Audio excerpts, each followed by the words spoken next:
The Claw of the Conciliator, Volume 2 of the Book of the New Sun, by Gene Wolfe. Copyright 1981 by Gene Wolfe. Narrated by Roy Avers. This book was originally created for audio cassette playback. Any announcements concerning cassettes do not apply to this recording. This version contains markers allowing direct access to major portions of the book. Annotation. Continues the odyssey of Severian, the banished torturer in the barbaric world 1,000,000 years in the future. While traveling to his city of exile, he confronts unknown dangers and manages to survive because he carries a magical jewel called the Claw of the Conciliator. Sequel to The Shadow of the Torturer, RC 17422. From the Book Jacket. In this breathlessly awaited second volume of Gene Wolfe's masterwork, The Book of the New Sun, Severian, a young torturer banished for the sin of mercy, is now imbued with the powers of an ancient relic as he continues his mythic journey to the city of his exile in a magical and terrifying world 1,000,000 years in the future. About the author. Gene Wolfe was born in New York City and raised in Houston, Texas. He spent 2.5 years at Texas A&M, then dropped out and was drafted. As a private in the 7th Division during the Korean War, he was awarded the Combat Infantry Badge. The GI Bill permitted him to attend the University of Houston after the war, where he earned a degree in mechanical engineering. He is currently a senior editor on the staff of Plant Engineering magazine. Although he has written a mainstream novel, a young adult novel, and many magazine articles, Wolfe is best known as a science fiction writer, the author of over 100 science fiction short stories and of The Fifth Head of Cerberus. In 1973, his The Death of Dr. Island won the Nebula, given by the Science Fiction Writers of America, for the best science fiction novella of the year. His novel Peace won the Chicago Foundation for Literature Award in 1977, and his The Computer Iterates the Greater Trumps has been awarded the Riesling for science fiction poetry. His next collection of short stories will be published under the title The Gene Wolfe Book of Days. Other books by Gene Wolfe. The Shadow of the Torturer. This novel is a work of fiction. Names, characters, places, and incidents are either the product of the author's imagination or are used fictitiously, and any resemblance to actual persons, living or dead, events or locales, is entirely coincidental. But strength still goes out from your thorns, and from your abysses the sound of music. Your shadows lie on my heart like roses, and your nights are like strong wine. Chapter 1. The Village of Saltus. Morwenna's face floated in a single beam of light, lovely and framed in hair dark as my cloak. Blood from her neck pattered to the stones. Her lips moved without speech. Instead, I saw framed within them, as though I were the increate, peeping through his rent in eternity to behold the world of time, the farm, Stachys, her husband, tossing in agony upon his bed, little Chad at the pond bathing his fevered face. Outside, Eusebia, Morwenna's accuser, howled like a witch. I tried to reach the bars to tell her to be quiet, and at once became lost in the darkness of the cell. When I found light at last, it was the green road stretching from the shadow of the piteous gate. Blood gushed from Dorcas's cheek, and though so many screamed and shouted, I could hear it pattering to the ground. Such a mighty structure was the wall that it divided the world as the mere line between their covers does two books. Before us now stood such a wood as might have been growing since the founding of earth, trees as high as cliffs, wrapped in pure green.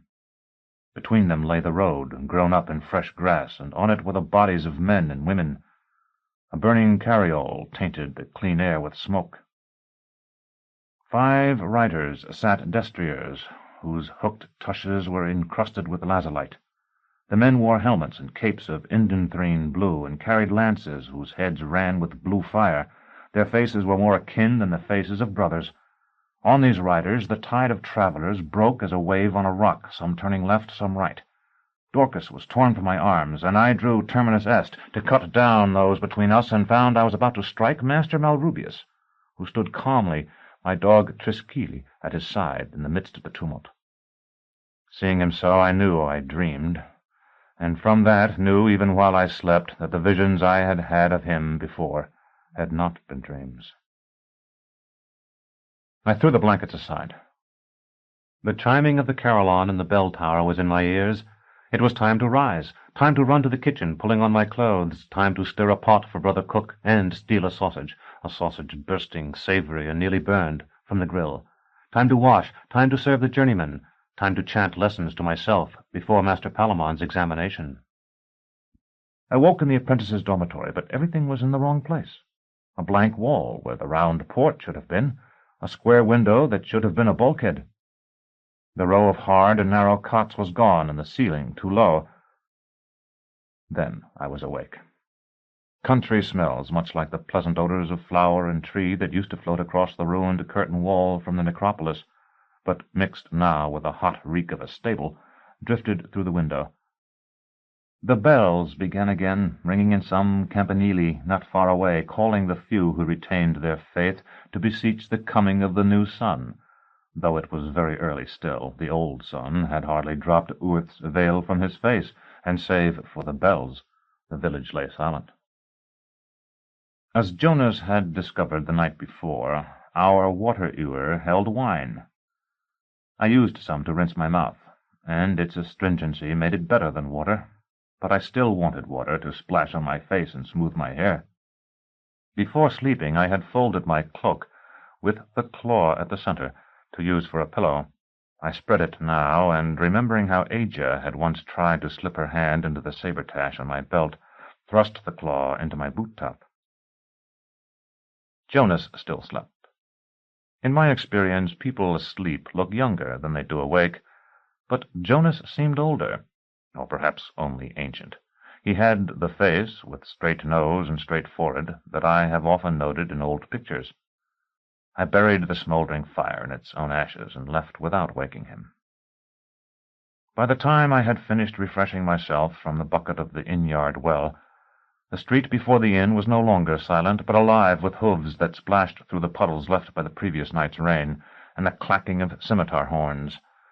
Each animal was taller than a man, black or piebald, rolling-eyed, and half-blinded by the coarse hair that fell across its face. Morwenna's father, I remembered, had been a drover. It was possible this herd was his, though it seemed unlikely. I waited until the last lumbering beast had passed and watched the men ride by. There were three, dusty and common-looking, flourishing iron-tipped goads longer than themselves, and with them their hard, watchful, low-bred dogs. Inside the inn once more I ordered breakfast and got bread warm from the oven, newly churned butter, pickled duck's eggs, and peppered chocolate beaten to a froth. This last a sure sign, though I did not know it then, that I was among people who drew their customs from the north. Our hairless gnome of a host, who had no doubt seen me in conversation with the alcalde the night before, hovered over my table, wiping his nose on his sleeve, inquiring about the quality of each dish as it was served, though they were all, in truth, very good, promising better food at supper, and condemning the cook, who was his wife. He called me Sieur, not because he thought, as they sometimes had in Nessus, that I was an exultant incognito, but because a torturer here, as the efficient arm of the law, was a great person. Like most peons, he could conceive of no more than one social class higher than his own. The bed, it was comfortable. Plenty of quilts. We will bring more. My mouth was full, but I nodded. Then we shall. Will 3 be enough? You and the other, sir, are you comfortable together? I was about to say that I would prefer separate rooms. I thought Jonas no thief, but I was afraid the claw might be too much of a temptation for any man, and I was unused, moreover, to sleeping double, when it occurred to me that he might have difficulty paying for a private accommodation. You will be there today, sir, when they break through the wall. A mason could take down the ashlars, but Barnock's been heard moving inside and may have strength left. Perhaps he's found a weapon. Why, he could bite the mason's fingers if nothing else. Not in an official capacity. I may watch if I can. Everyone's coming. The bald man rubbed his hands, which slithered together as if they had been oiled. There's to be a fair, you know. The alcalde announced it. He's got a good head for business, our alcalde has. You take the average man. He'd see you here in my parlor and never think of a thing, or at least no more than to have you put an end to Moana. Not ours. He sees things. He sees the possibilities of them. You might say that in the wink of an eye the whole fair sprang up out of his head, coloured tents and ribbons, roast meat and spun sugar all together. Today we'll open the sealed house and pull Barnock out like a badger. That will warm them up. That will draw them for leagues around. Then we'll watch you do for Moana and that country fellow. Tomorrow you'll begin on Barnock. Hot irons you start with usually, don't you? And everybody will want to be there. The day after, finish him off and fold the tents. It doesn't do to let them hang about too long after they've spent their money. They begin to beg and fight, and so on. All well planned, all well thought out. There's an alcalde for you. I went out again after breakfast, and watched the alcalde's enchanted thoughts take shape. Country folk were stumping into the village with fruits and animals and bolts of home-woven cloth to sell. Among them were a few autochthons carrying fur pelts and strings of black and green birds killed with the cerbatana. Now I wished I still had the mantle Aegea's brother had sold me, for my Fuligan cloak drew some odd looks. I was about to step inside once more when I heard the quick step of marching feet, a sound familiar to me from the drilling of the garrison in the citadel, but which I had not heard since I had left it. The cattle I had watched earlier that morning had been going down to the river, there to be herded into barges for the remainder of their trip to the abattoirs of Nessus. These soldiers were coming the other way, up from the water. Whether that was because their officers felt the march would toughen them, or because the boats that had brought them were needed elsewhere, or because they were destined for some area remote from Gial, I had no way of knowing. I heard their shouted order to sing as they came into the thickening crowd, and almost together with it the thwacks of the vintners' rods and the howls of the unfortunates who had been hit. The men were Kilau, each armed with a sling with a 2-cubit handle, and each carrying a painted leather pouch of incendiary bullets. Few looked older than I, and most seemed younger, but their gilded brigandines and the rich belts and scabbards of their long daggers proclaimed them members of an elite corps of the Erentarii. Their song was not of battle or women, as most soldiers' songs are, but a true slinger's song. Insofar as I heard it that day, it ran thus. When I was a lad, my mother said, "You dry your tears and go to bed. I know my son will travel far, born beneath a shooting star." In after years my father said, as he pulled my hair and knocked my head, "They mustn't whimper at a scar who're born beneath a shooting star." A mage I met, and the mage he said, "I see for you a future red, fire and riot, raid and war, oh, born beneath a shooting star."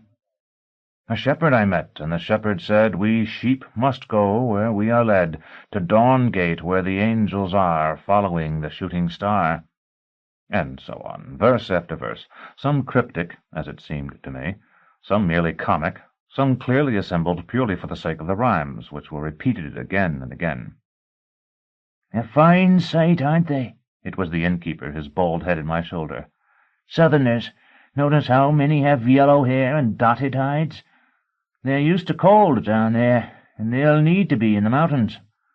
Still, the singing almost makes you want to join 'em. How many, would you say?" The baggage mules were just coming into view, laden with rations and prodded forward with the points of swords. 2,000, perhaps 2,500. "Thank you, sir. I like to keep track of them. You wouldn't believe how many I've seen coming up our road here, but precious few going back. Well, that's what war is, I believe. I always tried to tell myself they're still there. I mean, wherever it was they went. But you know, and I know, there's a lot that have gone to stay. Still, the singing makes a man want to go with 'em." I asked if he had news of the war. "Oh, yes, sir. I've followed it for years and years now, though the battles they fight never seem to make much difference, if you understand me. It never seems to get much closer to us, or much farther off either.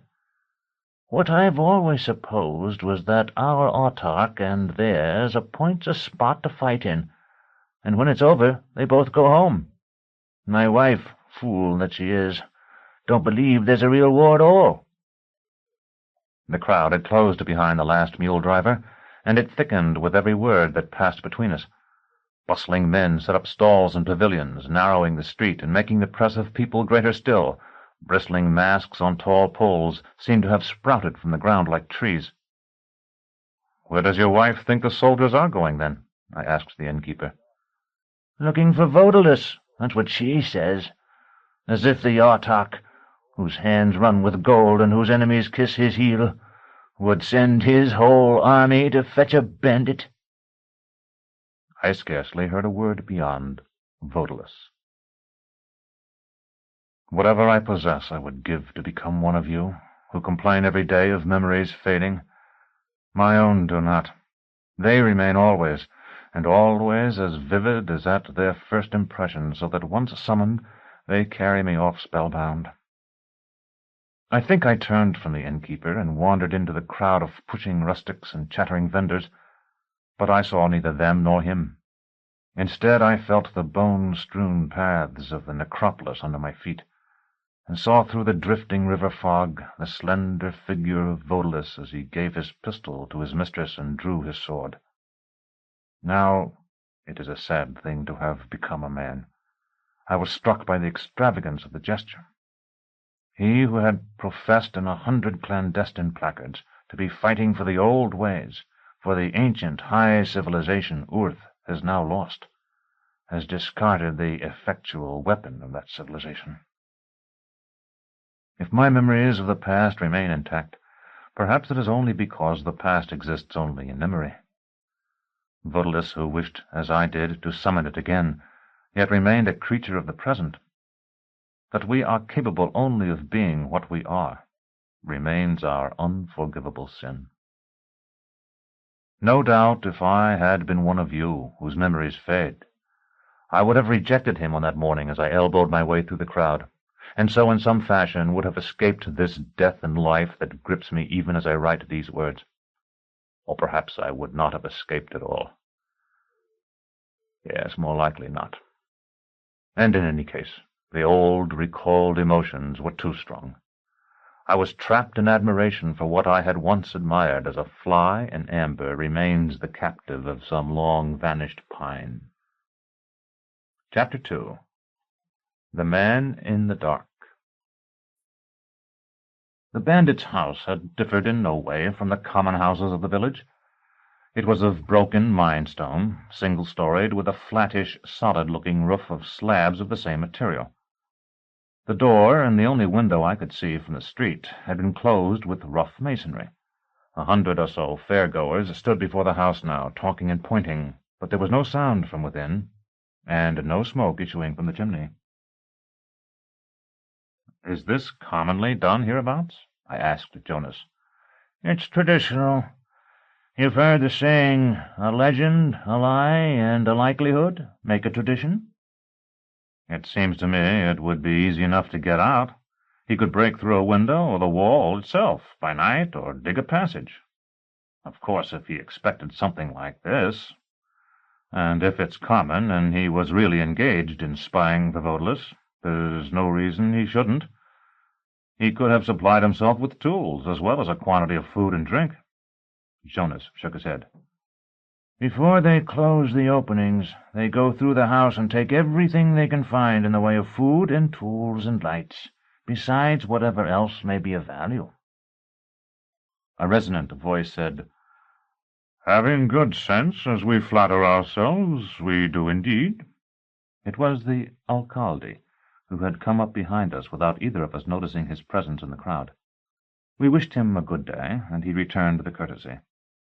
He was a solid, square-built man, whose open face was marred by something too clever about the eyes. "I thought I recognized you, Master Severian, bright clothes or no. Are these new? They look it. If they don't give satisfaction, speak out to me about it. We try to keep the traders honest that come to our fairs. It's only good business. If he doesn't make them right for you, whoever he is, we'll duck him in the river, you may be sure. 1 or 2 ducked a year keep the rest from feeling too comfortable." He paused to step back and examine me more carefully, nodding to himself as though greatly impressed.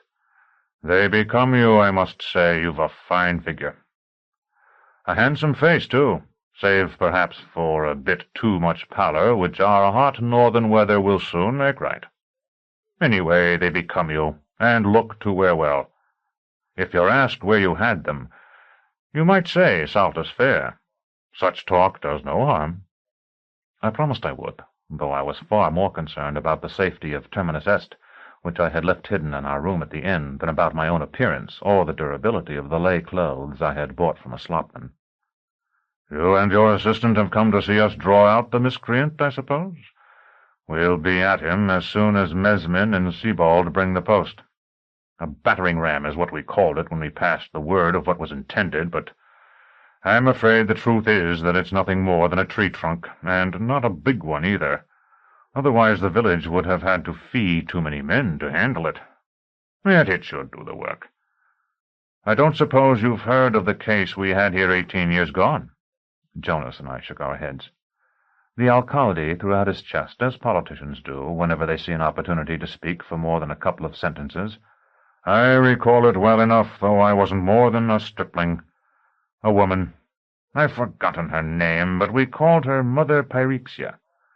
The stones were put on her, just like what you see here, for it's largely the same ones doing it, and they did it in the same way.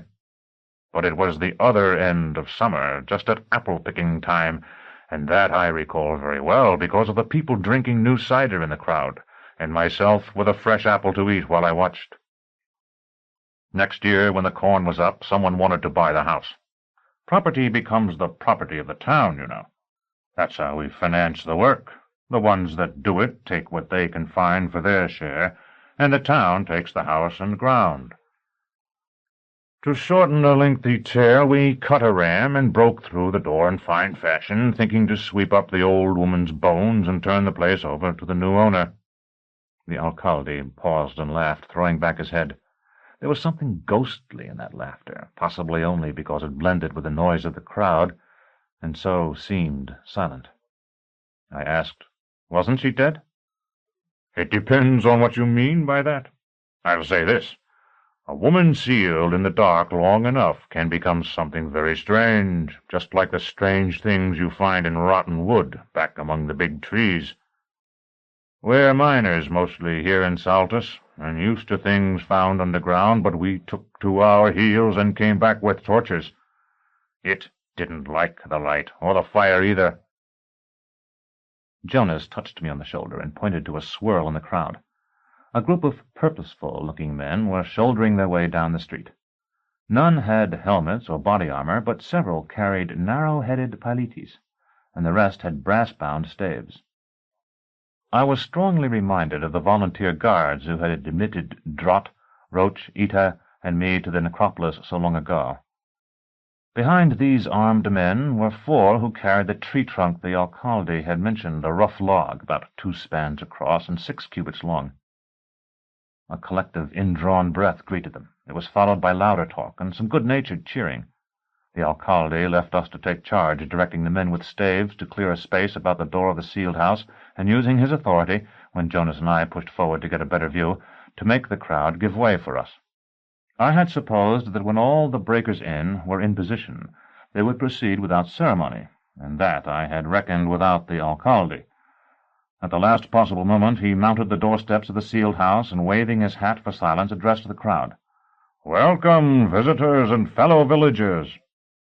In the time it takes to draw breath thrice, you will see us smash this barrier and drag out the bandit Barnock. Whether he be dead, or, as we have good reason to believe, for he hasn't been in there that long, alive. You know what he has done. He has collaborated with the traitor Odalisque's Cultellarii, informing them of the arrivals and departures of those who might become their victims. All of you are thinking now, and rightly, that such a vile crime deserves no mercy. Yes, I say. Yes, we all say. Hundreds and maybe thousands lie in unmarked graves because of this Barnock. Hundreds and maybe thousands have met a fate far worse. Yet for a moment, before these stones come down, I ask you to reflect. Odalisque has lost a spy. He will be seeking another. On some still night, not long, I think, from now, a stranger will come to one of you. It is certain he will have much talk, like you, someone shouted, to general laughter. Better talk than mine. I'm only a rough miner, as many of you know. Much smooth, persuasive talk, I ought to have said, and possibly some money. Before you nod your head at him, I want you to remember this house of Barnocks the way it looks now, with those astlars where the doors should be.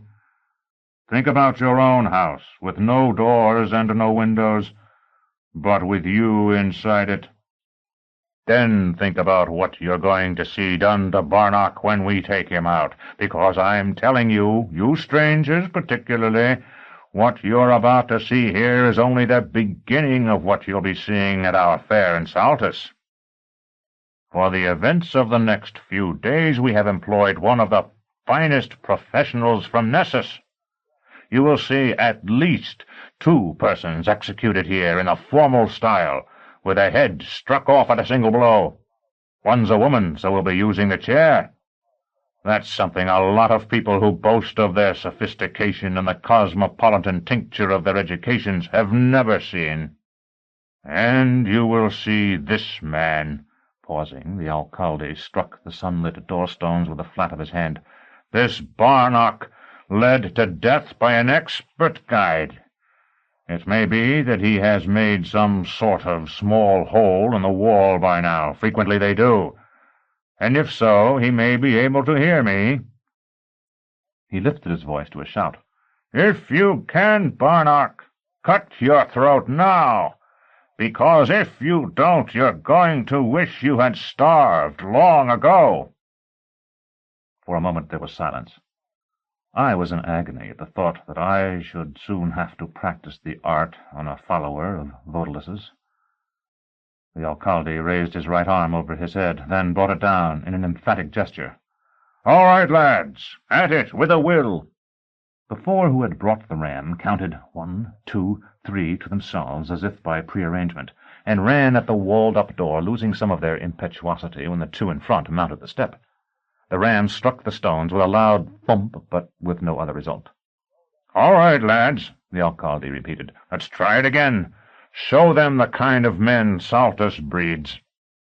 The 4 charged a second time. At this attempt, those in front handled the step more skillfully. The stones plugging the doorway seemed to shudder under the impact, and a fine dust issued from the mortar. A volunteer from the crowd, a burly, black-bearded fellow, joined the original ramsmen, and all 5 charged. The thump of the ram was not noticeably louder, but it was accompanied by a cracking like the breaking of bones. One more, the alcalde said. He was right. The next blow sent the stone it struck into the house, leaving a hole the size of a man's head. After that, the ramsmen no longer bothered with a running start.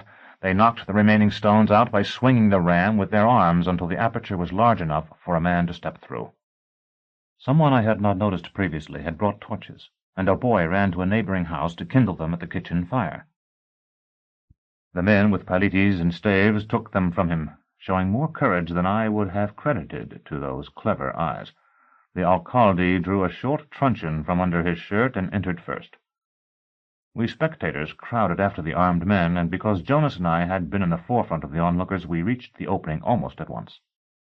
The air was foul, far worse than I had anticipated. Broken furniture lay on every side, as though Barnock had locked his chests and cupboards when the sealers came, and they had smashed them to get at his household goods. On a crippled table I saw the guttered wax of a candle that had burned to the wood. The people behind me were pushing to go in further, and I, as I discovered somewhat to my surprise, was pushing back. There was a commotion at the rear of the house, hurried and confused footsteps, a shout, then a high, inhuman scream. "They've got him!" someone behind me called, and I heard the news being passed to those outside. A fattish man, who might have been a smallholder, came running out of the dark, a torch in one hand and a stave in the other. "Out of the way! Get back, all of you! They're bringing him out!" I do not know what I expected to see. Perhaps a filthy creature with matted hair. What came instead was a ghost. Barnock had been tall. He was tall still, but stooped and very thin, with skin so pale it seemed to glow as decayed wood does. He was hairless, bald, and beardless. I learned that afternoon from his guards that he had formed the habit of plucking his hairs out. Worst of all were his eyes, protuberant, seemingly blind, and dark as the black abscess of his mouth. I turned away from him as he spoke, but I knew the voice was his. "I will be free," it said. "Odalisque will come." How I wished then that I had never been imprisoned myself, for his voice brought back to me all those airless days when I waited in the oubliette beneath our Matachin tower. I too had dreamed of rescue by Odalisque, of a revolution that would sweep away the animal stench and degeneracy of the present age, and restore the high and gleaming culture that was once Earth's. And I had been saved not by Odalisque and his shadowy army, but by the advocacy of Master Palamon, and no doubt of Drott and Roach and a few other friends, who had persuaded the brothers that it would be too dangerous to kill me and too disgraceful to bring me before a tribunal. Barnock would not be saved at all. I, who should have been his comrade, would brand him, break him on the wheel, and at last sever his head. I tried to tell myself that he had acted perhaps only to get money, but as I did so, some metal object, no doubt the steelhead of a Pilete, struck stone, and I seemed to hear the ringing of the coin Odalisque had given me, a ringing as I dropped it into the space beneath the floor-stone of the ruined mausoleum. Sometimes when all our attention is thus focused on memory, our eyes, unguided by ourselves, will distinguish from a mass of detail some single object, presenting it with a clarity never achieved by concentration. So it was with me. Out of all the struggling tide of faces beyond the doorway, I saw one, upturned, illuminated by the sun. It was Aegis. Chapter 3. The Showman's Tent. The instant was frozen as though we two, and all those about us, stood in a painting. Aegis' up-tilted face, my own wide eyes. So we remained amid the cloud of country folk with their bright clothes and bundles. Then I moved, and she was gone. I would have run to her if I could, but I could only push my way through the onlookers, taking perhaps 100 poundings of my heart to reach the spot where she had stood. By then she had vanished utterly, and the crowd was swirling and changing like the water under the bow of a boat. Barnock had been led forth, screaming at the sun. I took a miner by the shoulder and shouted a question to him, but he had paid no attention to the young woman beside him, and had no notion of where she might have gone. I followed the throng who followed the prisoner until I was sure she was not among them, then, knowing nothing better to do, began to search the fair, peering into tents and booths, and making inquiries of the farm wives who had come to sell their fragrant cardamom bread, and of the hot meat vendors. All this, as I write it, slowly convoluting a thread of the vermilion ink of the House Absolute, sounds calm and even methodical. Nothing could be further from the truth. I was gasping and sweating as I did these things, shouting questions to which I hardly stayed for an answer. Like a face seen in dream, Aegis floated before my imagination. Wide, flat cheeks and softly rounded chin, freckled, sun-browned skin, and long, laughing, mocking eyes. Why she had come I could not imagine. I only knew she had, and that my glimpse of her had reawakened the anguish of my memory of her scream. "Have you seen a woman so tall with chestnut hair?" I repeated it again and again, like the duellist who had called out, "Cadro of 17 stones," until the phrase was as meaningless as the song of the cicada. "Yes, every country maid who comes here." "Do you know her name?" "A woman? Certainly I can get you a woman." "Where did you lose her?" "Don't worry, you'll soon find her again. The fair's not big enough for anybody to stay lost long. Didn't the two of you arrange a place to meet? Have some of my tea. You look so tired. I fumbled for a coin. You don't have to pay. I sell enough as it is. Well, if you insist. It's only an aes. Here. The old woman rummaged in her apron pocket and produced a flood of little coins, then splashed the tea, hissing hot from her kettle, into an earthenware cup, and offered me a straw of some dimly silver metal. I waved it away. It's clean. I rinse everything after each customer. I'm not used to them. Watch the rim, then. It'll be hot. Have you looked by the judging? There'll be a lot of people there. Where the cattle are? Yes. The tea was mate, spicy and a trifle bitter. Does she know you're looking for her? I don't think so. Even if she saw me, she wouldn't have recognized me. I am not dressed as I usually am. The old woman snorted and pushed a straggling lock of gray hair back under her kerchief. At Saltus Fair? Of course not. Everybody wears his best to a fair, and any girl with sense would know that. How about down by the water where they've got the prisoner chained? I shook my head. She seems to have disappeared. But you haven't given up, I can tell from the way you look at the people going past instead of me. Well, good for you. You'll find her yet, though they do say all manner of strange things have been happening round and about of late. They caught a green man, do you know that? Got him right over there where you see the tent. Green men know everything, people say, if you can but make them talk. Then there's the cathedral. I suppose you've heard about that. The cathedral? I've heard tell it wasn't what city folk call a real one. I know you're from the city by the way you drink your tea. But it's the only cathedral most of us around Saltus ever saw, and pretty, too, with all the hanging lamps and the windows and the sides made of colored silk. Myself, I don't believe, or rather, I think that if the Pan-Creator don't care nothing for me, I won't care nothing for him, and why should I? Still, it's a shame what they did, if they did what's told against them. Set fire to it, you know. Are you talking about the cathedral of the Pellarines? The old woman nodded sagely. There, you said it yourself. You're making the same mistake they did. It wasn't the cathedral of the Pellarines, it was the cathedral of the Claw, which is to say it wasn't theirs to burn. To myself I muttered, They rekindled the fire. I beg pardon. The old woman cocked an ear. I didn't hear that. I said they burned it. They must have set fire to the straw floor. That's what I heard, too. They just stood back and watched it burn. It went up to the infinite meadows of the new sun, you know. A man on the opposite side of the alleyway began to pound a drum. When he paused, I said, I know that certain persons have claimed to have seen it rise into the air. Oh, it rose, all right. When my grandson-in-law heard about it, he was fairly struck flat for half a day. Then he pasted up a kind of hat out of paper and held it over my stove, and it went up. And then he thought it was nothing that the cathedral rose, no miracle at all. That shows what it is to be a fool.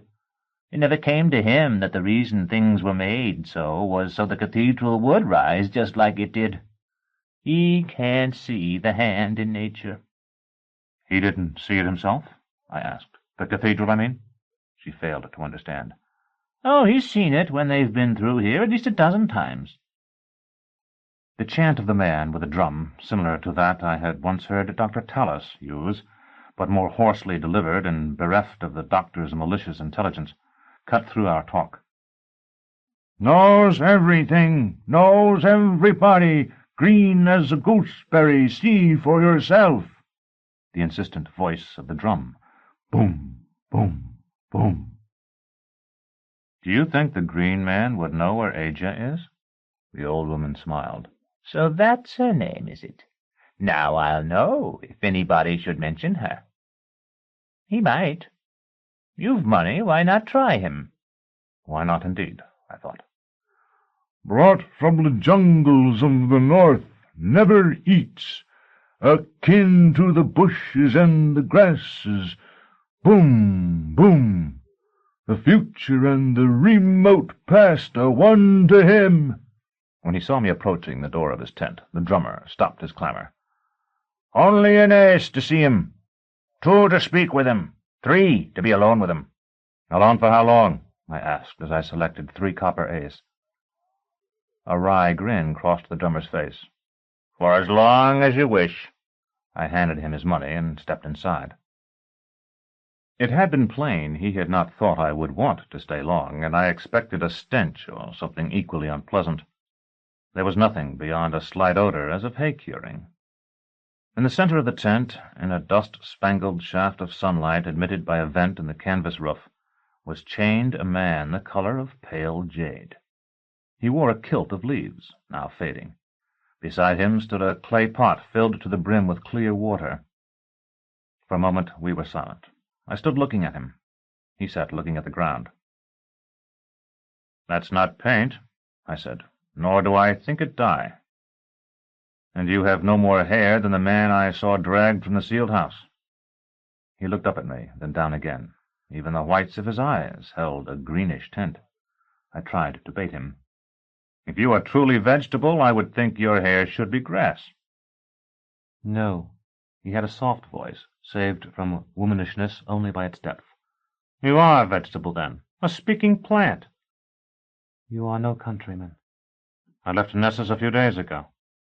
"With some education." I thought of Master Palamon, then of Master Malrubius and my poor Thecla, and I shrugged. "I can read and write." "Yet you know nothing about me. I am not a talking vegetable, as you should be able to see.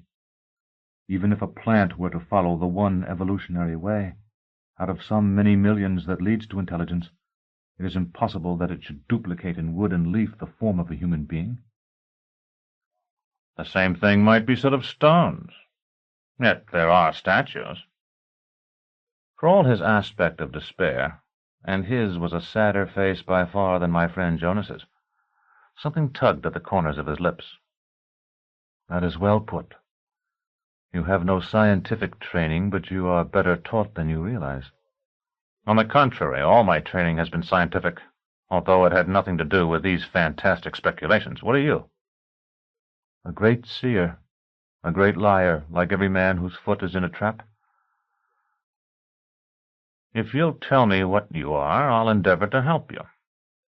He looked at me, and it was as if some tall herb had opened eyes and shown a human face. "I believe you," he said. "Why is it that you, of all the hundreds who come to this tent, know pity?" "I know nothing of pity, but I have been imbued with a respect for justice, and I am well acquainted with the alcalde of this village. A green man is still a man, and if he is a slave, his master must show how he came to that state, and how he himself came into possession of him." The green man said, "I'm a fool, I suppose, to put any confidence in you. And yet I do. I am a free man, come from your own future to explore your age." "That is impossible." "The green color that puzzles your people so much is only what you call pond scum. We have altered it until it can live in our blood, and by its intervention have at last made our peace in humankind's long struggle with the sun. In us the tiny plants live and die, and our bodies feed from them and their dead, and require no other nourishment. All the famines and all the labor of growing food are ended." "But you must have sun." "Yes," the green man said, "and I have not enough here. Day is brighter in my age." That simple remark thrilled me in a way that nothing had since I had first glimpsed the unroofed chapel in the broken court of our citadel. "Then the new sun comes as prophesied," I said, "and there is indeed a second life for Urth, if what you say is the truth." The green man threw back his head and laughed. Much later I was to hear the sound the alzebo makes as it ranges the snow-swept tablelands of the high country. Its laughter is horrible, but the green man's was more terrible, and I drew away from him. "You're not a human being," I said. "Not now, if you ever were." He laughed again. "And to think I hoped in you. What a poor creature I am! I thought I had resigned myself to dying here among a people who are no more than walking dust. but at the tiniest gleam all my resignation fell from me. I am a true man, friend. You are not, and in a few months I will be dead. I remembered his kin. How often I had seen the frozen stalks of summer flowers dashed by the wind against the sides of the mausoleums in our necropolis. I understand you. The warm days of sun are coming, but when they are gone, you will go with them. Grow seed while you can. He sobered. You do not believe me or even understand that I am a man like yourself. Yet you still pity me. Perhaps you are right. And for us a new sun has come, and because it has come, we have forgotten it. If I am ever able to return to my own time, I will tell them there of you. If you are indeed of the future, why cannot you go forward to your home and so escape? Because I am chained, as you see. He held out his leg so that I could examine the shackle about his ankle. His beryline flesh was swollen about it, as I have seen the bark of a tree swollen that had grown through an iron ring. The tent flap opened, and the drummer thrust his head through. "Are you still here? I have others outside." He looked significantly at the green man and withdrew. He means that I must drive you off, or he will close the vent through which my sunlight falls. I drive away those who pay to see me by foretelling their futures, and I will foretell yours. You are young now and strong, but before this world has wound itself 10 times more about the sun, you shall be less strong, and you shall never regain the strength that is yours now. If you breed sons, you will engender enemies against yourself.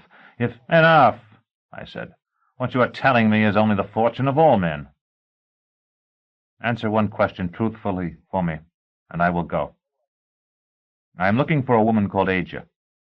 Where will I find her? For a moment his eyes rolled upward until only a narrow crescent of pale green showed beneath their lids. A faint tremor seized him. He stood and extended his arms, his fingers splayed like twigs. Slowly he said, "Above ground." The tremor ceased, and he sat again, older-looking and paler than before. "You are only a fraud, then," I told him as I turned away. "And I was a simpleton to believe in you even by so little." "No," the green man whispered. "Listen.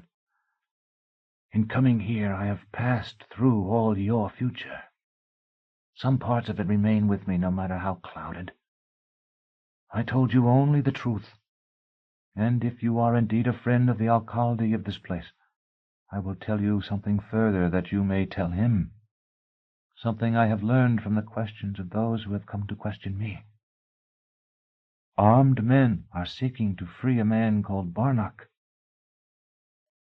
I took my whetstone from the saber-tash in my belt, broke it on the top of the chain-stake, and gave half to him. For a moment he did not comprehend what it was he held. Then I saw the knowledge growing in him, so that he seemed to unfold in his great joy as though he were already basking in the brighter light of his own day. Chapter 4. The Bouquet. As I left the showman's tent, I glanced up at the sun. The western horizon had already climbed more than half up the sky. In a watch or less it would be time for me to make my appearance. Aja was gone, and any hope of overtaking her had been lost in the frantic time I had spent dashing from one end of the fair to the other. Yet I took comfort from the green man's prophecy, which I took to mean that Aja and I should meet again before either of us died, and from the thought that since she had come to watch Barnock drawn into the light, so equally might she come to observe the executions of Morwenna and the cattle-thief. These speculations occupied me at first as I made my way back to the inn, but before I reached the room I shared with Jonas, they had been displaced by recollections of Thecla and my elevation to journeyman, both occasioned by the need to change from my new lay clothes into the fullerton of the guild. So strong is the power of association that it could be exercised by that habit while it was still out of sight on the pegs in the room, and by terminus est while she remained concealed beneath the mattress. It used to entertain me, while I was still attendant upon Thecla, to find that I could anticipate much of her conversation, and particularly the first of it, from the nature of the gift I carried when I entered her cell. If it were some favorite food thieved from the kitchen, for example, it would elicit a description of a meal at the house absolute, and the kind of food I brought even governed the nature of the repast described. Flesh, a sporting dinner, with a shrieking and trumpeting of game caught alive drifting up from the abattoir below, and much talk of brachets, hawks, and hunting leopards. Sweets, a private repast given by one of the great chatelaines for a few friends, deliciously intimate and soaked in gossip. Fruit, a twilight garden party in the vast park of the house absolute, lit by 1,000 torches and enlivened by jugglers, actors, dancers, and pyrotechnic displays.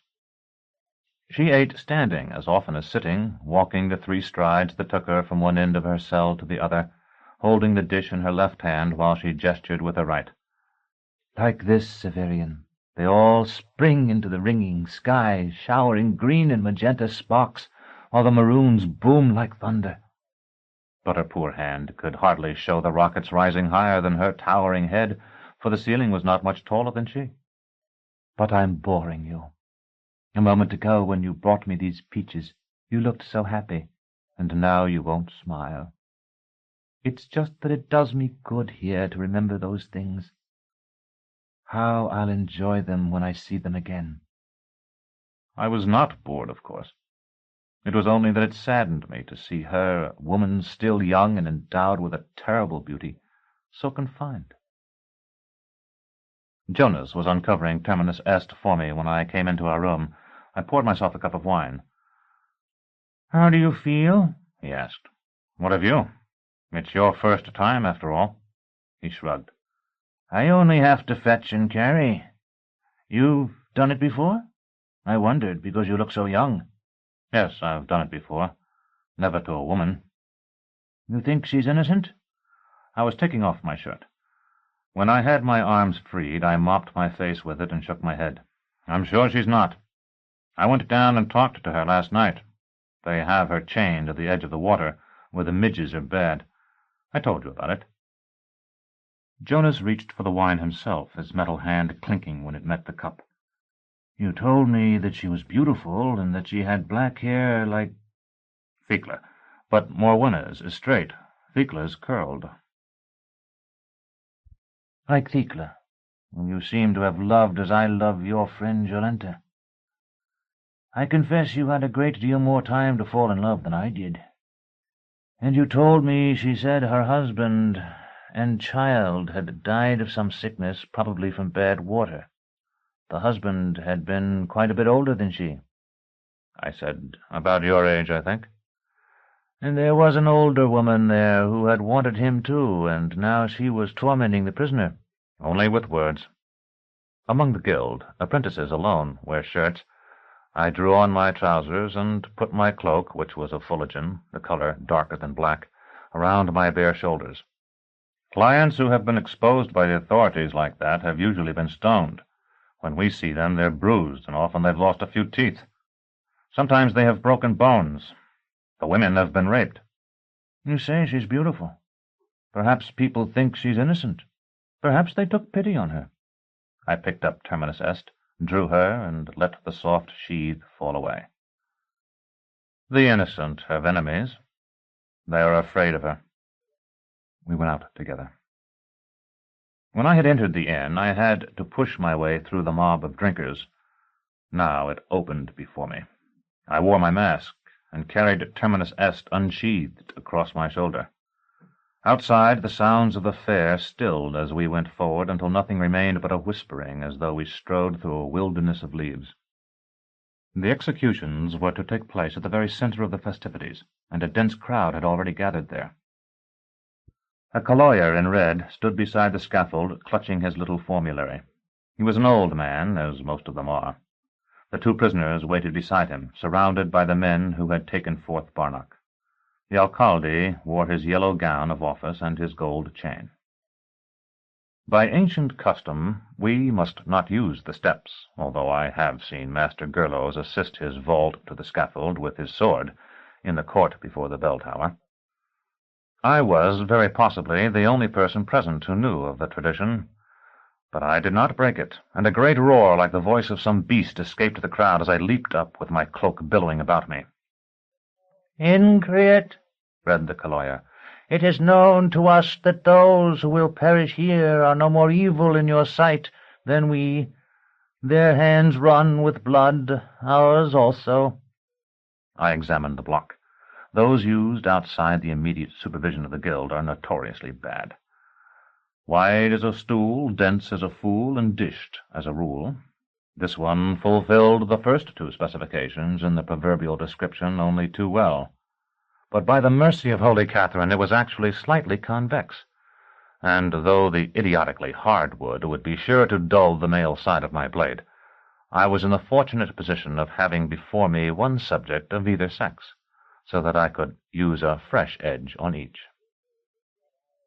By thy will they may in that hour have so purified their spirits as to gain thy favour. We who must confront them then, though we spill their blood today. I posed, legs wide as I leaned upon my sword, as if I were in complete control of the ceremony, though the truth was that I did not know which of them had drawn the short ribbon.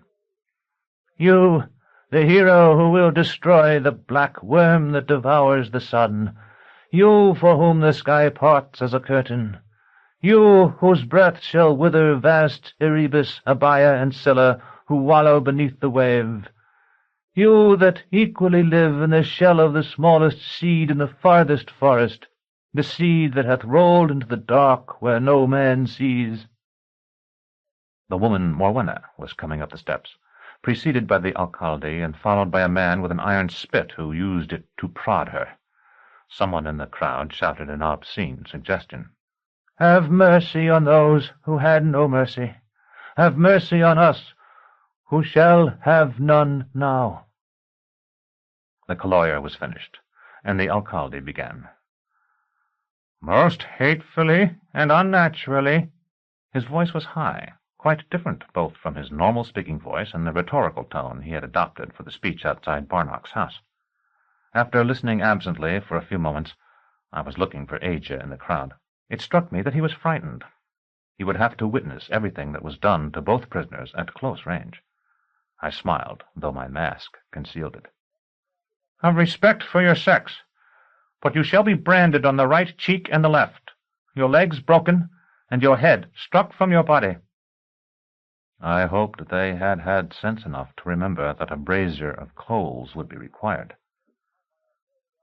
Through the power of the high justice laid upon my unworthy arm by the condescension of the autarch, whose thoughts are the music of his subjects, I do now declare...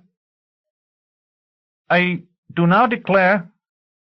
had forgotten it. I whispered the words. That your moment has come upon you. I do now declare that your moment has come on you, Morwenna. If you have pleas for the Conciliator, speak them in your heart. If you have pleas for the Conciliator, speak them. If you have counsels for the children of women, there will be no voice for them after this.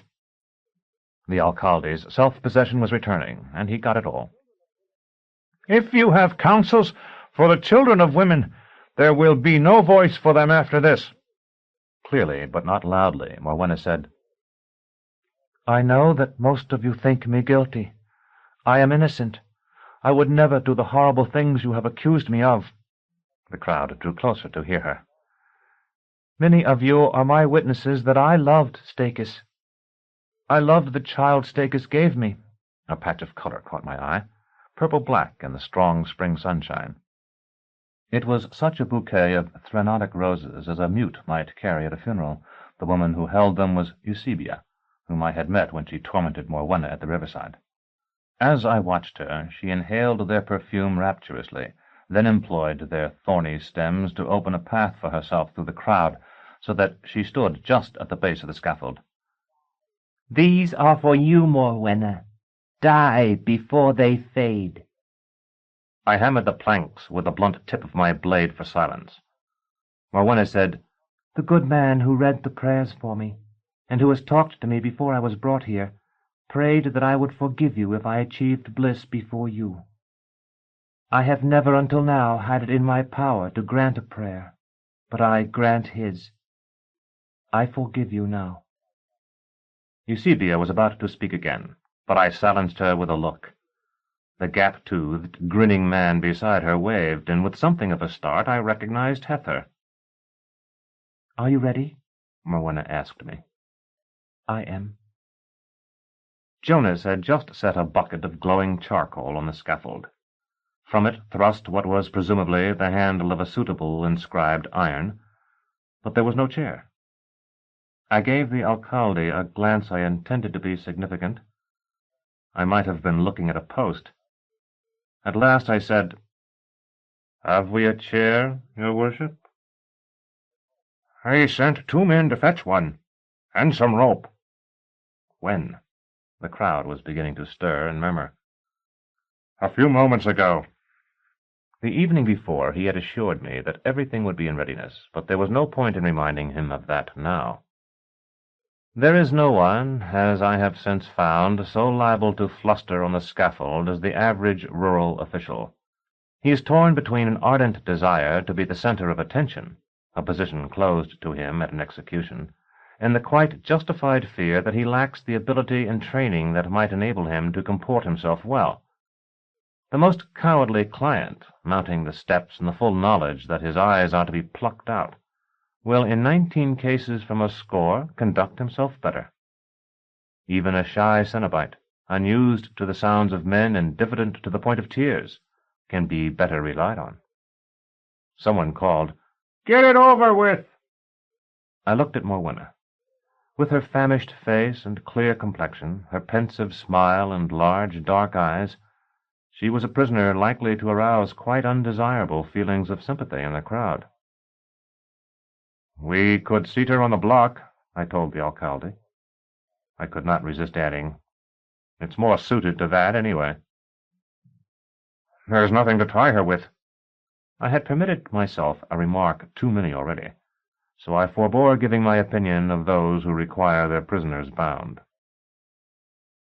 Instead I laid Terminus Est flat behind the block, made Morwenna sit down, lifted my arms in the ancient salute, took the iron in my right hand, and, gripping her wrists with my left, administered the brand to either cheek, then held up the iron still glowing almost white. The scream had silenced the crowd for an instant. Now they roared. The alcalde straightened himself and seemed to become a new man. "Let them see her," he said. I had been hoping to avoid that, but I helped Morwenna to rise.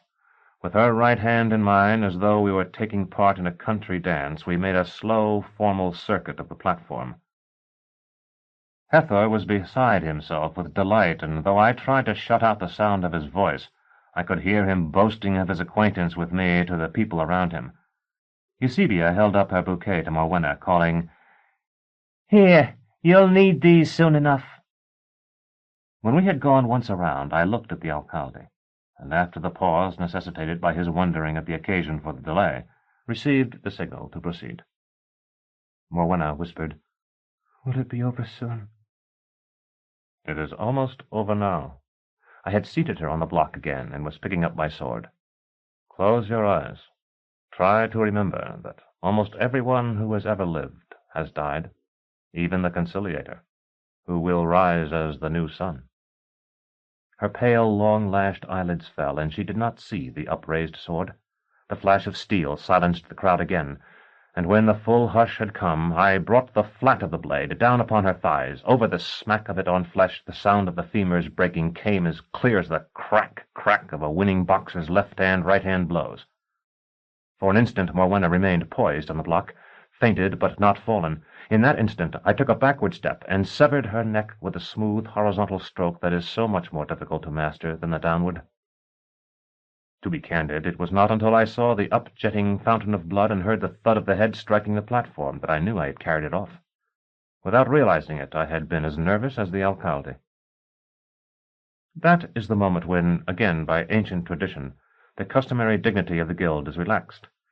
I wanted to laugh and caper. The alcalde was shaking my shoulder and babbling as I wished to myself. I could not hear what he said. Some happy nonsense. I held up my sword, and taking the head by the hair, held it up too, and paraded the scaffold. Not a single circuit this time, but again and again, 3 times, 4 times. A breeze had sprung up. It dotted my mask and arm and bare chest with scarlet. The crowd was shouting the inevitable jests. "Will you cut my wife's, husband's, hair too? Half a measure of sausage when you're done with that." "Can I have her hat?" I laughed at them all, and was feigning to toss the head to them when someone plucked at my ankle. It was Eusebia, and I knew before her first word that she was under that compulsion to speak I had often observed among the clients in our tower. Her eyes were sparkling with excitement, and her face was twisted by her attempt to get my attention, so that she looked simultaneously older and younger than she had appeared before. I could not make out what she was shouting, and bent to listen. "Innocent! She was innocent!" This was no time to explain that I had not been Morwenna's judge. I only nodded. "She took Stakis from me. Now she's dead, do you understand? She was innocent after all, but I am so glad." I nodded again, and made another circuit of the scaffold, holding up the head. "I killed her!" Eusebia screamed. "Not you!" I called down to her, "If you like." "Innocent! I knew her. So careful. She would have kept something back. Poison for herself. She would have died before you got her." Ether grasped her arm and pointed to me.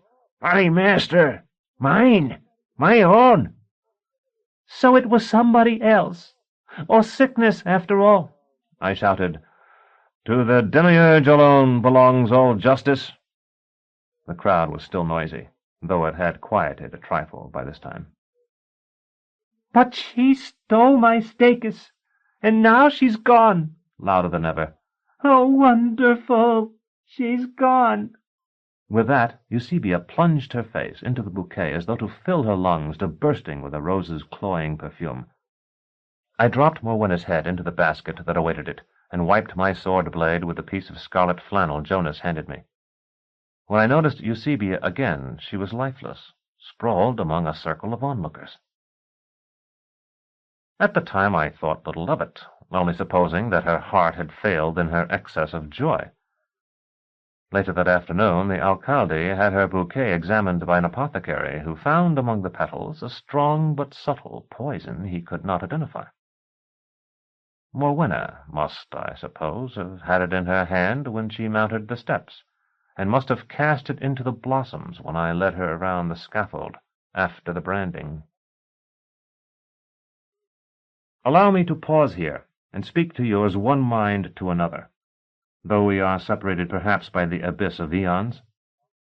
Though what I have already written, from the locked gate to the fair at Saltus, embraces most of my adult life, and what remains to be recorded concerns a few months only, I feel I am less than half concluded with my narrative.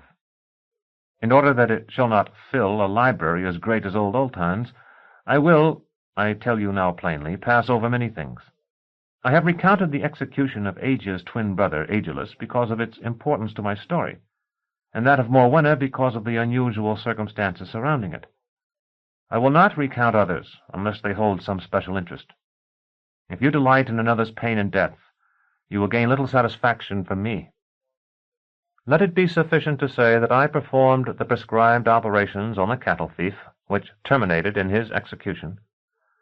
In the future, when I describe my travels, you are to understand that I practiced the mystery of our guild where it was profitable to do so, though I do not mention the specific occasions.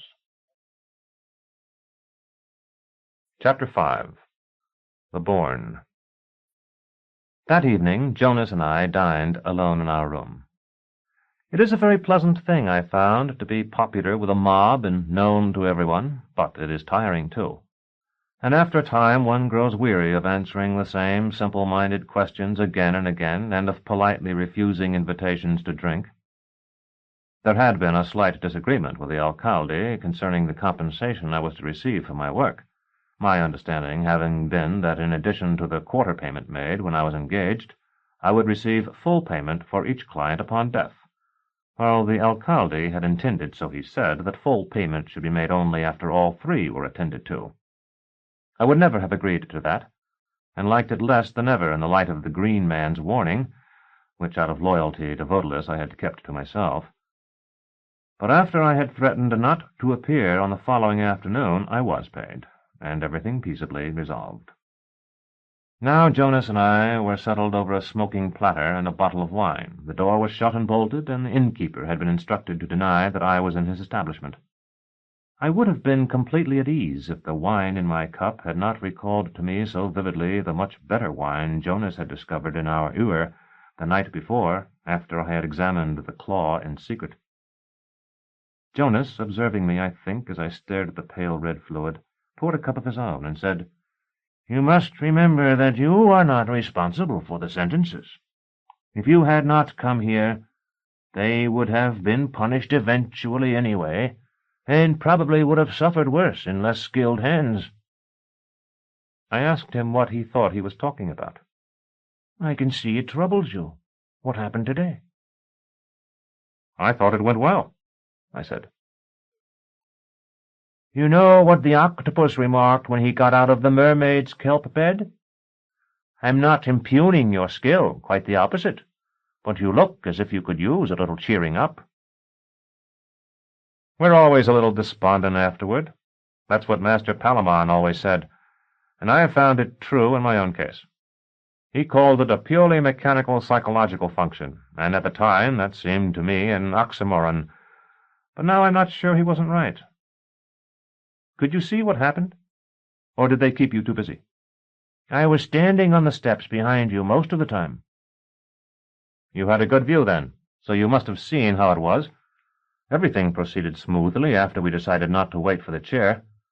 I exercised my skills to applause, and I was the focus of admiration. There's a feeling of lassitude afterward. Master Palamon used to talk of crowd melancholy and court melancholy, and said that some of us have both, some have neither, and some have one but not the other. Well, I have crowd melancholy.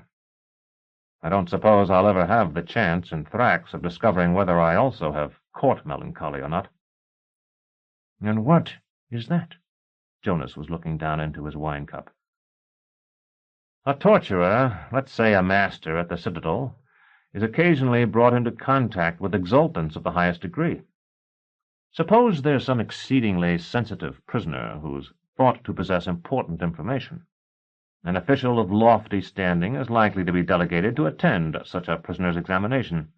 Very often he will have had little experience with the more delicate operations, so he will ask the master questions, and perhaps confide in him certain fears he has concerning the subject's temperament or health. A torturer under those circumstances feels himself to be at the center of things." "Then feels let down when it's over with. Yes, I suppose I can see that." "Have you ever seen one of these affairs when it was badly botched?" "No. Aren't you going to eat any of this meat?" "Neither have I. But I've heard about them, and that's why I was tense. Times when the client has broken away and fled into the crowd. Times when several strokes were needed to part the neck. Times when a torturer lost all confidence and was unable to proceed. When I vaulted onto that scaffold, I had no way of knowing that none of those things was going to happen to me. If they had, I might have been finished for life." "Still, it's a terrible way to earn a living. That's what the Thornbush said to the Shrike, you know." "I really don't—" I broke off because I had seen something move on the farther side of the room. At first I thought it was a rat, and I have a pronounced dislike of them. I have seen too many clients bitten in the oubliette under our tower. "What is it?" "Something white." I walked around the table to see. "A sheet of paper. Someone has slipped a note under our door." "Another woman wanting to sleep with you," Jonas said. But by that time I had already picked it up. It was indeed a woman's delicate script, written in grayish ink upon parchment. I held it close to the candle to read. "Dearest Severian, from one of the kind men who are assisting me, I have learned you are in the village of Saltus, not far away. It seems too good to be true, but now I must discover whether you can forgive me. I swear to you that any suffering you have endured for my sake was not by my choice. From the first I wanted to tell you everything, but the others would not hear of it. They judged that no one should know but those who had to know, which meant no one but themselves, and at last told me outright that if I did not obey them in everything, they would forego the plan and leave me to die. I knew you would die for me, and so I dared to hope that you would have chosen, if you could choose, to suffer for me too. Forgive me.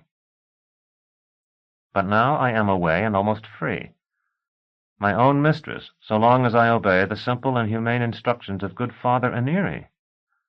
And so I will tell you everything, in the hope that when you have heard it all, you will indeed forgive me. You know of my arrest. You will remember, too, how anxious your master Gerlos was for my comfort, and how frequently he visited my cell to talk to me, or had me brought to him, so that he and the other masters might question me. That was because my patron, the good Father Aneri, had charged him to be strictly attentive to me. At length, when it became clear that the autarch would not free me, Father Aneri arranged to do so himself.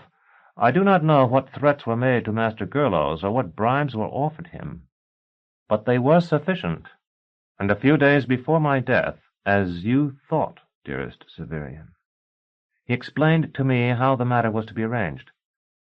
It was not enough, of course, that I be freed. I must be freed in such a way that no search should be made for me. That meant it needs appear that I was dead.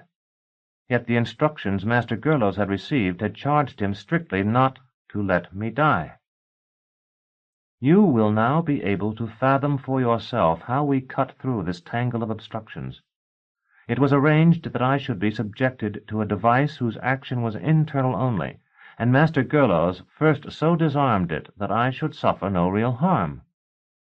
When you thought me in agony, I was to ask you for means of terminating my wretched life. All went as planned. You provided the knife, and I made a shallow cut on my arm, crouched near the door so some blood would run beneath it, then smeared my throat and fell across the bed for you to see when you looked into my prison. Did you look? I lay as still as death. My eyes were closed, but I seemed to feel your pain when you saw me there. I nearly wept, and I recall how frightened I was that you might see the tears welling up. At last I heard your footsteps, and I bandaged my arm and washed my face and neck. After a time, Master Gerlos came and took me away. Forgive me. Now I would see you again, and if Father Aneri wins a pardon for me, as he has solemnly pledged himself to do, there is no reason why we need ever part again. But come to me at once. I am awaiting his messenger, and if he arrives, I must fly to the house absolute to cast myself at the feet of the autarch, whose name be thrice blessed balm upon the scorched brows of his slaves. Speak to no one of this, but go northeast from Saltus until you encounter a brook that winds its way to Gile. Trace it against the current, and you will find it to issue from the mouth of a mine. Here I must impart to you a grave secret, which you must by no means reveal to others. This mine is a treasure-house of the autarchs, and in it he has stored great sums of coined money, bullion, and gems against a day in which he may be forced from the Phoenix throne. It is guarded by certain servitors of Father Aneri's, but you need have no fear of them. They have been instructed to obey me, and I have told them of you, and ordered them to permit you to pass without challenge. Entering the mine, then, follow the watercourse until you reach the end where it issues from a stone. Here I wait, and here I write in the hope that you will forgive your Thecla. I cannot describe the surge of joy I felt as I read and reread this letter. Jonas, who saw my face, at first leaped from his chair. I think he supposed I was on the point of fainting, then drew away as he might have from a lunatic. When at last I folded the letter and thrust it in my sabretache, he asked no questions, for Jonas was indeed a friend, but showed by his look that he stood ready to help me. "I need your animal," I said. "May I take her?" "Gladly, but—" I was already unbolting the door. "You cannot come. If all goes well, I'll see that she is returned to you." As I raced down the stair and into the inn-yard, the letter spoke in my mind in Thecla's very voice, and by the time I entered the stable I was a lunatic indeed. I looked for Jonas's merry-kip, but instead saw before me a great destrier, his back higher than my eyes. I had no notion who might have ridden him into this peaceful village, and I gave it no thought. Without hesitating an instant, I sprang on to his back, drew terminus est, and with a stroke severed the reins that tethered him. I have never seen a better mount. He was out of the stable in one bound, and in two lunging into the village street. For the space of a breath I feared he would trip on some tent rope, but he was sure-footed as a dancer. The street ran east toward the river. As soon as we were clear of the houses, I urged him to the left. He leaped a wall as a boy might skip across a stick, and I found myself galloping full tilt over a meadow where bulls lifted their horns in the green moonlight. I am no great rider now, and was still less one then. Despite the high saddle, I think I would have tumbled from the back of an inferior animal before we had covered half a league, but my stolen destrier moved for all his speed as smoothly as a shadow. A shadow indeed we must have appeared, he with his black hide, I in my Fuligan cloak. He had not slacked his pace before we splashed across the brook mentioned in the letter. I checked him there, partly by grasping his halter, more by speech, to which he hearkened as a brother might. There was no path on either side of the water, and we had not traced it far before trees rimmed the banks. I guided him into the brook then, though he was loath to go, where we made our way up foaming races as a man climbs steps and swam deep pools. For more than a watch we waded this brook through a forest much like the one through which Jonas and I had passed after being separated from Dorcas, Dr. Talos, and the rest at the Piteous Gate. Then the banks grew higher and more rugged, the trees smaller and twisted. There were boulders in the stream. From their squared edges I knew they were the work of hands, and that we were in the region of the mines, with the wreck of some great city below us. Our way was steeper, and for all his mettle he faltered sometimes on sliding stones, so that I was forced to dismount and lead him. In this way we passed through a series of little dreaming hollows, each dark in the shadows of its high sides, but each flecked in places with green moonlight, each ringing with the sound of water, but with that sound only, and otherwise wrapped in silence. At last we entered a vale smaller and narrower than any of the others, and at the end of it, a chain or so off where the moonlight spilled upon a sheer elevation, I saw a dark opening. The brook had its origin there, flooding out like saliva from the lips of petrified Titan. I found a patch of ground beside the water sufficiently level for my mount to stand, and contrived to tie him there, knotting what remained of his reins around a dwarfish tree. Once, no doubt, a timber trestle had provided access to the mine, but it had rotted away long ago. Though the climb looked impossible in the moonlight, I was able to find a few footholds in the ancient wall, and scaled it to one side of the descending jet. I had my hands inside the opening when I heard, or thought I heard, some sound from the vale behind me. I paused and turned my head to look back. The rush of the water would have drowned any noise less commanding than a bugle call or an explosion, and it had drowned this. Yet still I had sensed something, the note of stone falling upon stone, perhaps, or the splash of something plunging into the water. The vale seemed peaceful and silent. Then I saw my destrier shift his stance, his proud head and forward-cocked ears coming for an instant into the light. I decided that what I had heard was nothing more than the striking of his steel-shod feet against the rock as he stamped in discontent at being so closely tethered. I drew my body into the mine entrance, and, by doing so, as I later learned, saved my life. A man of any wit, setting out as I had and knowing he must enter such a place, would have brought a lantern and a plentiful supply of candles. I had been so wild at the thought that Thecla still lived that I had none. Thus I crept forward in the dark, and had not taken a dozen steps before the moonlight of the vale had vanished behind me. My boots were in the stream, so I walked as I had when I had led the destrier up it. Terminus Est was slung over my left shoulder, and I had no fear that the tip of her sheath might be wet by the stream, for the ceiling of the tunnel was so low that I walked bent double. So I proceeded for a long time, fearing always that I had come wrong, and that Thecla waited for me elsewhere, and would wait in vain. Chapter 6. Blue Light. I grew so accustomed to the sound of the icy water that had you asked me I should have said I walked in silence. But it was not so, and when most suddenly the constricted tunnel opened into a large chamber equally dark, I knew it at once from the change in the music of the stream. I took another step, and then another, and raised my head. There was no ragged stone now to strike it. I lifted my arms. Nothing. I grasped Terminus Est by her onyx hilt and waved her blade, still in the protection of its sheath. Nothing still.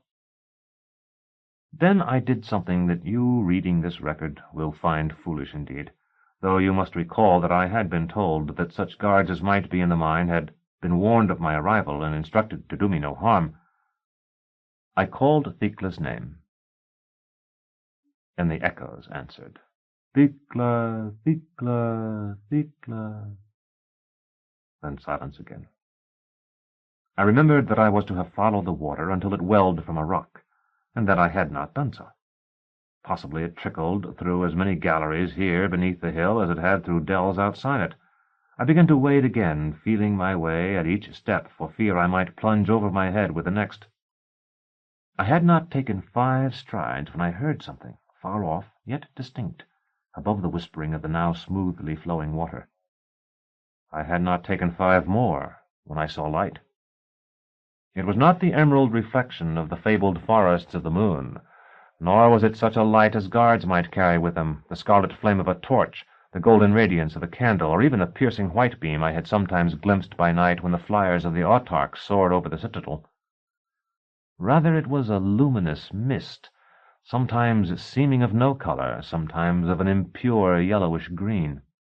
It was impossible to say how far it was, and it seemed to possess no shape. For a time it shimmered before my sight, and I, still following the stream, splashed toward it. Then it was joined by another. It is difficult for me to concentrate on the events of the next few minutes. Perhaps everyone holds in his subconscious certain moments of horror, as our oubliette held in its lowest inhabited level those clients whose minds had long ago been destroyed or transformed into consciousness no longer human. Like them, these memories shriek and lash the walls with their chains, but are seldom brought high enough to see the light. What I experienced under the hill remains with me as they remained with us, something I endeavor to lock within the furthest recesses of my mind, but am from time to time made conscious of. Not long ago, when the Samru was still near the mouth of Gial, I looked over the stern rail by night. There I saw each dipping of the oars appear as a spot of phosphorescent fire, and for a moment imagined that those from under the hill had come for me at last. They are mine to command now, but I have small comfort in that. The light I had seen was joined by a second, as I have described, then the first 2 by a third, and the first 3 by a fourth, and still I went on. Soon there were too many of the lights to count, but not knowing what they were, I was actually comforted and encouraged by the sight of them, imagining each perhaps to be a spark from a torch of some kind not known to me, a torch held by one of the guards mentioned in the letter. When I had taken a dozen more steps, I saw that these flecks of light were coalescing into a pattern, and that the pattern was a dart or arrowhead pointed toward myself. Then I heard very faintly such a roaring as I used to hear from the tower called the Bear when the beasts were given their food. Even then I think I might have escaped if I had turned and fled. I did not. The roaring grew, not quite any noise of animals, yet not the shouting of the most frenzied human mob. I saw that the flecks of light were not shapeless, as I had imagined before. Rather, each was of that figure called in art a star, having 5 unequal points. It was then much too late that I halted. By this time the uncertain hueless light these stars shed had increased enough for me to see as looming shadows the shapes about me. To either side were masses, whose angular sides suggested that they were works of men. It seemed I walked in the buried city, here not collapsed under the weight of the overlaying soil, from which the miners of Saltus delved their treasures. Among these masses stood squat pillars of an ordered irregularity, such as I have sometimes noticed in ricks of firewood, from which every stick protrudes, yet goes to make the whole. These glinted softly, throwing back the corpse light of the moving stars as something less sinister, or at least more beautiful, than they had received. For a moment I wondered at these pillars. Then I looked at the star shapes again, and for the first time saw them. Have you ever toiled by night toward what seemed a cottage window and found it to be the bale fire of a great fortress? Or climbing slipped and caught yourself and looked below and seen the fall 100 times greater than you had believed? If you have, you will have some notion of what I felt. The stars were not sparks of light, but shapes like men, small only because the cavern in which I stood was more vast than I had ever conceived that such a place could be. And the men who seemed not men, being thicker of shoulder and more twisted than men, were rushing toward me. The roar I heard was the sound of their voices.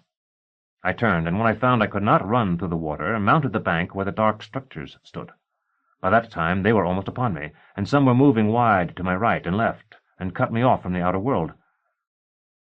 They were terrible in a fashion I am not certain I can explain, like apes in that they had hairy, crooked bodies, long-armed, short-legged, and thick-necked. Their teeth were like the fangs of Smilodons, curved and saw-edged, extending a finger's length below their massive jaws. Yet it was not any of these things, nor the noctilucent light that clung to their fur, that brought the horror I felt.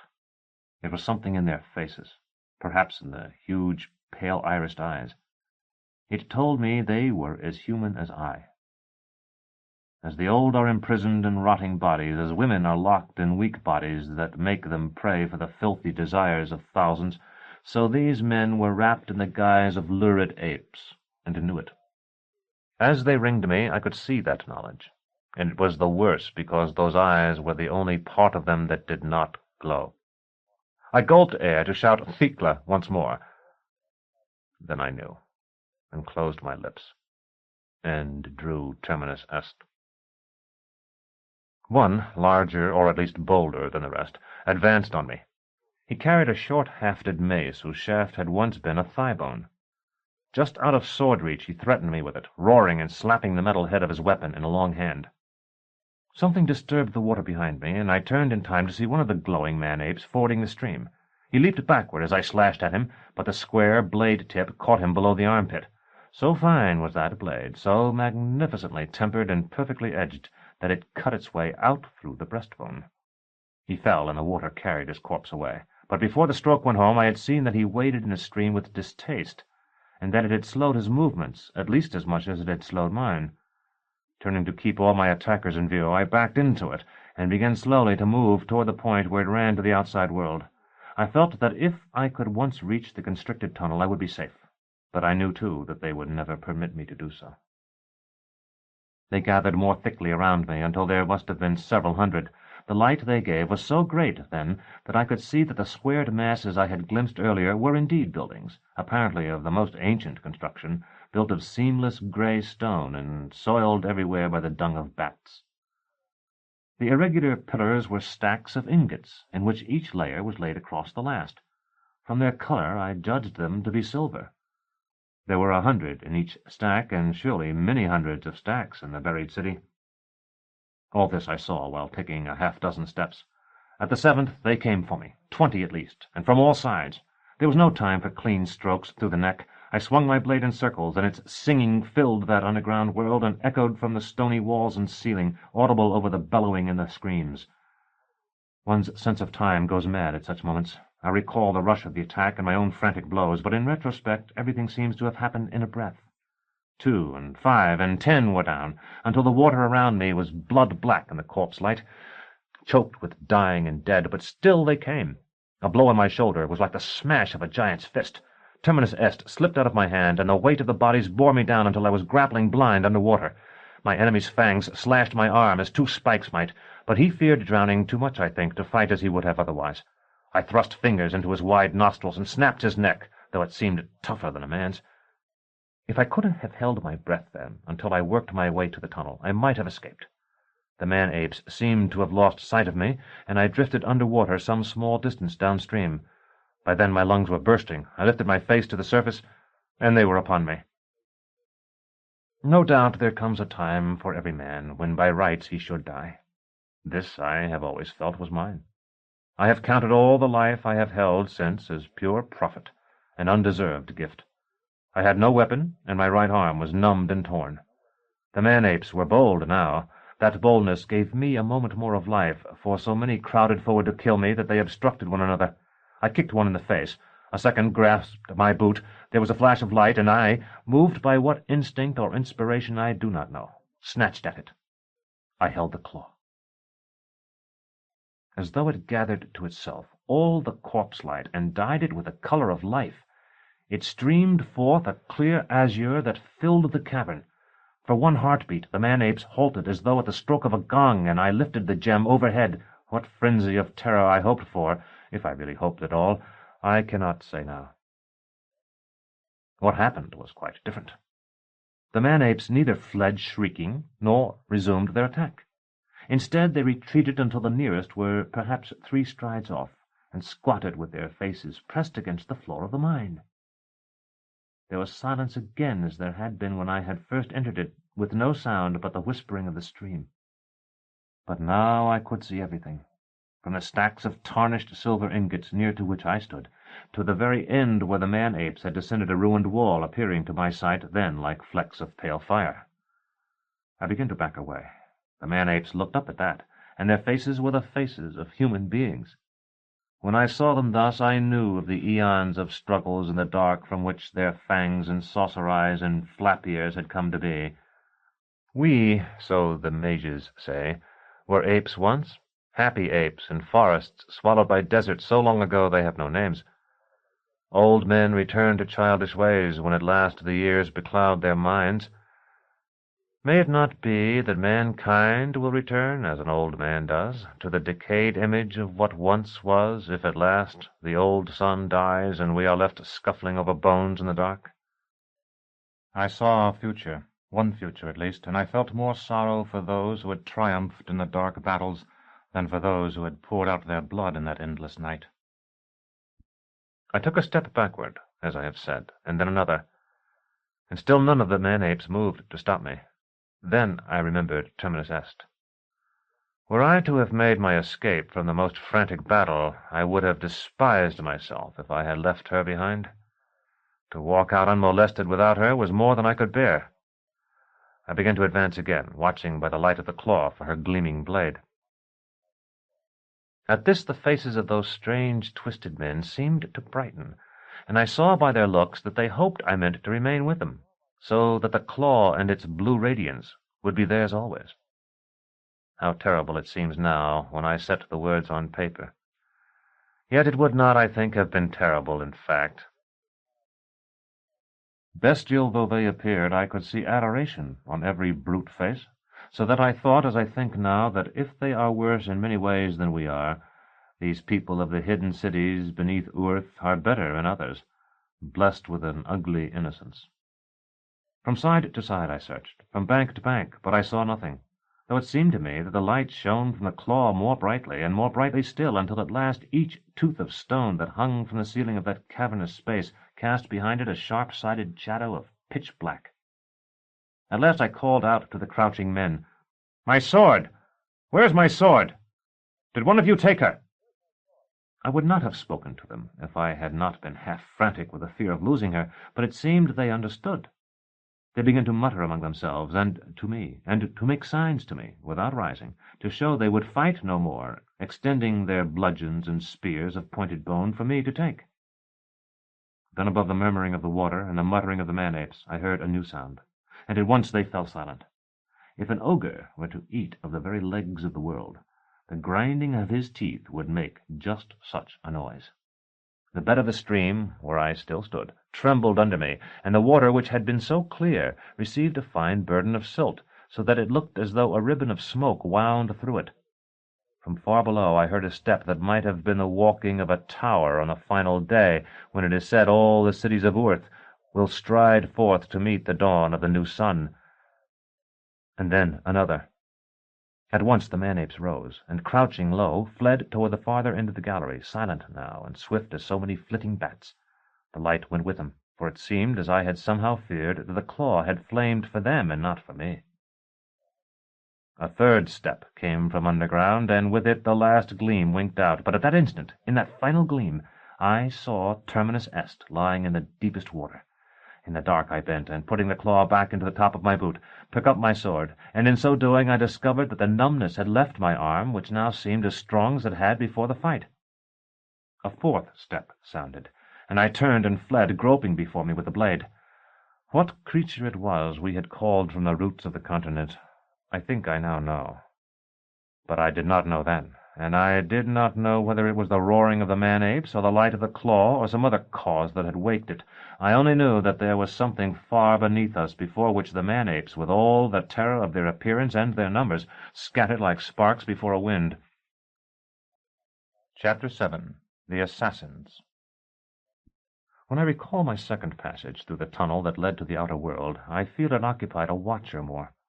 My nerves have never, I suppose, been fully sound, tormented as they have always been by a relentless memory. Then they were keyed to the highest pitch, so that to take 3 strides seemed to exhaust a lifetime. I was frightened, of course. I have never been called a coward since I was a small boy, and on certain occasions various persons have commented on my courage. I have performed my duties as a member of the guild without flinching, fought both privately and in war, climbed crags, and several times nearly drowned. But I believe there is no other difference between those who are called courageous and those who are branded craven, than that the second are fearful before the danger, and the first after it. No one can be much frightened, certainly, during a period of great and imminent peril. The mind is too much concentrated on the thing itself and on the actions necessary to meet or avoid it. The coward is a coward, then, because he has brought his fear with him. Persons we think cowardly will sometimes amaze us by their bravery if they have had no forewarning of their danger. Master Gerlos, whom I had supposed to be of the most dauntless courage when I was a boy, was unquestionably a coward. During the period when Drott was captain of apprentices, Roach and I used to alternate, turn and turn about, in serving Master Gerlos and Master Palamon. And one night, when Master Gerlos had retired to his cabin, but instructed me to stay to fill his cup for him, he began to confide in me. "Lad, do you know the client Aya? An armiger's daughter, and quite good-looking?" As an apprentice, I had few dealings with clients. I shook my head. "She is to be abused." I had no idea what he meant, so I said, "Yes, master." "That's the greatest disgrace that can befall a woman, or a man either, to be abused by the torturer." He touched his chest and threw back his head to look at me. He had a remarkably small head for so large a man. If he had worn a shirt or jacket, which of course he never did, one would have been tempted to believe it padded. "Yes, master." "Aren't you going to offer to do it for me? A young fellow like you, full of juice? Don't tell me you're not hairy yet." At last I understood what he meant, and I told him that I had not realized it would be permissible, since I was still an apprentice, but that if he gave the order I would certainly obey. "I imagine you would. She's not bad, you know. But tall, and I don't like them tall. There's an exultance bastard in that family, a generation or so back, you may be sure. Blood will confess itself, as they say, though only we know what all that means. Want to do it?" He held out his cup, and I poured. "If you wish me to, master." The truth was that I was excited at the thought. I had never possessed a woman. "You can't. I must. What if I were to be questioned? Then, too, I must certify it, sign the papers. You're master of the guild for 20 years, and I've never falsified papers. I suppose you think I can't do it?" The thought had never crossed my mind, just as the opposite thought, that he might still retain some potency, had never occurred to me with regard to Master Palamon, whose white hair, stooped shoulders, and peering lens made him seem like one who had been decrepit always. "Well, look here," Master Gerlos said, and heaved himself out of his chair. He was one of those who can walk well and speak clearly even when they are very drunk, and he strode over to a cabinet quite confidently, though I thought for a moment that he was going to drop the blue porcelain jar he took down. "This is a rare and potent drug." He took the lid off and showed me a dark brown powder. "It never fails. You'll have to use it some day, so you want to know about it. Just take as much as you could get under your fingernail on the end of a knife, you follow me? If you take too much, you won't be able to appear in public for a couple of days." I said, "I'll remember, master." "Of course, it's a poison. They all are, and this is the best. A little more than that would kill you, and you mustn't take it again until the moon changes, understand?" Perhaps you'd better have Brother Corbinian weigh the dose, Master. Corbinian was our apothecary. I was terrified that Master Gurlos might swallow a spoonful before my eyes. Me? I don't eat it. Contemptuously, he put the lid on the jar again and banged it down on its shelf in the cabinet. That's well, Master. Besides, he winked at me. I'll have this.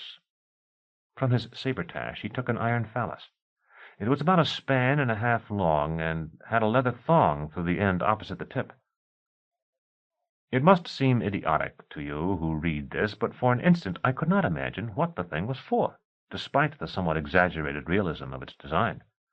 I had a wild notion that the wine had rendered him childish, as a little boy is who supposes there is no essential difference between his wooden mount and a real animal. I wanted to laugh. Abuse, that's their word. That, you see, is where they've left us an out. He had slapped the iron phallus against his palm, the same gesture, now that I think of it, that the man-ape who had threatened me had made with his mace. Then I had understood, and had been gripped by revulsion. But even that revulsion was not the emotion I would feel now in the same situation. I did not sympathize with the client because I did not think of her at all. It was only a sort of repugnance for Master Gurlos, who with all his bulk and great strength was forced to rely on the brown powder, and still worse on the iron phallus I had seen, an object that might have been sawed from a statue, and perhaps had been. Yet I saw him on another occasion, when the thing had to be done immediately, for fear the order could not otherwise be carried out before the client died, act at once, and without powder or phallus, and without difficulty.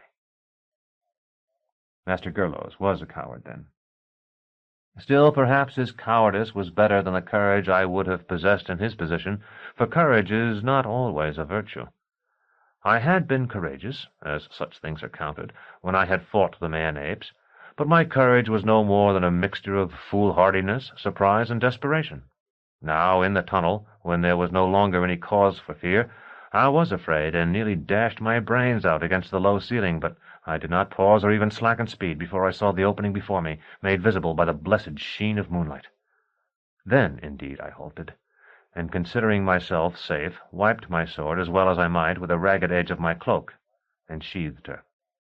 That done, I slung her over my shoulder and swung myself out and down, feeling with the toes of my sodden boots for the ledges that had supported me in the ascent. I had just gained the third when two quarrels struck the rock near my head. One must have wedged its point in some flaw in the ancient work, for it remained in place, blazing with white fire. I recall how astonished I was, and also how I hoped in the few moments before the next struck nearer still and nearly blinded me, that the arbalests were not of the kind that bring a new projectile to the string when cocked, and thus are so swift to shoot again. When the third exploded against the stone, I knew they were, and dropped before the marksman who had missed could fire yet again. There was, as I ought to have known there would be, a deep pool where the stream fell from the mouth of the mine. I got another ducking, but since I was already wet it did no harm, and in fact quenched the flecks of fire that had clung to my face and arms. There could be no question here of cannily remaining below the surface. The water seized me as if I were a stick, and flung me to the top, where it willed. This, by the greatest good luck, was some distance from the rock face, and I was able to watch my attackers from behind as I clambered onto the bank. They and the woman who stood between them were staring at the place where the cascade fell. As I drew Terminus Est for the final time that night, I called, "Over here, Agia." I had guessed earlier that it was she, but as she turned more swiftly than either of the men with her, I glimpsed her face in the moonlight. It was a terrible face to me, though for all her self-depreciation so lovely, because the sight of it meant that Thecla was surely dead. The man nearest me was fool enough to try to bring his arbalest to his shoulder before he pulled the trigger. I ducked and cut his legs from under him, while the other's quarrel whizzed over my head like a meteor. By the time I had straightened up again, the second man had dropped his arbalest and was drawing his hanger. Agia was quicker, making a cut at my neck with anathema before his weapon was free of the scabbard. I dodged her first stroke and parried her second, though Terminus Est's blade was not made for fencing. My own attack made her bound back. "Get behind him," she called to the second arbalisteer. "I confront him." He did not answer. Instead, his mouth swung open and his point swung wide. Before I realized that it was not at me that he was looking, something feverishly gleaming bounded past me. I heard the ugly sound of a breaking skull. Aja turned as gracefully as any cat and would have spitted the man-ape, but I struck the poisoned blade from her hand and sent it skittering into the pool. She tried to flee then. I caught her by the hair and jerked her off her feet. The man-ape was mumbling over the body of the arbalist steer he had killed. Whether he sought to loot it or was merely curious about its appearance, I have never known. I set my foot on Aja's neck, and the man-ape straightened and turned to face me, then dropped in the crouching posture I had seen in the mine and held up his arms. One hand was gone. I recognized the clean cut of Terminus Est. The man-ape mumbled something I could not understand. I tried to reply. "Yes, I did that. I'm sorry. We are at peace now." The beseeching look remained, and he spoke again. Blood still seeped from the stump, though his kind must possess a mechanism for pinching shut the veins, as Thylakodons are said to do. Without the attentions of a surgeon, a man would have bled to death from that wound. "I cut it," I said. "But it was while we were still fighting, before you people saw the claw of the Conciliator." Then it came to me that he must have followed me outside for another glimpse of the gem, braving the fear engendered by whatever we had waked below the hill. I thrust my hand into the top of my boot and pulled out the claw, and the instant I had done so realized what a fool I had been to put the boot and its precious cargo so close to Aja's reach, for her eyes went wide with cupidity at that moment that the man-ape abased himself further and stretched forth his piteous stump. For a moment we were posed, all three, and a strange group we must have looked in that eerie light. An astonished voice, Jonas's, called "Severian!" from the heights above. Like the trumpet note in a shadow play that dissolves all feigning, that shout entered our tableau. I lowered the claw and concealed it in my palm. The man-ape bolted for the rock face, and Aja began to struggle and curse beneath my foot. A rap with the flat of my blade quieted her, but I kept my boot on her until Jonas had joined me, and there were two of us to prevent her escape. "I thought you might need help," he said. "I perceive I was mistaken." He was looking at the corpses of the men who had been with Aja. I said, "This wasn't the real fight." Aja was sitting up, rubbing her neck and shoulders. "There were 4, and we would have had you, but the bodies of those things, those firefly tiger men, started pitching out of the hole, and 2 were afraid and slipped away." Jonas scratched his head with his steel hand, a sound like the currying of a charger. "I saw what I thought I saw then. I had begun to wonder." I asked what he thought he had seen. "A glowing being in a fur robe, making an obeisance to you. You were holding up a cup of burning brandy, I think. Or was it incense? What's this?" He bent and picked up something from the edge of the bank where the man-ape had crouched. "A bludgeon." "Yes, I see that." There was a loop of sinew at the end of the bone handle, and Jonas slipped it over his wrist. "Who are these people who tried to kill you?" "We would have," Aja said, "if it hadn't been for that cloak. We saw him coming out of the hole, but it covered him when he started to climb down, and my men couldn't see the target, only the skin of his arms." I explained as briefly as I could how I had become involved with Aja and her twin, and described the death of Hydrodules. "So now she's come to join him." Jonas looked from her to the crimson length of Terminus Est and gave a little shrug. "I left my Merry-Kip up there, and perhaps I ought to go and look after her. That way I can say afterward that I saw nothing. Was this woman the one who sent the letter?" "I should have known. I had told her about Thecla. You don't know about Thecla, but she did, and that was what the letter was about. I told her while we were going through the Botanic Gardens in Nessus. There were mistakes in the letter, and things Thecla would never have said, but I didn't stop to think of them when I read it." I stepped away and replaced the claw in my boot, thrusting it deep. "Maybe you had better attend to your animal, as you say. My own seems to have broken loose, and we may have to take turns riding yours." Jonas nodded and began to climb back the way he had come. "You were waiting for me, weren't you?" I asked Aja. "I heard something, and the destrier cocked his ears at the sound. That was you. Why didn't you kill me then?" "We were up there," she gestured toward the heights, "and I wanted the men I'd hired to shoot you when you came wading up the brook. They were stupid and stubborn, as men always are, and said they wouldn't waste their quarrels, that the creatures inside would kill you. I rolled down a stone, the biggest I could move, but by then it was too late. They had told you about the mine? Aegis shrugged, and the moonlight turned her bare shoulders to something more precious and more beautiful than flesh. You're going to kill me now, so what does it matter? All the local people tell stories about this place. They say those things come out at night during storms and take animals from the cowsheds and sometimes break into the houses for children. There's also a legend that they guard treasure inside, so I put that in the letter, too. I thought if you wouldn't come for your Thecla, you might for that. Can I stand with my back to you, Severian?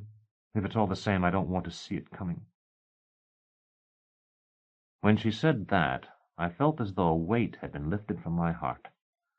I had not been certain I could strike her if I had to look into her face. I raised my own iron phallus, and as I did so, felt there was one more thing I wanted to ask Aja, but I could not recall what it might be. "Strike," she said. "I am ready." I sought good footing, and my fingers found the woman's head at one end of the guard, the head that marked the female edge. And a little later, again, "Strike!" But by that time I had climbed out of the veil. Chapter 8. The Cultellarii. We returned to the inn in silence, and so slowly that the eastern sky was gray before we reached the town. Jonas was unsaddling the Merrikip when I said, "I didn't kill her." He nodded without looking at me. "I know." "Did you watch? You said you wouldn't." "I heard her voice when you were practically standing beside me." "Will she try again?" I waited thinking while he carried the little saddle into the tack room.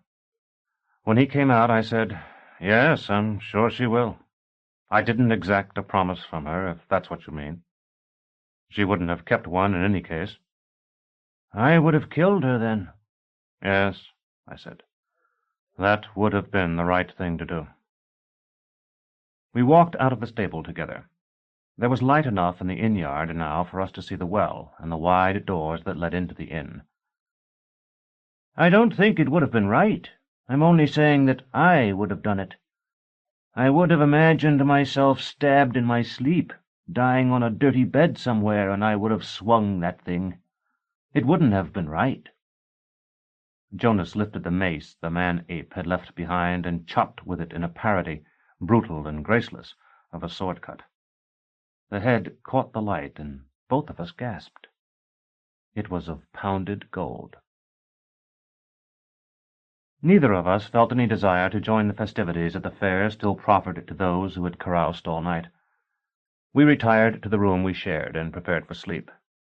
When Jonas offered to share his gold with me, I refused. Earlier I had had money in plenty and the advance on my fee, and he had been living, as it were, upon my largesse. Now I was happy that he would no longer feel himself in my debt. I was ashamed, too, when I saw how completely he trusted me with his gold, and remembered how carefully I had concealed, in fact still concealed, the existence of the claw from him. I felt bound to tell him of it, but I did not, and contrived instead to slip my foot from my wet boot in such a way that the claw fell into the toe. I woke about noon, and after satisfying myself that the claw was still there, roused Jonas as he had asked me. "There should be jewelers at the fair who'll give me some sort of price for this," he said. "At least I can bargain with them. Want to come with me?" "We should have something to eat, and by the time we're through I'll be due at the scaffold." "Back to work, then?" "Yes." I had picked up my cloak. It was sadly torn, and my boots were dull and still slightly damp. "One of the maids here can sew that for you. It won't be as good as new, but it will be a lot better than it is now." Jonas swung open the door. "Come along if you're hungry." "What are you looking so thoughtful about?" In the inn's parlor, with the good meal between us and the innkeeper's wife exercising her needle on my cloak in another room, I told him what had happened under the hill, ending with the steps I had heard far below ground. "You're a strange man," was all he said. "You are stranger than I.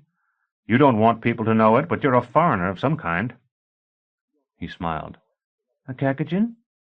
"An outlander." Jonas shook his head, then nodded. Yes, I suppose I am. But you have this talisman that lets you command nightmares, and you have discovered a hoard of silver. Yet you talk about it to me as someone else might talk about the weather. I took a bit of bread. It is strange, I agree. But the strangeness resides in the claw, the thing itself, and not in me. As for talking about it to you, why shouldn't I? If I were to steal your gold, I could sell it and spend the money, but I don't think things would go well for someone who stole the claw. I don't know why I think that, but I do, and of course Aja stole it. As for the silver, and she put it in your pocket? In the sabretache that hangs from my belt. She thought her brother would kill me, remember? Then they were going to claim my body. They had planned that already, so they'd get Terminus Est and my habit. She would have had my sword and clothes and the gem too, and meanwhile, if it were found, I would be blamed and not she. I remember— What? The Pellarines. They stopped us as we were trying to get out. Jonas, do you think it's true that some people can read the thoughts of others? Of course. Not everyone is so sure. Master Gerlos used to speak favorably of the idea, but Master Palamon wouldn't hear of it. Still, I think the chief priestess of the Pellarines could, at least to some degree. She knew Aja had taken something, and that I had not. She made Aja strip so they could search her, but they didn't search me. Later they destroyed their cathedral, and I think that must have been because of the loss of the claw. It was the cathedral of the claw, after all. Jonas nodded thoughtfully. But none of this is what I wanted to ask you about. I'd like your opinion of the footsteps. Everyone knows about Erebus and Abaia and the other beings in the sea who will come to land someday. Nevertheless, I think you know more about them than most of the rest of us. Jonas's face, which had been so open before, was closed and guarded now. And why do you think that? Because you've been a sailor, and because of the story about the beans, the story you told at the gate. You must have seen my brown book when I was reading it upstairs. It tells all the secrets of the world, or at least what various mages have said they were. I haven't read it all, or even half of it, though Thecla and I used to read an entry every few days and spend the time between readings arguing about it. But I've noticed that all the explanations in that book are simple and seemingly childish. Like my story. I nodded. Your story might have come out of the book. When I first carried it to Thecla, I supposed it was intended for children, or for adults who enjoyed childish things. But when we had talked about some of the thoughts in it, I understood that they had to be expressed in that way, or they couldn't be expressed at all. If the writer had wanted to describe a new way to make wine, or the best way to make love, he could have used complex and accurate language. But in the book he really wrote he had to say, "In the beginning was only the hexameron," or, "It is not to see the icon standing still, but to see the still standing." The thing I heard underground, was that one of them? I didn't see it. Jonas rose. I'm going out now to sell the mace, but before I go, I'm going to tell you what all housewives sooner or later tell their husbands. Before you ask more questions, think about whether you really want to know the answers. One last question, I said, and then I promise I won't ask you anything more. When we were going through the wall, you said the things we saw in there were soldiers, and you implied they had been stationed there to resist Abaia and the others. Are the man-apes soldiers of the same kind? And if they are, what good can human-sized fighters do when our opponents are as large as mountains? And why didn't the old autarchs use human soldiers? Jonas had wrapped the mace in a rag and stood now shifting it from one hand to the other. That's 3 questions. And the only one I can answer for certain is the second. I'll guess at the other 2, but I'm going to hold you to your promise. This is the last time we're going to speak of these things. That last question first. The old autarchs who were not autarchs, or called so, did use human soldiers. But the warriors they had created by humanizing animals, and perhaps in secret by bestializing men, were more loyal. They had to be, since the populace, who hated their rulers, hated these inhuman servitors more still. Thus the servitors could be made to endure things that human soldiers would not. That may have been why they were used in the wall. Or there may be some other explanation entirely. Jonas paused and walked to the window, looking not into the street, but up at the clouds. I don't know whether your man-apes are the same kind of hybrid. The one I saw looked quite human to me, except for his pelt, so I would be inclined to agree with you that they are human beings who have undergone some change in their essential nature as a result of their life in the mines and their contact with the relics of the city buried there. Earth is very old now.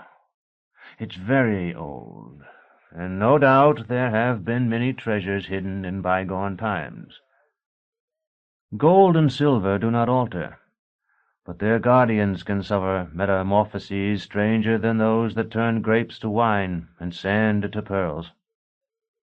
I said, But we outside endure the dark each night, and the treasures carried up from the mines are brought to us. Why haven't we changed too? Jonas did not answer, and I remembered my promise to ask him nothing more. Still, when he turned to face me, there was something in his eyes that told me I was being a fool, that we had changed.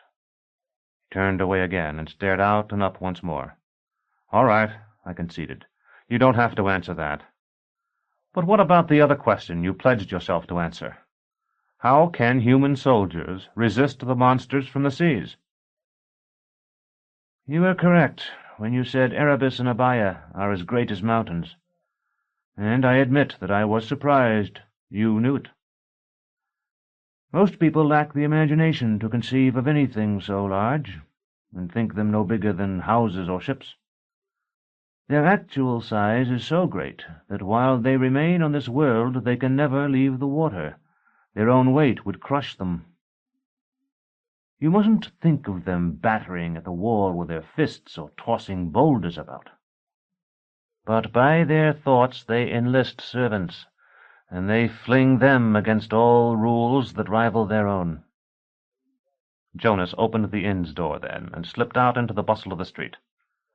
I remained where I was, resting an elbow on what had been our breakfast table, and recalled the dream I had experienced when I had shared Baldander's bed.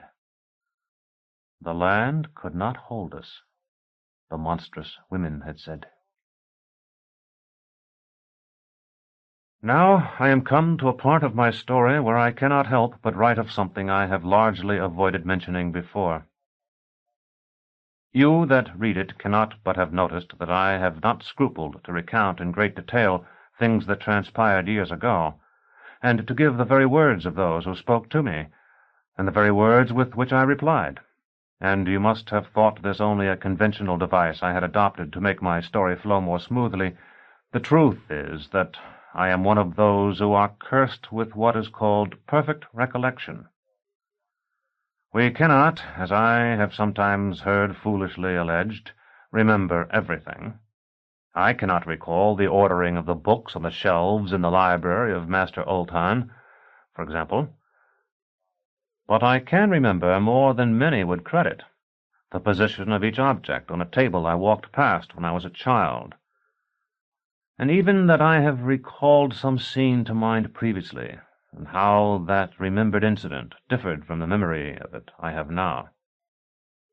It was my power of recollection that made me the favorite pupil of Master Palamon, and so I suppose it can be blamed for the existence of this narrative, for if he had not favored me, I would not have been sent to Thrax bearing his sword.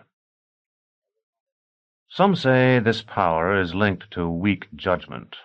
Of that I am no judge.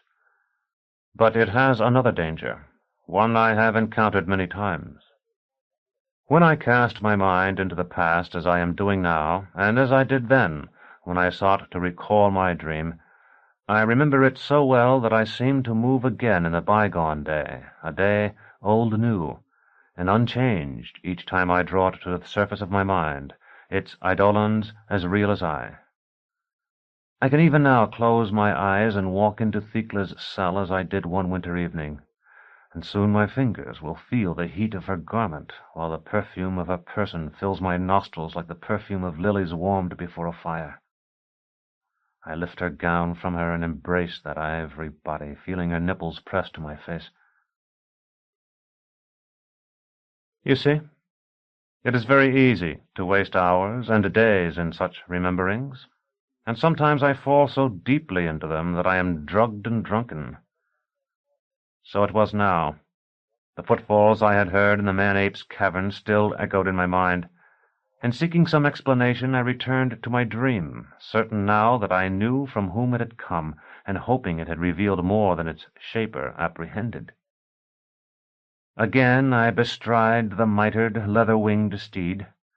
Pelicans fly below us with stiffly formal strokes, and gulls wheel and keen. Again I fall, tumbling through the abyss of air, whistling toward the sea, yet suspended for a time between wave and cloud. I arch my body, bring down my head, let my legs trail behind me like a banner, and so cleave the water and see floating in clear azure the head with hair of snakes and the many-headed beast, and then the swirling sand garden far below. The giantesses lift arms like the trunks of sycamores, each finger tipped with an amaranthine talon. Then very suddenly, I, who had been blind before, understood why it was that Abaia had sent me this dream, and had sought to enlist me in the great and final war of earth. But now the tyranny of memory overwhelmed my will. Though I could see the Titan Odalisques and their garden, and knew them to be no more than dream stuff recalled, I could not escape from their fascination and the memory of the dream. Hands grasped me like a doll, and as I dandled thus between the meretresses of Abaia, I was lifted from my broad-armed chair in the Inn of Saltus. Yet still, for perhaps 100 heartbeats more, I could not rid my mind of the sea and its green-haired women. He sleeps. His eyes are open. A third voice. Shall we bring the sword? Bring it. There may be work for it. The tightnesses faded. Men in deerskin and rough wool held me on either side, and one with a scarred face held the point of his dirk at my throat. The man on my right had picked up Terminus Est with his free hand. He was the black-bearded volunteer who had helped break open the sealed house. Someone's coming. The man with the scarred face glided away. I heard the door rattle, and Jonas's exclamation as he was drawn inside. This is your master, isn't it? Well, don't move, my friend, or cry out. We'll kill you both. Chapter 9. The Liege of Leaves. They forced us to stand with our faces to the wall while they bound our hands. Our cloaks were draped over our shoulders afterward to hide the thongs, so that we appeared to walk with our hands clasped behind us, and we were led out into the inn-yard, where a huge baluchither shifted from foot to foot under a plain howdah of iron and horn. The man who held my left arm reached up and struck the beast the hollow of the knee with the shaft of a goad to make him kneel, and we were driven onto his back. When Jonas and I had come to Saltus, our path had threaded hills of debris from the mines, hills composed largely of broken stone and brick.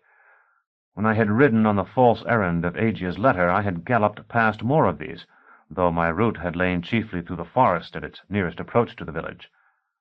Now we went among the heaps of tailings where there was no path. Here, in addition to much rubble, the miners had cast all they had brought forth from the buried past that might otherwise have defamed their village and occupation. Everything foul lay in tumbled heaps 10 times and more the height of the baluchither's lofty back. Obscene statues, canted and crumbling, and human bones, to which strips of dry flesh and hanks of hair still clung. And with them 10,000 men and women, those who, in seeking a private resurrection, had rendered their corpses forever imperishable, lay here like drunkards after their debauch, their crystal sarcophagi broken, their limbs relaxed in grotesque disarray, their clothing rotted or rotting, and their eyes blindly fixed upon the sky. At first Jonas and I had attempted to question our captors, but they had silenced us with blows. Now that the baluchither wound his way among this desolation, they seemed easier of mind, and I asked again where they were taking us. The man with the scarred face replied, "To the wild, the home of free men and lovely women." I thought of Asia, and asked if he served her.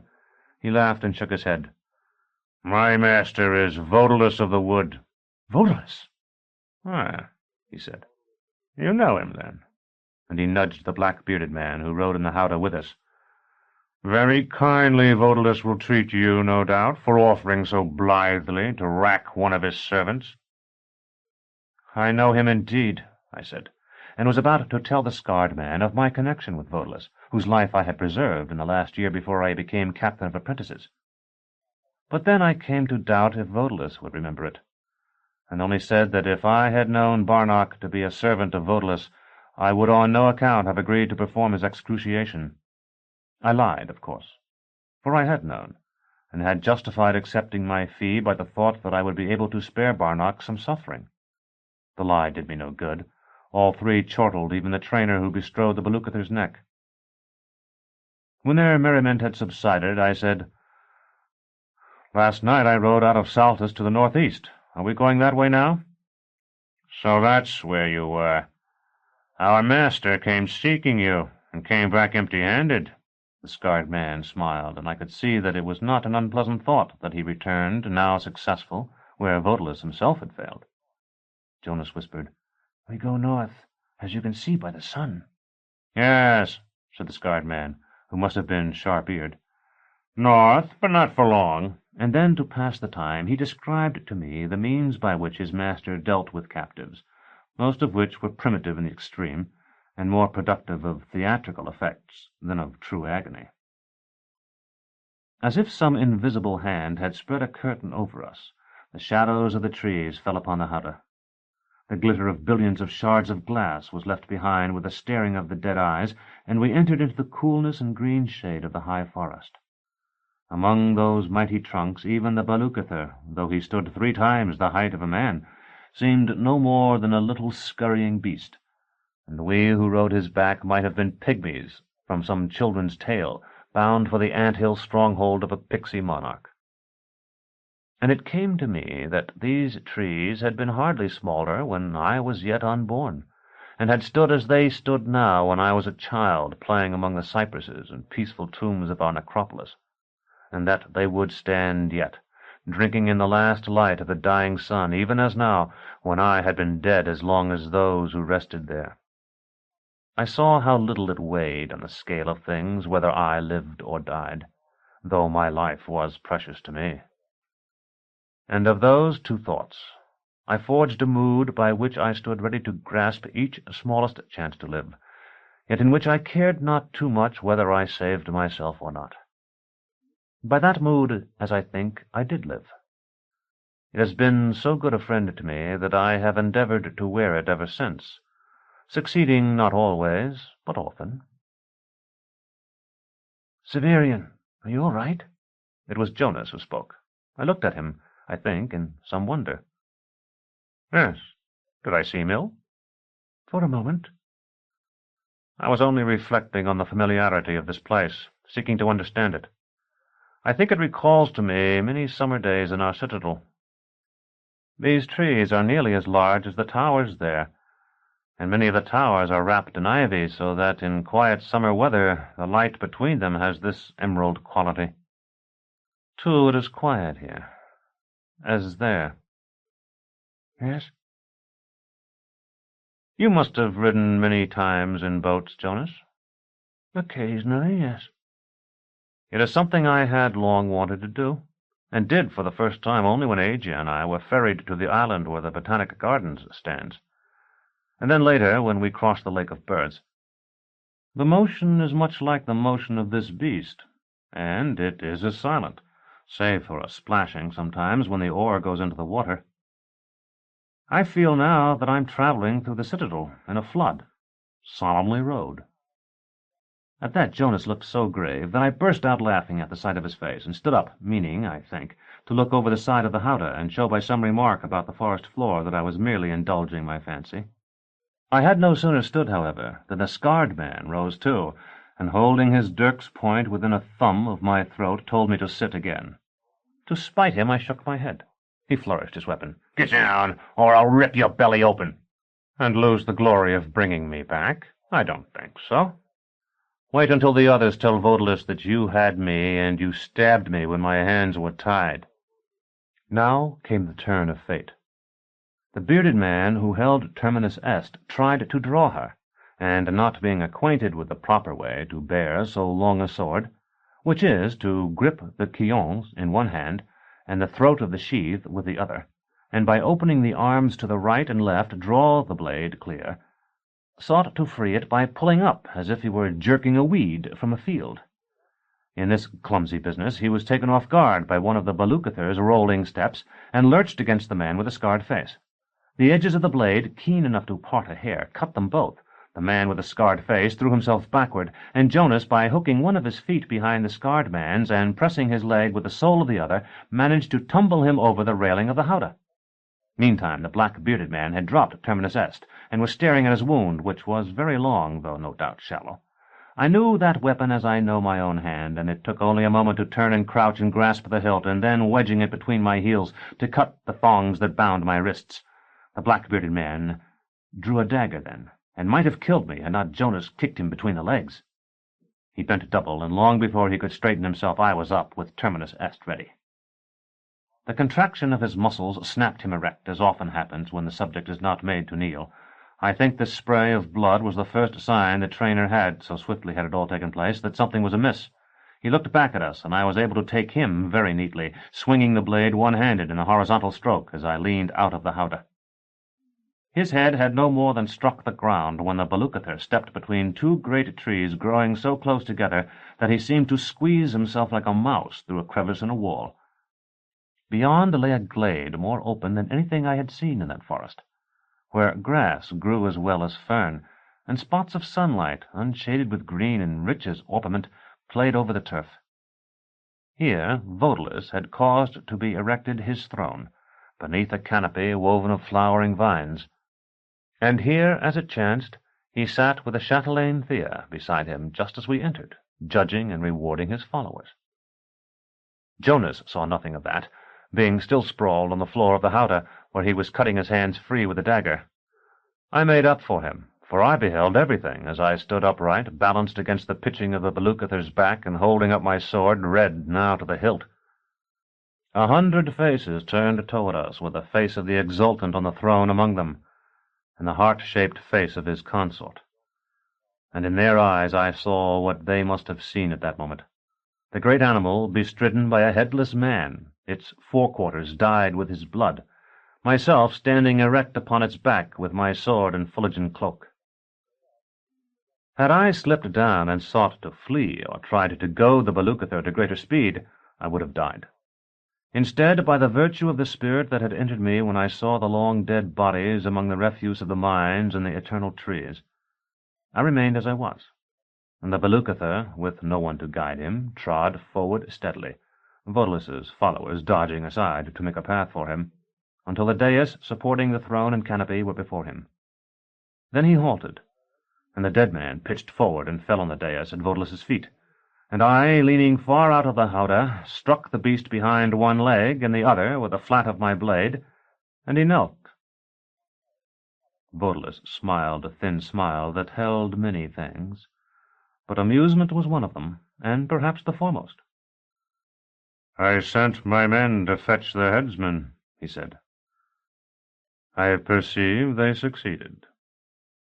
I saluted with my sword, holding the hilt before my eyes as we were taught to do when an exultant came to observe an execution in the grand court. "Sir, they have brought you the anti-headsman.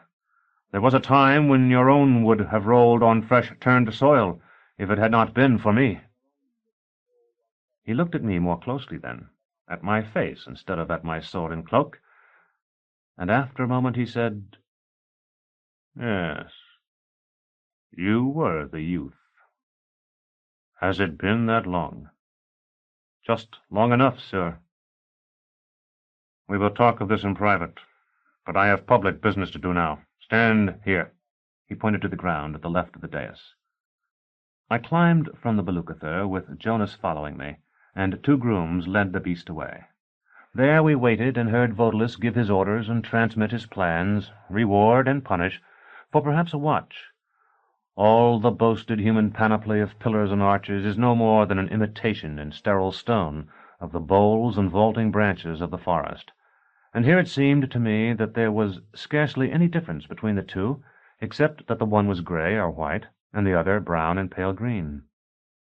Then I believed I understood why all the soldiers of the autarch and all the thronging retainers of the exultants could not subdue Odalisque. He occupied the mightiest fortress of earth, greater by far than our citadel, to which I had likened it. At length he dismissed the crowd, each man and woman to his or her own place, and came down from the dais to talk to me, bending over me, as I might have bent above a child. "You served me once," he said. "For that I will spare your life, whatever else befalls, though it may be necessary that you remain my guest for a time. Knowing that your life is no longer in danger, will you serve me again?" The oath to the autarch I had taken on the occasion of my elevation had not the strength to resist the memory of that misty evening with which I have begun this account of my life.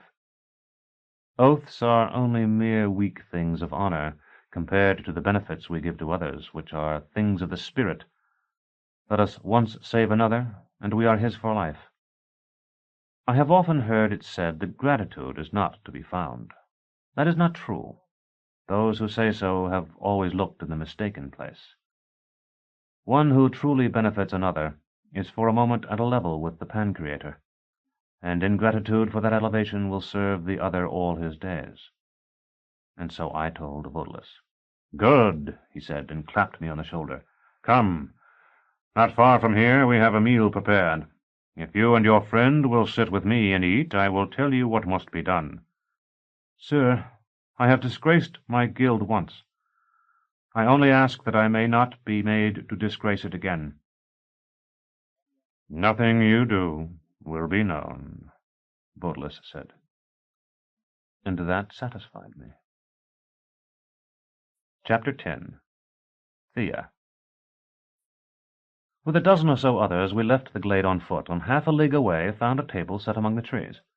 I was placed at Odalisque's left hand, and while the others ate, I feigned to, and feasted my eyes on him and his lady, whom I had so often recalled as I lay on my cot among the apprentices in our tower. When I had saved him, mentally at least, I had still been a boy.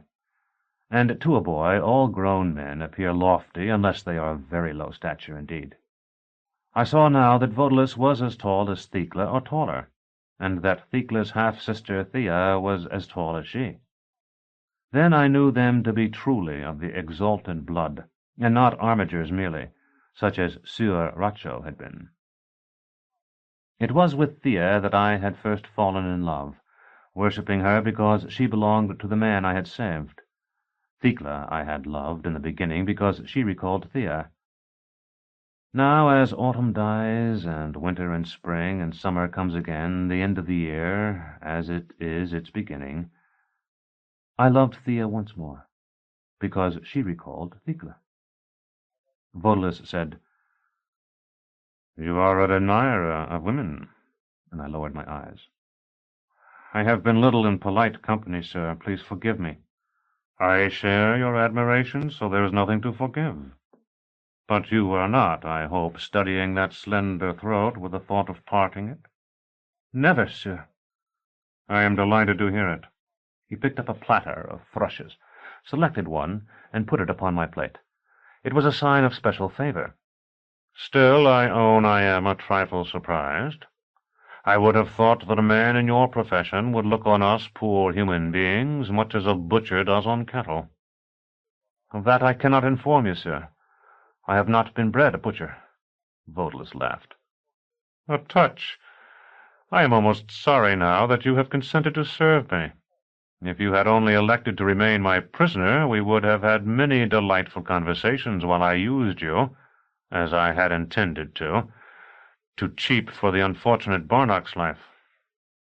As it is, you will be away by morning. Yet I think I have an errand for you that will consort well with your own inclinations." If it is your errand, sir, it must. You are wasted on the scaffold, he smiled. We will find better work for you before long. But if you are to serve me well, you must understand something of the position of the pieces on the board, and the goal of the game we play. Call the sides white and black, and in honor of your garments, so that you shall know where your interests lie, we shall be black. No doubt you have been told that we blacks are mere bandits and traitors, but have you any notion of what it is we strive to do? To checkmate the Autarch, sir? That would be well enough, but it is only a step and not our final goal. You have come from the Citadel. I know you see something of your journeyings in history, that great fortress of bygone days, so you must possess some feeling for the past. Has it never struck you that mankind was richer by far, and happier too, a Chiliad gone, than it is now? Everyone knows, I said, that we have fallen far from the brave days of the past. As it was then, so shall it be again.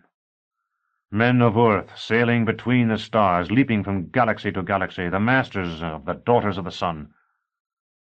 The chatelaine Thea, who must have been listening to Odalisque, though she had showed no sign of it, looked across him to me, and said in a sweet, cooing voice, "Do you know how our world was renamed, Torturer? The Dawn Men went to Red Verthande, who was then named War, and because they thought that had an ungracious sound that would keep others from following them, they renamed it, calling it Present. That was a jest in their tongue, for the same word meant now and the gift. Also one of our tutors once explained the matter to my sister and me, though I do not see how any language could endure such confusion." Odalisque listened to her as though he were impatient to speak himself, yet was too well-mannered to interrupt her. "Then others, who would have drawn a people to the innermost habitable world for their own reasons, took up the game as well, and called that world Skuld, the world of the future. Thus our own became Earth, the world of the past." "You are wrong in that, I fear," Odalisque told her. "I have it on good authority that this world of ours has been called by that name from the utmost reaches of antiquity. Still, your error is so charming that I would rather have it that you are correct, and I mistaken." Thea smiled at that, and Odalisque turned again toward me. "Though it does not explain why Earth is called as she is, my dear Chatelaine's tale makes the vital point well, which is that in those times mankind traveled by his own ships from world to world, and mastered each, and built on them the cities of man. Those were the great days of our race, when our fathers' fathers' fathers strove for the mastery of the universe." He paused, and because he seemed to expect some comment from me, I said, "Sir, we are much diminished in wisdom from that age." "Ah, now you strike to the heart. Yet with all your perspicacity you mistake it. No, we are not diminished in wisdom. We are diminished in power. Study has advanced without let-up, but even as men have learned all that is needful for mastery, the strength of the world has been exhausted. We exist now, and precariously, upon the ruin of those who preceded us. While some skim the air in their flyers, 10,000 leagues in a day, we others creep upon the skin of earth, unable to go from one horizon to the next before the westernmost has lifted itself to veil the sun. You spoke a moment ago of checkmating that mewling fool, the Autarch. I want you to conceive now of two Autarchs, two great powers striving for mastery. The white seeks to maintain things as they are, the black to set man's foot on the road to domination again. I called it the black by chance, but it would be well to remember that it is by night that we see the stars strongly. They are remote and all but invisible in the red light of day. Now, of those two powers, which would you serve?" The wind was stirring in the trees, and it seemed to me that everyone at the table had fallen silent, listening to Odalisque and waiting for my reply. I said, "The black, surely. Good. But as a man of sense, you must understand that the way to reconquest cannot be easy. Those who wish no change may sit hugging their scruples forever. We must do everything. We must dare everything." The others had begun to talk and eat again. I lowered my voice until only Odalisque could hear me. "Sir, there is something I have not told you. I dare not conceal it longer for fear you should think me faithless." He was a better intriguer than I, and turned away before he answered, pretending to eat. "What is it? Out with it." "Sir," I said, "I have a relic. The thing they say is the claw of the Conciliator." He was biting the roasted thigh of a fowl as I spoke. I saw him pause. His eyes turned to look at me, though he did not move his head. "Do you wish to see it, sir? It is very beautiful, and I have it in the top of my boot." "No," he whispered. "Yes, perhaps, but not here. No, better not at all." "To whom should I give it, then?" Odalisque chewed and swallowed. "I had heard from friends I have in Nessus that it was gone. So you have it. You must keep it until you can dispose of it. Do not try to sell it. It would be identified at once. Hide it somewhere. If you must, throw it into a pit." "But surely, sir, it is very valuable." "It is beyond value, which means it is worthless. You and I are men of sense." Despite his words, there was a tinge of fear in his voice. "But the rabble believe it to be sacred, a performer of all manner of wonders. If I were to possess it, they would think me a desecrator, and an enemy of the Theologomenon. Our masters would think me turned traitor. You must tell me." Just at that moment, a man I had not seen previously came running up to the table with a look that indicated he bore urgent news. Odalisque rose and walked a few paces away with him, looking very much, I thought, like a handsome schoolmaster with a boy, for the messenger's head was no higher than his shoulder. I ate, thinking he would soon return, but after a long questioning of the messenger, he walked away with him, disappearing among the broad trunks of the trees. One by one the others rose too, until no one remained but the beautiful Thea, Jonas, and me, and one other man. "You are to join us," Thea said at last in her cooing voice. "Yet you do not know our ways. Have you need of money?" I hesitated, but Jonas said, "That's something that's always welcome, chatelaine, like the misfortunes of an older brother." "Shares will be set aside for you from this day of all we take. When you return to us, they will be given to you. Meanwhile, I have a purse for each of you to speed you on your way." "We are going, then?" I asked. "Were you not told so?" "Odalisque will instruct you at the supper." I had supposed the meal we were eating would be the final one of the day, and the thought must have been reflected in my face. "There will be a supper tonight when the moon is bright," Thea said. "Someone will be sent to fetch you." Then she quoted a scrap of verse. "Dine at dawn to open your eyes. Dine at noon that you be strong. Dine at eve and then talk long.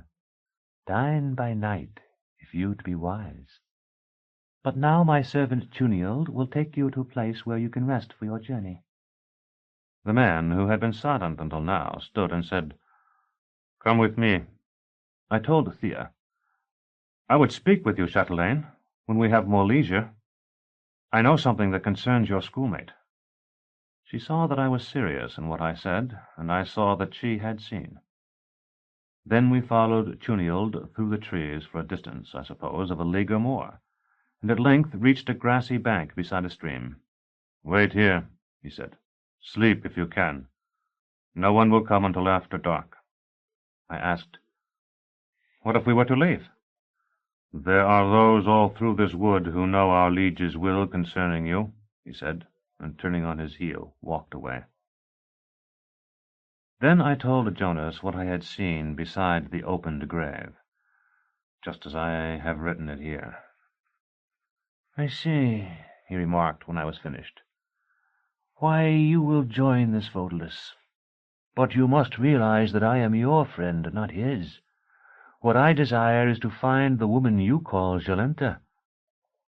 You want to serve Odalisque, and to go to Thrax and begin a new life in exile, and to wipe out the stain you say you have made on the honor of your guild, though I confess I don't understand how such a thing can be stained, and to find the woman called Dorcas, and to make peace with the woman called Agia, while returning something we both know of to the women called Pellerines. He was smiling by the time he finished this list, and I was laughing. And though you remind me of the old man's kestrel that sat on a perch for 20 years and then flew off in all directions, I hope you achieve these things. But I trust you realize that it is possible, just barely possible perhaps, but possible, that one or two of them may get in the way of 4 or 5 of the others. What you're saying is very true, I admitted. I'm striving to do all those things, and although you won't credit it, I am giving all my strength and as much of my attention as can be of any benefit to all of them. Yet I have to admit things aren't going as well as they might. My divided ambitions have landed me in no better place than the shade of this tree, where I am a homeless wanderer. While you, with your single-minded pursuit of one all-powerful objective, look where you are. In such talk we passed the watches of late afternoon. Birds twittered overhead, and it was very pleasant to have such a friend as Jonas, loyal, reasonable, tactful, and filled with wisdom, humor, and prudence. At that time I had no hint of his history, but I sensed that he was being less than candid about his background, and I sought, without venturing direct questions, to draw him out.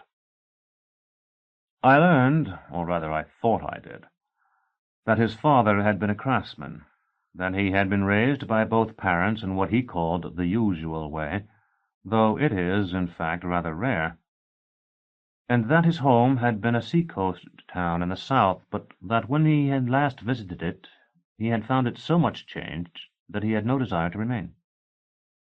From his appearance, when I had first encountered him beside the wall, I had supposed him to be about 10 years my elder. From what he said now, and to a lesser extent from some earlier talks we had had, I decided he must be somewhat older. He seemed to have read a good deal of the chronicles of the past, and I was still too naive and unlettered myself, despite the attention Master Palamon and Thecla had given my mind, to think that anyone much below middle age could have done so. He had a slightly cynical detachment from mankind that suggested he had seen a great deal of the world. We were still talking when I glimpsed the graceful figure of the chatelaine Thea moving among the trees some distance away. I nudged Jonas, and we fell silent to watch her. She was coming toward us without having seen us, so that she moved in the blind way people do who are merely following directions. At times a shaft of sunlight fell upon her face, which, if it chanced to be in profile, suggested Thecla's so strongly that the sight of it seemed to tear at my chest. She had Thecla's walk as well, the proud Phororachus stalk that should never have been caged. "It must be a truly ancient family," I whispered to Jonas. "Look at her, like a dryad.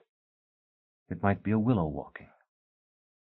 "Those ancient families are the newest of all," he answered. "In ancient times there was nothing like them." I do not believe she was near enough to make out our words, but she seemed to hear his voice, and looked toward us. We waved, and she quickened her pace, not running, yet coming very rapidly because of the length of her stride. We stood, then sat again when she had reached us, and seated herself upon her scarf with her face toward the brook. "You said you had something to tell me about my sister." Her voice made her seem less formidable, and seated she was hardly taller than we. "I was her last friend," I said. "She told me they would try to make you persuade Volus to give himself up to save her. Did you know she was imprisoned?" "Were you her servant?" Thea seemed to weigh me with her eyes. "Yes, I heard they took her to that horrible place in the slums of Nessus, where I understand she died very quickly." I thought of the time I had spent waiting outside Thecla's door before the scarlet thread of blood came trickling from under it, but I nodded. "How was she arrested? Do you know?" Thecla had told me the details, and I recounted them just as I had got them from her, omitting nothing. I see, Thea said, and was silent for a moment, staring at the moving water. I have missed the court, of course, hearing about those people and that business of muffling her with a tapestry. That's so very characteristic. Calls up the reasons I left it. I think she missed it sometimes, too, I said. At least she talked of it a great deal, but she told me that if she were ever freed, she would not go back. She spoke about the country house from which she took her title, and told me how she would refurnish it and give dinners there for the leading persons of the region, and hunt. Thea's face twisted in a bitter smile. I have had enough of hunting now for 10 lifetimes. But when Odalisque is Autarch, I will be his consort. Then I shall walk beside the Well of Orchids again, this time with the daughters of 50 exultants in my train to amuse me with their singing. Enough of that. It is some months off at least. For the present I have what I have. She looked somberly at Jonas and me, and rose very gracefully, indicating by a gesture that we were to remain where we were. I was happy to hear something now of my half-sister. That house you spoke of is mine now, you know, though I can't claim it. To recompense you, I warn you of the supper we will soon share. You didn't seem receptive of the hints Odalisque flung you. Did you understand them? When Jonas said nothing, I shook my head. If we and our allies and masters who wait in the countries beneath the tides are to triumph, we must absorb all that can be learned of the past. Do you know of the analeptic Alzebo? I said, No, chatelaine, but I have heard tales of the animal of that name. It is said it can speak, and that it comes by night to a house where a child has died and cries to be let in. Thea nodded. That animal was brought from the stars long ago, as were many other things for the benefit of Earth. It is a beast having no more intelligence than a dog, or perhaps less. But it is a devourer of carrion and a clawer at graves, and when it has fed upon human flesh it knows, at least for a time, the speech and ways of human beings. The analeptic Alzebo is prepared from a gland at the base of the animal's skull. Do you understand me? When she had gone, Jonas would not look at me, nor I at his face. We both knew what feast it was we were to attend that night. Chapter 11. Thecla. After we had sat, so it seemed to me, for a long time, though it was probably no more than a few moments, I could tolerate what I felt no longer. I went to the margin of the brook, and kneeling there on the soft earth, spewed out the dinner I had eaten with Odalisque. And when there was nothing more to come forth, I remained where I was, retching and shivering, and rinsing my face and mouth, while the cold, clear water washed away the wine and half-digested meat I had brought up. When at last I was able to stand, I returned to Jonas and told him, "We must go." He looked at me as though he pitied me, and I suppose he did. "Odalisque's fighting men are all around us." "You were not sick, I see, the way I was. But you heard who their allies are. Perhaps Junild was lying." "I've heard our guards walking among the trees. They're not as silent as all that. You have your sword, Severian, and I have a knife, but Odalisque's men will have bows. I noticed that most of those who sat with us at table did. We can try to hide behind the trunks like alouettes." I understood what he meant, and said, "Alouettes are shot every day." "Still, no one hunts them by night. It would be dark in a watch or less." "You will go with me if we wait until then?" I thrust out my hand. Jonas clasped it. "Severian, my poor friend, you told me of seeing Odalisque, and this chatelaine Thea, and another man, beside a violated grave. Didn't you know what it was they planned to do with what they got there?" I had known, of course. But it had been a remote and seemingly irrelevant knowledge then. Now I found I had nothing to say, and indeed almost no thoughts at all outside the hope that night would come quickly. The men Odalisque sent for us came more quickly still, 4 burly fellows who might have been peasants and carried Appendixes, and a 5th with something of the armiger about him who wore an officer's spadroon. Perhaps these men were in the crowd before the dais who had watched us arrive. At any rate, they seemed determined to take no risks with us, and surrounded us with their weapons at the ready, even while they hailed us as friends and comrades in arms. Jonas put as brave a face on it as a man could, and chatted with them while they escorted us down the forest paths. I could think of nothing but the ordeal ahead, and walked as I might have to the end of the world. Urth turned her face from the suns as we travelled. No glimmer of starlight seemed to penetrate the thronging leaves, yet our guides knew the way so well they hardly slowed. With each step I took, I wanted to ask if we would be forced to join in the meal to which we were led, but I knew without asking that to refuse, or even to seem to wish to refuse, would destroy whatever confidence Odalisque had in me, endangering my freedom and perhaps my life. Our 5 guards, who had talked only reluctantly at first in response to Jonas's jests and queries, grew more cheerful as I became more desperate, gossiping as if they were on their way to a drinking bout or a brothel. Yet though I recognized the note of anticipation in their voices, the jibes they made were as unintelligible to me as the banter of libertines is to a little child. "Going far this time? Going to drown yourself again?" This from the man at the back of our party, a mere disembodied voice in the dark. "By Erebus, I'm going to sink so far you won't see me until winter." A voice I recognized as belonging to the armiger asked, "Have any of you seen her yet?" The others had sounded merely boastful, but there was a hunger of a kind I had never heard before behind his simple words.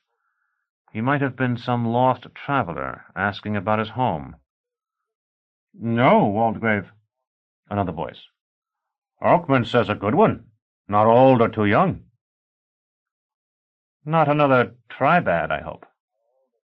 "I don't—" The voice broke off, or perhaps I only stopped attending to what it said.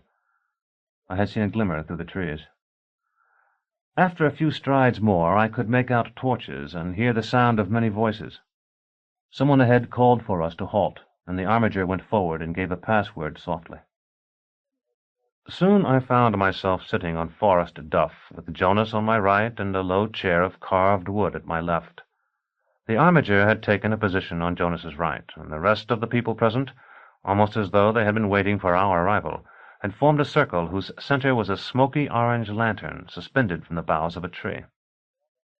No more than a third of those who had been at the audience in the glade were there, but from their dress and weapons it seemed to me that they were largely those of highest rank, together perhaps with members of certain favored fighting cadres.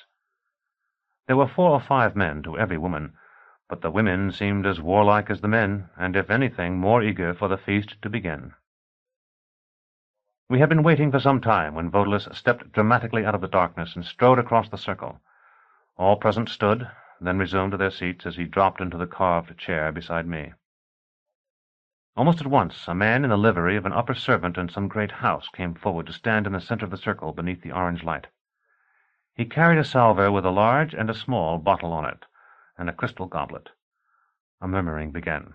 Not a thing for words, I thought, but the sound of 100 little noises of satisfaction, of quick breathings and tongues on lips. The man with the salver stood motionless until this had run its course, then advanced toward Odalisque with measured steps. Behind me the cooing voice of Thea said, "The Alzabo of which I told you is in the smaller bottle. The other holds a compound of herbs that soothe the stomach. Take 1 full swallow of the mixture." Odalisque turned to look at her with an expression of surprise. She entered the circle, passing between Jonas and me, and then between Odalisque and the man who bore the salver, and at last took a place at Odalisque's left. Odalisque leaned toward her and would have spoken, but the man with the salver had begun to mix the contents of the bottles in the goblet, and he seemed to think the moment inappropriate. The salver was moved in circles to impart a gentle swirling motion to the liquid. "Very good," Odalisque said. He took the goblet from the salver with both hands and raised it to his lips, then passed it to me. "As the chatelaine told you, you must take 1 full swallow. If you take less, the amount will be insufficient, and there will be no sharing. If you take more, it will be of no benefit to you, and the drug, which is very precious, will be wasted." I drank from the goblet as he had directed. The mixture was as bitter as wormwood. and seemed cold and fetid, recalling a winter day long before when I had been ordered to clean the exterior drain that carried wastes away from the journeymen's quarters. For a moment I felt that my gorge would rise as it had beside the brook, though in truth nothing remained in my stomach to come up. I choked and swallowed and passed the goblet to Jonas, then discovered that I was salivating rapidly. He had as much difficulty as I, or more, but he managed it at last, and passed the goblet to the Waldegrave, who had captained our guards. After that I watched it make its slow way around the circle. It appeared to hold enough for 10 drinkers. When it was emptied, the man in livery wiped the rim, filled the goblet again from the bottles on the salver, and started it once more. Gradually he seemed to lose the solid form natural to a rounded object, and become a silhouette only, a mere colored figure sawn from wood. I was reminded of the marionettes I had seen in my dream on the night I had shared Baldander's bed. The circle, too, in which we sat, though I knew it to contain 30 or 40 persons, seemed to have been cut from paper and bent like a toy crown. Odalisque on my left and Jonas at my right were normal, but the armiger appeared already half-pictured, as did Thea. As the man in livery reached her, Odalisque rose, and, moving so effortlessly that he might have been propelled by the night breeze, floated toward the orange lantern. In the orange light he seemed far away, yet I could feel his gaze as one feels the heat from the brazier that readies the irons. "There is an oath to be sworn before the sharing," he said, and the trees above us nodded solemnly. "By the second life you are to receive. Do you swear you will never betray those gathered here, and that you will consent to obey without hesitation or scruple, to death if need be, Odalisque as your chosen leader?" I tried to nod with the trees, and when that seemed insufficient, I said, "I consent." And Jonas, "Yes." "And that you will obey as you would Odalisque any person whatsoever whom Odalisque sets over you?" "Yes." "Yes." "And that you will put this oath above all other oaths, whether sworn before this time or after it?" "We will," said Jonas. "Yes," I said. The breeze was gone. It was as if some unquiet spirit had haunted the gathering and then suddenly vanished. Odalisque was once more in his chair beside me. He leaned toward me. If his voice was slurred, I did not observe it, but something in his eyes told me he was under the influence of the Alzebo, perhaps as deeply as I was myself. "I am no scholar," he began, "but I know it has been said that the greatest causes are often joined by the basest means. Nations are united by trade, the fair ivory and rare woods of altars and reliquaries by the boiled offal of ignoble animals, men and women by the organs of elimination. So we are joined, you and I. So will we both be joined a few moments hence to a fellow mortal who will live again, strongly for a time, in us, by the effluvia pressed from the sweetbreads of one of the filthiest beasts. So blossoms spring from muck." I nodded. "This was taught us by our allies, those who wait until man is purified again, ready to join with them in the conquest of the universe. It was brought by the others for foul purposes they hoped to keep secret. I mention this to you because you, when you go to the House Absolute, may meet them, whom the common people call Cacogens, and the cultured extrasolarians, or Hierodules. You must be careful in no way to bring yourself to their notice, because if they observe you closely, they will know by certain signs that you have used Alzebo." The House Absolute? Though only for an instant, the thought dispersed the mists of the drug.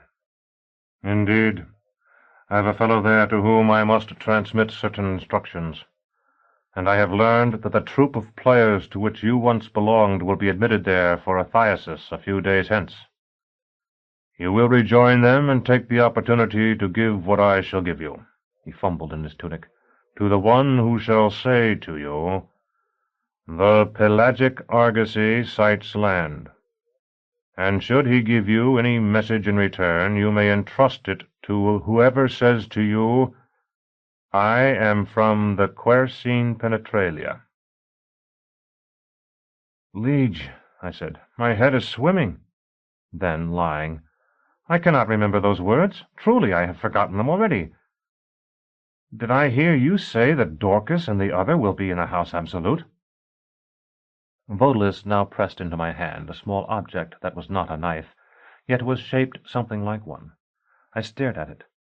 It was a steel, such as flint is struck against to kindle fire. You will remember, he said, and you will never forget your oath to me. Many of those you see here came, as they believed, only once. But, sir, the house absolute— The fluting notes of a upanga sounded from the trees behind the farther side of the circle. I must go soon to escort the bride, but have no fear. Some time past you encountered a certain badger of mine. Hildegren. Sir, I understand nothing. He uses that name, among others, yes. He thought it sufficiently unusual to see a torturer so far from the citadel, and, talking of me, as to make it worth while to have you watched, though he had no notion you had saved me that night. Unfortunately, the watchers lost you at the wall. Since then they have observed the movements of your traveling companions in the hope you would rejoin them. I supposed that an exile might choose to side with us, and so save my poor Barnac long enough for us to free him. Last night I myself rode into Saltus to speak with you, but I had my mount stolen for my pains, and accomplished not a straw. Today, then, it was necessary that we take you by whatever means to prevent you from exercising your skills on my servant. But I still hoped you would make cause with us, and for that reason instructed the men I sent for you to bring you living to me. That cost me 3, and gained 2.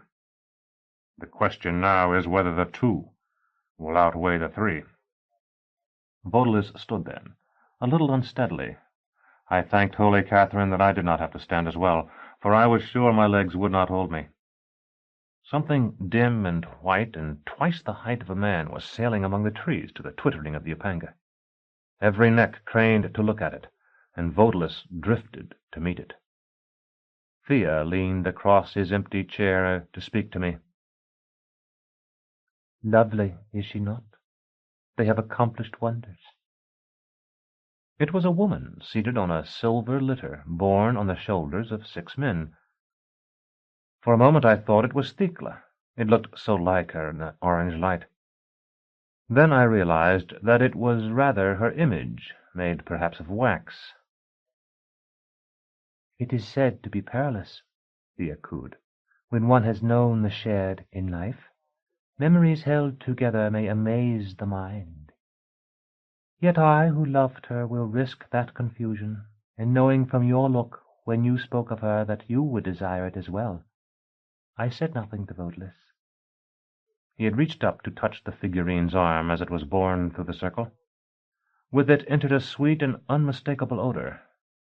I recalled the agoutis served at our masking banquets, with their fur of spiced coconut and their eyes of preserved fruits, and knew that what I saw was just such a recreation of a human being in roasted flesh.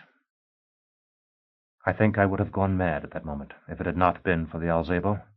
It stood between my perception and reality like a giant of mist, through which everything could be seen but nothing apprehended.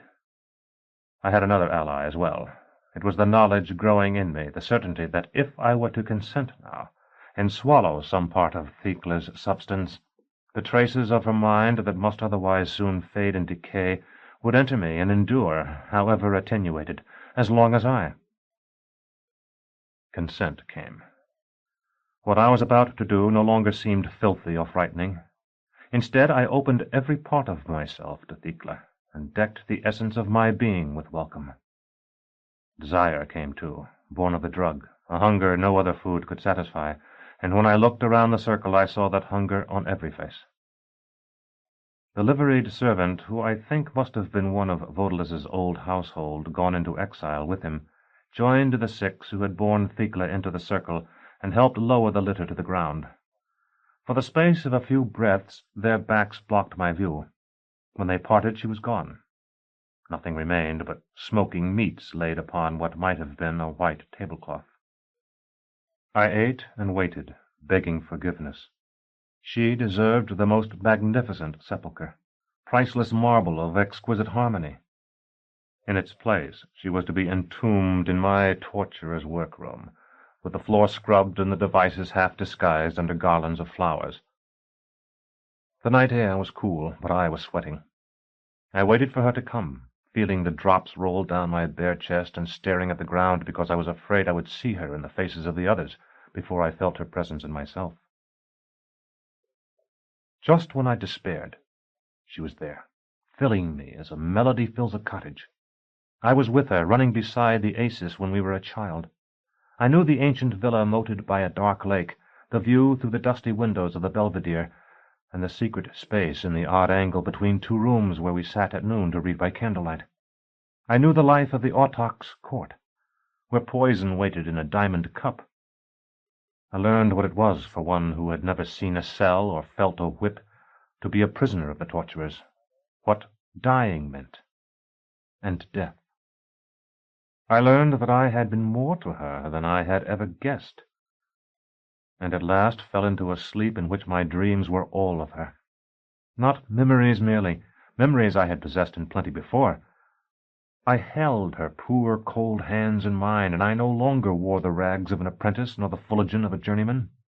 We were one, naked and happy and clean, and we knew that she was no more, and that I still lived, and we struggled against neither of those things, but with woven hair read from a single book, and talked and sang of other matters. Chapter 12. The Notules. I came from my dreams of Thecla directly to the morning. At one instant we walked mutely together in what surely must have been the paradise the new sun is said to open to all who in their final moments call upon him. And though the wise teach that it is closed to those who are their own executioners, yet I cannot but think that he who forgives so much must sometimes forgive that as well.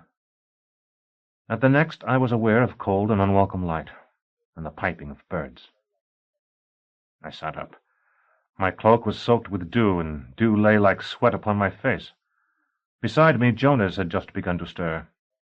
10 paces off, 2 great destriers, one the colour of white wine, one of unspotted black, champed their bits and stamped with impatience. Of feast and feasters there was no more sign than of Thecla, whom I have never seen again, and now no longer hope to see in this existence. Terminus Est lay beside me in the grass, secure in her tough, well-oiled sheath. I picked her up and made my way downhill until I found a stream where I did what I might to refresh myself. When I returned, Jonas was awake. I directed him to the water, and while he was gone I made my farewell to dead Thecla. Yet some part of her is with me still. At times I, who remember, am not Severian, but Thecla, as though my mind were a picture framed behind glass, and Thecla stands before that glass and is reflected in it. Too, ever since that night, when I think of her without thinking also of a particular time and place, the Thecla who rises in my imagination stands before a mirror in a shimmering gown of frost-white that scarcely covers her breasts, but falls in ever-changing cascades below her waist. I see her poised for a moment there. Both hands reach up to touch our face. Then she is whirled away in a room whose walls and ceiling and floor are all of mirrors. No doubt it is her own memory of her image in those mirrors that I see, but after a step or two she vanishes into the dark, and I see her no more. By the time Jonas returned, I had mastered my grief, and was able to make a show of examining our mounts. "The black for you," he said, "and the cream for me, obviously. Both of them look like they outvalue either of us, though, as the sailor told the surgeon who took off his legs. Where are we going?" "To the House Absolute." I saw the incredulity in his face. Did you overhear me talking with Odalisque last night? I caught the name, but not that we were to go there. I am no rider, as I have said before, but I got one foot into the black's stirrup and swung myself up. The mount I had stolen from Odalisque 2 nights before had worn a lofty war-saddle, fiendishly uncomfortable, but very difficult to fall out of. This black carried a nearly flat affair of padded velvet that was both luxurious and treacherous. I had no sooner got my legs around him than he began to dance with eagerness. It was the worst possible time, perhaps, but it was also the only time. I asked, "How much do you remember?" About the woman last night? Nothing. Jonas dodged the black, loosed the cream's reins, and vaulted up. I didn't eat. Odalisque was watching you, but after they had swallowed the drug, no one was watching me. And anyway, I have learned the art of appearing to eat without actually doing it. I looked at him in astonishment. I've practiced several times with you. At breakfast yesterday, for example. I don't have much appetite, and I find it socially useful. As he urged the cream down a forest path, he called over his shoulder, "As it happens, I know the route fairly well, at least for most of the way. But would you mind telling me why we're going?" "Dorcas and Jolenta will be there," I said, "and I have to do an errand for our liege, Odalisque." Because we were almost certainly watched, I thought it better not to say that I had no intention of performing it. Here, lest this account of my career run forever, I must pass very quickly over the events of several days. As we rode, I told Jonas all that Odalisque had told me, and much more. We halted at villages and towns as we found them, and where we halted I practiced such of my craft as was in demand.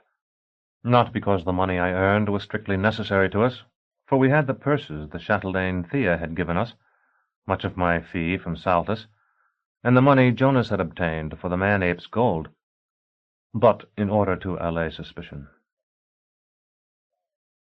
Our 4th morning found us still pressing northward. Gile sunned itself to our right like a sluggish dragon guarding the forbidden road that returned to grass upon its bank. The day before, we had seen Uhlans on patrol, men mounted much as we were, and bearing lances like those that had killed the travelers at the Piteous Gate. Jonas, who had been ill at ease since we had set out, muttered, "We must hurry if we're to be near the House Absolute tonight. I wish Odalisque had given you the date that celebration begins, and some indication of how long it's to last." I asked, "Is the House Absolute still far off?" He pointed out an isle in the river. "I think I recall that. And when I was 2 days from it, some pilgrims told me the House Absolute was nearby.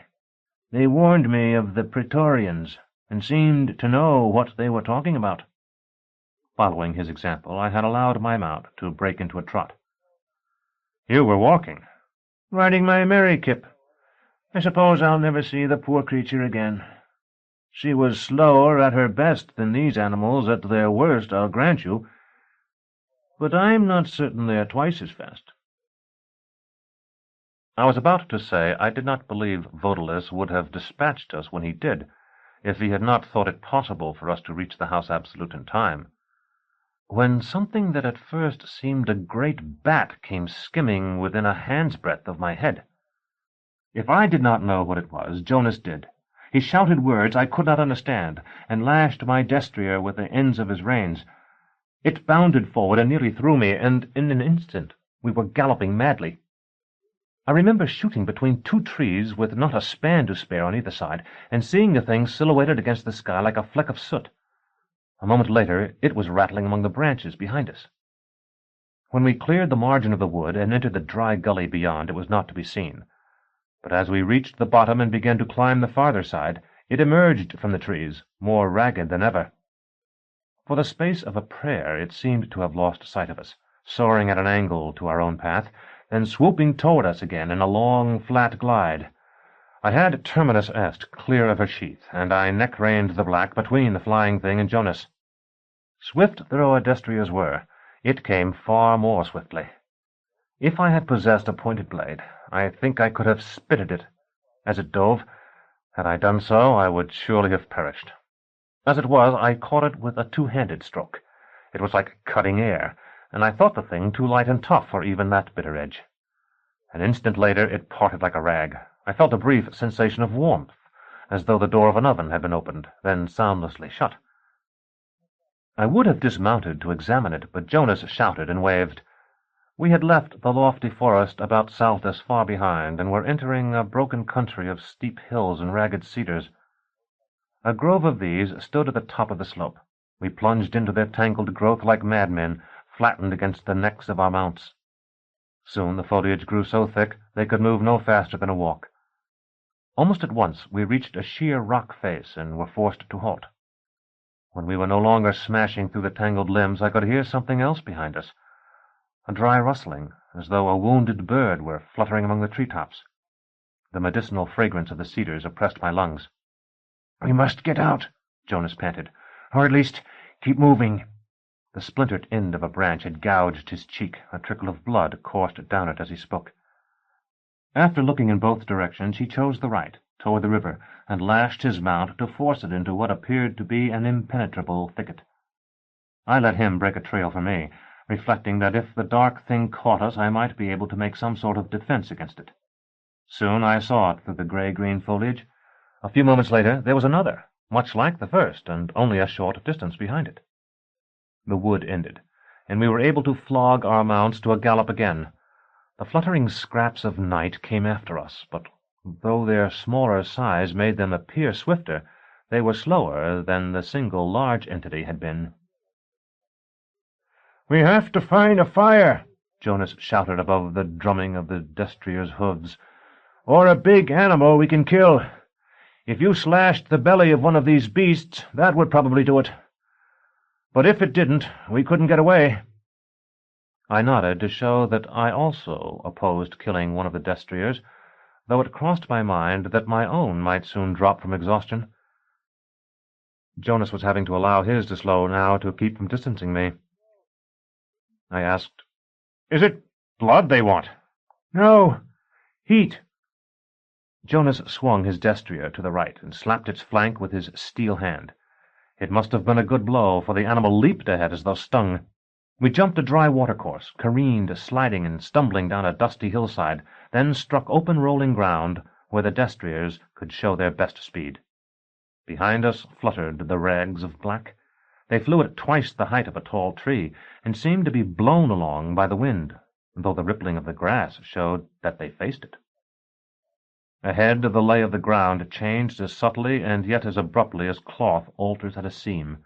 A sinuous ribbon of green lay as flat as if it had been rolled, and I swung the black down it, shouting in his ears and belabouring him with the flat of my blade. He was drenched with sweat now, and streaked with blood from the broken twigs of the cedars. Behind us I could hear Jonas's shouted warnings, but I gave them no heed. We rounded a curve, and through a break in the trees I saw the gleam of the river. Another curve, with the black beginning to flag again, then, far off, the sight I had been waiting for. Perhaps I should not tell it, but I lifted my sword to heaven then, to the diminished sun with a worm in his heart, and I called, "His life for mine, new sun, by your anger and my hope." The Ulan, and there was only one alone, must surely have thought me threatening him, as indeed I was. The blue radiance at the tip of his lance increased as he spurred toward us. Winded though he was, the black swerved for me like a hunted hare. A twitch of the reins, and he was sliding and turning, his hoofs scarring the green verdure of the road. In no more than a breath we had reversed our track and were pounding back toward the things that pursued us. Whether Jonas understood my plan then I do not know, but he fell in with it as though he did, never slackening his own pace. One of the fluttering creatures swooped, looking for all earth like a hole torn in the universe, for it was true Fullerton, as lightless as my own habit. It was trying for Jonas, I believe, but it came within sword reach, and I parted it, as I had before, and again felt a gust of warmth. Knowing from where that heat came, it seemed more evil to me than any vile odor could.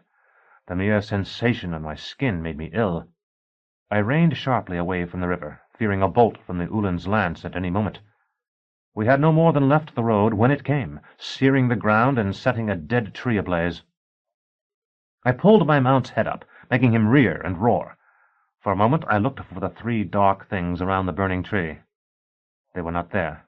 I glanced toward Jonas then, fearing they had overtaken him after all, and were attacking him in some way I could not comprehend. They were not there either, but his eyes showed me where they had gone. They flitted about the Ulan, and he, as I watched, sought to defend himself with his lance. Bolt after bolt split the air, so that there was a continual crashing like thunder. With each bolt the brightness of the sun was washed away, but the very energies with which he sought to destroy them seemed to give them strength. To my eyes they no longer flew, but flickered as beams of darkness might, appearing first in one place, then in another, and always nearer the Ulan, until in less time than I have taken to write of it, all three were at his face. He tumbled from his saddle, and the lance fell from his hand and went out. Chapter 13. The Claw of the Conciliator. I called, "Is he dead?" and saw Jonas nod in reply. I would have ridden away then, but he motioned for me to join him and dismounted. When we met by the Ulan's body, he said, "We may be able to destroy those things so they can't be flown against us again, or be used to harm anyone else. They're sated now, and I think we might handle them. We need something to put them in, something watertight, of metal or glass." I had nothing of that kind, and told him so. "Neither have I." He knelt beside the Ulan and turned out his pockets. Aromatic smoke from the blazing tree wreathed everything like incense, and I had the sensation of being once more in the cathedral of the Pellerines. The litter of twigs and last summer's leaves on which the Ulan lay might have been the straw-strewn floor, the trunks of the scattered trees, the supporting poles. "Here," Jonas said, and picked up a brass vasculum. Unscrewing the lid, he emptied it of herbs, then rolled the dead Ulan on his back. "Where are they?" I asked. "Has the body absorbed them?" Jonas shook his head, and after a moment began very carefully and delicately to draw one of the dark things from the Ulan's left nostril. Save for being absolutely opaque, it was like the finest tissue paper. I wondered at his caution. "If you tear it, won't it just become two?" "Yes, but it is sated now. Divided, it would lose energy, and might be impossible to handle. A lot of people have died, by the way, because they found they could cut these creatures, and chose to stand their ground doing it until they were surrounded by too many to fend off." One of the Ulan's eyes was half open. I had seen corpses often before, but I could not escape the eerie feeling that he was in some sense watching me, the man who had killed him to save himself. To turn my mind to other things, I said, "After I cut the first one, it seemed to fly more slowly."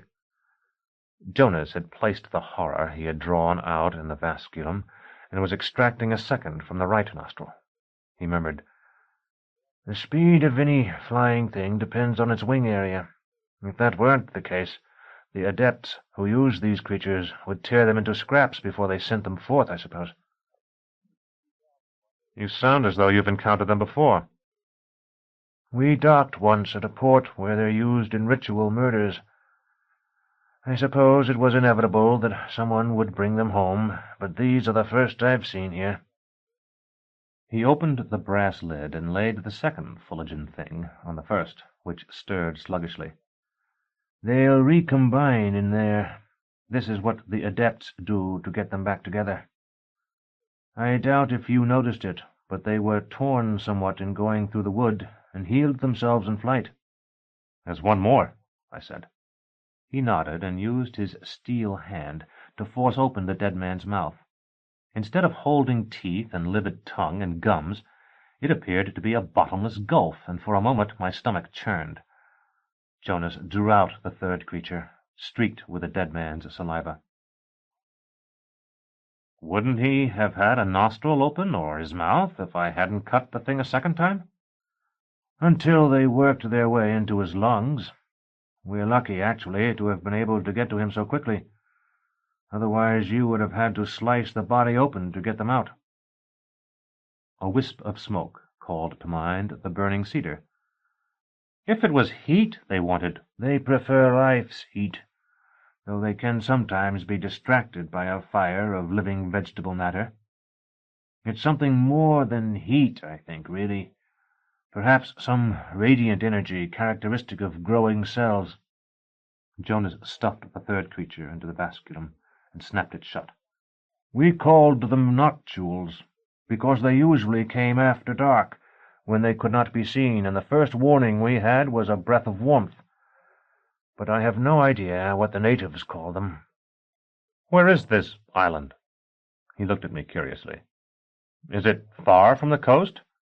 I've always wanted to see Ouroboros, though I suppose it is dangerous.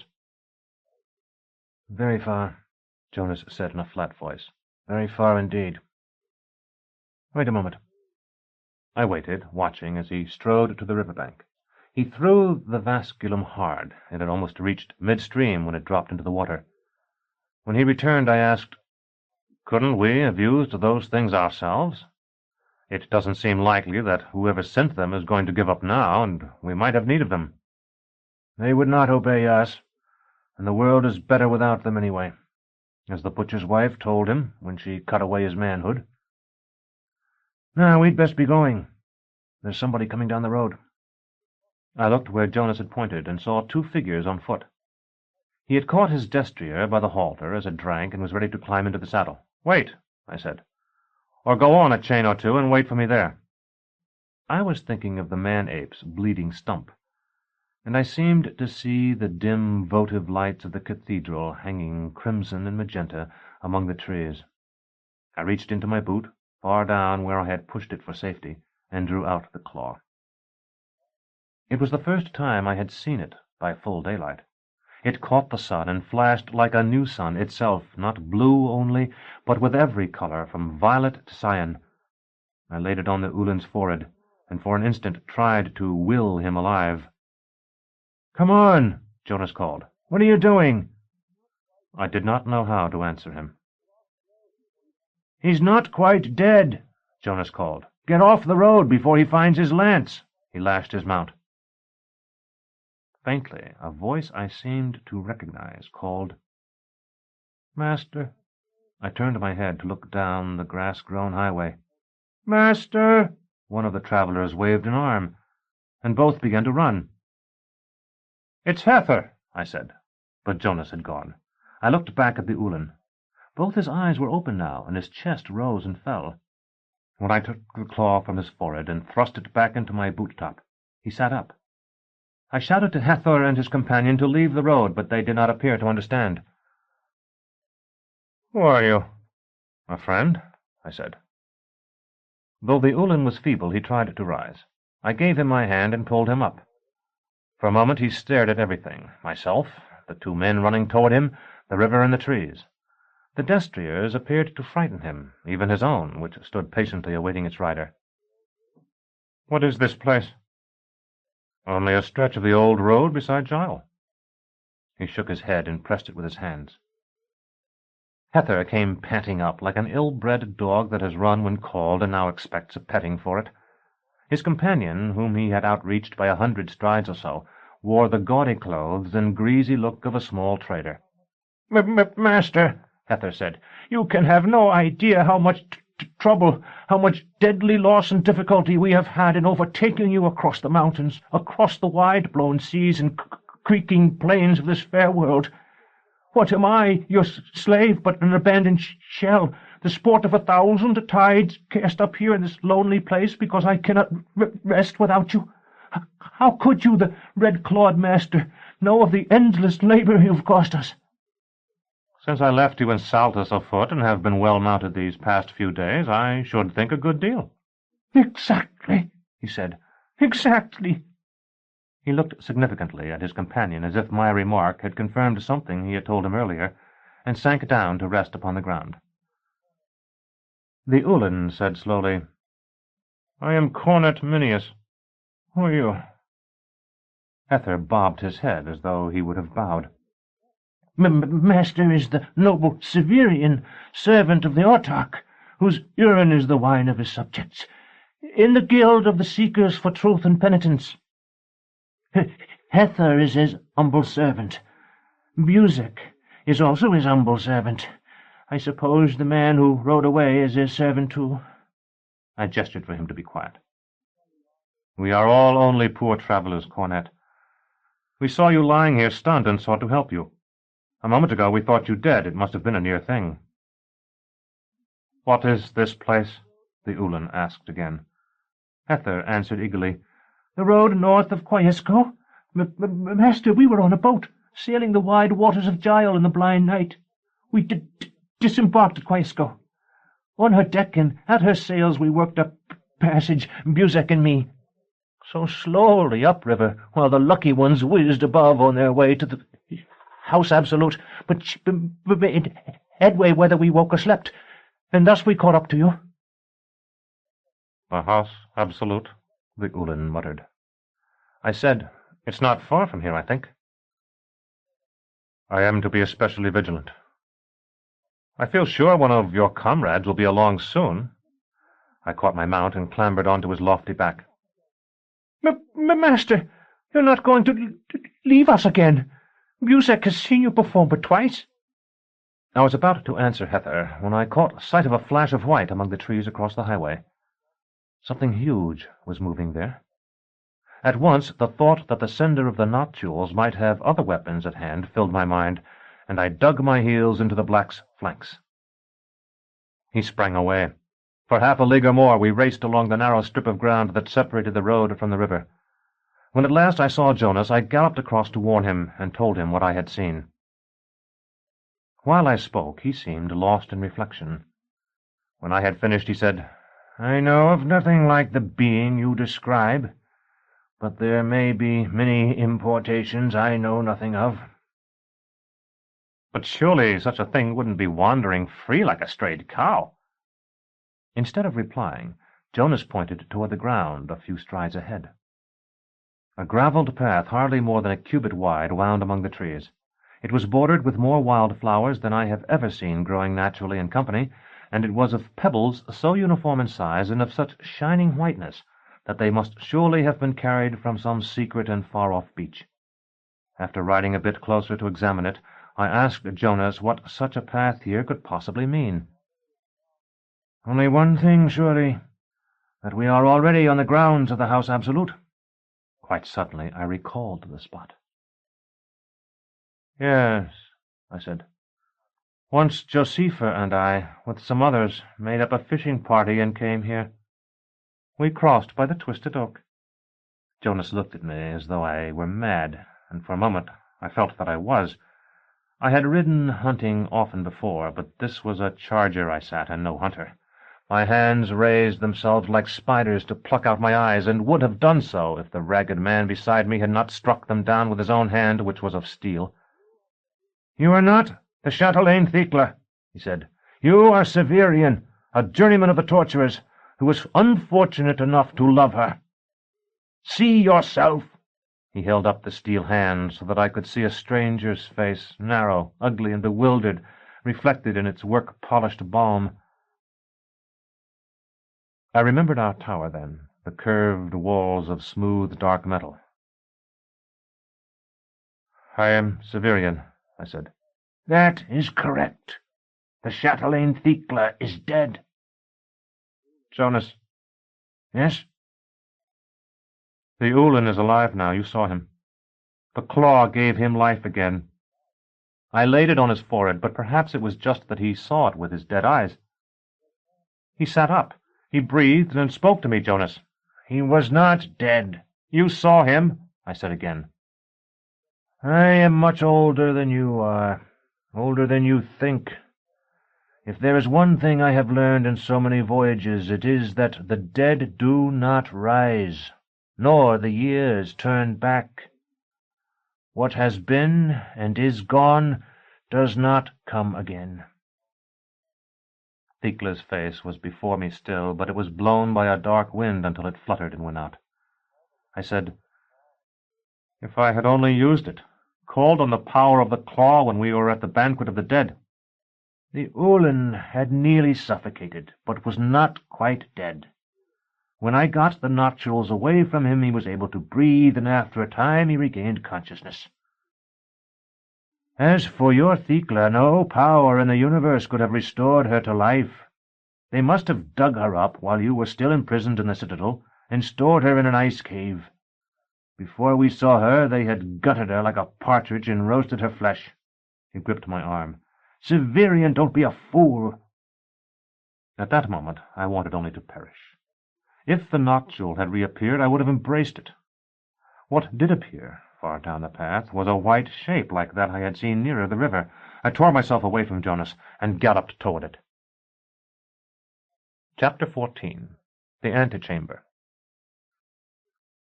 There are beings and artifacts against which we batter our intelligence raw, and in the end make peace with reality only by saying, "It was an apparition, a thing of beauty and horror." Somewhere among the swirling worlds I am so soon to explore, there lives a race like and yet unlike the human. They are no taller than we. Their bodies are like ours, save that they are perfect, and that the standard to which they adhere is wholly alien to us. Like us, they have eyes, a nose, a mouth, but they use these features, which are, as I have said, perfect, to express emotions we have never felt, so that for us to see their faces is to look upon some ancient and terrible alphabet of feeling, at once supremely important and utterly unintelligible. Such a race exists. Yet I did not encounter it there at the edge of the gardens of the House Absolute. What I had seen moving among the trees, and what I now, until I at last saw it clearly, flung myself toward, was rather the giant image of such a being, kindled to life. Its flesh was of white stone, and its eyes had the smoothly rounded blindness, like sections cut from eggshells, we see in our own statues. It moved slowly, like one drugged or sleeping, yet not unsteadily. It seemed sightless, yet it gave the impression of awareness, however slow. I have just paused to reread what I have written of it, and I see that I have failed utterly to convey the essence of the thing. Its spirit was that of sculpture. If some fallen angel had overheard my conversation with the Green Man, he might have contrived such an enigma to mock me. In its every movement it carried the serenity and permanency of art in stone. I felt that each gesture, each position of the head and limbs and torso, might be the last, or that each might be repeated interminably, as the poses of the gnomons of Valeria's many-faceted dial were repeated down the curving corridors of the instants. My initial terror, after the white statue's strangeness had washed away my will toward death, was the instinctive one that it would do me hurt. My second was that it would not attempt to. To be as frightened of something as I was of that silent, inhuman figure, and then to discover that it meant no harm, would have been unbearably humiliating. Forgetting for a moment the ruin it would bring her blade to strike that living stone, I drew terminus est and reined in the black. The breeze itself seemed to pause as we stood there, the black hardly quivering, myself with sword upraised, as still almost ourselves as statues. The real statue came toward us, its 3 or 4 times life-size face stamped with inconceivable emotion and its limbs wrapped in terrible and perfect beauty. I heard Jonas shout, and the sound of a blow. I had just time to see him on the ground, grappling with men in tall crested helmets that vanished and reappeared even as I looked at them, when something whizzed past my ear, another struck my wrist, and I found myself struggling in a web of cords that constricted like little boas. Someone seized my leg and pulled, and I fell. When I had recovered enough to be aware of what was taking place, I had a wire noose about my neck, and one of my captors was rummaging through my sabretache. I could see his hands clearly, darting like brown sparrows. His face was visible, too, an impassive mask that might have been suspended above me on a conjurer's thread. Once or twice, as he moved, the extraordinary armor he wore gleamed. Then I saw it as one sees a crystal beaker immersed in clear water. It was reflective, I think, burnished beyond any merely human skill, so that its own material was invisible, and only the greens and browns of the wood could be seen, twisted by the shapes of cuirass, gorget, and greaves.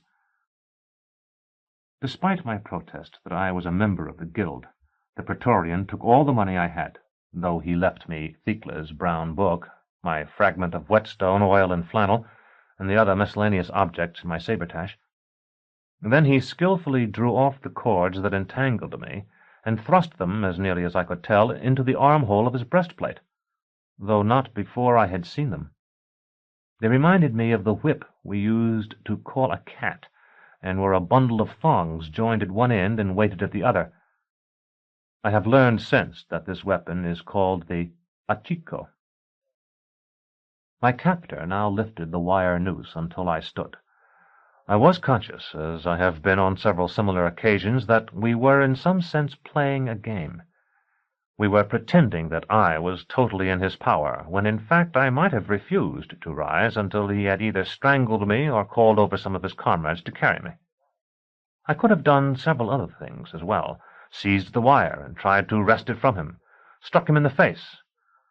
I might have escaped, been killed, been rendered unconscious, or plunged into agony, but I could not actually be forced to do as I did.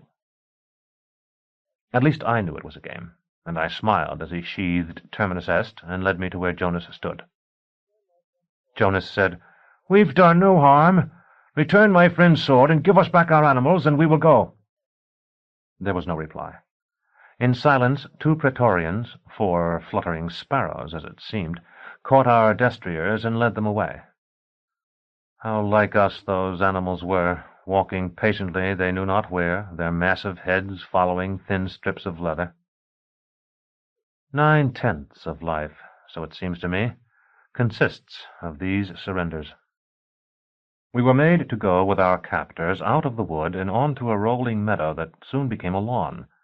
The statue walked after us, and others of his kind joined him, until there were a dozen or more, all huge, all different, and all beautiful. I asked Jonas who the soldiers were and where they were taking us, but he did not answer, and I was nearly throttled for my pains. So far as I could tell, they were armored from head to foot, yet the perfect polish of the metal imparted to it a seeming softness, an almost liquid yielding that was profoundly disturbing to the eye, and that permitted it to fade into sky and grass at a distance of a few paces. When we had walked half a league across the sward, we entered a grove of flowering plums, and at once the crested helms and flaring pauldrons danced with pink and white. There we struck a path that curved and curved again. Just as we were on the point of emerging from the grove, we halted, and Jonas and I were pushed violently back. I heard the feet of the stony figures that followed us grate on the gravel as they, too, stopped short. One of the soldiers warned them off with what seemed to me a wordless cry. I peered through the blossoms as well as I could to see what lay ahead. Before us was a walk, much broader than the one we trod. It was, in fact, a garden path, grown until it had become a magnificent processional way. The pavement was of white stone, and marble balustrades flanked it to either side. Down it marched a motley company. Most were on foot, but some rode beasts of various sorts. One led a shaggy arctother, another perched upon the neck of a ground sloth greener than the lawns. No sooner had this group passed than other groups followed them. While they were still too far for me to distinguish their faces, I noticed one in which the bowed head of a single individual was lifted above the rest by at least 3 cubits. A moment later I had recognized another as Dr. Talos, strutting along with his chest thrown out and his head well back. My own dear Dorcas followed close behind him, looking more than ever like a forlorn child wandered from some higher sphere. Fluttering with veils and sparkling with bijoux under her parasol, Jolenta rode a diminutive jennet side-saddle. And behind them all, patiently wheeling such properties as he could not shoulder, lumbered he whom I had identified first, the giant Baldanders. If it was painful for me to see them pass without being able to call out, it must have been torment for Jonas. When Jolenta was nearly opposite us, she turned her head. To me, at that moment, it seemed she must have winded his desire, as among the mountains certain unclean spirits are said to be attracted by the odor of meat that has been cast upon a fire for them. No doubt it was really only the flowering trees among which we stood that caught her attention. I heard the inhalation of Jonas's breath, but the first syllable of her name was cut short by the thud of the blow that followed, and he pitched at my feet. When I recall that scene now, the rattle of his metal hand on the gravel of the path is as vivid as the perfume of the plum blossoms. After all the troops of performers had gone, 2 Praetorians picked up poor Jonas and carried him. They did it as easily as they might have carried a child, but I at the time attributed that only to their strength. We crossed the road down which the performers had come, and penetrated a hedge of roses higher than a man, covered with immense white blossoms, and filled with nesting birds. Beyond it lay the gardens proper. If I should try to describe them, I should seem only to have borrowed the mad, stammering eloquence of Hether. Every hill and tree and flower seemed to have been arranged by some master intelligence, which I have since learned is that of Father Eniri, to form a breathtaking vision. The observer feels that he is at the center, that everything he sees has been directed toward the point at which he stands. But after he has walked 100 paces, or a league, he finds himself at the center still, and every vision seems to convey some incommunicable truth, like one of the unutterable insights granted eremites. So beautiful were these gardens that we had been in them for some time before I realized that no towers were lifted above them. Only the birds and the clouds, and beyond them the old sun and the pale stars rose higher than their tree-tops. We might have been wandering through some divine wilderness. Then we reached the crest of a wave of land more lovely than any cobalt wave of Ouroboros's, and with breathtaking suddenness a pit opened at our feet. I have called it a pit, but it was not at all like the dark abyss usually associated with that word. Rather, it was a grotto filled with fountains and night flowers, and dotted with people more brilliant than any flowers, people who loitered beside its waters and gossiped among its shades. At once, as though a wall had collapsed to let light into a tomb, many of the memories of the House Absolute, mine by absorption now from the life of Thecla, coalesced. I understood something that had been implicit in the doctor's play, and in many of the stories Thecla had told me as well, though she had never mentioned it directly. The whole of this great palace lay underground, or rather its roofs and walls were heaped with soil planted and landscaped, so that we had been walking all this time over the seat of the autarch's power, which I had thought still some distance away. We did not go down into that grotto, which no doubt opened onto chambers quite unsuited to the detention of prisoners, or into any of the next score or so we passed. At last, however, we came upon one far more grim, though no less beautiful. The stair by which we entered it had been carved to resemble a natural formation of dark rock, irregular and sometimes treacherous. Water dripped from above, and ferns and dark ivy grew in the upper parts of this artificial cavern, where a little sunlight still found its way. In the lower regions, 1,000 steps down, the walls were studded with blind fungi. Some of these were luminous, some strewed the air with strange musty odors, some suggested fantastic phallic fetishes. In the center of this dark garden, supported by scaffolding and green with verdigris, hung a set of gongs. It appeared to me that they were intended to be rung by the wind, yet it seemed impossible that any wind should ever reach them. So I thought, at least, until one of the Praetorians opened a heavy door of bronze and worm-scarred wood in one of the dark stone walls. Then a draught of cold, dry air blew through that doorway and set the gongs to swaying and clashing, so well tuned that their chiming seemed the purposeful composition of some musician, whose thoughts were now in exile here. In looking up at the gongs, which the Praetorians did not prevent me from doing, I saw the statues, 40 at least, who had followed us all the way across the gardens. They now rimmed the pit, motionless at last, and looked down on us like a frieze of cenotaphs.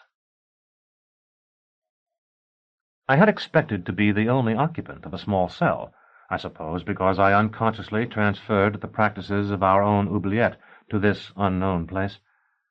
Nothing more different from the actual arrangement could have been imagined. The entrance opened on no corridor of narrow doors, but to a spacious and carpeted one, with a second entrance opposite. Astarii with flaming spears stood as sentries before this second set of doors. At a word from one of the Praetorians, they swung them open. Beyond lay a vast, shadowy, bare room with a very low ceiling. Several dozen persons, men and women and a few children, were scattered in diverse parts of it, most singly, but some in couples or groups. Families occupied alcoves, and in some places screens of rags had been erected to provide privacy. Into this we were thrust. Or rather, I was thrust, and the unfortunate Jonas was thrown. I tried to catch him as he fell, and I at least prevented his head from striking the floor.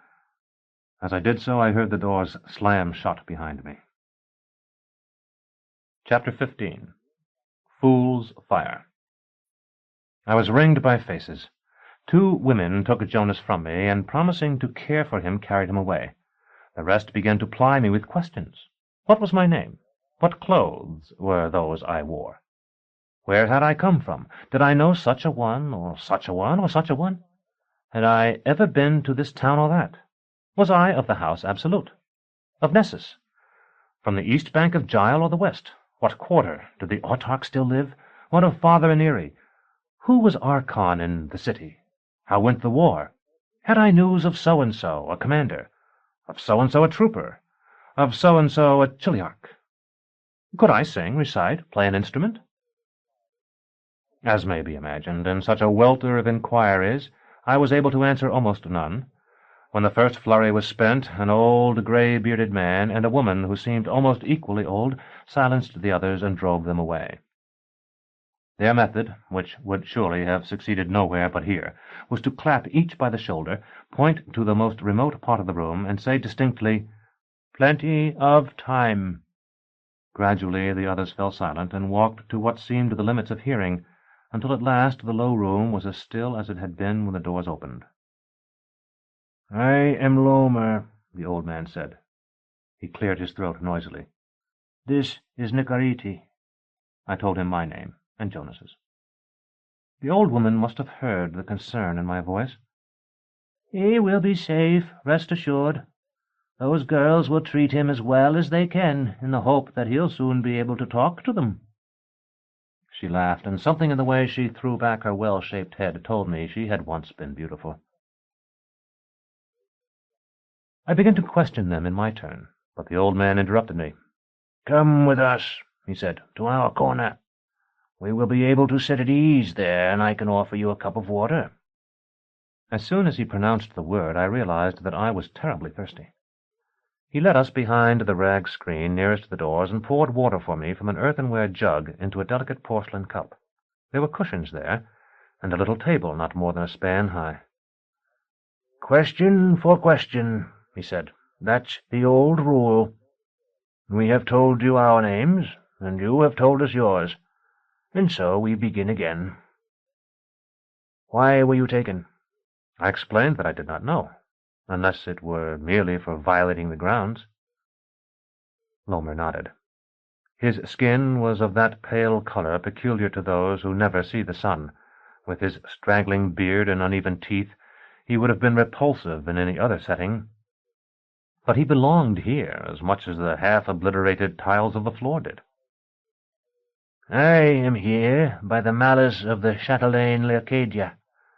I was seneschal to her rival the chatelaine Nympha, and when she brought me here to the house Absolute with her in order that we might review the accounts of the estate while she attended the rites of the Philomath Focus, the chatelaine Leocadia entrapped me by the aid of Sancha, who—" The old woman, Nicariti, interrupted him. "Look!" she exclaimed. "He knows her." And so I did. A chamber of pink and ivory had risen in my mind, a room of which 2 walls were clear glass exquisitely framed. Fires burned there on marble hearths, dimmed by the sunbeams streaming through the glass, but filling the room with a dry heat and the odor of sandalwood. An old woman wrapped in many shawls sat in a chair that was like a throne. A decanter of cut crystal and several brown phials stood on an inlaid table at her side. "An elderly woman with a hooked nose," I said. "The Dowager of Fours." "You do know her, then?" Lomer's head nodded slowly, as though it were answering the question put by its own mouth. "You are the first in many years." "Let us say that I remember her." "Yes," the old man nodded. "They say she is dead now. But in my day she was a fine, healthy young woman. The chatelaine Leocadia persuaded her to it, then caused us to be discovered, as Sancha knew she would. She was but 14, and no crime was charged to her. We had done nothing in any case. She had only begun to undress me." I said, "You must have been quite a young man yourself." He did not answer, so Nicarete replied for him. "He was 28. "And you?" I asked. "Why are you here?" "I am a volunteer." I looked at her in some surprise. "Someone must make amends for the evil of Earth, or the new sun will never come. And someone must call attention to this place and the others like it. I am of an armiger family that may yet remember me, and so the gods must be careful of me, and of all the others, while I remain here." "Do you mean that you can leave, and will not?" "No," she said, and shook her head. Her hair was white, but she wore it flowing about her shoulders as young women do. "I will leave, but only on my own terms, which are that all those who have been here so long that they have forgotten their crimes be set free as well." I remembered the kitchen knife I had stolen for Thecla, and the ribbon of crimson that had crept from under the door of her cell in our oubliette, and I said, "Is it true that prisoners really forget their crime here?" Lomer looked up at that. "Unfair. Question for question. That's the rule, the old rule. We still keep the old rules here. We're the last of the old crop, Nicarete and me. But while we last, the old rules still stand. Question for question." "Have you friends who may strive for your release?" Dorcas would, surely, if she knew where I was. Dr. Talos was as unpredictable as the figures seen in clouds, and for that very reason might seek to have me freed, though he had no real motive for doing so. Most importantly, perhaps, I was Odalisque's messenger, and Odalisque had at least one agent in the House Absolute, him to whom I was supposed to deliver his message. I had tried to cast away the steel twice while Jonas and I were riding north, but had found that I could not. The Alzebo, it seemed, had laid yet another spell upon my mind. Now I was glad of that. "Have you friends, relations? If you have, you may be able to do something for the rest of us." "Friends, possibly," I said. "They may try to help me if they ever learn what has happened to me. Is it likely they may succeed?" In that way we talked for a long time. If I were to write it all here, there would be no end to this history.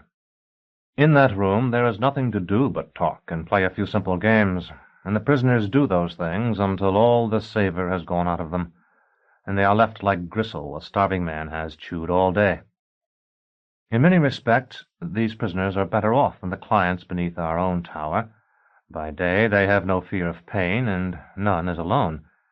But because most of them have been there so long, and few of our clients had been long confirmed, ours were for the most part filled with hope, while those in the House Absolute are despairing. After what must have been 10 watches or more, the glowing lamps in the ceiling began to fade, and I told Lomer and Nicarete I could remain awake no longer. They led me to a spot far from the door, where it was very dark, and explained that it would be mine until one of the other prisoners died and I succeeded to a better position. As they left, I heard Nicarete say, "Will they come tonight?" Lomer made some reply, but I could not say what that reply was, and I was too fatigued to ask. My feet told me there was a thin pallet on the floor. I sat down and had begun to stretch myself full length when my hand touched a living body. Jonas's voice said, "You needn't jerk back. It's only me." "Why didn't you say something?" I saw you walking about, but I couldn't break away from the two old people. Why didn't you come over?" "I didn't say anything because I was thinking. And I didn't come over because I couldn't break away from the women who had me at first. Afterward, those people couldn't break away from me. Severian, I must escape from here." "Everyone wants to, I suppose," I told him. "Certainly I do." "But I must." His thin, hard hand, his left hand of flesh, gripped mine. "If I don't, I will kill myself or lose my reason. I've been your friend, haven't I?" His voice dropped to the faintest of whispers. "Will the talisman you carry, the blue gem, set us free? I know the Praetorians didn't find it. I watched while they searched you." "I don't want it taken out," I said. "It gleams so in the dark." "I'll turn one of these mats on its side and hold it to shield us." I waited until I could feel the pallet in position, then drew out the claw. Its light was so faint I might have shaded it with my hand. "Is it dying?" Jonas asked. "No, it's often like this.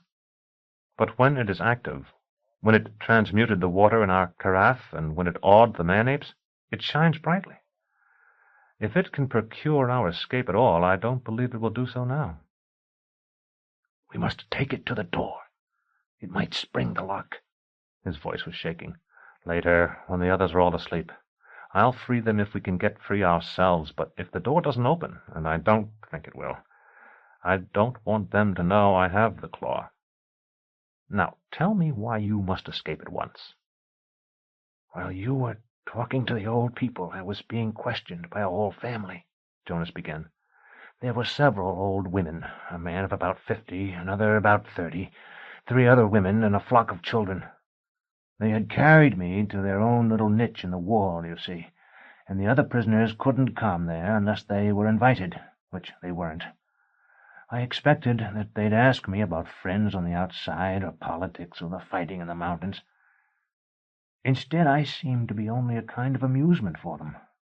They wanted to hear about the river, and where I had been, and how many people dressed the way I did, and the food outside. There were a great many questions about food, some of them quite ludicrous. Had I ever seen butchering? And did the animals plead for their lives? And was it true that the ones who make sugar carried poisoned swords and would fight to defend it? They had never seen bees, and seemed to think they were about the size of rabbits. After a time I began to ask questions of my own, and found that none of them, not even the oldest woman, had ever been free. Men and women are put into this room alike, it seems, and in the course of nature they produce children. And though some are taken away, most remain here throughout their lives. They have no possessions and no hope of release. Actually, they don't know what freedom is, and although the older man and one girl told me seriously that they would like to go outside, I don't think they meant to stay. The old women are 7th-generation prisoners, so they said, but one let it slip that her mother had been a 7th-generation prisoner as well. They are remarkable people in some respects. Externally, they have been shaped completely by this place where they have spent all their lives. Yet beneath that are— Jonas paused, and I could feel the silence pressing in all about us. Family memories, I suppose you could call them. Traditions from the outside world that have been handed down to them generation to generation from the original prisoners from whom they are descended. They don't know what some of the words mean any longer, but they cling to the traditions, to the stories, because those are all they have. The stories and their names. He fell silent. I had thrust the tiny spark of the claw back into my boot, and we were in perfect darkness. His labored breathing was like the pumping of the bellows at a forge. I asked them the name of the first prisoner, the most remote from whom they counted their descent. It was Kimley Soong. Have you heard that name? I told him I had not. Or anything like it? Suppose it were 3 words. No, nothing like that, I said. Most of the people I have known have had 1-word names, like you. unless a part of the name was a title or a nickname of some sort that had been attached to it because there were too many Bolkans or Altos or whatever. You told me once that you thought I had an unusual name. Kim Lee Sung would have been a very common kind of name when I was a boy. A common name in places now sunk beneath the sea. Have you ever heard of my ship, Severian? She was the Fortunate Cloud. A gambling ship? No, but my eye was caught by a gleam of greenish light, so faint that even in that darkness it was scarcely visible. At once there came a murmur of voices echoing and re-echoing throughout the wide, low, crooked room. I heard Jonas scrambling to his feet. I did the same, but I was no sooner up than I was blinded by a flash of blue fire. The pain was as severe as I have ever felt. It seemed as though my face were being torn away. I would have fallen if it had not been for the wall. Somewhere farther off, the blue fire flashed again, and a woman cried out.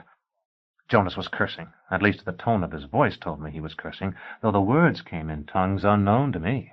I heard his boots on the floor. There was another flash, and I recognized the lightning-like sparks I had seen the day Master Gurlos, Roach, and I administered the revolutionary to Thecla. No doubt Jonas screamed as I had, but by that time there was such bedlam I could not distinguish his voice. The greenish light grew stronger, and while I watched, still more than half paralyzed with pain and racked by as much fear as I can recall ever having experienced, it gathered itself into a monstrous face that glared at me with saucer eyes, then quickly faded to mere dark. All this was more terrifying than my pen could ever convey, though I were to slave over this part of my account forever. It was the fear of blindness as well as of pain, but we were all, for all that mattered, already blind. There was no light, and we could make none. There was not one of us who could light a candle or so much as strike fire to tinder. All around that cavernous room voices screamed, wept, or prayed. Over the wild din I heard the clear laughter of a young woman. Then it was gone. Chapter 16. Jonas. I hungered then for light as a starving man for meat, and at last I risked the claw. Perhaps I should say that it risked me. It seemed I had no control of the hand that slid into my boot top and grasped it. At once the pain faded, and there came a rush of azure light. The hubbub redoubled as the other wretched inhabitants of the place, seeing that radiance, feared some new terror was to be thrust among them.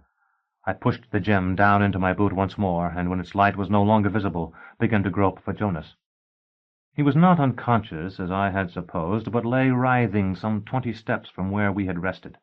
I carried him back, finding him astonishingly light, and when I had covered us both with my cloak, touched his forehead with the claw. In a short time he was sitting up. I told him to rest, that whatever it was that had been in the prison chamber with us was gone. He stirred and muttered. "We must get power to the compressors before the air goes bad." "It's all right," I told him. "Everything is all right, Jonas." I despised myself for it, but I was talking to him as if he were the youngest of apprentices, just as years before Master Malrubius had spoken to me. Something hard and cold touched my wrist, moving as if it were alive. I grasped it, and it was Jonas's steel hand. After a moment I realized he had been trying to clasp my own hand with it. "I feel weight." His voice was growing louder. "It must be only the lights."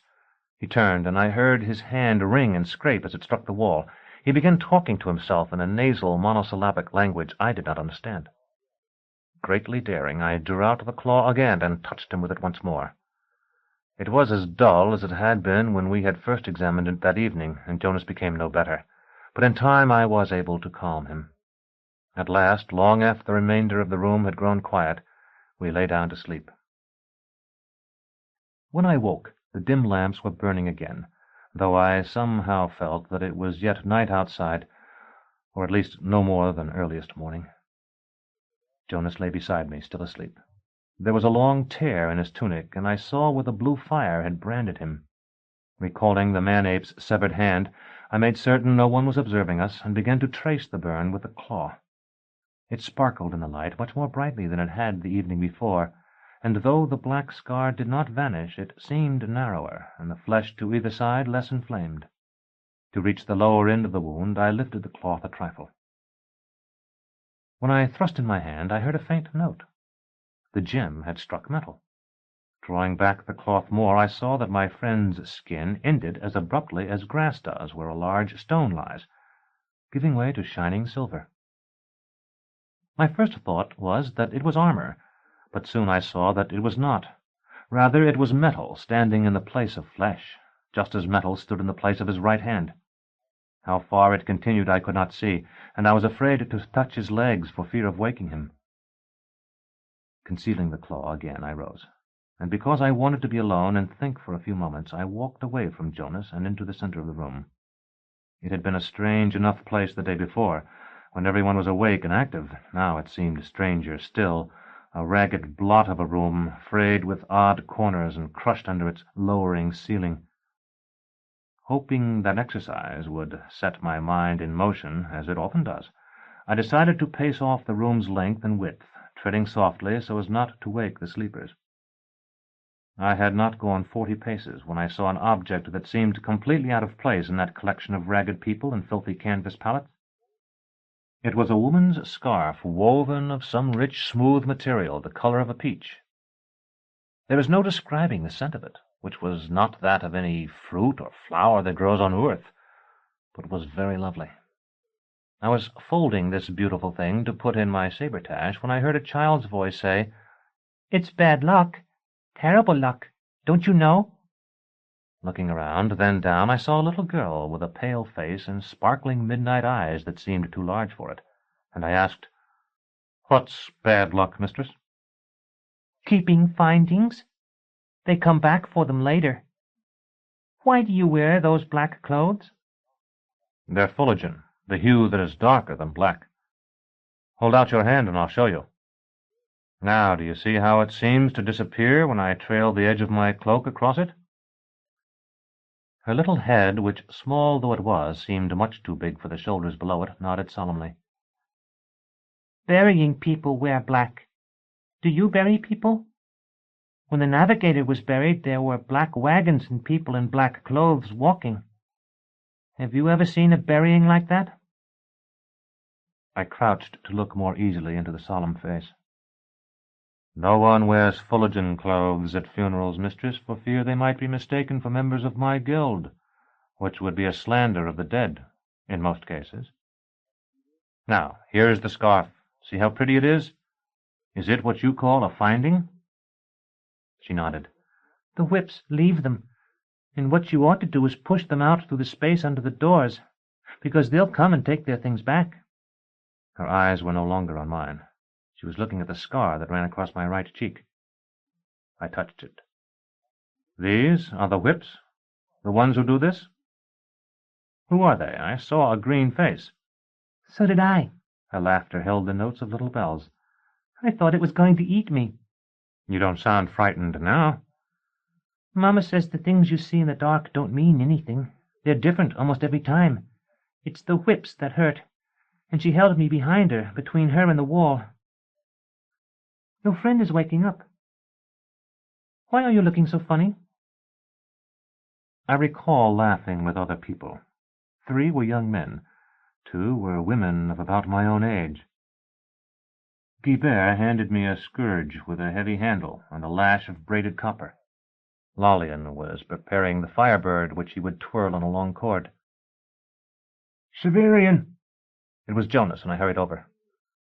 "I'm glad you're here," he said when I was squatting beside him. "I thought you'd gone away." "I could hardly do that, remember?" "Yes," he said. "I remember now. Do you know what this place is called, Severian? They told me yesterday. It's the Antechamber." "I see you already knew." "No." "You nodded." "I recalled the name when you pronounced it, and I knew it was the right one. Thecla was here, I think. She never considered it a strange place for a prison, I suppose because it was the only one she had ever seen before she was taken to our tower. But I find I do. Individual cells, or at least several separate rooms, seem more practical to me. Perhaps I'm only prejudiced." Jonas pulled himself up until he was sitting with his back to the wall. His face had gone pale under the brown, and it shone with perspiration as he said, Can't you imagine how this place came to be? Look around you. I did so, seeing no more than I had seen before, the sprawling room with its dim lamps. This used to be a suite. Several suites, probably. The walls have been torn away, and a uniform floor laid over all the old ones. I'm sure that's what we used to call a drop ceiling. If you were to lift one of those panels, you'd see the original structure above it. I stood and tried, but though the tips of my fingers brushed the rectangular panes, I was not tall enough to exert much force on them. The little girl, who had been watching us from a distance of 10 paces or so, and listening, I feel sure, to every word, said, "Hold me up and I'll do it." She ran toward us. I lifted her and found that with my hands around her waist I could easily raise her over my head. For a few seconds her small arms struggled with the square of ceiling above her. Then it went up, showering dust. Beyond it I saw a network of slender metal bars, and through them a vaulted ceiling with many moldings and a flaking painting clouds and birds. The girl's arms weakened, the panel sunk again with more dust, and my view was cut off. When she was safely down, I turned back to Jonas. "You're right. There was an old ceiling above this one, for a room much smaller than this. How did you know?" "Because I talked to those people yesterday." He raised his hands, a hand of steel as well as the hand of flesh, and appeared to rub his face with both. "Send that child away, will you?" I told the little girl to go to her mother, though I suspect she only crossed the room, then made her way back along the wall until she was within earshot of us. "I feel as if I were waking up," Jonas said. "I think I said yesterday that I was afraid I would go mad. I think perhaps I'm going sane, and that is as bad or worse."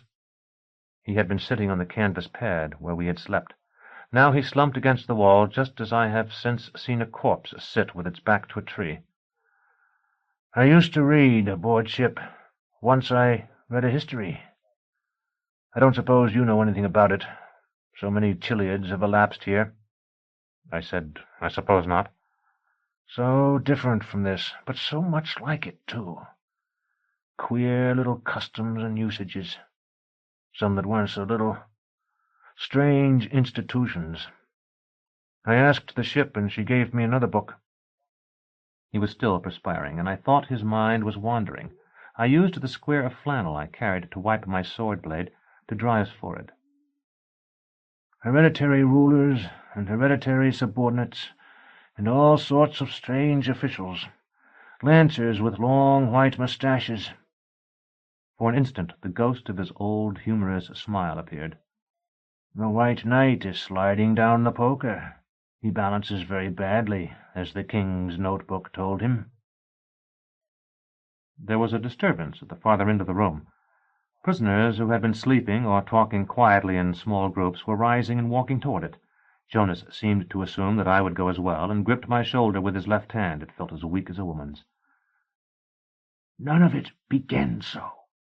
There was a sudden intensity in his quavering voice.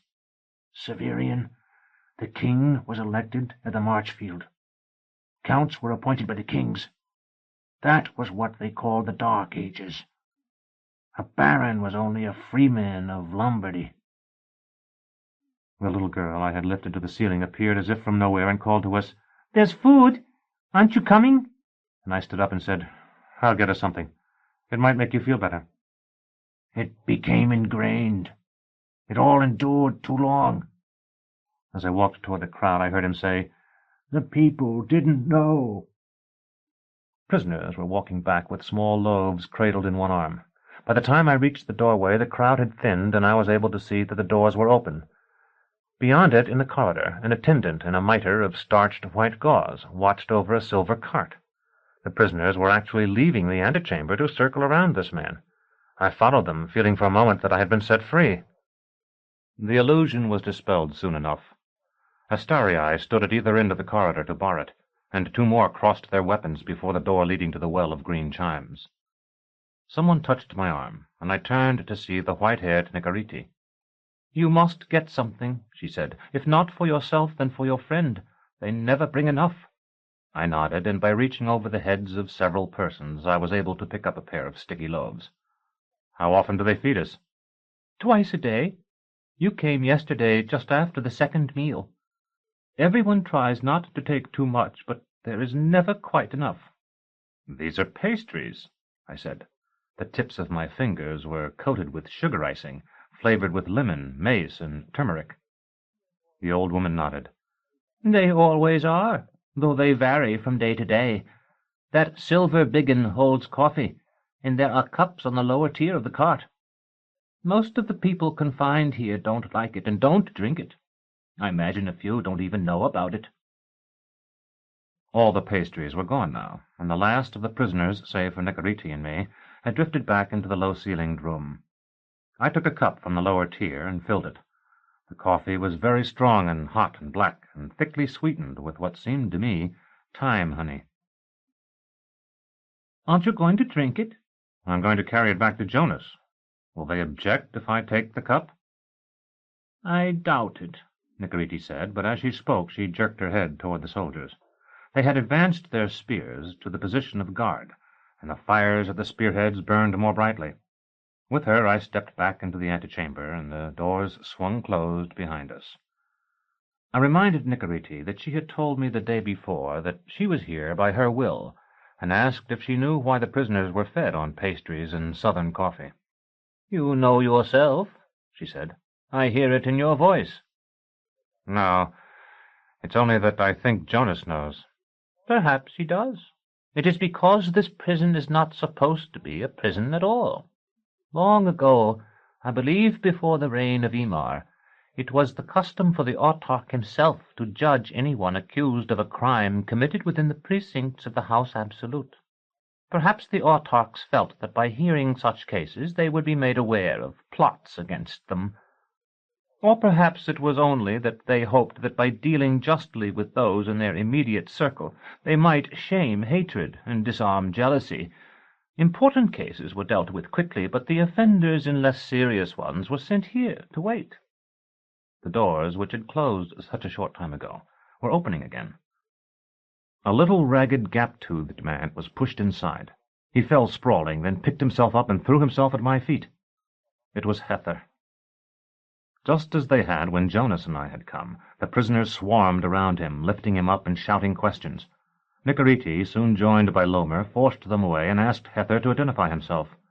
He clutched his cap, reminding me of the morning when he had found me camping on the grass by Tesiphone's cross, and said, I am the slave of my master, far-travelled, map-worn Hether am I, dust choked and doubly deserted.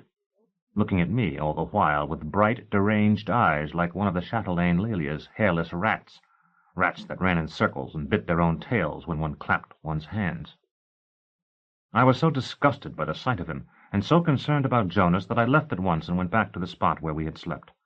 The image of a shaking, grey-fleshed rat was still vivid as I sat down. Then, as though it had itself recalled that it was no more than an image purloined from the dead recollections of Thecla, it flicked out of existence like Domnina's fish. "Something wrong?" Jonas asked. He appeared to be a trifle stronger. "I'm troubled by thoughts. A bad thing for a torturer. But I'm glad of the company." I put the sweet loaves in his lap and set the cup by his hand. "City coffee, no pepper in it. Is that the way you like it?" He nodded, picked up the cup, and sipped. "Aren't you having any?" I drank mine there. "Eat the bread, it's very good." He took a bite of one of the loaves. "I have to talk to somebody, so it has to be you, even though you'll think I'm a monster when I'm done." "You're a monster, too. Do you know that, friend Severian? A monster because you take for your profession what most people only do as a hobby." "You're patched with metal," I said. "Not just your hand. I've known that for some time, friend monster Jonas. Now eat your bread and drink your coffee. I think it will be another 8 watches or so before they feed us again." We crashed. It had been so long on Earth that there was no port when we returned, no dock. Afterward my hand was gone, and my face. My shipmates repaired me as well as they could, but there were no parts anymore, only biological material. With the steel hand I had always thought scarcely more than a hook, He picked up the hand of muscle and bone as a man might lift a bit of filth to cast it away. "You're feverish. The whip hurt you, but you'll recover, and we'll get out and find Jolenta." Jonas nodded. "Do you remember how, when we neared the end of the piteous gate, and all that confusion, she turned her head so that the sun shone on one cheek?"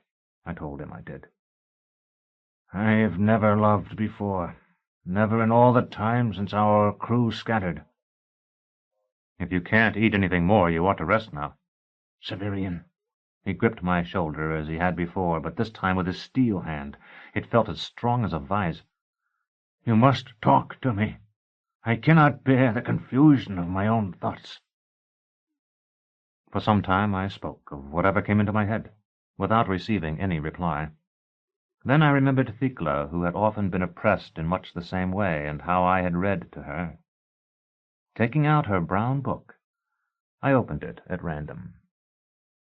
Chapter 17. The Tale of the Student and His Son. Part 1. The Redoubt of the Magicians. Once upon the margin of the unpastured sea there stood a city of pale towers. In it dwelt the wise. Now that city had both law and curse. The law was this, that for all who dwelt there life held but two paths. They might rise among the wise and walk clad with hoods of myriad colors, or they must leave the city and go into the friendless world. Now one there was who had studied long all the magic known in the city, which was most of the magic known in the world, and he grew near the time at which he must choose his path. In high summer, when flowers with yellow and careless heads thrust even from the dark walls overlooking the sea, he went to one of the wise who had shaded his face with myriad colors for longer than most could remember, and for long had taught the student whose time was come, and he said to him, "How may I, even I who know nothing, have a place among the wise of the city? For I wish to study spells that are not sacred all my days, and not go into the friendless world to dig and carry for bread." Then the old man laughed and said, "Do you recall how, when you were hardly more than a boy, I taught you the art by which we flesh suns from dream stuff? How skillful you were in those days, surpassing all the others. Go now, and flesh such a sun, and I will show it to the hooded ones, and you will be as we." But the student said, "Another season.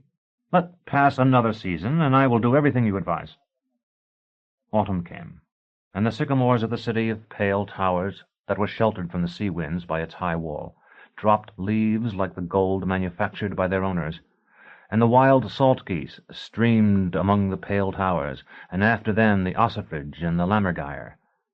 Then the old man sent again for him who had been his student, and said, "Now surely you must flesh for yourself a creation of dream as I have instructed you, for the others among the hooded ones grow impatient. Save for us, you are the eldest in the city, and it may be that if you do not act now, they will turn you out by winter." But the student answered, "I must study further that I may achieve what I seek. Can you not for one season protect me?" And the old man who had taught him thought of the beauty of the trees that had for so many years delighted his eyes like the white limbs of women. At length the golden autumn wore away, and winter came stalking into the land from his frozen capital, where the sun rolls along the edge of the world like a trumpery gilded ball, and the fires that flow between the stars and earth kindle the sky. His touch turned the waves to steel, and the city of the magicians welcomed him, hanging banners of ice from its balconies and heaping its roofs with glacés of snow. The old man summoned his student again, and the student answered as before. Spring came, and with it gladness to all nature. But at spring the city was hung with black, and hatred and the loathing of one's own powers, that eats like a worm at the heart, fell on the magicians. For the city had but one law and one curse, and though the law held sway all the year, the curse ruled the spring. In spring the most beautiful maidens of the city, the daughters of the magicians, were clothed in green, and while the soft winds of spring teased their golden hair, they walked unshod through the portal of the city and down the narrow path that led to the quay, and boarded the black-sailed ship that waited them.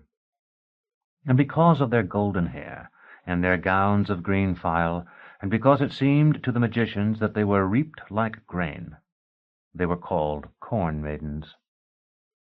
When the man who had long been the student of the old man, but was yet unhooded, heard the dirges and laments, and looking from his window saw the maidens filing by, he set aside all his books and began to draw such figures as no man had ever seen, and to write in many languages, as his master had taught him aforetime. Part 2. The Fleshing of the Hero. Day after day he labored. When the first light came at the window, his pen had been a drudge already many hours, and when the moon tangled her crooked back among the pale towers, his lamp shone bright.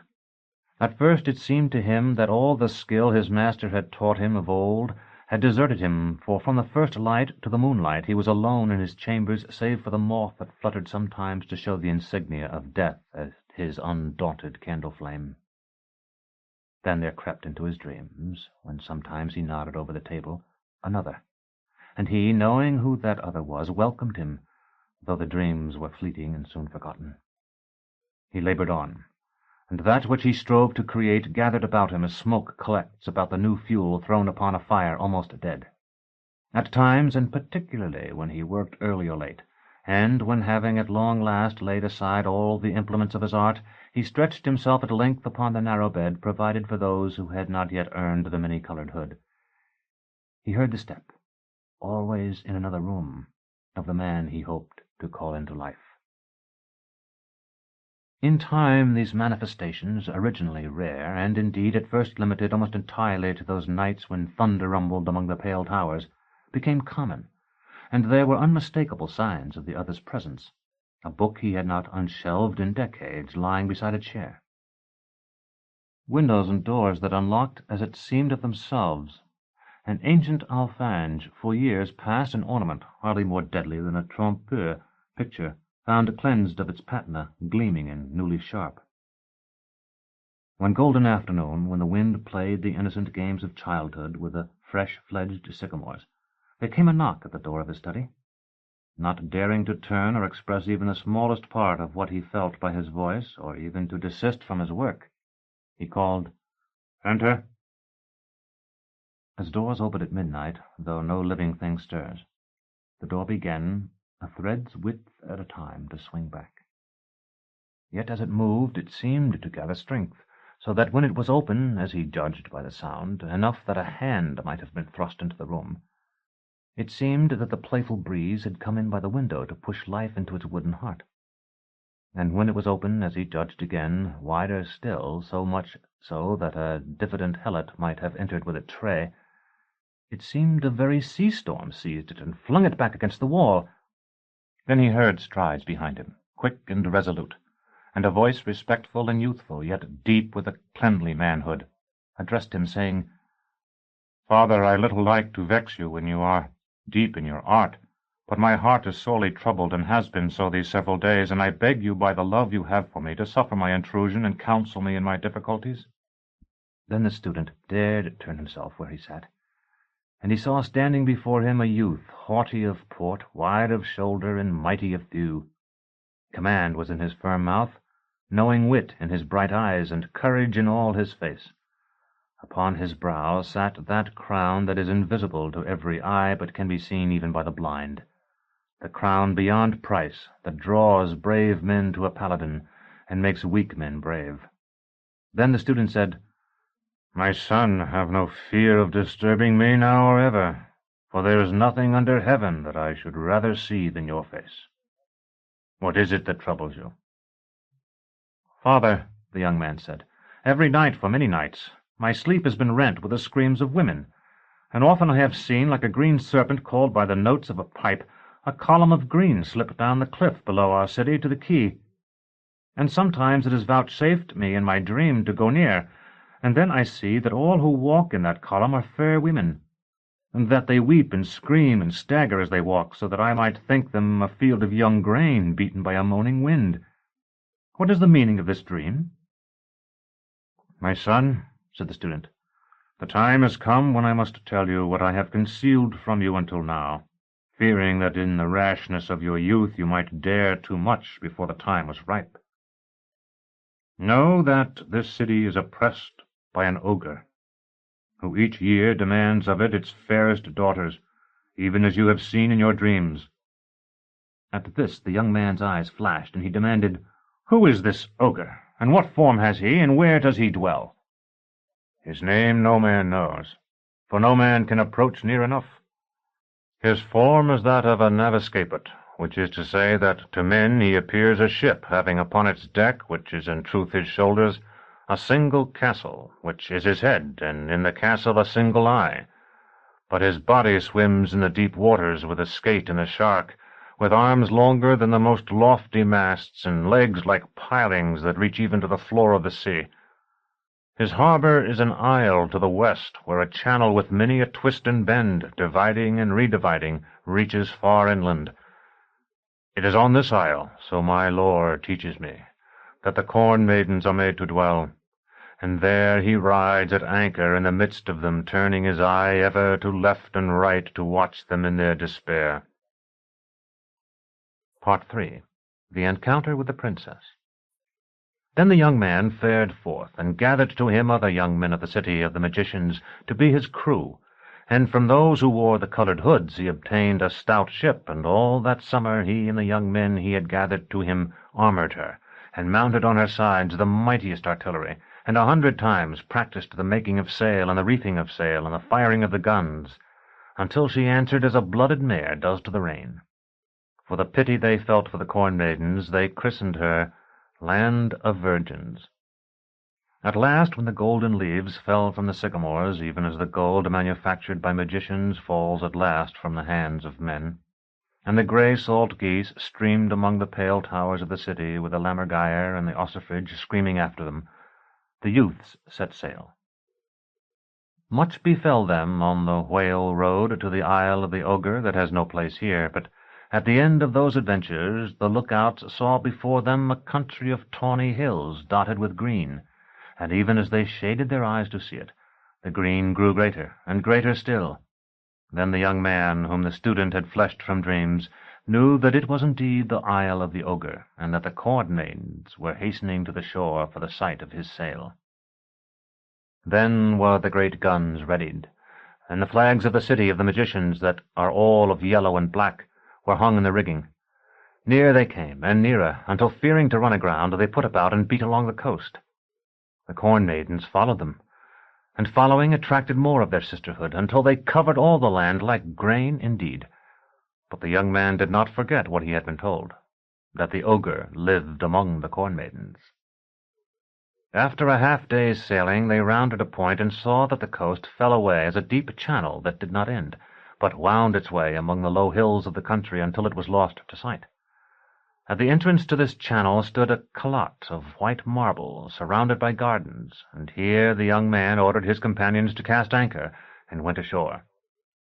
He had no more than set foot on the soil of the isle than there came to meet him a woman of great beauty, swart of skin, black of hair, and luminous of eye. He bowed before her, saying, "Princess or queen, I see that you are not of the corn maidens. Their robes are green, yours is sable. Yet were you to wear a dress of green, I should know you still, for your eyes sorrow not, and the light that is in them is not of worth." "You speak truly," the princess said, "for I am Noctua, the daughter of the night, and the daughter, too, of him who you have come to slay." "Then we cannot be friends, Noctua," said the young man. "But let us not be enemies." For though he did not know why, being of the stuff of dreams, he was drawn to her, and she, whose eyes held the starlight, to him. At this the princess spread her hands and declared, "Know that my father took my mother by force, and here holds me against my wishes, where I would soon go mad were it not that she comes to me at each day's end. If you do not see sorrow in my eyes, it is only because it lies upon my heart. That I may be free, I shall willingly counsel you how you may engage my father in triumph." All the young men of the city of the magicians grew quiet and gathered to listen to her. "First, you must understand that the waterways of this isle turn and turn again in such a way that they can never be charted.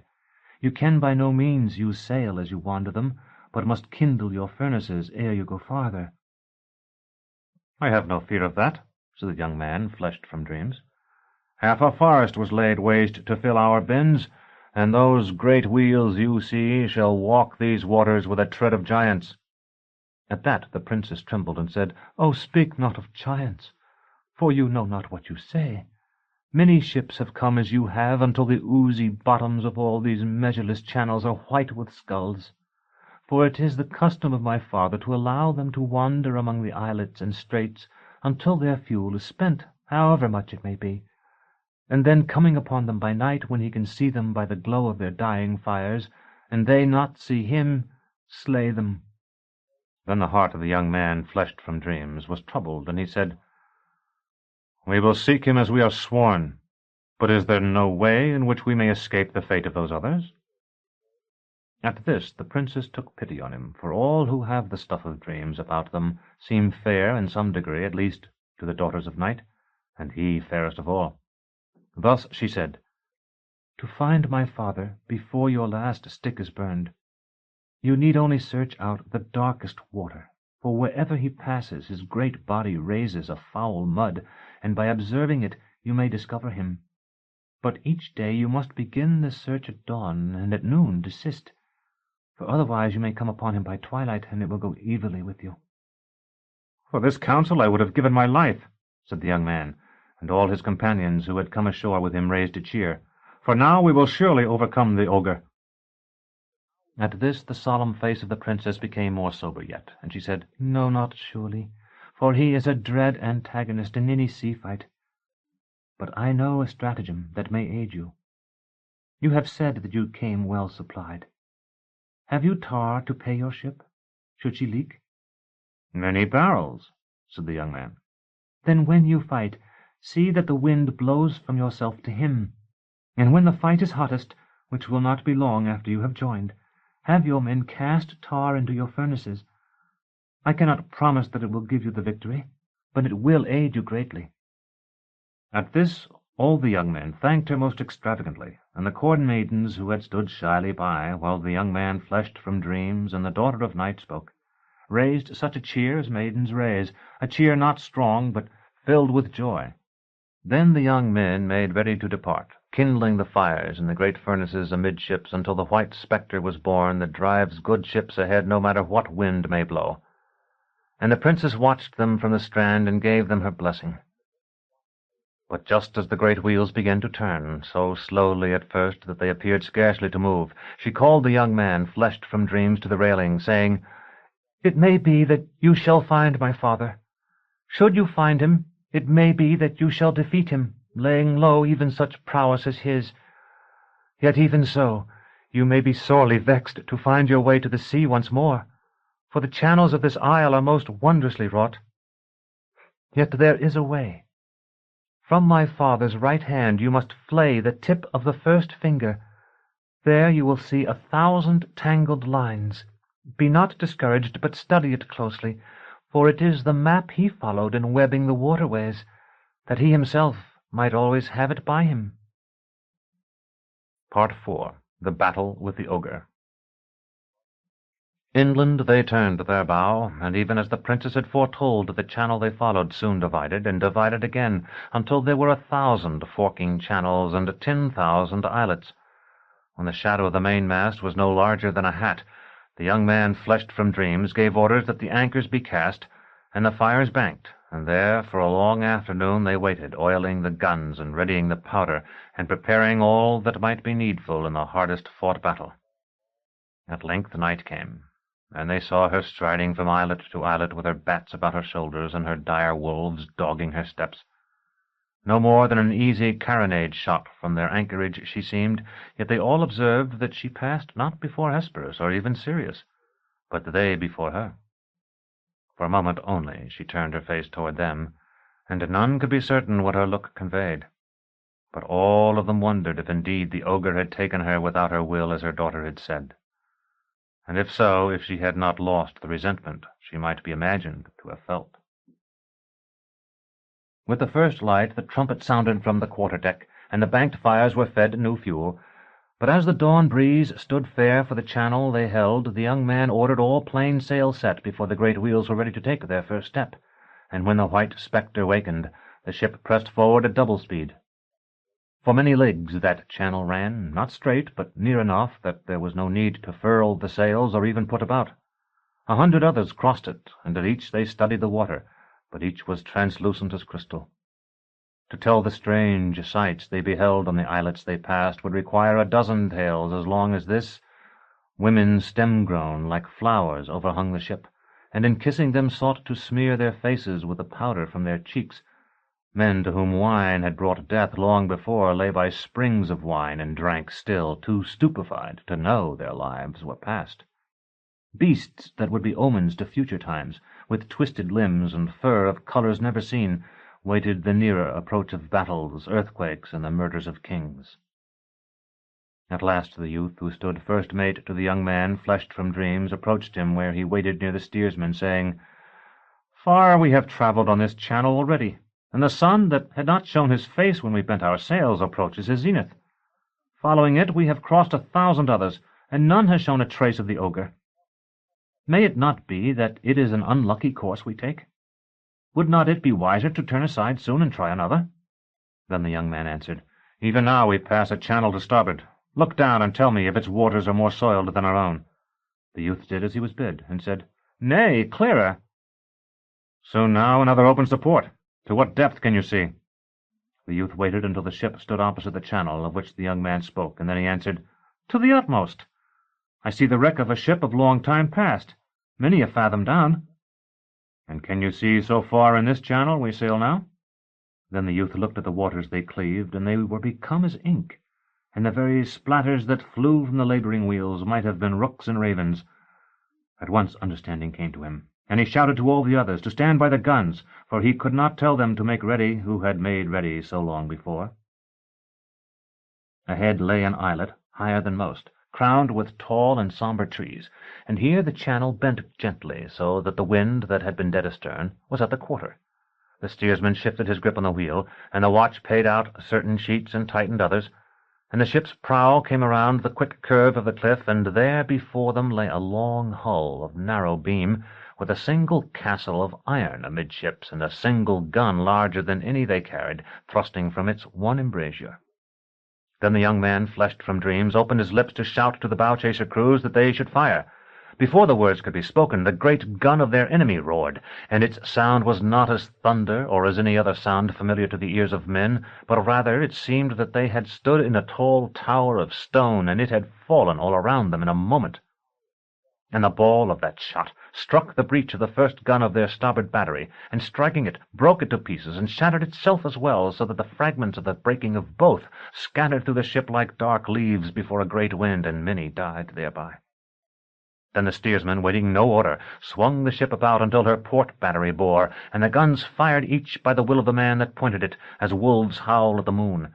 And their shots flew about the single castle of the enemy to either side, and some struck it, so that it tolled knells for those who had perished a moment before, and some struck the water before the hull that bore it, and some struck the deck, which was of iron also, and at that contact fled shrieking into the sky.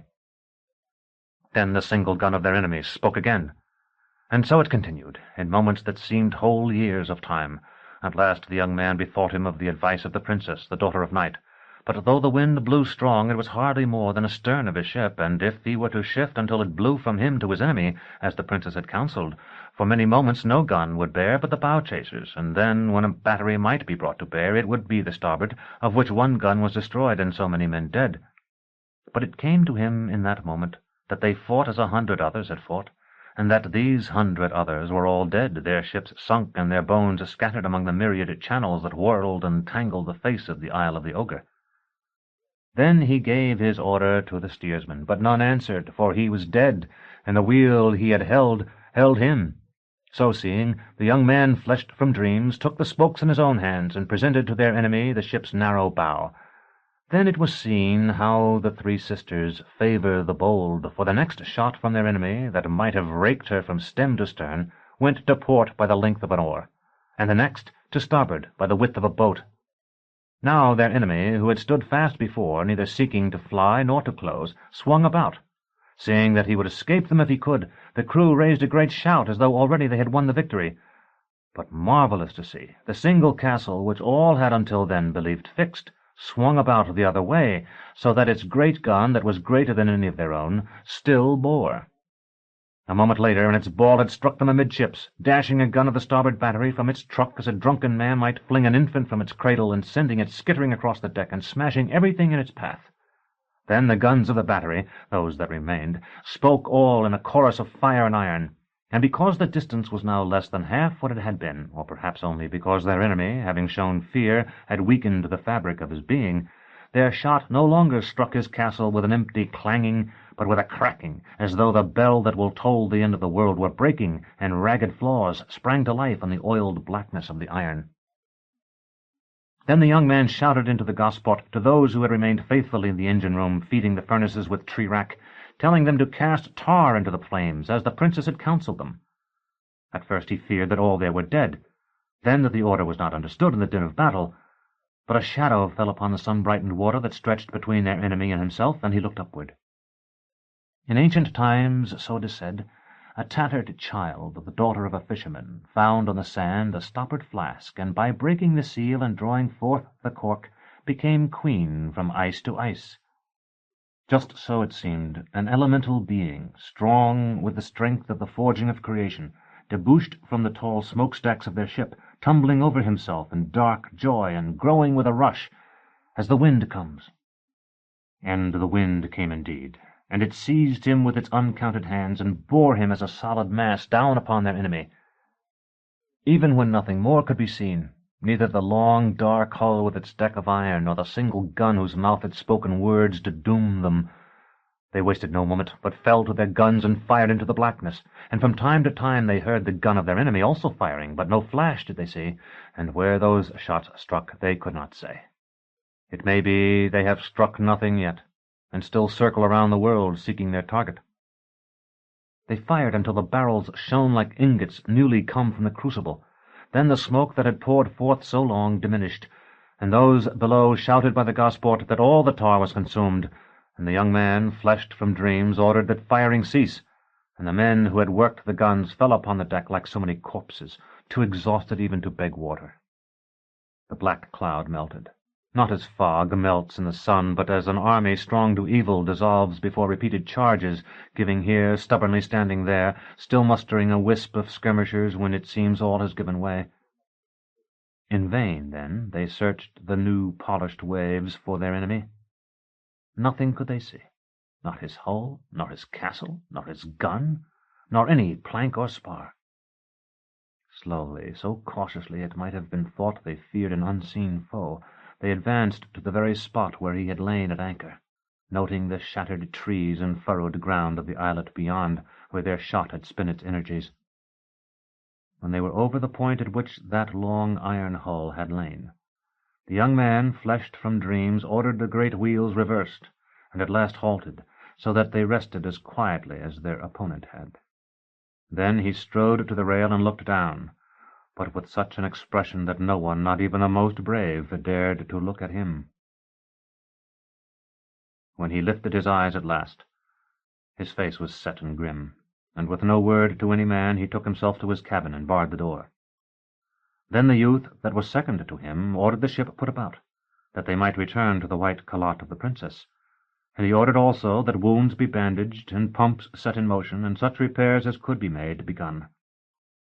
But the dead he kept with them, that they might be buried on the high sea. Part 5. The Death of the Student. It may be that the channel was not so straight as they believed, or that they had lost their bearings in the fight without being aware thereof, or that the channels twisted, as some alleged, like worms in a lich, when no eye was upon them.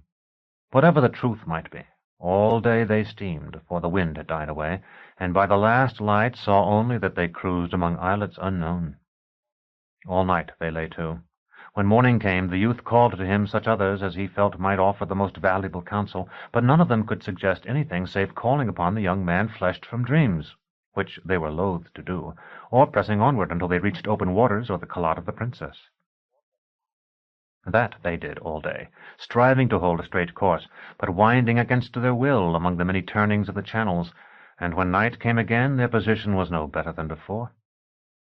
But on the morning of the third day, the young man, fleshed from dreams, came out of his cabin and began to walk up and down the decks as he was wont to do, examining such repairs as they had made to their damage, and asking those wounded who by the pain of their wounds were awake early how they fared.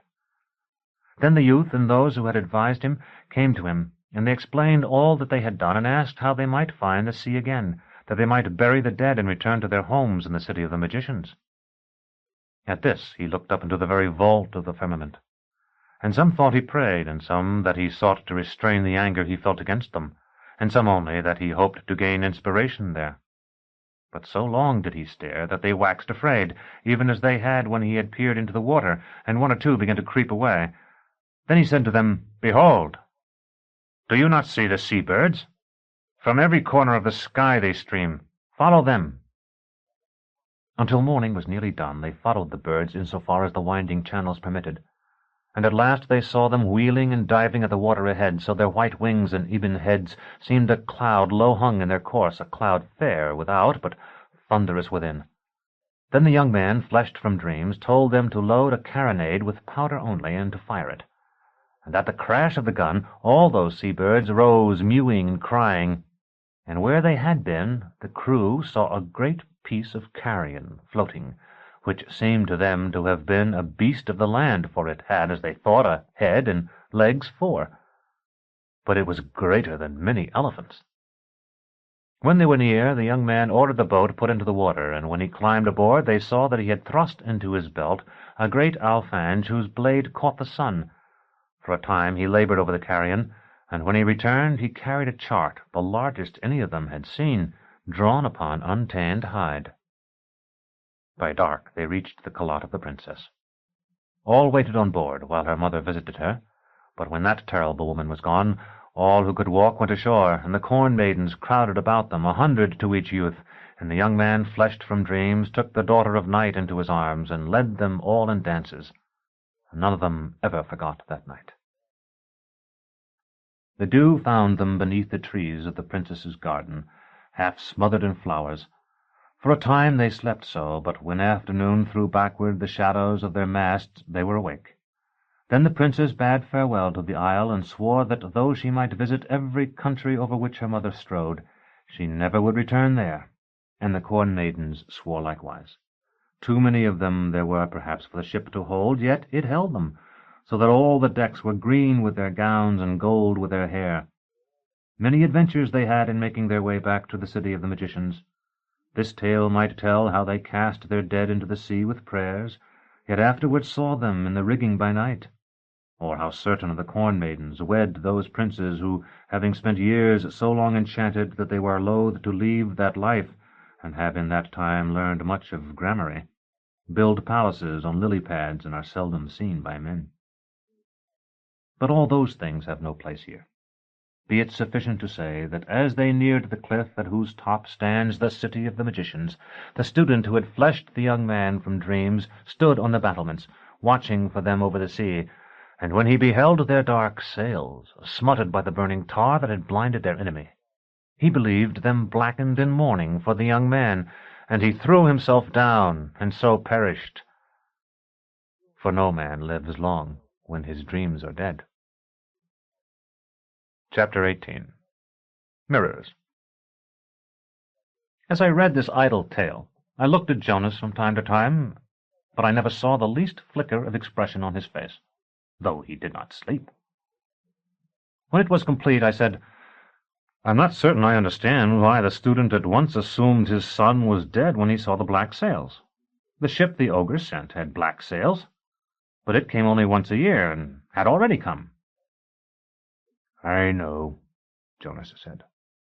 His voice held a flatness I had not heard before. "Do you mean you know the answers to those questions?" He did not reply, and for a time we sat in silence, I with the brown book, so insistently evocative of Thecla and the evenings we had shared, still held open by a forefinger, he with his back to the cold wall of the prison-room, and his hands, one of metal, one of flesh, lying to either side as though he had forgotten them. At last a small voice ventured to say, "That must be a really old story." It was the little girl who had lifted the ceiling tile for me. I was so concerned for Jonas that for a moment I was angry at her for interrupting us. But Jonas muttered, "Yes, it is a very old story. And the hero had told the king, his father, that if he failed he would return to Athens with black sails." I am not sure what that remark meant, and it may have been delirium, but since it was almost the last thing I heard Jonas say, I feel I should record it here, as I have transcribed the wonder tale that prompted it.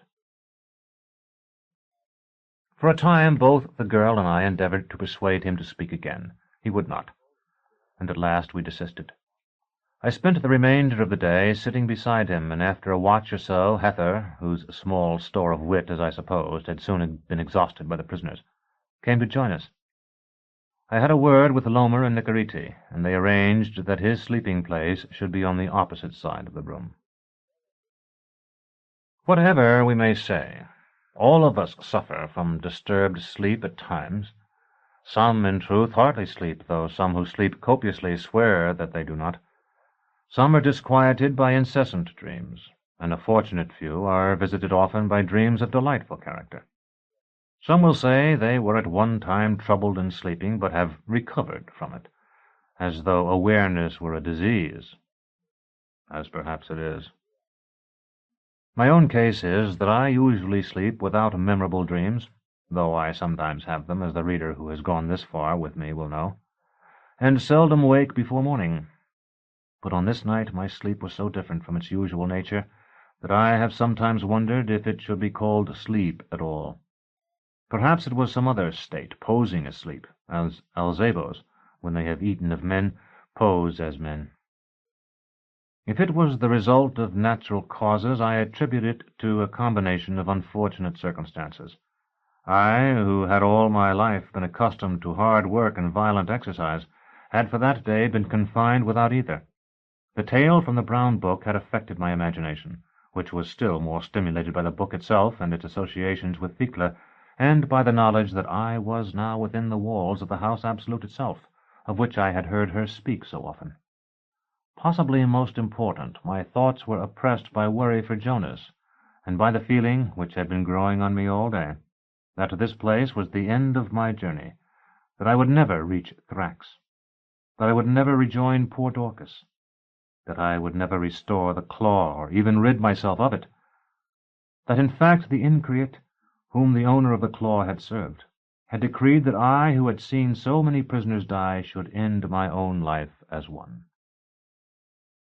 I slept, if it may be called sleep, only for a moment. I had the sensation of falling. A spasm, the instinctive stiffening of a victim cast from a high window, wrenched all my limbs. When I sat up, I could see nothing but darkness. I heard Jonas's breathing, and my fingers told me he was still sitting as I had left him, his back propped by the wall. I lay down and slept again, or rather I tried to sleep, and passed into that vague state that is neither sleeping nor waking. At other times I have found it pleasant, but it was not so now. I was conscious of the need for sleep, and conscious that I was not sleeping. Yet I was not conscious in the usual meaning of that term. I heard faint voices in the inn-yard, and felt somehow that soon the bells of the campanile would chime, and it would be day. My limbs jerked again, and I sat up. For a moment I imagined I had seen a flash of green fire, but there was nothing.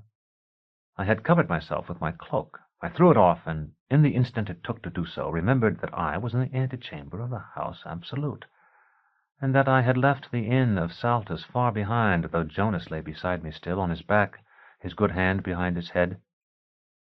The pale blur I saw was the white of his right eye, though the sighing of his breath was that of one who slept. I was still too much asleep myself to wish to talk, and I had a presentiment that he would not answer me in any case. Lying down again, I surrendered myself to my irritation at being unable to sleep. I thought of the herd driven through Saltus, and counted them from memory, 137. Then there were the soldiers who had come singing up from Gial, The innkeeper had asked me how many there were, and I had guessed at a figure, but I had never counted them until now. He might or might not have been a spy. Master Palamon, who had taught us so much, had never taught us how to sleep. No apprentice had ever needed to learn that after a day of errands and scrubbing and kitchen work. We had rioted each night for half a watch in our quarters, then slept like the citizens of the necropolis until he came to wake us to polishing floors and emptying slops. There is a rack of knives over the table where Brother Ibert slices meat. 1, 2, 3, 4, 5, 6, 7 knives, all with plainer blades than Master Gerlos's. One with a rivet missing from its handle. One with the handle a little burned because Brother Ibert had once laid it on the stove. I was wide awake again, or thought I was, and I did not know why. Beside me, Drott slumbered undisturbed. I closed my eyes once more and tried to sleep as he did. 390 steps from the ground to our dormitory. How many more to the room where the guns throbbed at the top of the tower? 1, 2, 3, 4, 5, 6 guns. 1, 2, 3 levels of cells in use in the oubliette. 1, 2, 3, 4, 5, 6, 7, 8 wings on each level. 1, 2, 3, 4, 5, 6, 7, 8, 9, 10, 11, 12, 13, 14, 15, 16, 17 cells in each wing. 1, 2, 3 bars on the little window of my cell's door. I woke with a start and a sensation of cold, but the sound that had disturbed me was only the slamming of one of the hatches far down the corridor. Beside me, my boy lover, Severian, lay in the easy sleep of youth. I sat up thinking I would light my candle and look for a moment at the fresh coloring of that chiseled face. Each time he returned to me, he carried a speck of freedom glowing on that face. Each time I took it and blew upon it and held it to my breast, and each time it pined and died.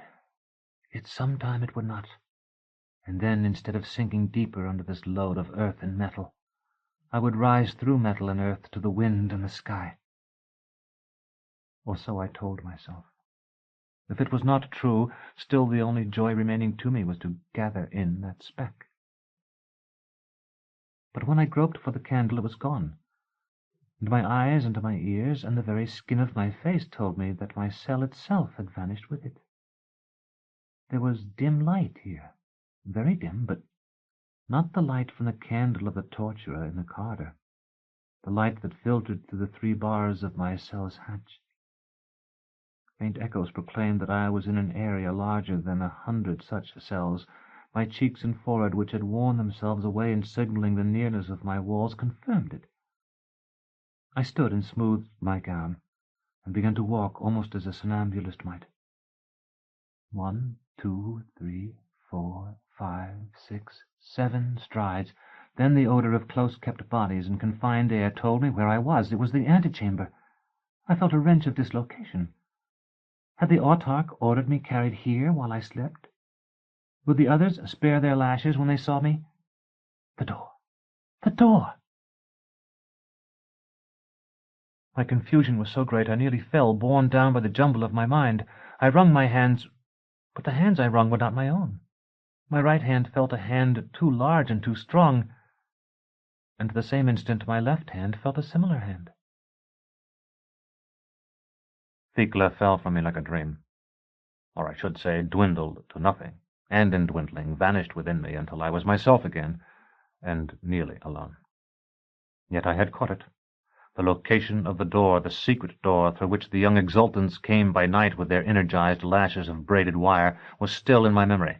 With everything else I have seen or thought, I could escape tomorrow, or now.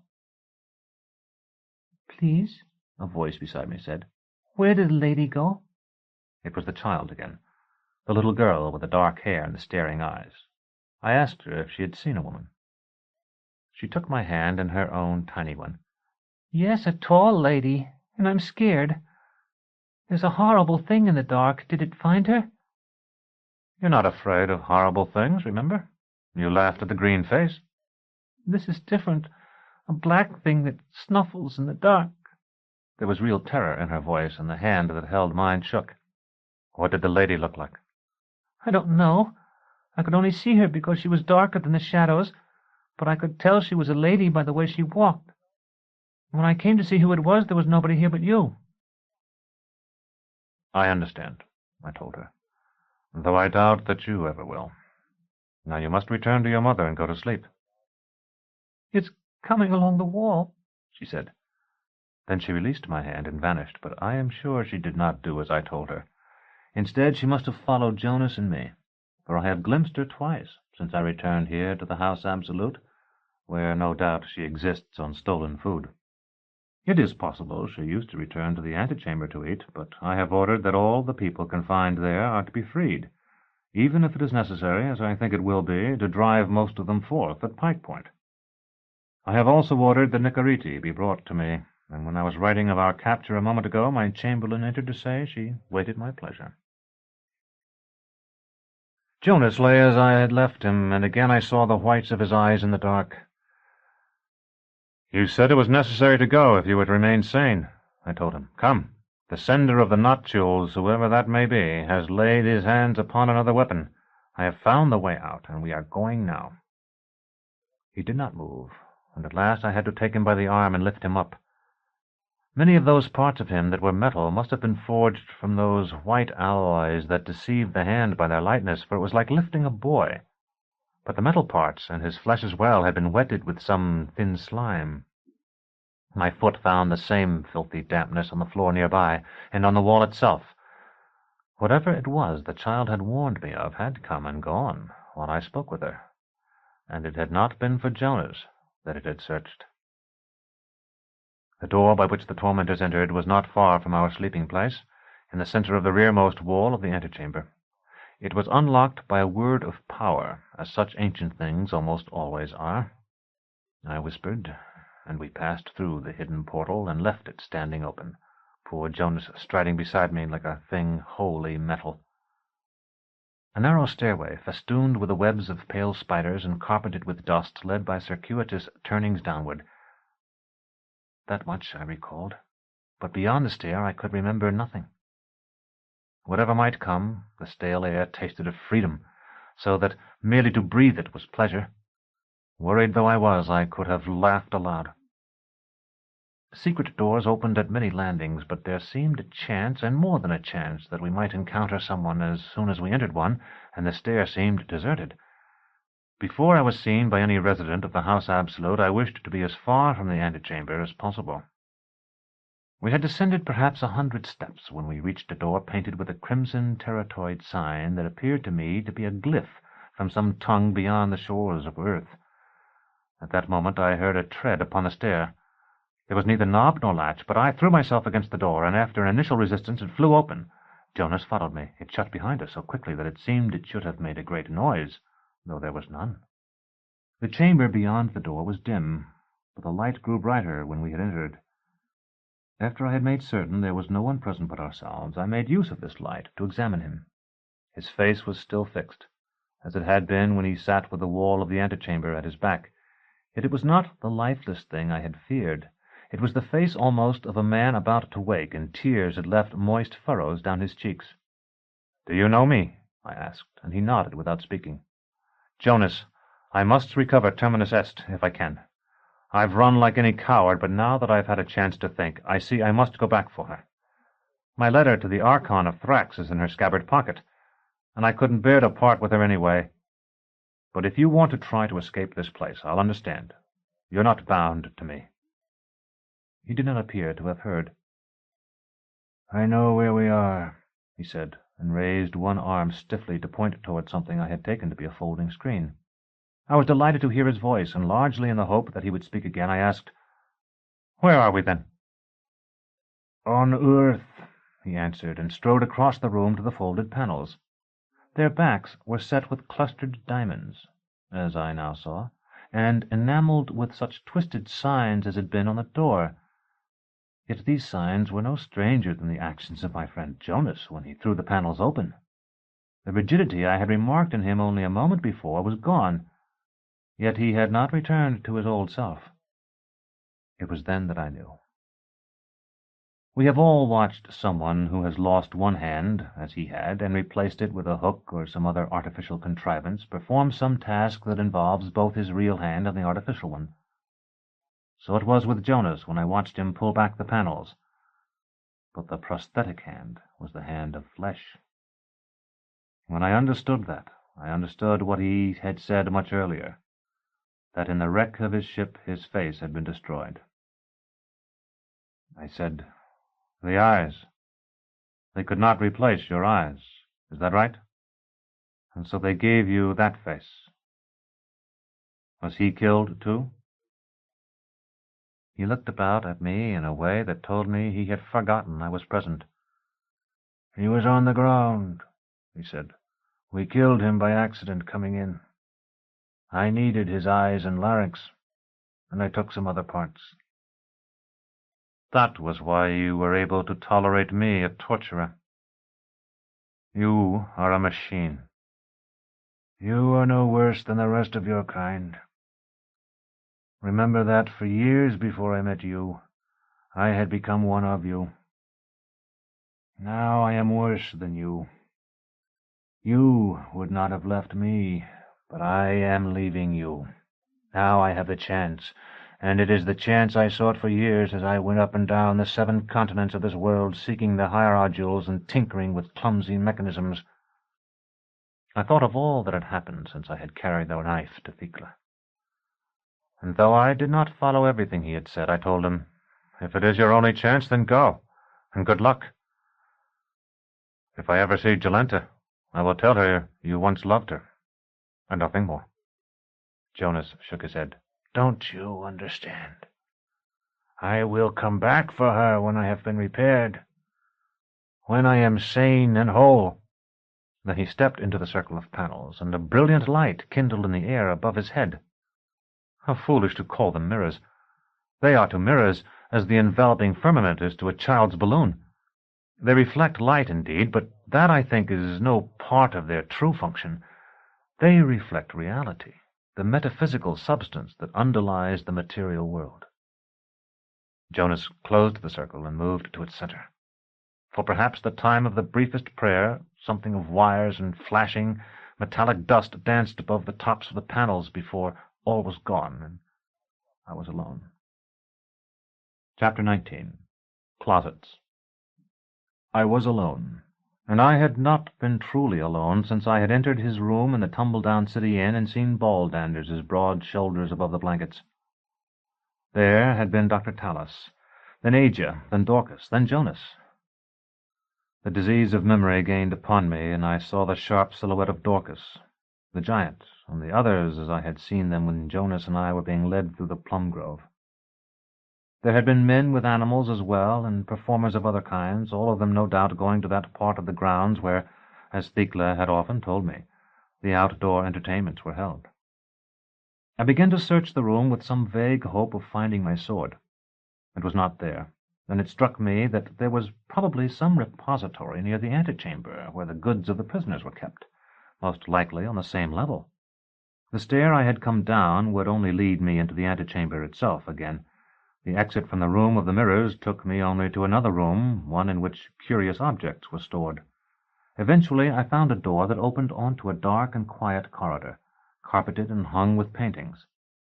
I put on my mask and drew my cloak about me, thinking that though the guards who had seized us in the wood had not seemed to know of the existence of the guild, those I might encounter in the halls of the House Absolute itself might not be so ignorant.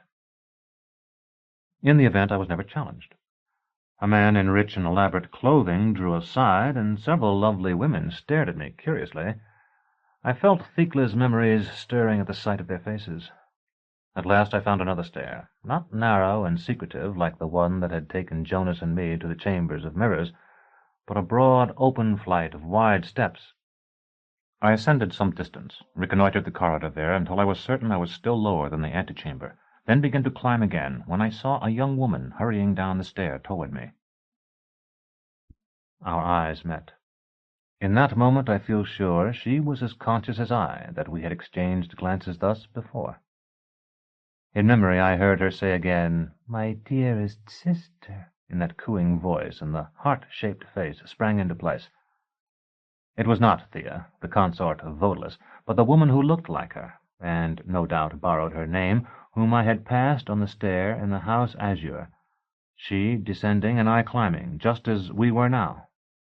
Harlots, then, as well as entertainers, had been summoned for whatever fate was being organized. Almost purely by chance, I discovered the level of the antechamber.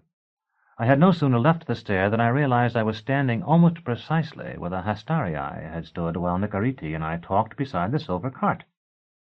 This was the point of greatest danger, and I was careful to walk slowly. The wall on my right held a dozen or more doors, each framed in carved woodwork, and each, as I saw when I stopped to examine them, spiked to its frame and sealed with the varnish of years. On my left, the only door was the great one of worm-gnawed oak through which the soldiers had dragged Jonas and me. Opposite it was the entrance to the antechamber, and beyond that stretched another row of spiked doors like the first, at the end of which was another stair. It appeared that the antechamber had grown to occupy all of this level of this wing of the House Absolute. If there had been anyone in sight, I would not have dared to pause, but since the corridor was empty, I ventured to lean for a moment against the newel post of the second stair. While 2 soldiers had guarded me, a third had carried Terminus Est. It was reasonable to suppose that as Jonas and I were being put through the doorway of the antechamber, this third man would have taken the first few steps at least toward wherever it was that such captured weapons were kept. But I could remember nothing. The soldier had dropped behind when we descended the steps of the grotto, and I had not seen him again. It was possible, even, that he had not come in with us. In desperation, I returned to the worm-gnawed door and opened it. The musty odor of the well entered the corridor at once, and I heard the song of the green gongs begin. Outside, the world was plunged in night. Save for the corpse candles of the fungi, the rugged walls were invisible, and only a circle of stars overhead showed where the well dropped into the earth. I closed the door. No sooner had it grated shut than I heard the sound of footsteps on the stair up which I myself had come. There was no place to hide, and if I had darted for the second stair, I would have had little chance of reaching it before I was seen. Rather than attempt to duck out through the heavy oak door and close it once more, I decided to remain where I was. The newcomer was a plump man of 50 or so, dressed in livery. Even down the length of the corridor I saw his face pale at the sight of me. He came hurrying toward me, however, and when he was still 20 or 30 paces off, he began to bow, saying, "Can I help you, Your Honor? I am Odilo, the steward here. You, I can see, are on a mission of some confidence to Father Aniri." "Yes," I said, "but first I must require my sword of you." I had hoped that he had seen Terminus Est and would produce her for me, but he looked blank. "I was escorted here earlier. At that time I was told that I would have to surrender my sword, but that it would be restored to me before Father Aniri required me to use it." The little man was shaking his head. "I assure you, in my position, I would have been informed if any of the other servants—" "I was told this by a Praetorian," I said. "Ah, I ought to have known. They've been everywhere, answering to no one. We have an escaped prisoner, Your Honor, as I suppose you've heard." "No." "A man called Buzek. They say he's not dangerous, but he and another fellow were found lurking in an arbor. This Buzek made a dash for it before they locked him up and got away. They say they'll take him soon. I don't know. I'll tell you, I've lived in our house Absolute all my life, and it has some strange corners, some very strange corners." "Possibly my sword is in one of them. Will you look?"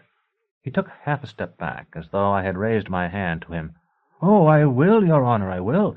I was only trying to make a bit of conversation. It's probably down here, if you'll just follow me." We walked toward the other stair, and I saw that in my hasty search I had overlooked one door, a narrow one beneath the staircase. It was painted white, so that it was almost of the same shade as the stone. The steward produced a heavy ring of keys and opened this door. The triangular room inside was much larger than I would have guessed, reaching far back beneath the steps and boasting a sort of loft, accessible by a shaky ladder, toward the rear. Its lamp was of the same type as those I had noticed in the antechamber, but dimmer. "Do you see it?" the steward asked. Wait, there's a candle about here somewhere, I think. That one light's not much use. The shelves throw such heavy shadows. I was examining the shelves as he spoke. They were piled with clothing, with here and there a pair of shoes, a pocket fork, a pen case, a pomander ball. When I was just a lad myself, the kitchen boys used to pick the lock and come in here to rummage about. I put a stop to that, got a good lock. But I'm afraid the best things disappeared long ago. What is this place? A closet for petitioners originally. Coats, hats, and boots, you know. Those places always fill up with the things the lucky ones forget to take with them when they go. And then this wing has always been Father Veneery's, and I suppose there's always been some that came to see him that never came back out, as well as the ones that come out what never came in. He paused and glanced around. I had to give the soldiers keys to keep them from kicking down the doors when they were searching for this Buzek, so I suppose they might have put your sword in here. If they didn't, they probably took it up to their guard-room. This wouldn't be it, I don't imagine. From a corner he drew out an ancient spadon. Hardly. It seems to be the only sword here, I'm afraid. I can give you directions for getting to the guard-room, or I can wake up one of the pages to go and ask if you like. The ladder to the loft was shaky, but I scrambled up it after borrowing the steward's candle. Though it seemed exceedingly improbable that the soldier had put terminus est there, I wanted a few moments to think over the courses of action open to me. As I climbed, I heard a slight noise from above that I supposed was the scurrying of some rodent, but when I thrust my head and the candle above the level of the loft's floor, I saw the small man who had been with Hether on the road kneeling in an attitude of intense supplication. That was Buzek, of course. I had failed to recall the name until I saw him. "Anything up there, Your Honor?" "Rags. Rats." "Just as I thought," the steward said as I stepped from the last rung. "I should have a look myself sometime, but one isn't anxious to climb a thing like that at my age. Would you like to go to the guard-room yourself, or shall I rouse one of the boys?" "I'll go." He nodded sagaciously. "That's best, I think. They might not hand it over to a page, or even admit they had it. You are in the Hypogeum Apotropaic now, as I suppose you know. If you don't want to be stopped by the patrols, you had better go indoors. So the best plan would be to go up this stairway we're standing under for 3 flights, then left. Follow the gallery around for about 1,000 paces until you come to the hypothral. With it dark out, you might miss it, so keep an eye open for the plants. Turn right in there and go another 200 paces. There's always a sentry at the door." I thanked him and managed to get ahead of him on the stair by leaving while he was still fumbling with the lock, then stepped into a corridor off the first landing I reached and allowed him to go past me. When he was well out of the way, I went down again to the corridor of the antechamber. It seemed to me that if my sword had indeed been carried off to some guard-room, it was very unlikely that I could recover it save by stealth or violence, and I wished to assure myself that it had not been left in some more accessible place before I attempted either. Then, too, it seemed possible that Buzek had seen it in the course of his creeping and hiding, and I wanted to question him about it. At the same time, I was very much concerned about the prisoners of the antechamber. By that time, as I imagined, they would have discovered the door Jonas and I had left open for them, and would be spreading through this wing of the House Absolute. It could not be long before one was recaptured, and a search began for the others. When I reached the door of the closet beneath the stair, I pressed my ear to the panel, hoping to hear Buzek moving about. There was no sound. I called to him softly by name without eliciting a response, then tried to push the door open with my shoulder. It would not budge, and I was afraid to make noise by running against it. At last I managed to wedge the steel Odalisque had given me between the door and the jamb, and so split out the lock. Buzek was gone. After a short search, I discovered a hole in the back of the closet that opened into the hollow center of some wall. From there he must have crept into the closet looking for a place large enough for him to stretch his limbs, and to there he had fled again. It is said that in the House Absolute such recesses are inhabited by a species of white wolf that slunk in from the surrounding forests long ago. Perhaps he fell prey to these creatures. I have not seen him since. That night I did not seek to follow him, but pulled the closet door into place and concealed the damage to the lock as well as I could. It was only then that I noticed the symmetry of the corridor. The entrance to the antechamber in the center, the sealed doors to either side of it, the staircase at either end. If this hypogeum had been set aside for Father Iniri, as the steward had said and its name indicated, its selection might have been due, at least in part, to this mirror-image quality. If that were so, then there should certainly be a second closet beneath the other stair. Chapter 20. Pictures. The question was why Odilo the steward had not taken me there. But I did not pause to think on it while I sprinted along the corridor, and when I arrived the answer was plain enough. That door had been broken long before, not just the socket of the lock, but the entire thing smashed so that only two discolored fragments of wood clinging to the hinges showed there had ever been a door there. The lamp within had gone out, leaving the interior to darkness and spiders. I had actually turned away from it and taken a step or two before I stopped, under the influence of that consciousness of error that often comes to us before we understand in the least in what the error consists. Jonas and I had been thrust into the antechamber late in the afternoon. That night the young exultants had come with their whips. The next morning Hether had been taken, and at that time it seemed Buzek had bolted from the Praetorians, who had been given keys by the steward so they might search the hypogeum for him. When the same steward, Odilo, had met me a few moments before, and I had told him that Terminus Est had been taken from me by a Praetorian, he had assumed I had come during the day, after Buzek's escape. In point of fact, I had not, and therefore the Praetorian who had been carrying Terminus Est could not have put her in the locked closet beneath the second stair. I went back to the closet with the broken door again. By the scant light that filtered in from the corridor, it was apparent that it had once been lined with shelves like its twin. Its interior was bare now, the shelving having been stripped away to serve some new use, leaving the shelf brackets to thrust fruitlessly from the walls. I could see no other object of any kind, but I could also see that no guardsman who had to stand inspection would willingly have set foot among its dust and cobwebs.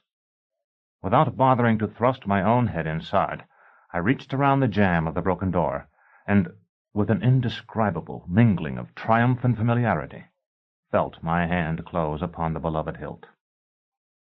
I was a whole man again, or rather more than a man, a journeyman of the guild.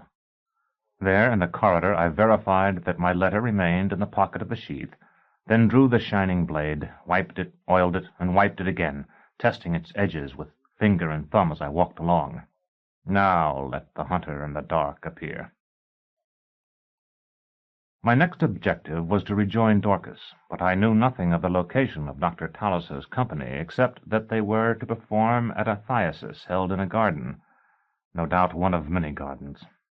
If I went outside now by night, it would perhaps be as difficult for the Praetorians to see me in my fullerton as for me to see them.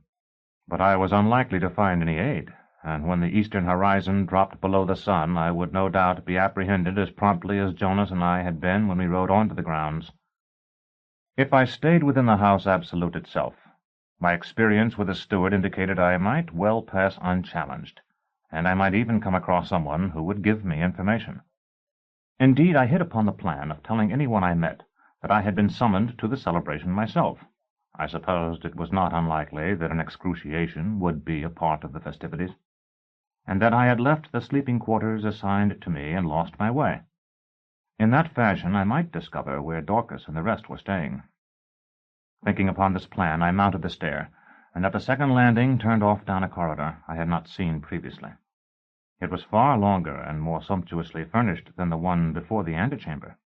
Dark pictures in gold frames hung on the walls, and urns and busts and objects for which I knew no names stood on pedestals between them. The doors opening off the corridor were 100 or more paces apart, indicating huge rooms beyond, but all were locked, and when I tried their handles I found that they were of a form and metal unknown to me, not shaped to be grasped by human fingers. When I had walked down this corridor for what seemed at least half a league, I saw someone ahead of me, sitting, as I first thought, upon a high stool. As I drew nearer, I found that what I had taken to be a stool was a step-ladder, and that the old man perched on it was cleaning one of the pictures. "Excuse me," I said. He turned and peered down at me in puzzlement. "Know your voice, don't I?" Then I knew his, and his face as well. It was Rudesund the curator, the old man I had met so long before, when Master Gerlos had first sent me to fetch books for the chatelaine Thecla. "While ago you come looking for Old Tan. Didn't you find him?" "Yes, I found him," I said, "but it wasn't a short time ago." He seemed to grow angry at that. "I didn't mean today, but it wasn't long. Why, I recollect the landscape I was working on, so it couldn't have been that long." "So do I told him. "Brown desert reflected in the gold visor of a man in armor." He nodded, and his anger seemed to melt away. Gripping the sides of the ladder, he began to descend, his sponge still in his hand. Exactly the one. Want me to show it to you? It come out very nice." "We're not in the same place, Master Rudesund. That was in the Citadel. This is the House Absolute." The old man ignored that. "Come out nice. It's down here ways, somewhere. Those old artists, you couldn't beat 'em for drawing, though their colours has gone off now. And let me tell you, I know art. I've seen armigers and exultants, too, that come and look at them and say this and that, but they don't know a thing. Who's looked at every little bit of these pictures up close?" He thumped his own bosom with a sponge, then bent close to me, whispering, though there was no one but ourselves in the long corridor. "Now I'll tell you a secret. They don't none of them know. One of these is me." To be polite, I said I would like to see it. "I'm looking for it, and when I find it I'll tell you where.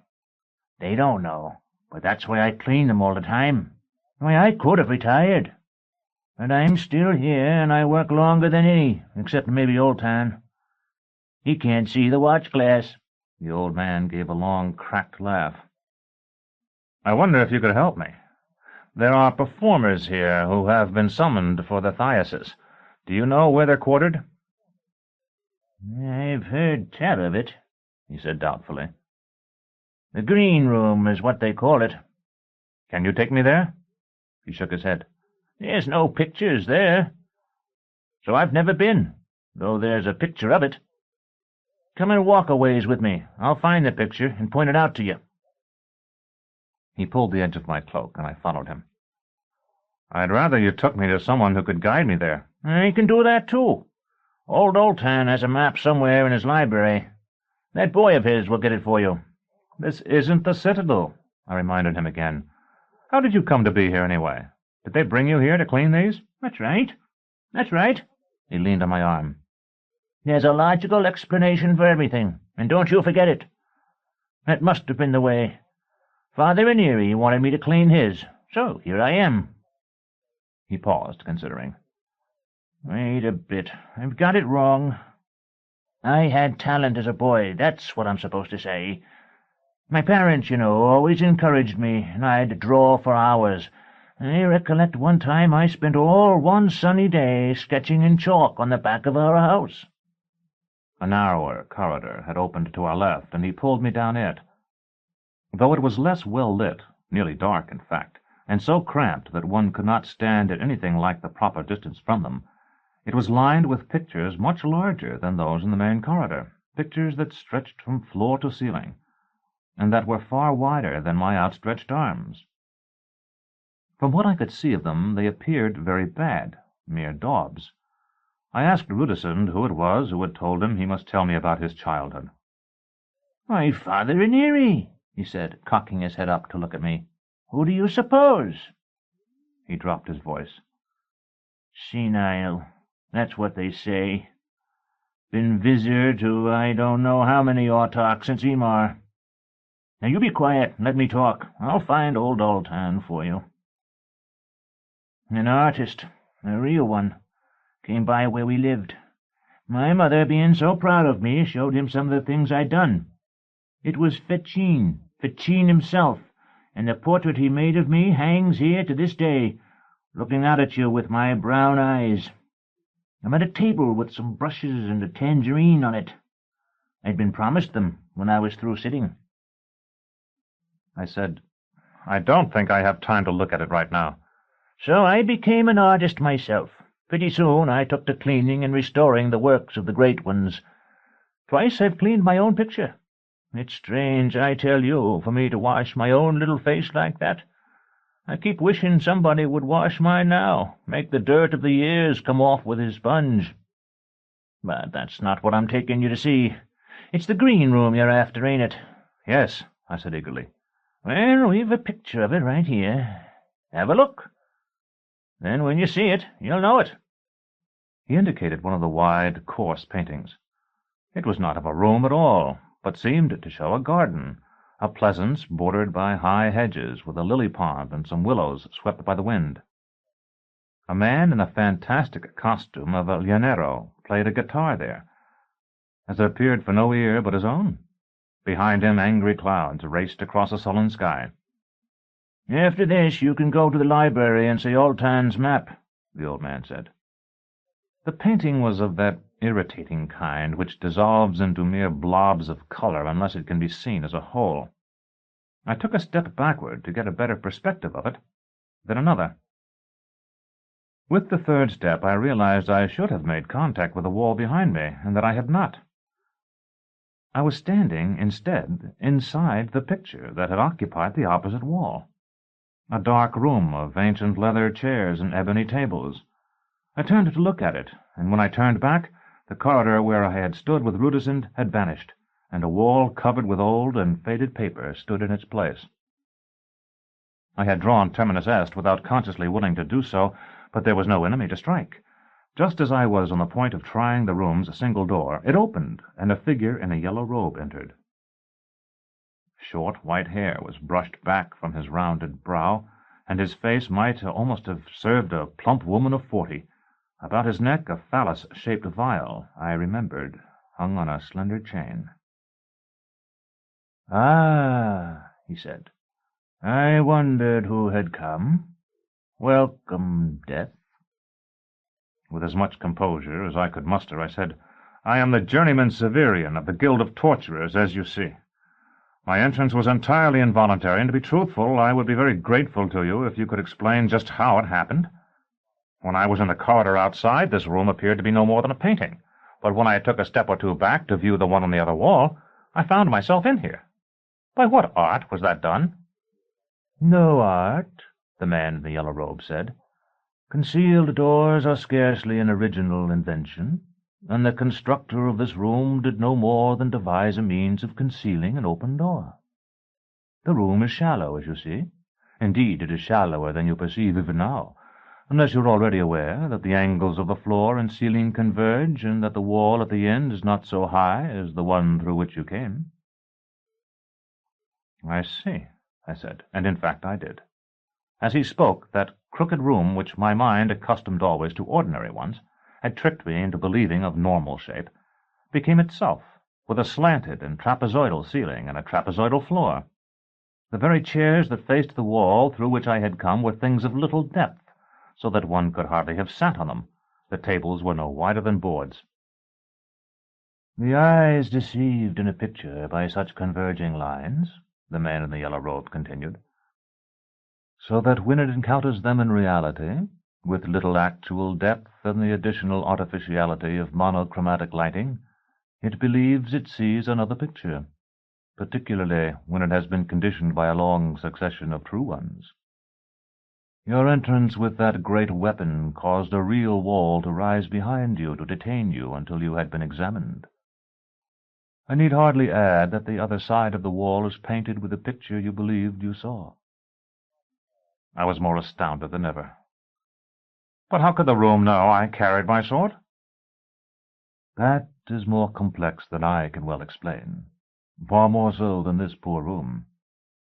I can only say that the door is wrapped with metal strands, and that these know when the other metals, their brothers and sisters, pass their circle.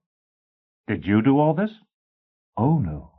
All these things, he paused, and 100 more like them, make up what we call the second house. They are the work of Father Aniri, who is called by the first autarch to create a secret palace within the walls of the House Absolute. You or I, my son, would no doubt have built a mere suite of concealed rooms. He contrived that the hidden house should be everywhere coextensive with the public one. But you aren't he, I said, because now I know who you are. Do you recognize me? I drew off my mask so he could see my face. He smiled and said, You came but once. The Kybit did not please you then? She pleased me less than the woman she counterfeited, or rather I loved the other more. Tonight I have lost a friend, yet it seems to be a time for meeting old acquaintances. May I ask how you've come here from your house azure? Were you summoned for the thyasis? I saw one of your women earlier tonight. He nodded absently. An oddly angled mirror set above a trumeau at one side of the strange, shallow room caught his profile, delicate as a cameo, and I decided he must be an androgyne. Pity welled up in me with a sense of helplessness as I thought of him opening the door to men night after night at his establishment in the Algedonic quarter. Yes, he said, I will remain here for the celebration, then go. My mind was full of the picture old Rudison had shown me in the corridor outside, and I said, Then you can show me where the garden is. I sensed at once that he had been caught off guard, possibly for the first time in many years. There was pain in his eyes, and his left hand moved, though only slightly, toward the vial at his throat. So you have heard of that, he said. Even supposing that I knew the way, why should I reveal it to you? Many will seek to flee by that road, if the pelagic argosy sights land. Chapter 21. Hydromancy. Several seconds passed before I rightly understood what it was the androgyne had said. Then the remembered scent of Thecla's roasted flesh rose sickening sweet in my nostrils, and I seemed to feel the unquiet of the leaves. Forgetting in the stress of the moment how futile such precautions must be in that deception-filled room, I looked about, seeking to assure myself that no one could overhear us, then found that without my having willed it, consciously I had intended to question him before betraying my connection with Odalisque. My hand had taken the knife-shaped steel from the innermost compartment of my sabretache. The androgyne smiled. I felt you might be the one. For days now I have been expecting you, and I have kept the old man outside and many others under instructions to bring promising strangers to me. I was imprisoned in the antechamber, I said, and so lost time. But you escaped, I see. It isn't likely you'd be released before my men came to search it. It's well you did. There isn't much time left. The 3 days of the thyasis, then I must go. Come, and I will show you the way to the garden, though I am by no means sure you will be permitted to enter. He opened the door by which he had come in, and this time I saw that it was not truly rectangular. The room beyond was hardly larger than the one we had left, but its angles seemed normal, and it was richly furnished. You came to the correct part of the secret house, at least, the androgyne said. Otherwise we would have had to walk a weary way. Your pardon when I read the message you brought. He crossed to what I at first supposed was a glass-topped table, and put the steel under it on a shelf. At once a light kindled, shining down from the glass, though there was no light above it. The steel grew until it seemed a sword, and its striations, in place of mere teeth on which to strike sparks from a flint, I saw to be lines of flowing script. Stand back, the androgyne said. If you have not read this before, you must not read it now. I did as he bid, and for some time watched him bending over the little object I had carried away from Odalisque's glade. At last he said, There is no help for it, then. We must fight on 2 flanks. But this is none of your affair. Do you see that cabinet with the eclipse carved on its door? Open it and lift down the book you find there. Here, you may put it on this stand. Although I feared some trap, I opened the door of the cabinet he had indicated. It held one monstrous book, a thing nearly as tall as I, and a good 2 cubits wide, that stood with its cover of mottled blue-green leather facing me, much as a corpse might, had I opened the lid of an upright casket. Sheathing my sword, I gripped this great volume with both hands and placed it on the stand. The androgyne asked if I had seen it previously, and I told him I had not. You looked fearful of it, and tried, as it appeared to me, to keep your face from it when you carried it. He threw back the cover as he spoke. The first page, thus revealed, was written in red in a character I did not know. This is a warning to the seekers of the path, he said. Shall I read it to you? I blurted. It seemed to me that I saw a dead man in the leather, and that he was myself. He closed the cover again and ran his hand over it. These Pavonine dyings are but the work of craftsmen long gone. The lines and swirls beneath them, only the scars of the suffering animal's back, the marks of ticks and whips. But if you are fearful, you need not go. Open it, I said. Show me the map. There is no map. This is the thing itself, he said, and with that he threw back the cover, and the first page as well. I was blinded almost, as I have been on dark nights by a discharge of lightning. The inner pages seemed of pure silver, beaten and polished, that caught every wisp of illumination in the room and flung it back, amplified 100 times. They're mirrors, I said, and in saying it realized that they were not, but those things for which we have no word but mirrors, those things that less than a watch before had returned Jonas to the stars.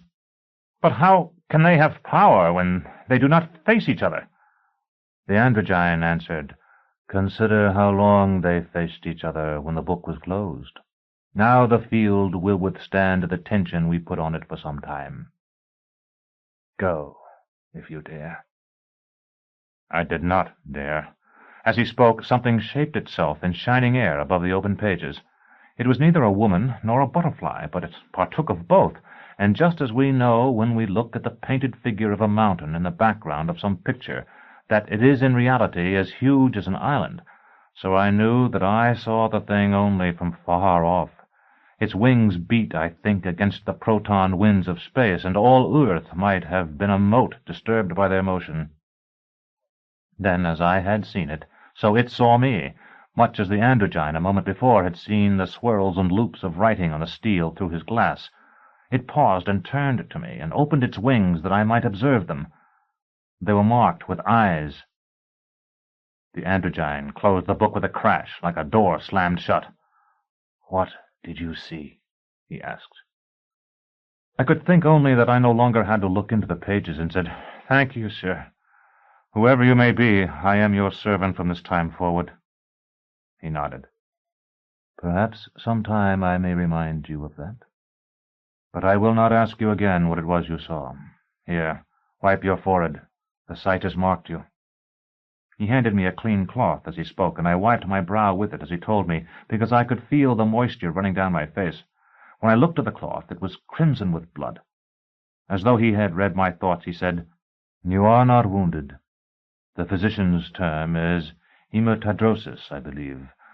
Under the stress of strong emotion, minute veins in the skin of the afflicted part, of the skin everywhere, sometimes, rupture during a profuse sweating.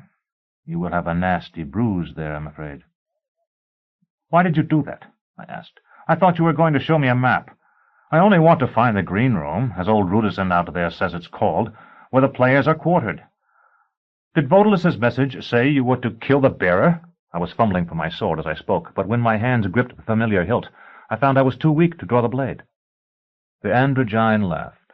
It was pleasant laughter at first, wavering somewhere between a woman's and a boy's, but it trailed off into tittering, as a drunken man's sometimes does. Thecla's memories stirred in me. Almost they woke. Was that all you wished? He said, when he had control of himself again. You asked me for a light for your candle, and I tried to give you the sun, and now you are burned. The fault was mine. I sought perhaps to postpone my time, yet even so I would not have let you travel so far had I not read in a message that you have carried the claw. And now I am most truly sorry, but I cannot help but laugh. Where will you go when you have found the green room, Severian? Where you send me. As you remind me, I have sworn service to Odalisque. In fact, I feared him, and feared that the Androgyne would inform him if I professed disobedience. But if I have no orders for you, have you already disposed of the claw? I could not, I said. There was a pause. He did not speak. I'll go to Thrax, I said. I have a letter to the Archon there. He's supposed to have work for me. For the honor of my guild, I would like to go. That is well. How great, in truth, is your love of Odalisque? Again I felt the haft of the axe in my hand. For you others, as I am told, memory dies, mine scarcely dims. The mist that shrouded the necropolis that night blew against my face again, and everything I had felt when I received the coin from Odalisque and watched him walk away to a place where I could not follow, returned to me. I saved him once, I said. The Androgyne nodded. Then here is what you are to do. You must go to Thrax as you planned, telling everyone, even yourself, that you are going to fill the position that waits you there. The claw is perilous. Are you aware of it? Yes. Odalisque told me that if it became known we possess it, we might lose the support of the populace. For a moment the Androgyne stood silent again. Then he said, The Pellarines are in the north. If you are given the opportunity, you must restore the claw to them. That is what I had hoped to do. Good. There is something else you must do as well. The Autarch is here, but long before you reach Thrax, he will be in the north, too, with the army. If he comes near Thrax, you are able to go to him.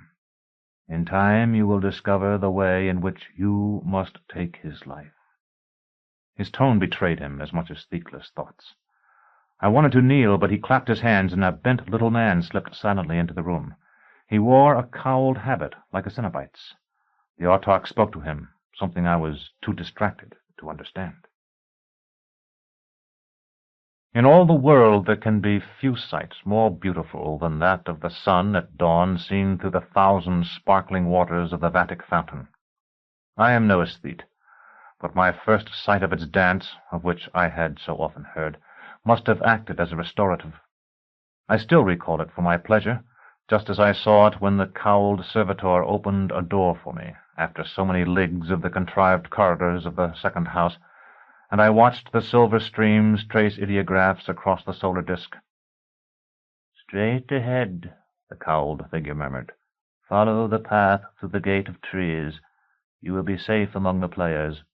The door shut behind me, and became the grassy slope of a hillock. I stumbled toward the fountain, which refreshed me with wind-blown spray. I was surrounded by a pavement of serpentine. For a time I stood there, seeking to read my fortune in the dancing shapes, and at last I fumbled in my saber-tache for an offering.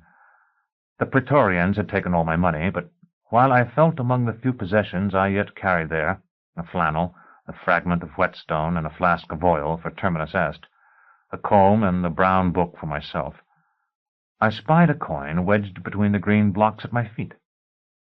After only a little effort, I was able to draw it out, a single assimi, worn so thin that hardly a trace of the imprint remained.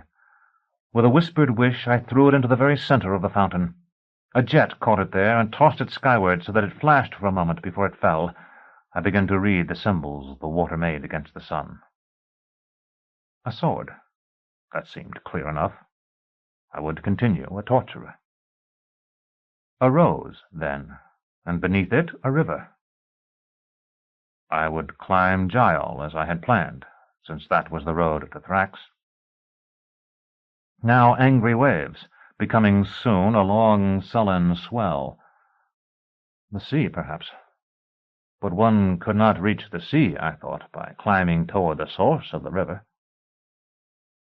A rod, a chair, a multitude of towers, and I began to think the oracular powers of the fountain, in which I had never greatly believed, to be wholly false. I turned away, but as I turned, I glimpsed a many-pointed star, growing even larger. Since I have returned to the House Absolute, I have twice revisited the Vatic fountain. Once I came at the first light, approaching it through the same door through which I first glimpsed it, but I have never again dared to ask it questions. My servants, who confess one and all that they have dropped their orichalks into it when the garden was clear of guests, tell me one and all that they have received no true prophecy for their money.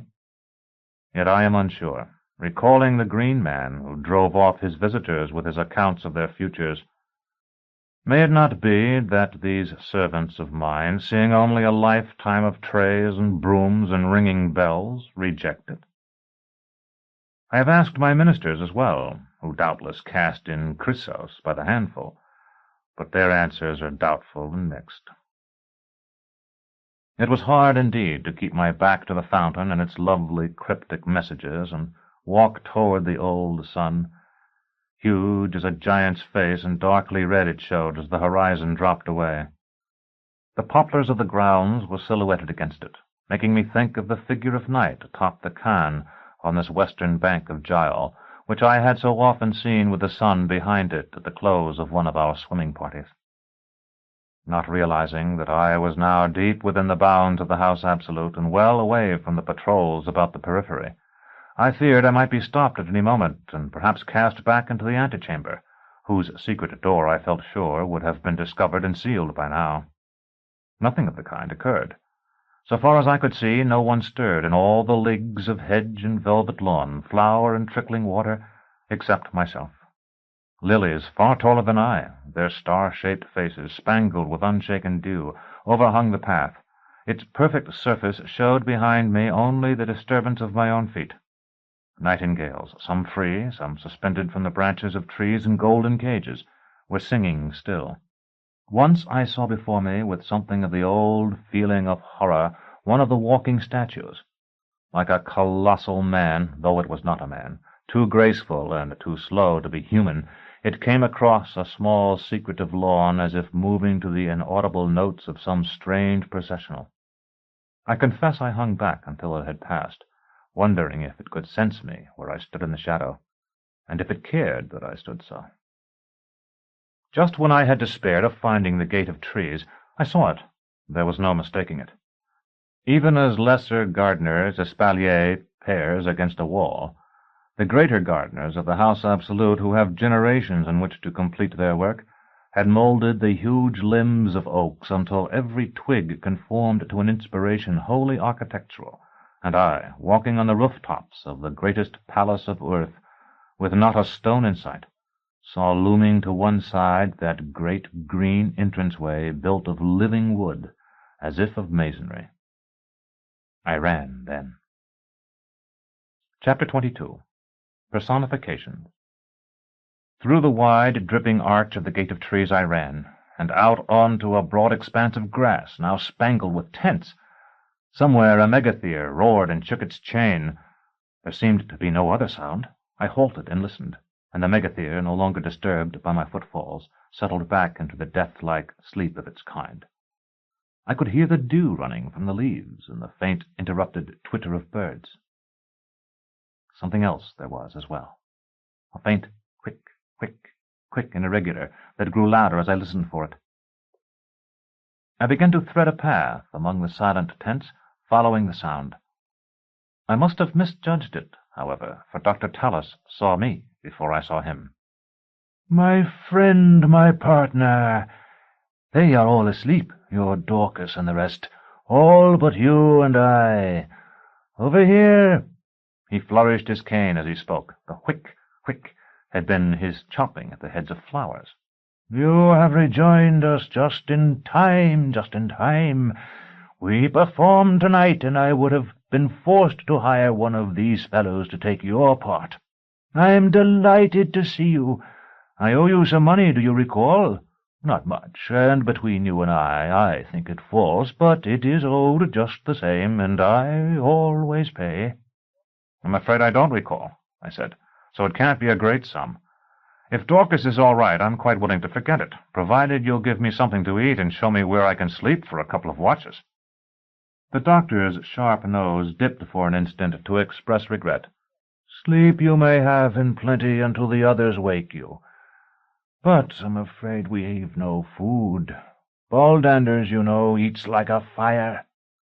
The Thyasis Marshal has promised to bring something today for all of us." He waved his stick vaguely at the irregular city of tents.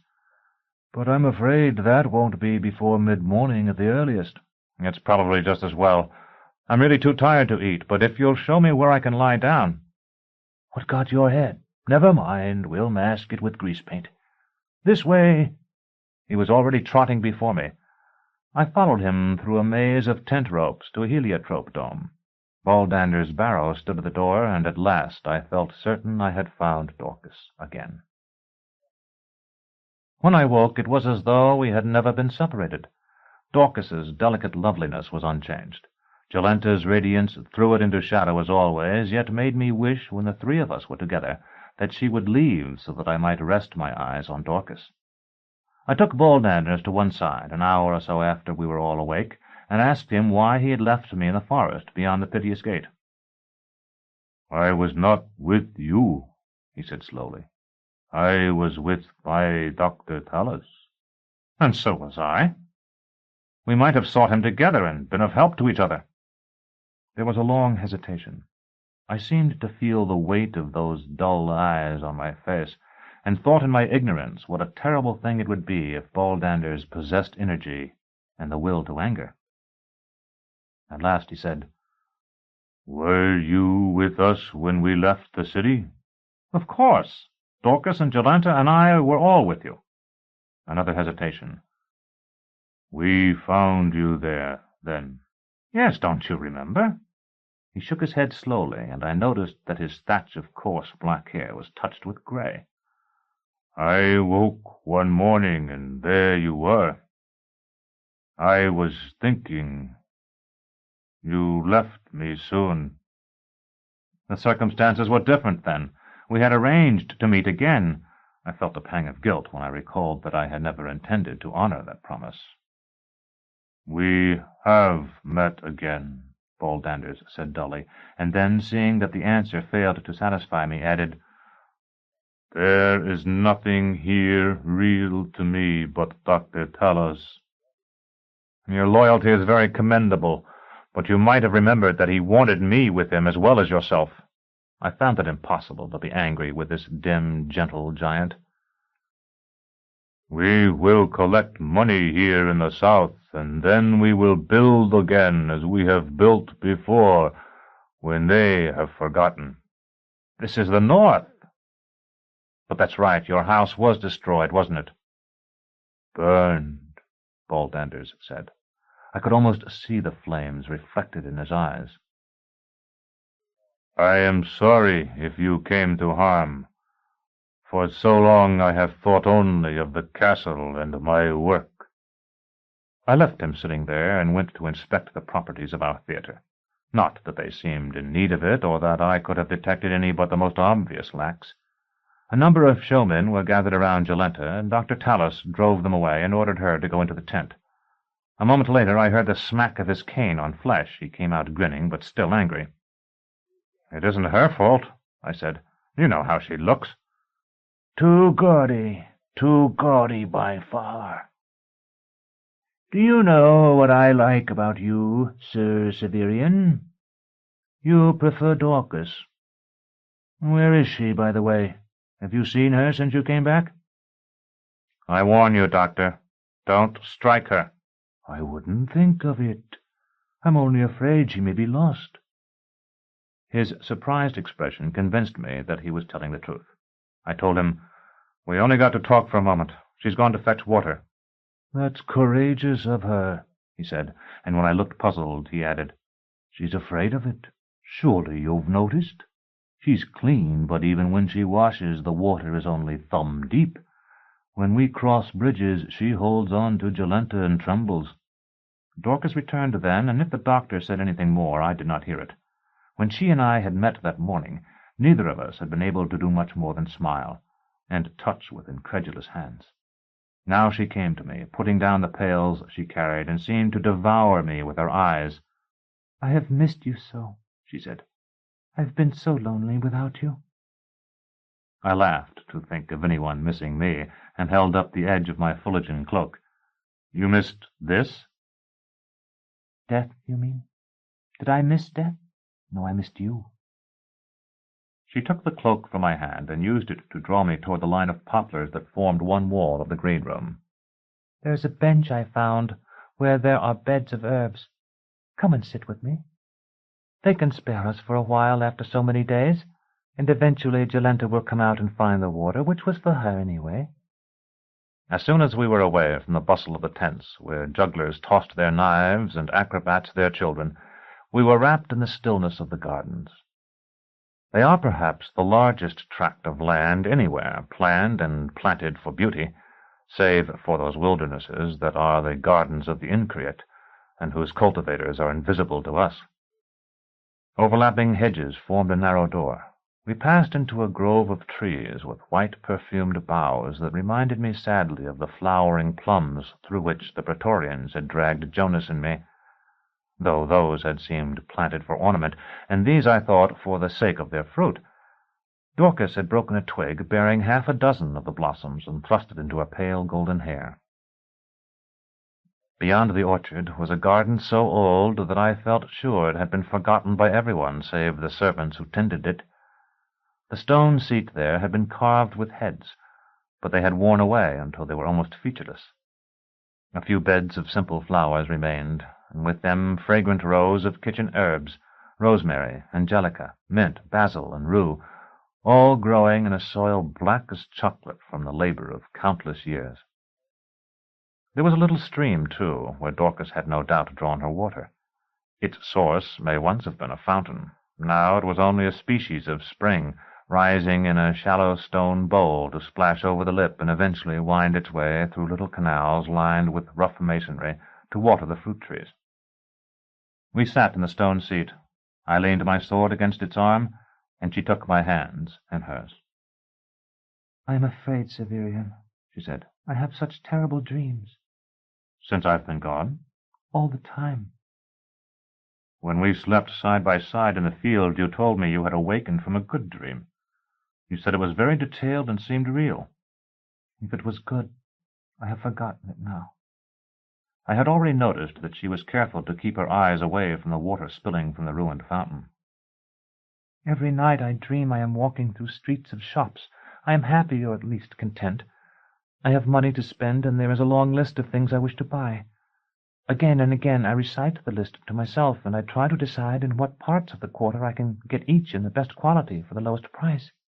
But gradually, as I go from shop to shop, I grow aware that everyone who sees me hates me and holds me in contempt, and I am aware that it is because they believe me to be an unclean spirit who has wrapped itself in the woman's body they see. At last I enter a tiny shop conducted by an old man and an old woman. She sits making lace while he spreads their wares on the counter for me. I hear the sound her thread makes behind me as it is pulled through the work. I asked, "What is it you have come to buy?" "Tiny clothes." Dorcas held her small white hands half a span apart. "Dolls' clothing, perhaps.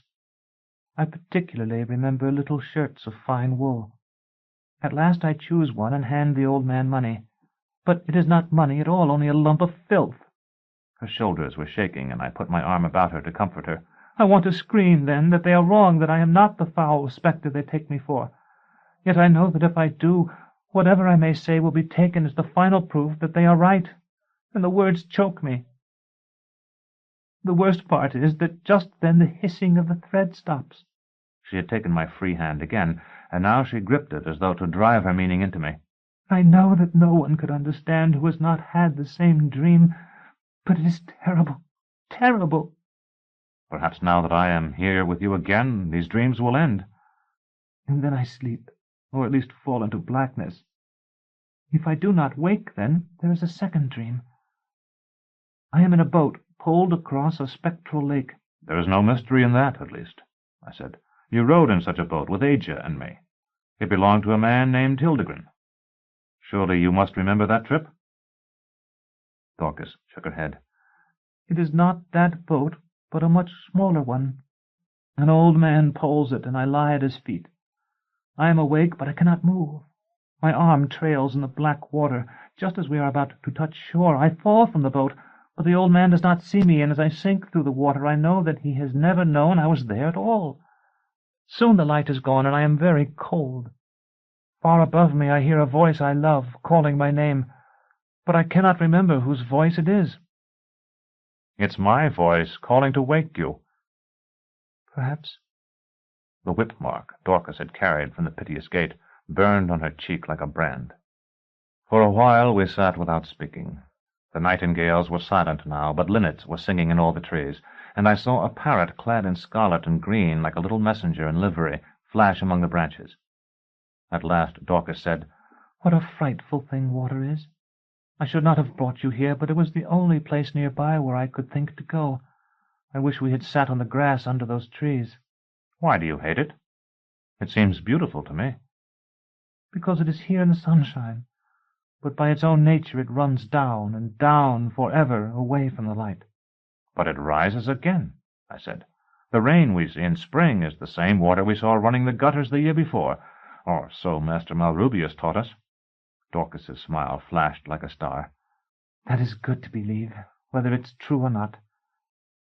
Severian, it's silly for me to say you're the best person I know, because you're the only good person I know.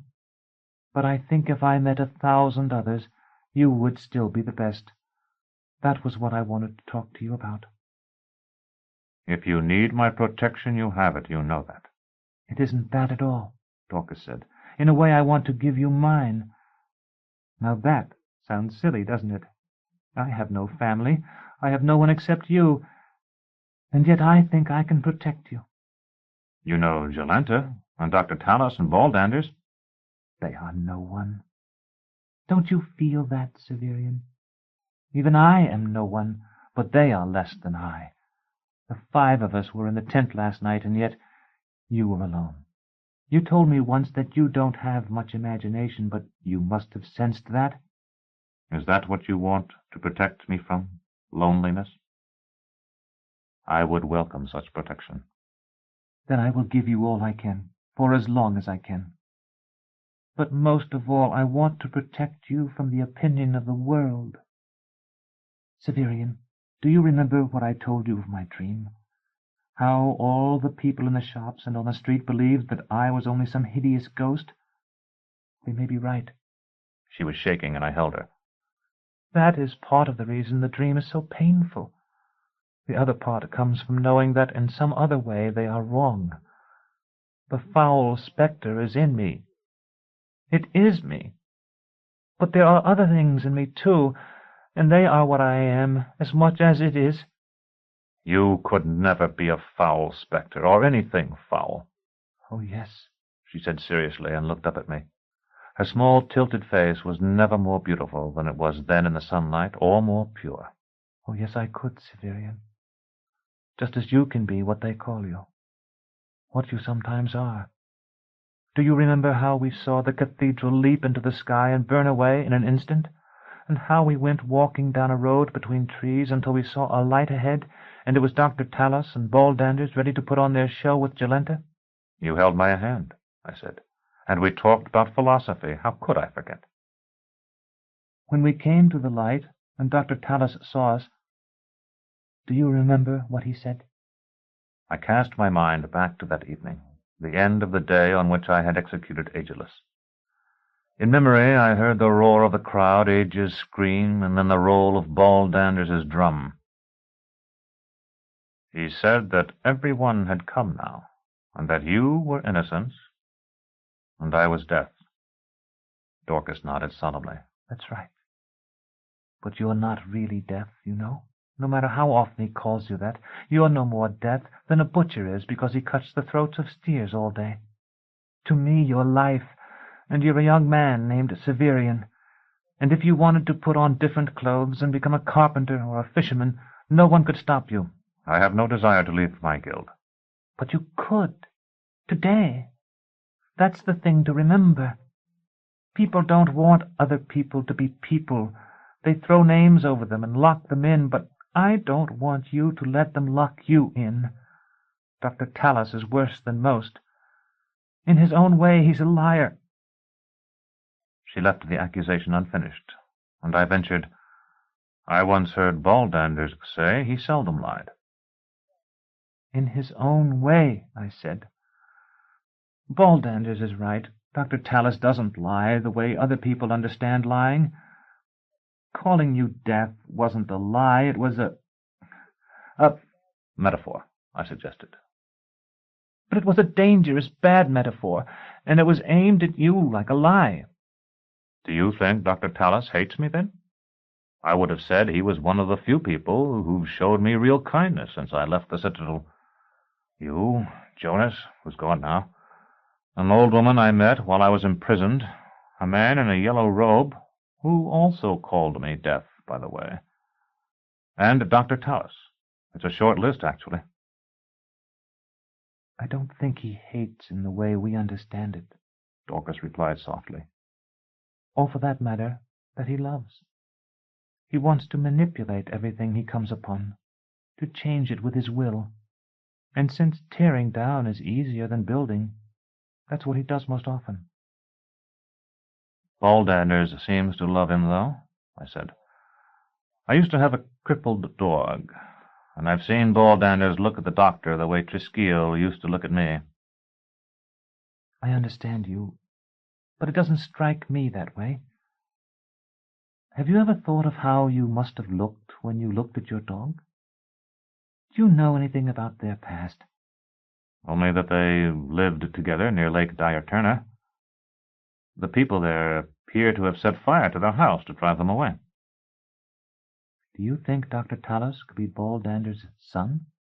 The idea was so absurd that I laughed, happy to have the release from tension.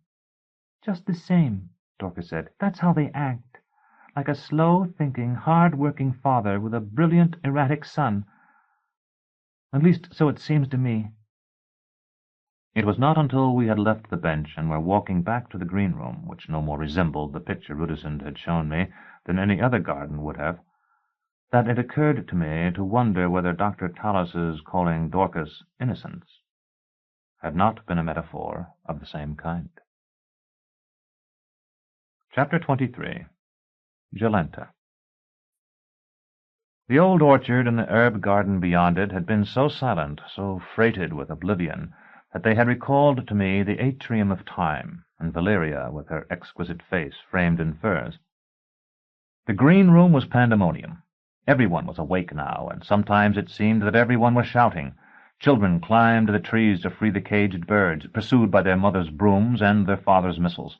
Tents were being struck, even while rehearsals continued, so that I saw a seemingly solid pyramid of striped canvas collapse like a flag thrown down and reveal beyond it the grass-green Megatherium rearing on his hind legs while a dancer pirouetted on his forehead. Baldanders in our tent were gone, but in a moment Dr. Talos came rushing up and hurried us away down twisted walks past balustrades and waterfalls and grottos filled with raw topazes and flowering moss, to a bowl of clipped lawn where the giant labored to erect our stage under the eyes of a dozen white deer. It was to be a much more elaborate stage than the one I had played upon within the wall of Nessus. Servants from the House Absolute, it seemed, had brought timbers and nails, tools and paint and cloth in quantities much greater than we could possibly make use of. Their generosity had waked the doctor's bent toward the grandiose, which never slumbered deeply, and he alternated between assisting Baldanders and me with the heavier constructions and making frantic additions to the manuscript of his play. The giant was our carpenter, and though he moved slowly, he worked so steadily and with such great strength, driving a spike as thick as my forefinger with a blow or two, and cutting in timber it would have taken me a watch to saw through with a few strokes of his axe, that he might have been 10 slaves toiling under the whip. Dorcas found a talent for painting that I at least was surprised by. Together we erected the black plates that drink the sun not only to gather energy for the night's performance, but to power the projectors now. These contrivances can provide a backdrop of 1,000 leagues as easily as the interior of a hut, but the illusion is complete only in total darkness. It is best, therefore, to strengthen it with painted scenes behind, and Dorcas created those with skill, standing waist-high in mountains as she thrust her brushes through the daylight-faded images. Jolenta and I were of less value. I had no painter's hand, and too little understanding of the necessities of the play even to assist the doctor in arranging our properties. Jolenta, I think, rebelled physically and psychically against any kind of work, and certainly against this. Those long legs, so slender below the knees, so rounded to bursting above them, were inadequate to bear much weight beyond that of her own body. Her jutting breasts were in constant danger of having their nipples crushed between lumber or smeared with paint. Nor had she any of that spirit that animates the members of a group forwarding the group's purpose. Dorcas had said that I had been alone the night before, and perhaps she had been more nearly correct than I supposed, but Jolenta was more solitary still. Dorcas and I had each other, Baldander's and the doctor their crooked friendship, and we came together in the performance of the play. Jolenta had only herself, the incessant performance whose sole goal was to garner admiration. She touched my arm, and without speaking rolled enormous emerald eyes to indicate the edge of our natural amphitheatre, where a grove of chestnuts lifted white candles among their pale leaves. I saw that none of the others were looking at us, and nodded. After Dorcas, Jolenta, walking beside me, seemed nearly as tall as Thecla, though she took small steps instead of Thecla's swinging strides. She was a head taller than Dorcas, at least. Her coiffure made her seem taller still, and she wore boots with high riding heels. "I want to see it," she said. "It's the only chance I shall ever have." That was a palpable lie. But as though I believed it, I said, "The opportunity is symmetric. Today, and only today, the House Absolute has the opportunity to see you." She nodded. I had enunciated a profound truth. "I need someone. Someone the ones I don't want to talk to will be afraid of. I mean all these showmen and mummers. When you are gone, no one but Dorcas would go with me, and no one is afraid of her. Could you draw that sword and carry it over your shoulder?" I did so. "If I don't smile, make them leave. Understand?" Grass, much longer than that in the natural amphitheatre, but softer than fern, grew among the chestnuts. The path was of quartz pebbles shot with gold. "If only the autarch saw me, he would desire me. Do you think he will come to our play?" To please her, I nodded, but added, "I have heard he has little use for women, however beautiful, save as advisers, spies, and shield-maids." She stopped and turned, smiling. "That's just it. Don't you see? I can make anyone desire me. And so he, the one autarch, whose dreams are our reality, whose memories are our history, will desire me too, unmanned or not. You have wanted women other than me, haven't you? Wanted them badly?" I admitted I had. "And so you think you desire me as you wished for them." She turned and began to walk again, hobbling a little, as it seemed she always did, but invigorated for the moment by her own argument. "But I make every man stiffen and every woman itch. Women who have never loved women wish to love me. Did you know that? The same ones come to our performances again and again and send me their food and their flowers, scarfs, shawls, and embroidered kerchiefs with such sisterly, motherly notes. They are going to protect me from my physician, from his giant, from their husbands and sons and neighbors. And the men. Baldander's has to throw them in the river." I asked if she were lame, and as we emerged from the chestnuts I looked about for some conveyance for her, but there was nothing. "My thighs are chafed, and it hurts to walk. I have an unguent for them that helps a bit, and the man bought a jennet for me to ride, but I don't know where it's pastured now. I'm really only comfortable when I can keep my legs apart." "I could carry you." She smiled again, displaying perfect teeth. "We'd both enjoy that, wouldn't we? But I'm afraid it wouldn't look dignified. No, I'll walk. I just hope I don't have to walk far. I won't walk far. In fact, no matter what happens." No one seems to be about but the mummers, anyway. Perhaps the important people are sleeping late to prepare for the night's festivities. I'll have to sleep myself, 4 watches at least before I go on." I heard the sound of water sliding over stones, and having no better goal to seek, made for it. We passed through a hawthorn hedge, whose spotted white blossoms seemed from a distance to present an insurmountable barrier, and saw a river, hardly wider than a street, on which swans sailed like sculptures of ice. There was a pavilion there, and beside it 3 boats, each shaped like the wide flower of the nenufar. Their interiors were lined with the thickest silk brocade, and when I stepped into one I found they exuded the odor of spices.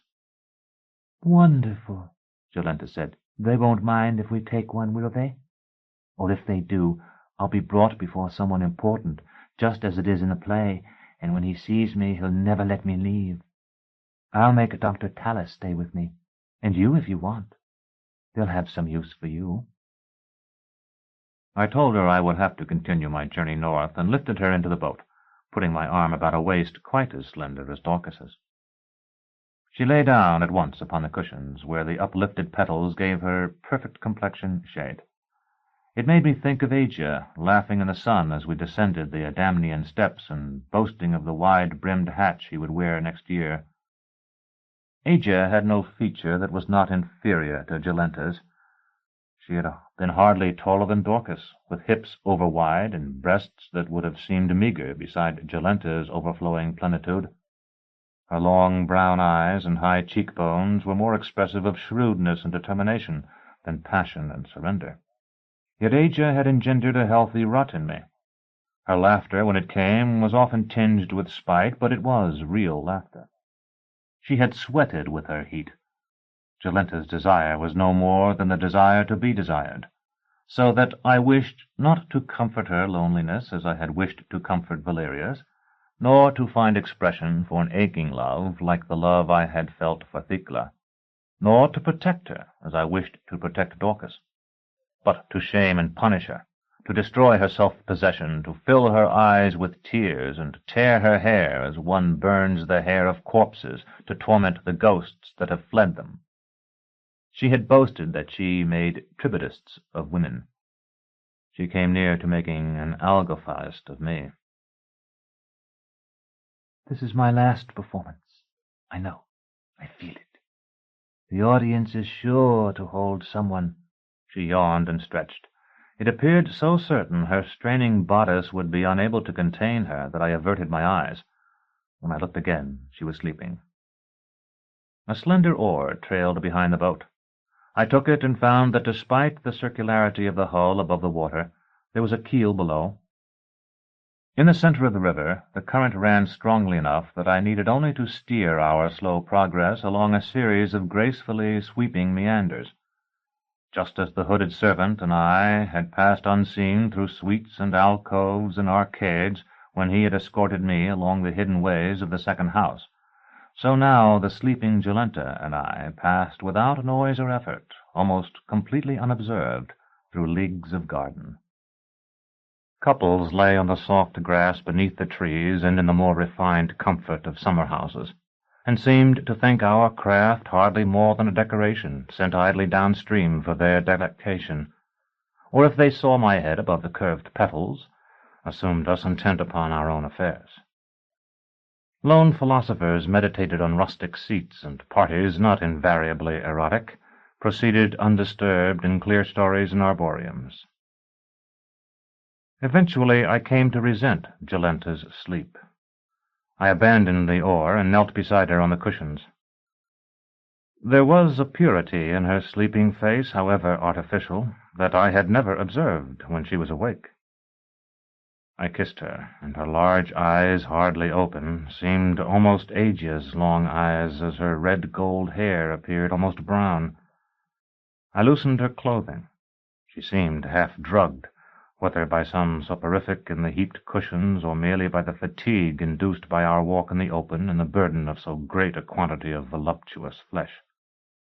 I freed her breasts, each nearly as large as her own head, and those wide thighs which seemed to hold a new-hatched chick between them.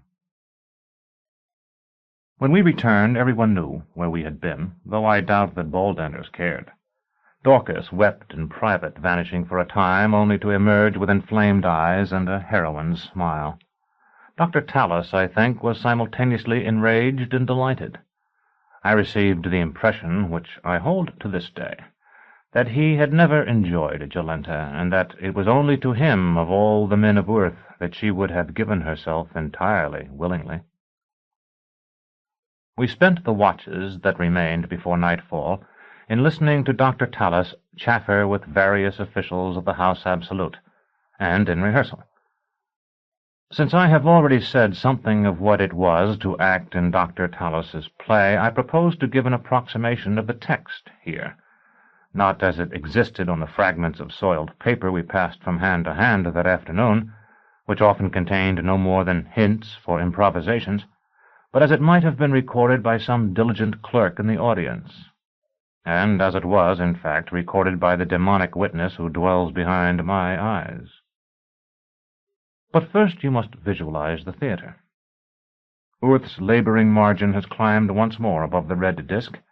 Long-winged bats flit overhead, and a green quarter moon hangs low in the eastern sky. Imagine the slightest of valleys, 1,000 paces or more from lip to lip, set among the gentlest turf-covered rolling hills. There are doors in these hills, some no wider than the entrance to an ordinary private room, some as wide as the doors of a basilica. These doors are open, and a mist-tinged light spills from them. Flagged paths wind down toward the tiny arch of our proscenium. They are dotted with men and women in the fantastic costumes of the masque, costumes drawn largely from remote ages, so that I, with no more than the smattering of history furnished me by Thecla and Master Palamon, scarcely recognize one of them. Servants move among these maskers, carrying trays loaded with cups and tumblers, heaped with delicious-smelling meats and pastries. Black seats of velvet and ebony, as delicate as crickets, face our stage, but many in the audience prefer to stand, and throughout our performance the spectators come and go without interruption, many remaining to hear no more than a dozen lines. Hylas sing in the trees, the nightingales trill, and atop the hills the walking statues move slowly through many poses. All the parts in the play are taken by Dr. Talos, Ballanders, Dorcas, Jolenta, or me. Chapter 24.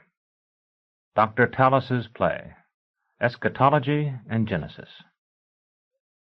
Being a dramatization, as he claimed, of certain parts of the lost Book of the New Sun. Persons in the play: Gabriel, the giant Nod; Meskia, the first man; Eskian, the first woman; Jahi, the autarch; the Contessa, her maid; 2 soldiers; a statue; a prophet; the Generalissimo; 2 demons disguised; the Inquisitor; his familiar; angelic beings; the new sun; the old sun; the moon. The back of the stage is dark. Gabriel appears bathed in golden light and carrying a crystal clarion. Gabriel: Greetings. I have come to set the scene for you. After all, that is my function. It is the night of the last day, and the night before the first. The old sun has set. He will appear in the sky no more. Tomorrow the new sun will rise, and my siblings and I will greet him. Tonight no one knows. Everyone sleeps. Footsteps, heavy and slow. Enter Nod. Gabriel: Omniscience, defend your servant. Nod: Do you serve him? So do we Nephilim. I will not harm you, then, unless he suggests it.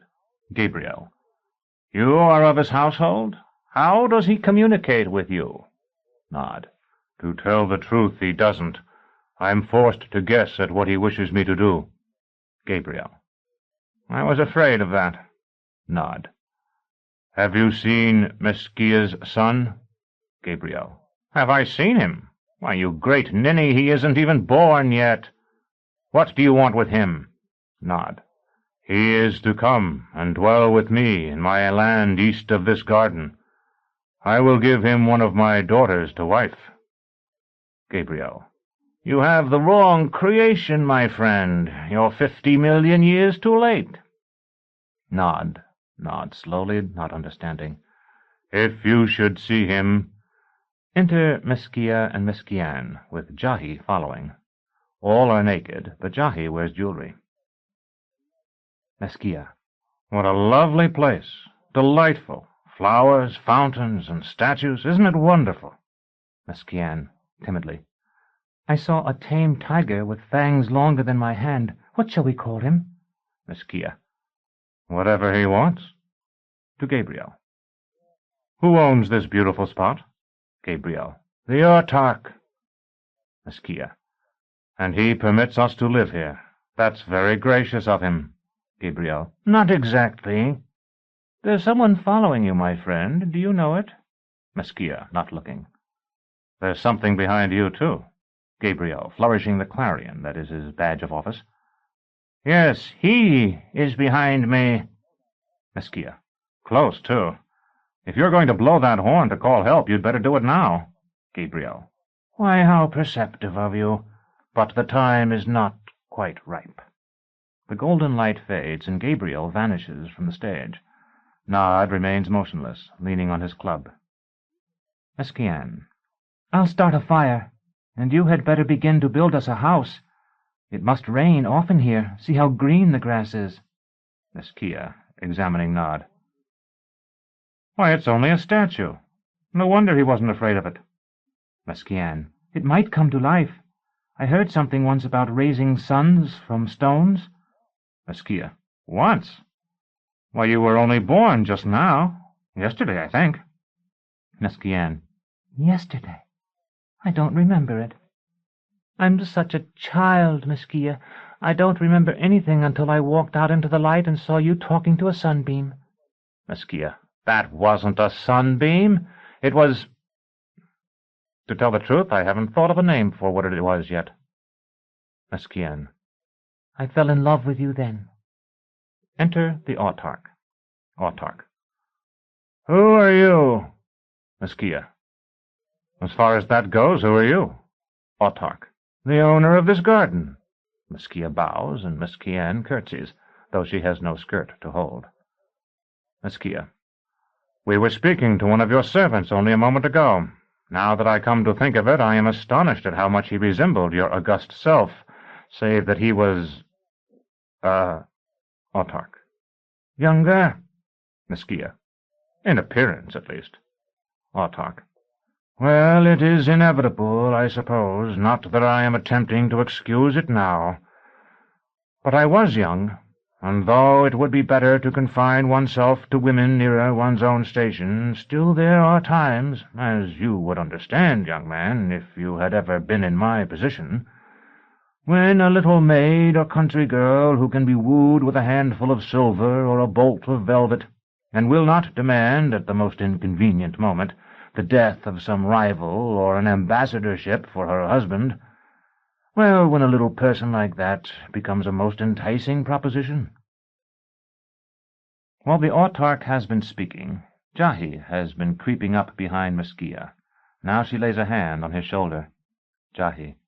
Now you see that he whom you have esteemed your divinity would countenance and advise all I have proposed of you.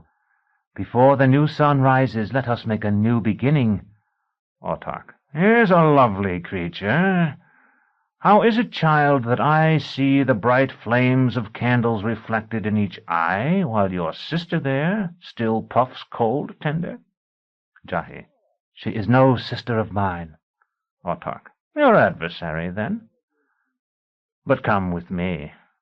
I will give these two my leave to camp here, and you shall wear a rich gown this night, and your mouth shall run with wine, and that slender figure shall be rendered a shade less graceful, perhaps, by larks stuffed with almonds and candied figs.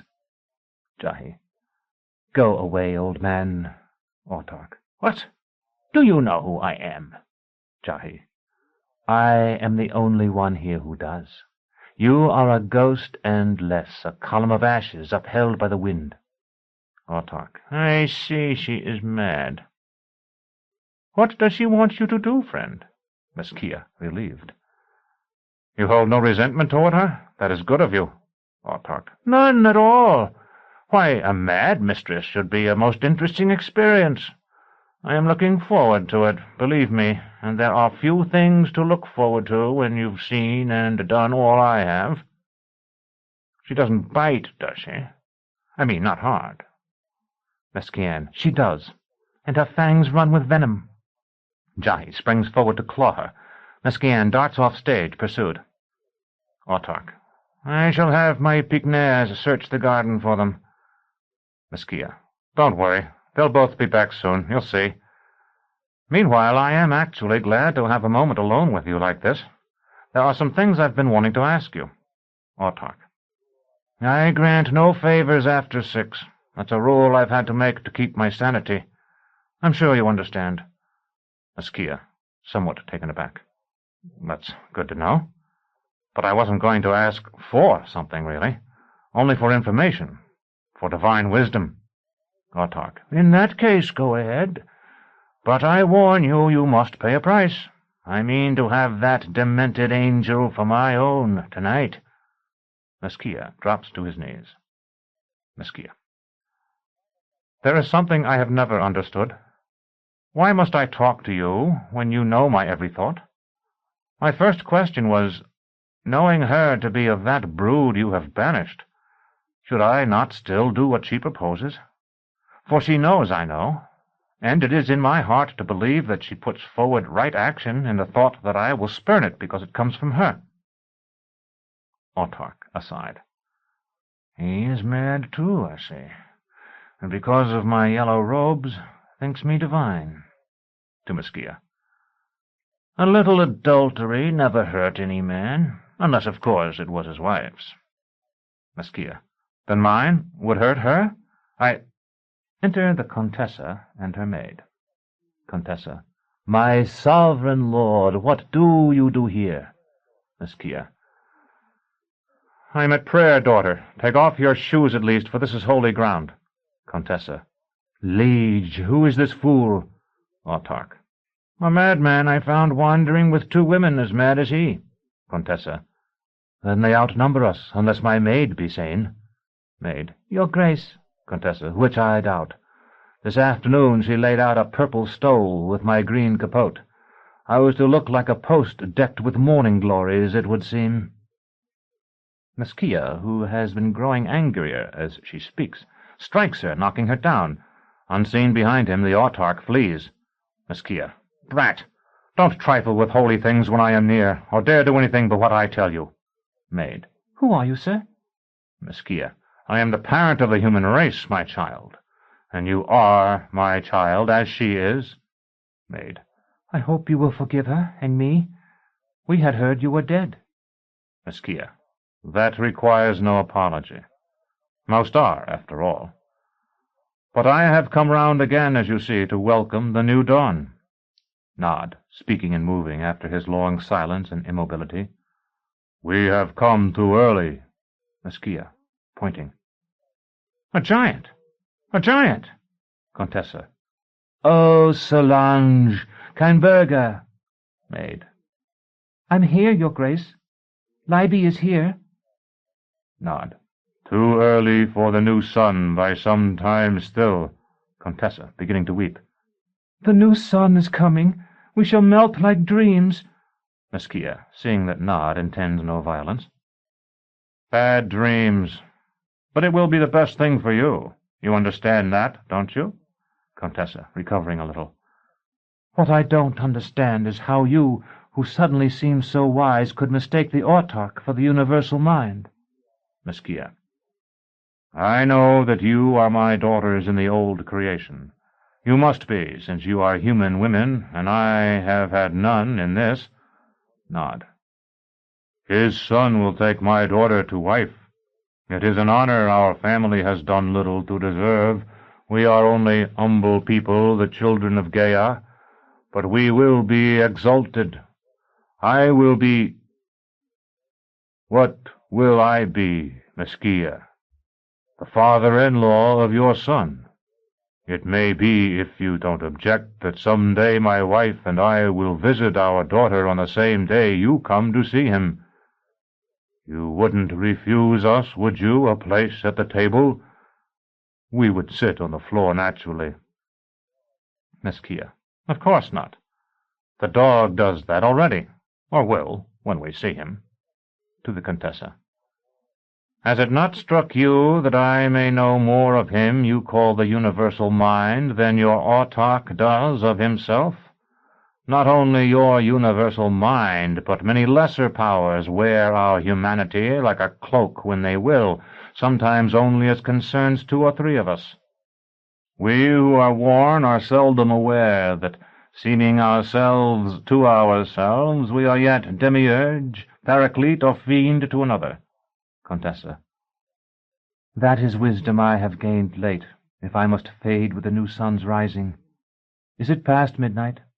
Maid. Nearly so, your grace. Contessa, pointing to the audience. All these fair folk, what will befall them? Meskia. What befalls leaves when their year is past, and they are driven by the wind? Contessa. If Meskia turns to watch the eastern sky, as though for the first sign of dawn. Contessa. If... Meskia. If what? Contessa. If my body held a part of yours, drops of liquescent tissue locked in my loins. Meskia. If it did, you might wander earth for a time longer, a lost thing that could never find its way home. But I will not bed you. Do you think that you are more than a corpse? You are less. Maid faints. Contessa. You say you are the father of all things human. It must be so, for you are death to woman. The stage darkens. When the light returns, Mesquian and Jahi are lying together beneath the rowan tree. There is a door on the hillside behind them. Jahi's lip is split and puffed, giving her a pouting look. Blood trickles from it to her chin. Mesquian. How strong I would be still to search for him, if only I knew you would not follow me. Jahi. I move with the strength of the world below, and will follow you to the second ending of earth if need be. But if you strike me again, you will suffer for it. Mesquian lifts her fist, and Jahi cowers back. Mesquian. Your legs were shaking worse than mine when we decided to rest here. Jahi. I suffer far more than you. But the strength of the world below is to endure past endurance. Even as I am more beautiful than you, I am a more tender creature by far. Mesquian. We've seen that, I think. Jahi. I warn you again, and there will be no third warning. Strike me at your peril. Mesquian. What will you do? Summon up Erinus to destroy me? I have no fear of that. If you could, you would have done it long before. Jahi. Worse.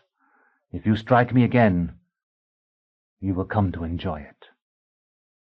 Enter first soldier and second soldier, armed with pikes. First soldier. Look here.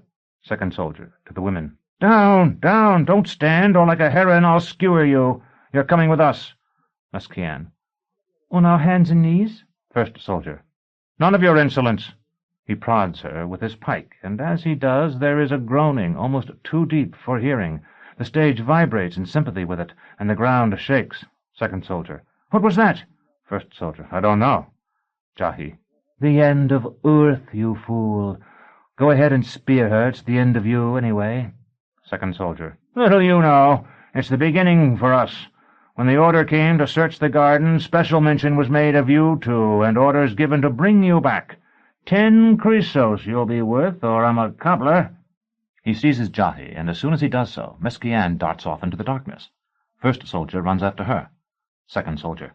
Bite me, will you? He strikes Jahi with the shaft of his weapon. They struggle. Jahi. Fool! She's escaping. Second soldier. That's Evo's worry. I've got my prisoner, and he let his escape, if he doesn't catch her. Come on, we're going to see the Cultellarii. Jahi. Will you not love me before we leave this winsome spot? Second soldier. And have my manhood cut off and shoved into my mouth? Not I. Jahi. They'd have to find it first. Second soldier. What's that? Shakes her. Jahi. You take the office of Earth, who will not trouble herself for me. But wait. Release me only for a moment, and I will show you wonderful things. Second soldier. I can see them now, for which I give all thanks to the moon. Jahi. I can make you rich. 10 Chrysos will be as nothing to you. But I have no power while you grasp my body. Second soldier. Your legs are longer than the other woman's, but I've seen that you don't move so readily on them. Indeed, I think that you can scarcely stand. Jahi. No more can I. Second soldier. I'll hold your necklace. The chain looks stout enough. If that's sufficient, show me what you can do. If it's not, come with me. You'll be no freer while I have you. Jahi raises both hands, with the little fingers, index fingers, and thumbs extended. For a moment there is silence. Then a strange, soft music filled with trillings, snowfalls, and gentle flicks. Second soldier. Stop that! He seizes one arm and jerks it down. The music stops abruptly. A few last snowflakes settle on his head. Second soldier. That was not gold. Jahi. Yet you saw. Second soldier. There's an old woman in my home village who can work the weather, too. She's not as quick as you, I admit, but then she's a lot older and feeble. Jahi. Whoever she may be, she is not 1,000th part as old as I. Enter the statue, moving slowly and as though blind. Jahi. What is that thing? Second soldier. One of Father and Erie's little pets. It can't hear you or make a sound. I'm not even sure it's alive. Jahi. Why, neither am I, for all of that. As the statue passes near her, she strokes its cheek with her free hand. Jahi. Lover, lover, lover, have you no greeting for me? Statue. Hey. Second soldier. What's this? Stop! Woman, you said you had no power while I held you. Jahi. Behold my slave. Can you fight him? Go ahead, break your spear on that broad chest. The statue kneels and kisses Jahi's foot. Second soldier. No, but I can outrun him. He throws Jahi across his shoulder and runs. The door in the hill opens. He enters, and it slams shut behind him. The statue hammers it with mighty blows, but it does not yield. Tears stream down his face. At last he turns away and begins to dig with his hands. Gabriel, offstage. Thus stone images keep faith with a departed day, alone in the desert when man has fled away. As the statue continues to dig, the stage grows dark. When the lights come up again, the autarch is seated on his throne. He is alone on stage, but silhouettes projected on screens to either side of him indicate that he is surrounded by his court. Autarch. Here I sit as though the lord of 100 worlds, yet not master even of this. The tramp of marching men is heard off stage. There is a shouted order. Autarch. Generalissimo! Enter a prophet. He wears a goatskin and carries a staff whose head has been rudely carved into a strange symbol. Prophet. 100 portents are abroad. At Incasus a calf was dropped that had no head, but mouths in his knees. A woman of known propriety has dreamed she is with child by a dog. Last night a shower of stars fell hissing on to the southern ice. And prophets walk abroad in the land. Autarch. You yourself are a prophet. Prophet. The autarch himself has seen them. Autarch. My archivist, who is most learned in the history of this spot, once informed me that over 100 prophets have been slain here, stoned, burned, torn by beasts, and drowned. Some have even been nailed like vermin to our doors. Now I would learn of you something of the coming of the new sun, so long prophesied. How is it to come about? What does it mean? Speak, or we shall give the old archivist another mark for his tally, and train the pale moonflower to climb that staff. Prophet. I despair of satisfying you, but I shall attempt it. Autarch. Do you not know? Prophet. I know. But I know you for a practical man, concerned with the affairs of this universe alone, who seldom looks higher than the stars. Autarch. For 30 years I have prided myself on that. Prophet. Yet even you must know that cancer eats the heart of the old sun. At its center, matter falls in upon itself as though there were there a pit without bottom, whose top surrounds it. Autarch. My astronomers have long told me so. Prophet. Think on an apple rotten from the bud, fair still without, until it collapses into foulness at last. Autarch. Every man who finds himself still strong in the latter half of life has thought on that fruit. Prophet. So much then for the old sun. But what of its cancer? What know we of that, save that it deprives the earth of heat and light, and at last of life? Sounds of struggle are heard off stage. There is a scream of pain and a crash as though a large vase had been knocked from its pedestal. Autarch. We will learn what that commotion is soon enough, Prophet. Continue. Prophet.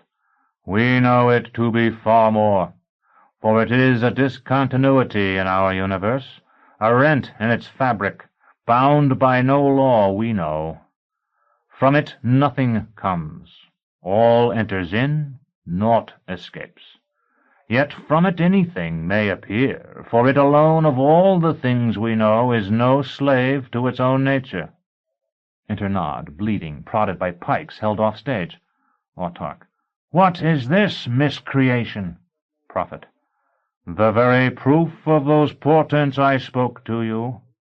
In future times, so it has long been said, the death of the old sun will destroy earth, but from its grave will rise monsters, a new people, and the new sun.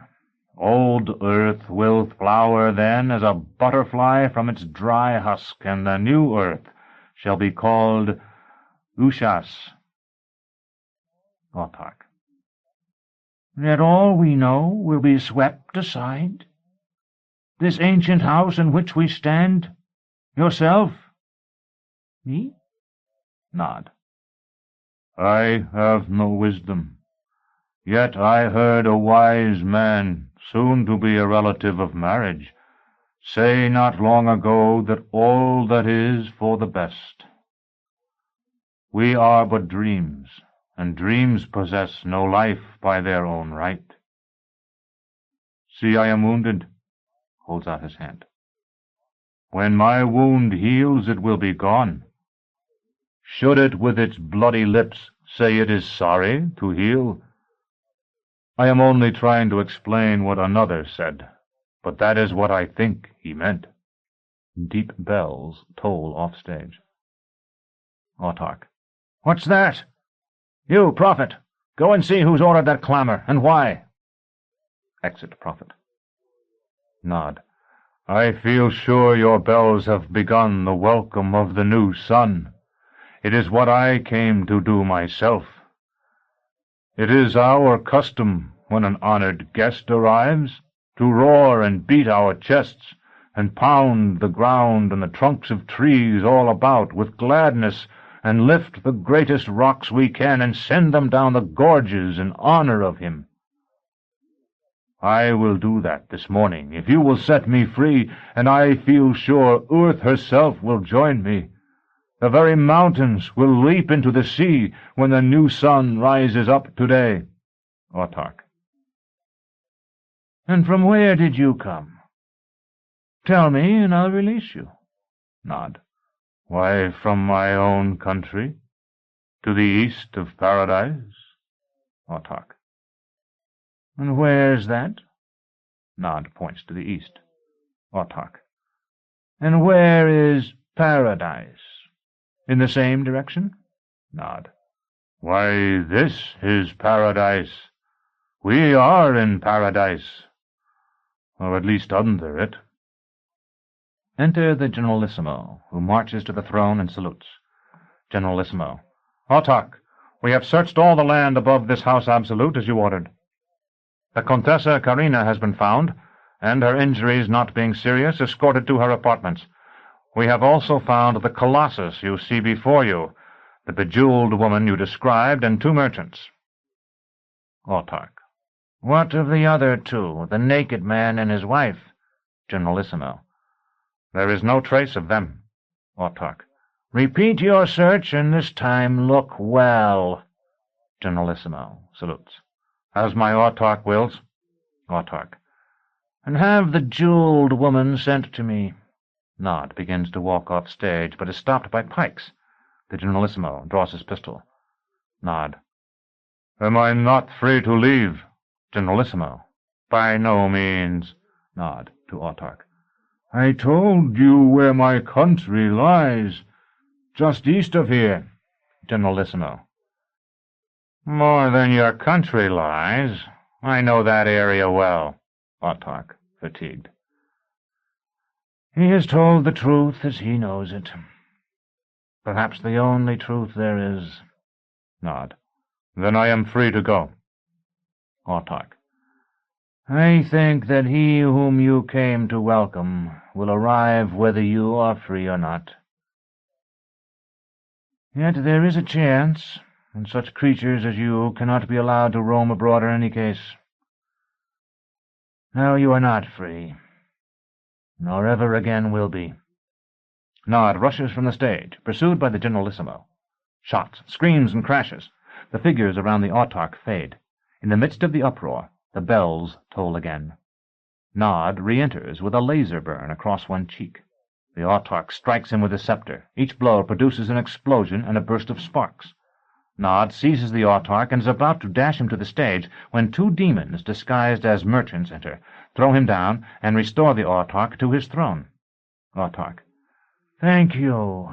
You will be richly rewarded. I had given up hope of being rescued by my guards, and I see I thought rightly. May I ask who you are?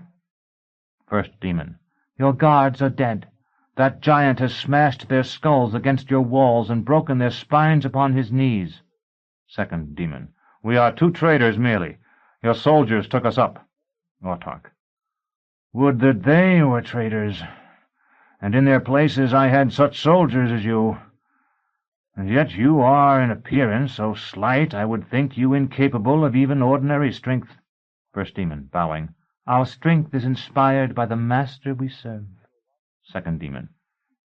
You will wonder why we, 2 commonplace traders and slaves, should have been found wandering your grounds by night. The fact is that we came to warn you. Our travels but lately took us to the northern jungles, and there, in a temple older than man, a shrine overgrown with rank vegetation until it seemed hardly more than a leafy mound, we spoke to an ancient Showman who foretold great peril to your realm. First Demon. With that intelligence, we hastened here to give you the alarm before it should be too late, arriving at the very winds of time. Autarch. What must I do? Second Demon. This world that you and we treasure has now been driven round to the sun so often that the warp and woof of its space grow threadbare and fall as dust and feeble lint from the loom of time. First Demon. The continents themselves are old as raddled women, long since stripped of beauty and fertility. The new sun comes. Autarch. I know. First Demon. And he will send them crashing into the sea like foundered ships. Second Demon. And from the sea lift new, glittering with gold, silver, iron, and copper, with diamonds, rubies, and turquoises, lands wallowing in the soil of 1,000,000 millennia so long ago washed down to the sea. First Demon. To people these lands a new race is prepared. The humankind, you know, will be shouldered aside even as the grass, that has prospered on the plains so long, yields to the plough, and so gives way to wheat. Second Demon. But what if the seed were burned? What then? The tall man and the slight woman you met not long ago are such seed. Once it was hoped that it might be poisoned in the field, but she who was dispatched to accomplish it has lost sight of the seed now among the dead grass and broken clods, and for a few sleights of hand has been handed over to your inquisitor for strict examination. Yet the seed might be burned still. Autarch. The thought you suggest has already passed through my own mind. First and second demon, in chorus. Of course. Autarch. But would the death of those two truly halt the coming of the new sun? First demon. No, but would you wish it? The new lands shall be yours.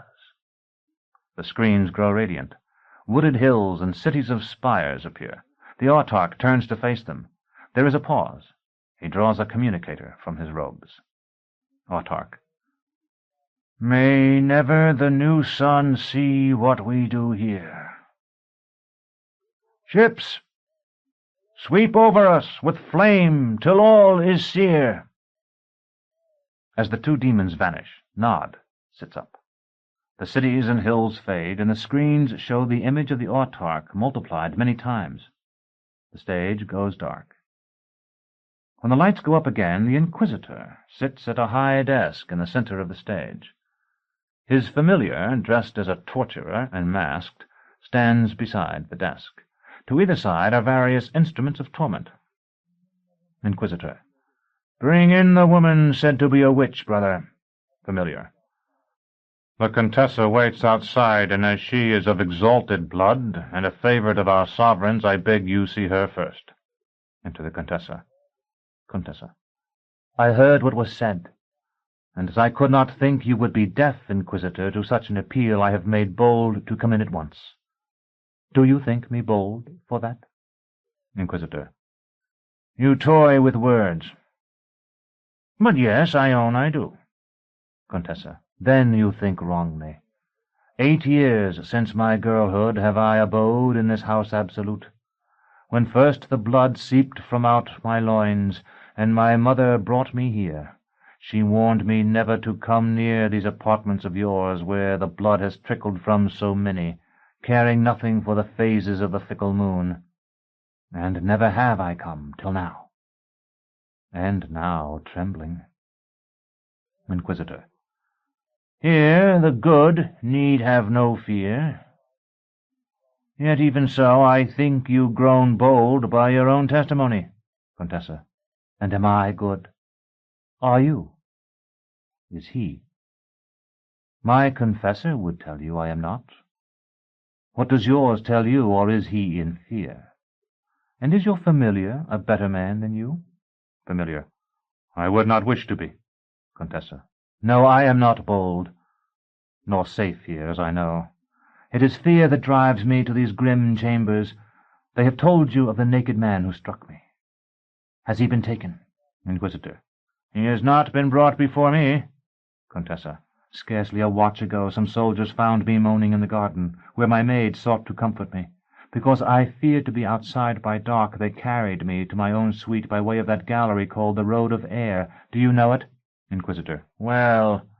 Contessa. Then you know, too, that it is everywhere overhung with windows, so that all the chambers and corridors that abut on it may receive the benefit.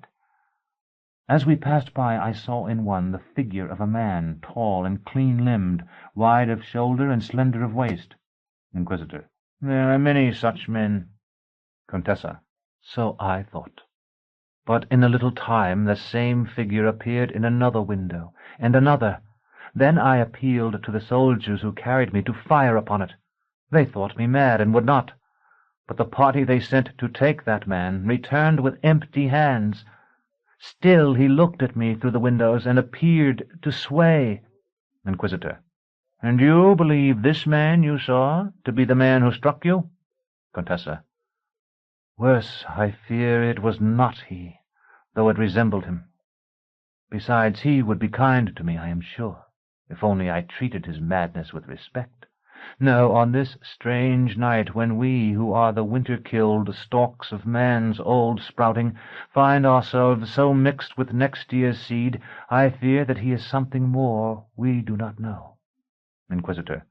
That may be so, but you will not find him here, nor the man who struck you. To his familiar. Bring in the witch-woman, brother. Familiar. Such are they all, though some are worse than others. He exits and returns, leading Mesquian by a chain. Inquisitor. It is alleged against you that you so charmed 7 of the soldiers of our sovereign, the autarch, that they betrayed their oath and turned their weapons upon their comrades and their officers. He rises and lights a large candle at one side of his desk. I now most solemnly adjure you to confess this sin, and if you have so sinned, what power aided you to accomplish it, and the names of those who taught you to call upon that power. Mesquian. The soldiers only saw I meant no harm, and were afraid for me. Familiar. Silence. Inquisitor. No weight is given to the protestations of the accused unless they are made under duress. My familiar will prepare you. Familiar seizes Mesquian and straps her into one of the contrivances. Contessa. With so little time left to the world, I shall not waste it in watching this. Are you a friend to the naked man of the garden? I am going to seek him, and I will tell him what has become of you. Mesquian. Oh, do. I hope that he will come before it is too late. Contessa. And I hope he will accept me in your stead. No doubt both hopes are equally forlorn, and we shall soon be sisters in despair. Exit the Contessa. Inquisitor. I go, too, to speak to those that were her rescuers. Prepare the subject, for I shall return shortly. Familiar. There is another, Inquisitor, of similar crimes, but less, perhaps, in potency. Inquisitor. Why did you not tell me? I might have instructed both together. Bring her in. Familiar exits and returns, leading Jahi. The Inquisitor searches among the papers on his desk. Inquisitor. It is alleged against you that you so charmed 7 of the soldiers of our sovereign the autarch that they betrayed their oath and turned their weapons upon their comrades and their officers. I now most solemnly adjure you to confess this sin, and if you have so sinned, what power aided you to accomplish it, and the names of those who taught you to call upon that power. Jahi, proudly. I have done all you accuse me of, and more than you know. The power I dare not name, lest this upholstered rat-hole be blasted to bits. Who taught me? Who teaches a child to call upon her father? Familiar. Her mother? Inquisitor. I would not know. Prepare her. I shall return soon. Exit the Inquisitor. Mesquian. They fought for you, too? How sad that so many had to die. Familiar, locking Jahi in a contrivance on the other side of the desk. He had your paper again. I'll point his error out to him, diplomatically, you may be sure, when he comes back. Jahi. You charmed the soldiers? Then charm this fool, and free us. Mesquian. I have no chant of power, and I charmed but 7 of 50. Enter Nod, bound, driven by first soldier with a pike. Familiar. What's this? First soldier. Why, such a prisoner as you've never had before. He's killed 100 men, as we might puppies. Have you shackles big enough for him? Familiar. I'll have to link several pairs together, but I'll contrive something. Nod. I am no man, but less and more, being born of the clay, of Mother Gaia, whose pets are the beasts. If your dominion is over men, then you must let me go. Jahi. We're not men either. Let us go too. First soldier, laughing. We can see you're not. I wasn't in doubt for a moment. Mesquian. She's no woman. Don't let her trick you. Familiar, snapping the last fetter on Nod. She won't. Believe me, the time of tricks is over. First soldier. You'll have some fun, won't you, when I'm gone? He reaches for Jahi, who spits like a cat. First soldier. I don't suppose you'd be a good fellow and turn your back for a moment? Familiar, preparing to torture Mesquian. If I were such a good fellow as that, I'd find myself broken on my own wheel soon enough. But if you wait here until my master, the Inquisitor, returns, you may find yourself lying beside her as you wish. First soldier hesitates, then realizes what is meant, and hurries out. Nod. That woman will be the mother of my son-in-law. Do not harm her. He strains at his chains. Jahi, stifling a yawn. I've been up all night, and though the spirit is as willing as ever, this flesh is ready for rest. Can't you hurry with her and get to me? Familiar, not looking. There is no rest here. Jahi. So? Well, it's not quite as homelike as I would expect. Jahi yawns again, and when she moves a hand to cover her mouth, the shackle falls away. Meskian. You have to hold her, don't you understand? The soil has no part in her, so iron has no power over her. Familiar, still looking at Meskian, whom he is torturing. She is held, never fear. Meskian. Giant, can you free yourself? The world depends on it. Nod strains at his bonds, but cannot break them. Jahi, walking out of her shackles. Yes, it is I who answer, because in the world of reality I am far larger than any of you. She walks around the desk and leans over the familiar's shoulder. How interesting. Crude, but interesting. The familiar turns and gapes at her, and she flees, laughing. He runs clumsily after her, and a moment later returns crestfallen. Familiar, panting. She's gone. Nod. Yes, free. Meskian. Free to pursue Meskia and ruin everything as she did before. Familiar. You don't realize what this means. My master will return soon, and I am a dead man. Nod. The world is dead. So she has told you. Meskian. Torturer, you have one chance yet. Listen to me. You must free the giant as well. Familiar. And he will kill me and release you. I will consider it. At least it will be a quick death. Meskian. He hates Jahi, and though he isn't clever, he knows her ways, and he is very strong. What's more, I can tell you an oath that he will never break. Give him the key to his shackles, then stand by me with your sword at my neck. Make him swear to find Jahi, return her here, and bind himself again. The familiar hesitates. Meskian. You've nothing to lose. Your master doesn't even know he's supposed to be here. But if she's gone when he returns... Familiar. I'll do it. He detaches a key from the ring at his belt. Nod. I swear, as I hope to be linked by marriage to the family of man, so that we giants may be called the sons of the Father, that I will capture the succubus for you, and return her here, and hold her so that she shall not escape again, and bind myself as I am bound now. Familiar. Is that the oath? Meskian. Yes. The familiar throws the key to Nod, then draws his sword and holds it ready to strike Meskian. Familiar. Can he find her? Meskian. He must find her. Nod, unlocking himself. I will catch her. That body weakens, as she said. She may whip it far, but she will never learn that whipping will not do everything. Exits. Familiar. I must continue with you. I hope you understand. The familiar tortures Meskian, who screams. Familiar, sotto voce. How fair she is. I wish that we were met when better things might be. The stage darkens. Jahi's running feet are heard. After a time, a faint light shows Nod loping through the corridors of the House Absolute. Moving images of urns, pictures, and furniture behind him show his progress. Jahi appears among them, and he exits stage right in pursuit. Jahi enters stage left, with second demon walking in lockstep behind her. Jahi. Where can he have gone? The gardens are burned black. You have no flesh beyond a seeming... Cannot you make yourself an owl and seek him out for me? Second demon, mocking. Who? Jahi. Meskia. Wait until the Father hears how you have treated me and betrayed all our efforts. Second demon. From you? It was you who left Meskia, lured away by the woman. What will you say? The woman tempted me?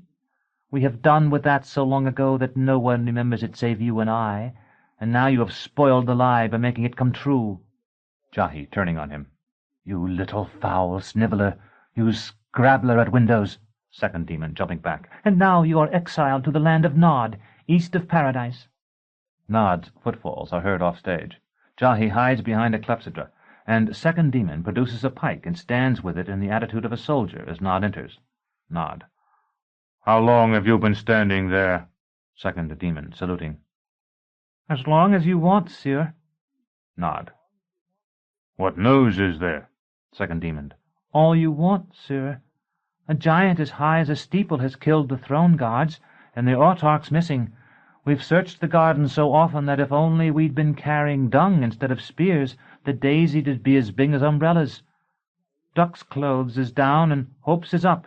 So's the turnips. Tomorrow should be fair, warm, and bright. Looks significantly toward the clepsydra. And a woman with no clothes on has been running through the halls. Nod. What is that thing? Second demon. A water clock, sir. See, you knowing what time it is can tell by that how much water's flowed. Nod, examining the clepsydra. There is nothing like this in my land. Do these puppets move by water? Second demon. Not the big one, sir. Jahi bolts off stage, pursued by Nod, but before he is fully out of sight of the audience, she dives between his legs, re-entering. He continues off, giving her time to hide in a chest. Meanwhile, second demon has disappeared. Nod, re-entering. Oh, stop! Runs to opposite side of stage and returns. My fault, my fault. In the garden there. She passed close by me once. I could have reached out and crushed her like a cat, a worm, a mouse, a snake. Turns on audience. Don't laugh at me. I could kill you all, the whole poisoned race of you. Oh, to strew the valleys with your white bones. But I am done. I am done. And Mesquian, who trusted in me, is undone. Nod strikes the clepsydra, sending brass pans and water flying across the stage. Nod. What good is this gift of speech except that I can curse myself? Good mother of all the beasts, take it from me. I would be as I was, and shout wordless among the hills. Reason shows reason can only bring pain. How wise to forget and be happy again. Nod seats himself on the chest in which Jahi hides, and buries his face in his hands. As the lights dim, the chest begins to splinter beneath his weight. When the lights come up again, the scene is once more the Inquisitor's chamber. Mesquian is on the rack. The familiar is turning the wheel. She screams. Familiar. That made you feel better, didn't it? I told you it would. Besides, it lets the neighbors know we're awake in here. You wouldn't believe it, but this whole wing is full of empty rooms and sinecures. Here the master and I do our business still. We do it still, and that's why the Commonwealth stands, and we want them to know it. Enter the autarch. His robes are torn and stained with blood. Autarch. What place is this? He sits on the floor, his head in his hands, in an attitude reminiscent of Nod's. Familiar. What place? Why, the Chambers of Mercy, you jackass. Can you come here without knowing where you are? Autarch. I have been so hunted through my house this night that I might be anywhere. Bring me some wine, or water, if you've no wine here, and bar the door. Familiar. We have claret, but no wine. And I can hardly bar the door, since I expect my master back. Autarch, more forcefully. Do as I tell you. Familiar, very softly. You are drunk, friend. Go out. Autarch. I am. What does it matter? The end is here. I am a man neither worse nor better than you. Nod's heavy tread is heard in the distance. Familiar. He has failed. I know it. Mesquian. He has succeeded. He would not come back so soon with empty hands. The world may yet be saved. Autarch. What do you mean? Enter Nod. The madness he prayed for is upon him, but he drags Jahi behind him. The familiar runs forward with shackles. Mesquian. Someone must hold her, or she will escape as she did before. The familiar drapes chains on Nod and snaps closed to the locks.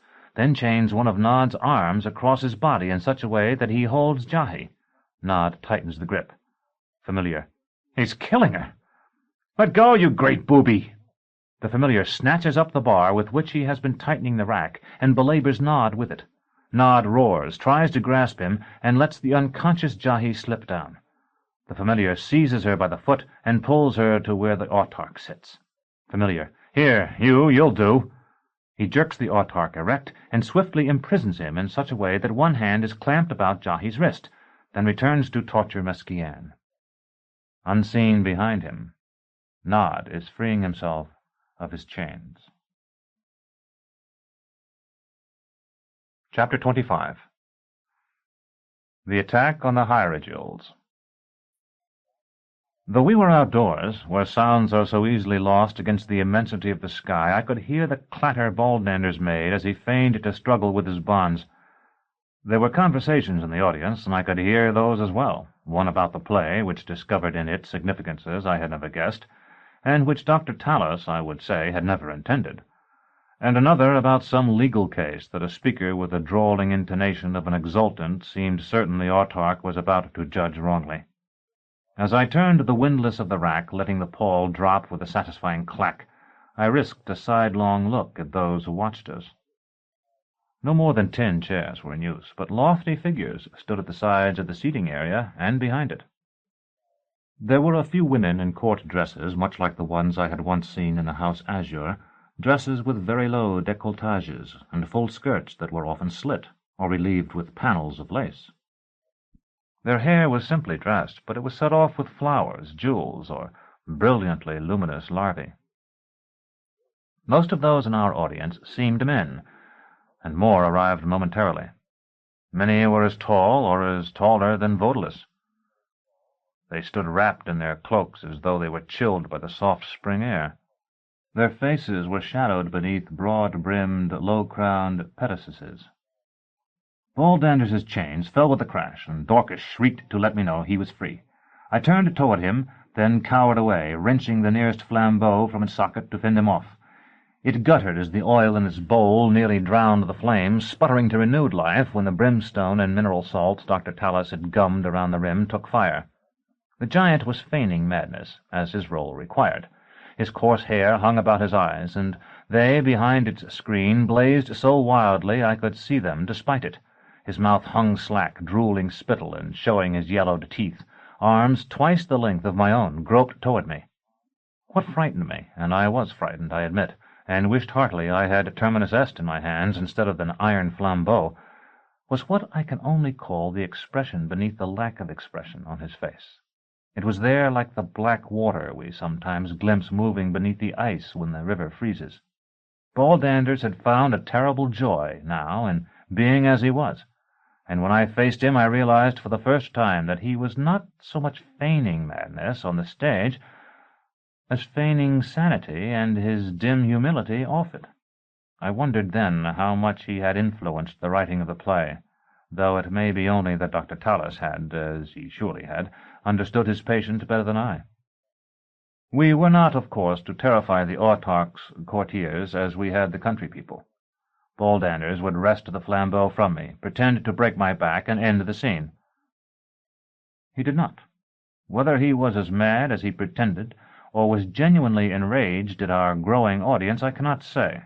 Perhaps both those explanations are correct.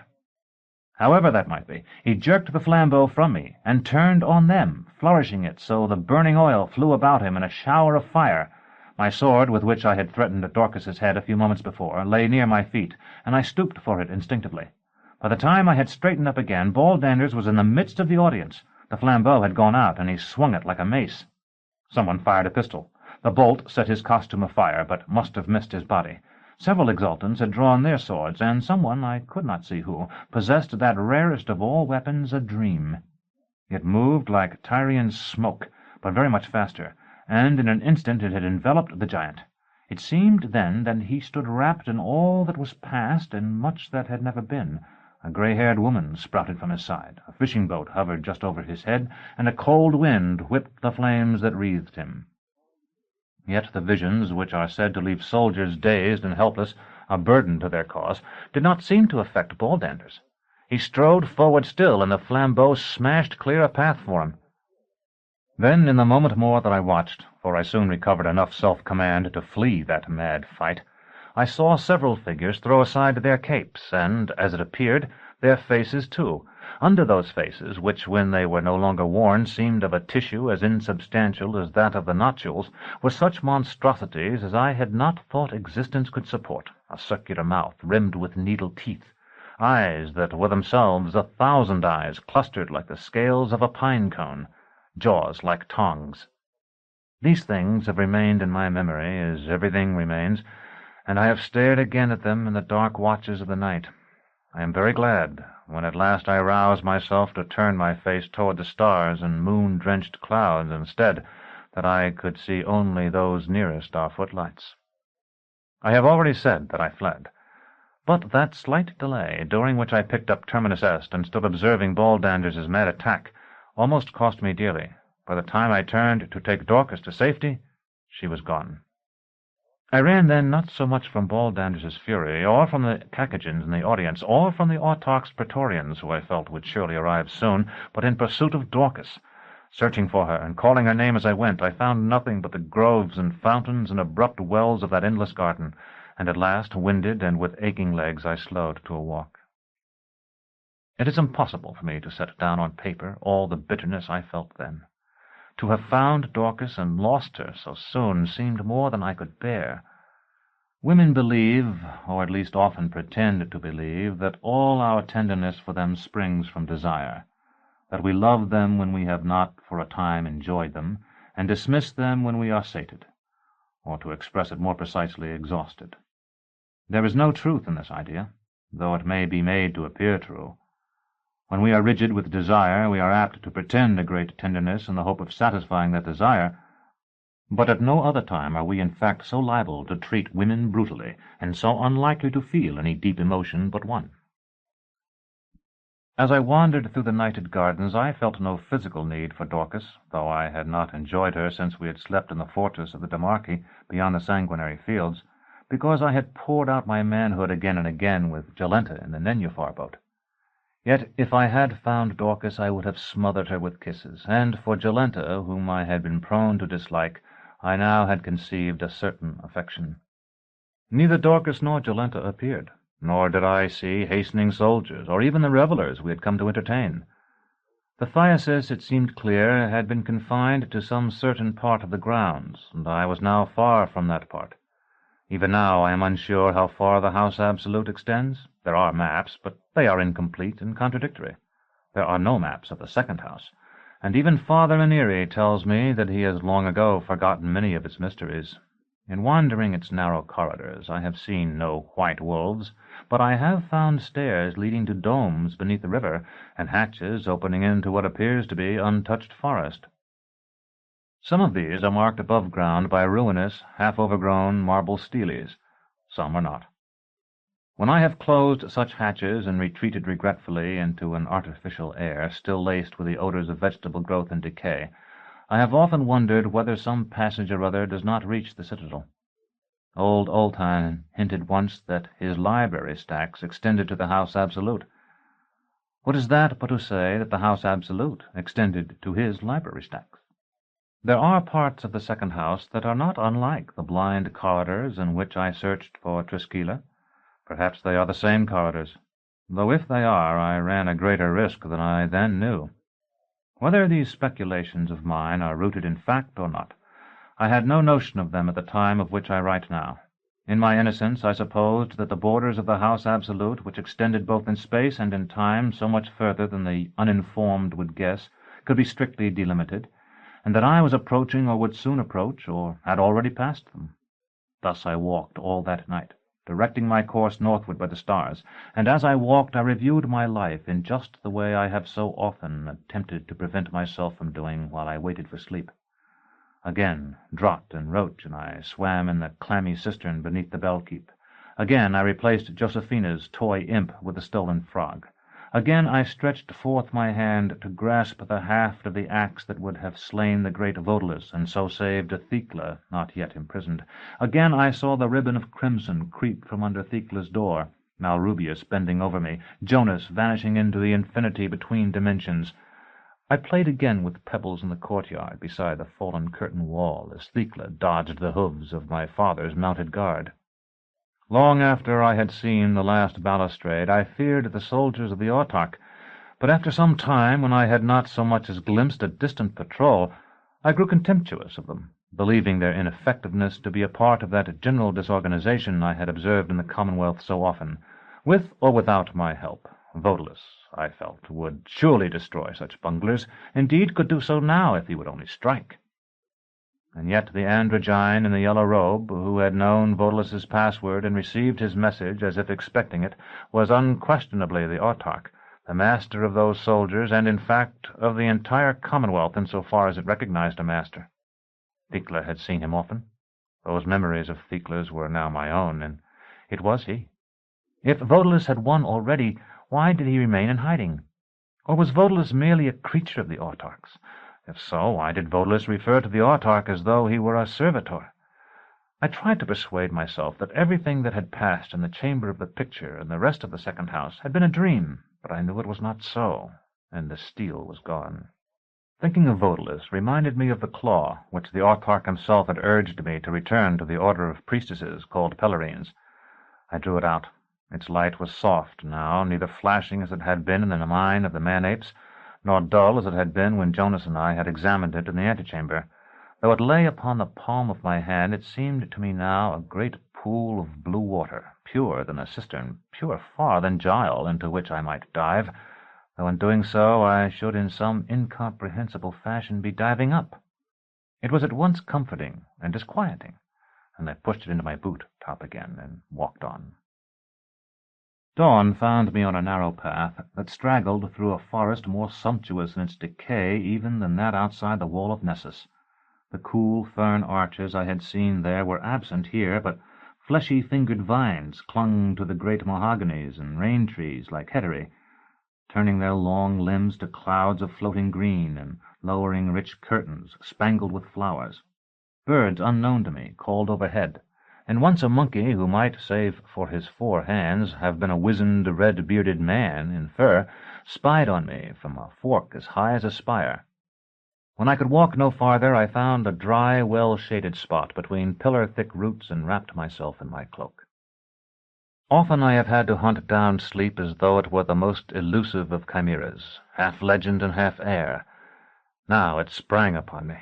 I had no sooner closed my eyes than I faced the maddened giant again. This time I held Terminus Est, but she seemed no more than a wand. Instead of the stage, we stood upon a narrow parapet. To one side flamed the torches of an army. On the other, a sheer drop terminated in a spreading lake that at once was and was not the azure pool of the claw. Boldanders lifted his terrible flambeau, and I had somehow become the childish figure I had seen beneath the sea. The gigantic women, I felt, could not be far away. The mace crashed down. It was broad afternoon, and flame-colored ants were making a caravan across my chest. After 2 or 3 watches spent in walking among the pale leaves of that noble yet doomed forest, I struck a broader path, and in another watch, when the shadows were lengthening, I halted, sniffed the air, and found that the odor I had detected was indeed the reek of smoke. I was racked with hunger by that time, and I hurried forward. Chapter 26. Parting.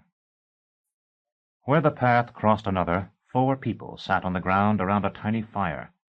I recognized Jolenta first. Her aura of beauty made the clearing seem a paradise. At almost the same moment, Dorcas recognized me and came running to kiss me, and I glimpsed Dr. Talos's fox-like face over Boldander's massive shoulder. The giant, whom I ought to have known at once, was changed almost out of recognition. His head was swathed in dirty bandages, and in place of the baggy black coat he had worn, his wide back was covered with a sticky ointment that resembled clay and smelled like stagnant water. "Well met, Dr. Talos called. "We've all been wondering what became of you." Boldanders indicated with a slight inclination of his head that it was actually Dorcas who had been wondering. which I think I might have guessed without the hint. I ran, I said. So did Dorcas, I know. I'm surprised the rest of you weren't killed. We very nearly were, the doctor admitted, nodding. Jolenta shrugged, making the simple movement seem an exquisite ceremony. I ran away, too. She cupped her huge breasts with her hands. But I don't think I'm well suited to running, do you? Anyway, in the dark, I soon bumped against an exultant who told me I would have to run no farther, that he would protect me. But then some Spahis came. I would like to have their animals harnessed to my carriage some day. They were very fine, and they had with them a high official of the sort that cares nothing for women. I hoped then that I would be taken to the autarch, whose pores outshine the stars themselves, the way it nearly happens in the play. But they made my exultant leave, and instead it was back to the theatre where he— she gestured toward Baldanders— and the doctor were. The doctor was putting salve on him, and the soldiers were going to kill us, although I could see they didn't really want to kill me. Then they let us go, and here we are. Dr. Talos added, We found Dorcas at daybreak, or rather she found us, and we have been traveling slowly toward the mountains ever since. Slowly, because ill though he is, Baldanders is the only one of us with the strength to carry our baggage, and though we have discarded much of it, there remain certain items we must keep. I said I was surprised to hear Baldanders was merely ill, since I had been certain he was dead. Dr. Talos stopped him, Dorcas said. Isn't that right, Doctor? That's how he was captured. It's surprising that both of them weren't killed. Yet, as you see, Dr. Talos said, smiling, we yet walk among the living. And though we are somewhat the worse for wear, we are rich. Show Severian our money, Baldanders. Painfully, the giant shifted his position and took out a bulging leather purse. After looking at the doctor as though for additional instructions, he loosened the strings and poured into his huge hand a shower of new minted chrysos. Dr. Talos took one of the coins and held it up so it caught the light. How long do you think a man from one of the fishing villages about Lake Diaturna would build walls for that? I said at least a year, I should imagine. 2. Every day, winter and summer, rain or shine, provided we dole it out in bits of copper, as we shall. We'll have 50 such men to help rebuild our home. Wait until you see it next. Baldanders added in his heavy voice. If they will work. The red-haired doctor whirled on him. They'll work. I've learned something since last time, let me tell you. I interposed. I assume that a part of that money is mine, and that a part belongs to these women, does it not? Dr. Talos relaxed. Oh, yes. I had forgotten. The women have already had their shares. Half of this is yours. After all, we wouldn't have had it without you. He scooped the coins out of the giant's hand and began to create 2 stacks on the ground before him. I supposed that he meant only that I had contributed to the success of his play, such as it was. But Dorcas, who must have sensed that something more lay behind the credit he had given me, asked, Why do you say that, Doctor? The fox face smiled. Severian has friends in high places. I own I have thought so for some time. A torturer wandering the roads like a vagrant was a bit too much even for Baldanders to swallow, and I have, I fear, an excessively narrow throat. If I have such friends, I said, I am unaware of them. The stacks were level now, and the doctor pushed one toward me and the other back to the giant. At first, when I found you abed with Baldanders, I thought you might have been sent to warn us against performing my play. In some respects it is, as you may have observed, at least in appearance, critical of the autarchy. Somewhat, Jolenta lisped sarcastically.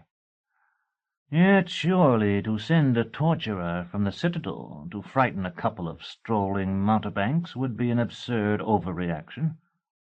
Then I realized that we, by the very fact that we were staging the play, served to conceal you.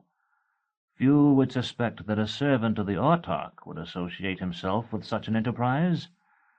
I wrote in the familiars part so that we should hide you better by giving your habit a reason for existence." "I know nothing of this," I said. "Of course.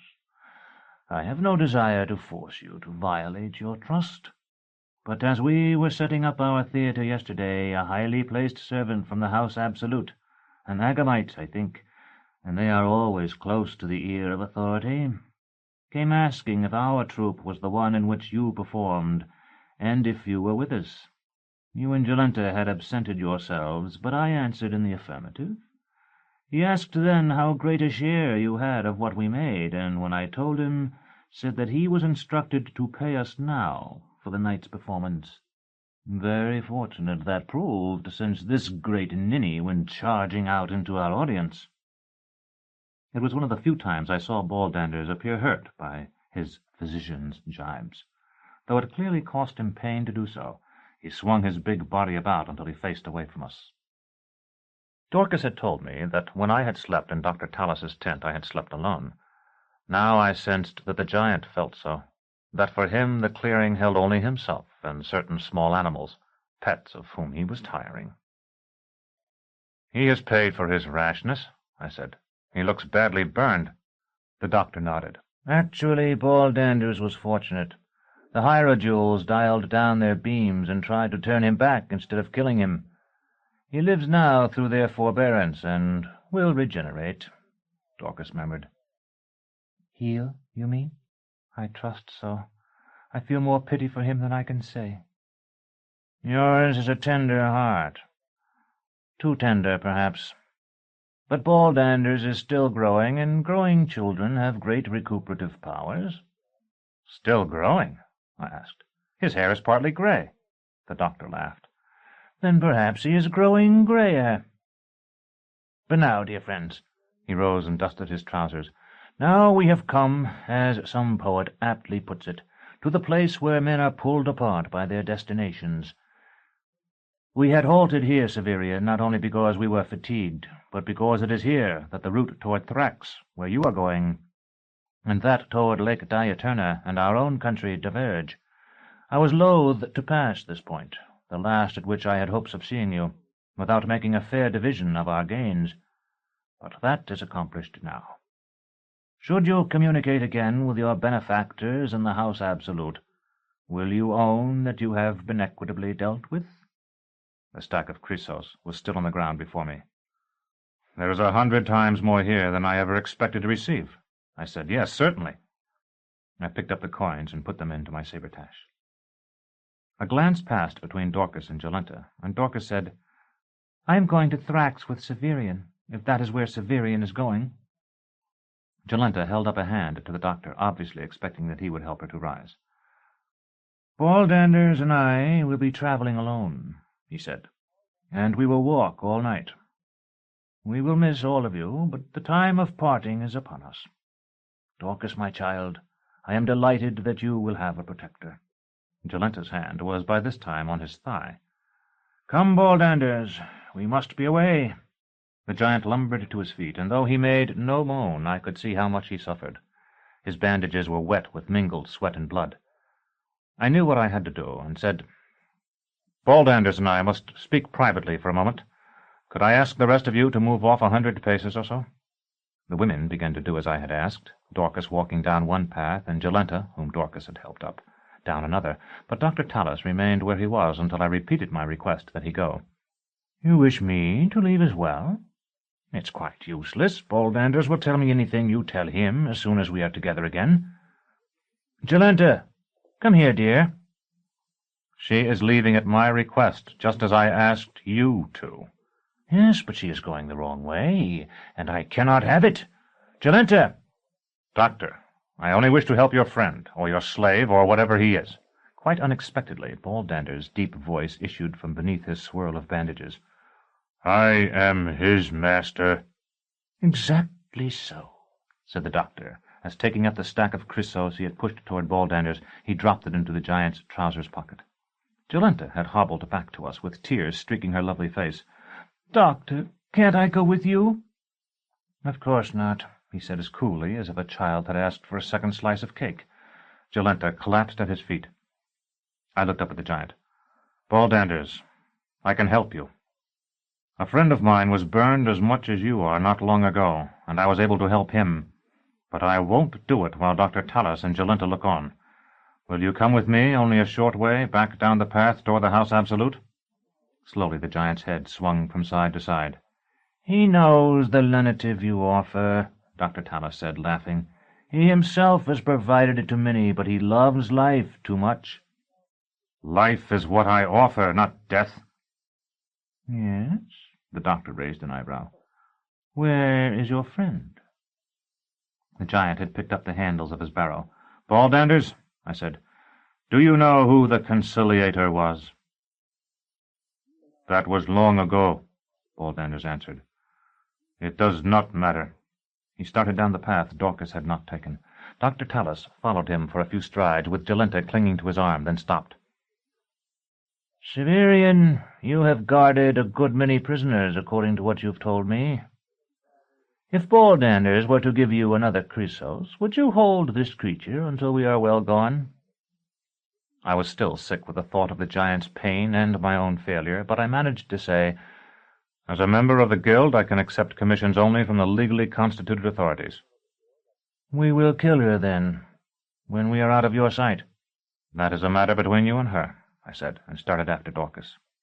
I had hardly caught up with her before we heard Jolenta's screams. Dorcas halted and grasped my hand more tightly, asking what the sound was. I told her of the doctor's threat. And you let her go? I didn't believe he meant it. As I said that, we had turned and were already retracing our way. We had not gone a dozen strides before the screams were succeeded by a silence so profound we could hear the rustling of a dying leaf.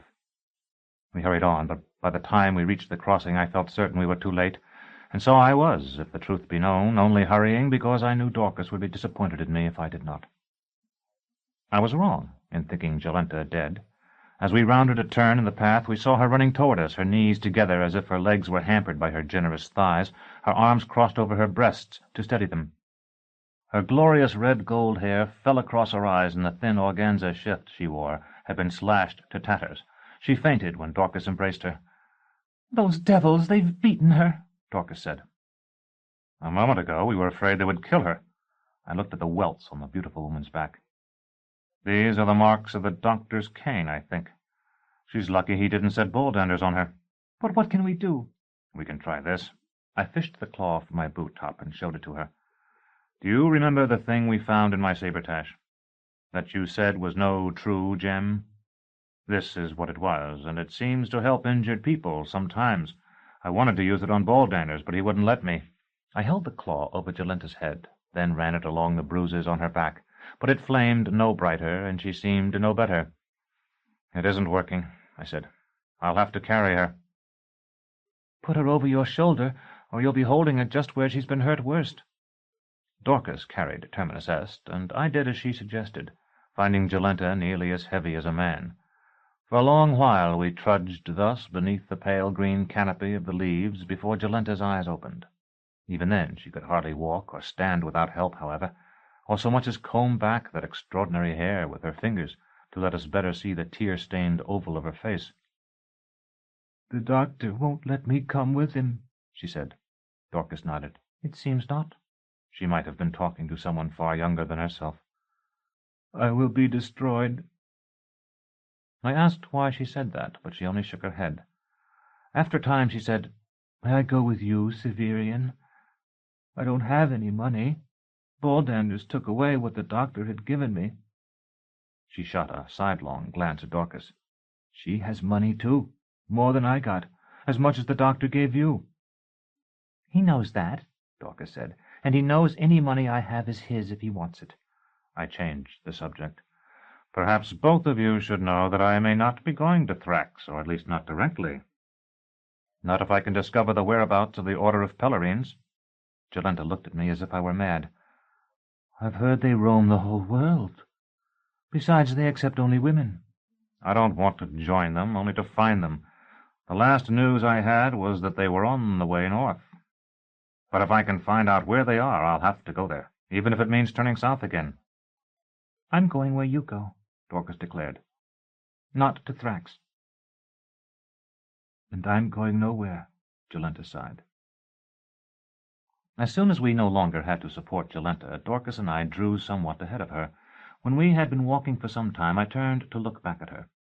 She was no longer weeping, but I hardly recognized the beauty who had once accompanied Dr. Talos. She had held her head proudly, and even arrogantly. Her shoulders had been thrown back, and her magnificent eyes had flashed like emeralds. Now her shoulders drooped with weariness, and she looked at the ground. "What was it you spoke of with the doctor and the giant?" Dorcas asked as we walked. "I've already told you," I said. "Once you called out so loudly that I could hear what you said. It was, 'Do you know who the Conciliator was?' But I couldn't tell if you didn't know yourself, or were only seeking to discover if they knew." "I know very little. Nothing, really. I've seen pictures that are supposed to be of him, but they differ so much they can hardly be of the same man." "There are legends?" "Most of them I've heard sound very foolish. I wish Jonas were here. He would take care of Jolenta, and he would know about the Conciliator. Jonas was the man we met at the Piteous Gate, the man who rode the merry-kip. For a time he was a good friend to me." "Where is he now?" "That's what Dr. Talos wanted to know. I don't know, and I don't wish to speak of it. Tell me about the Conciliator, if you want to talk." No doubt it was foolish, but as soon as I mentioned that name I felt the silence of the forest like a weight. The sighing of a little wind somewhere among the uppermost branches might have been the sigh from a sick-bed. The pale green of the light-starved leaves suggested the pallid faces of starved children. "No one knows much about him," Dorcas began, "and I probably know less than you do.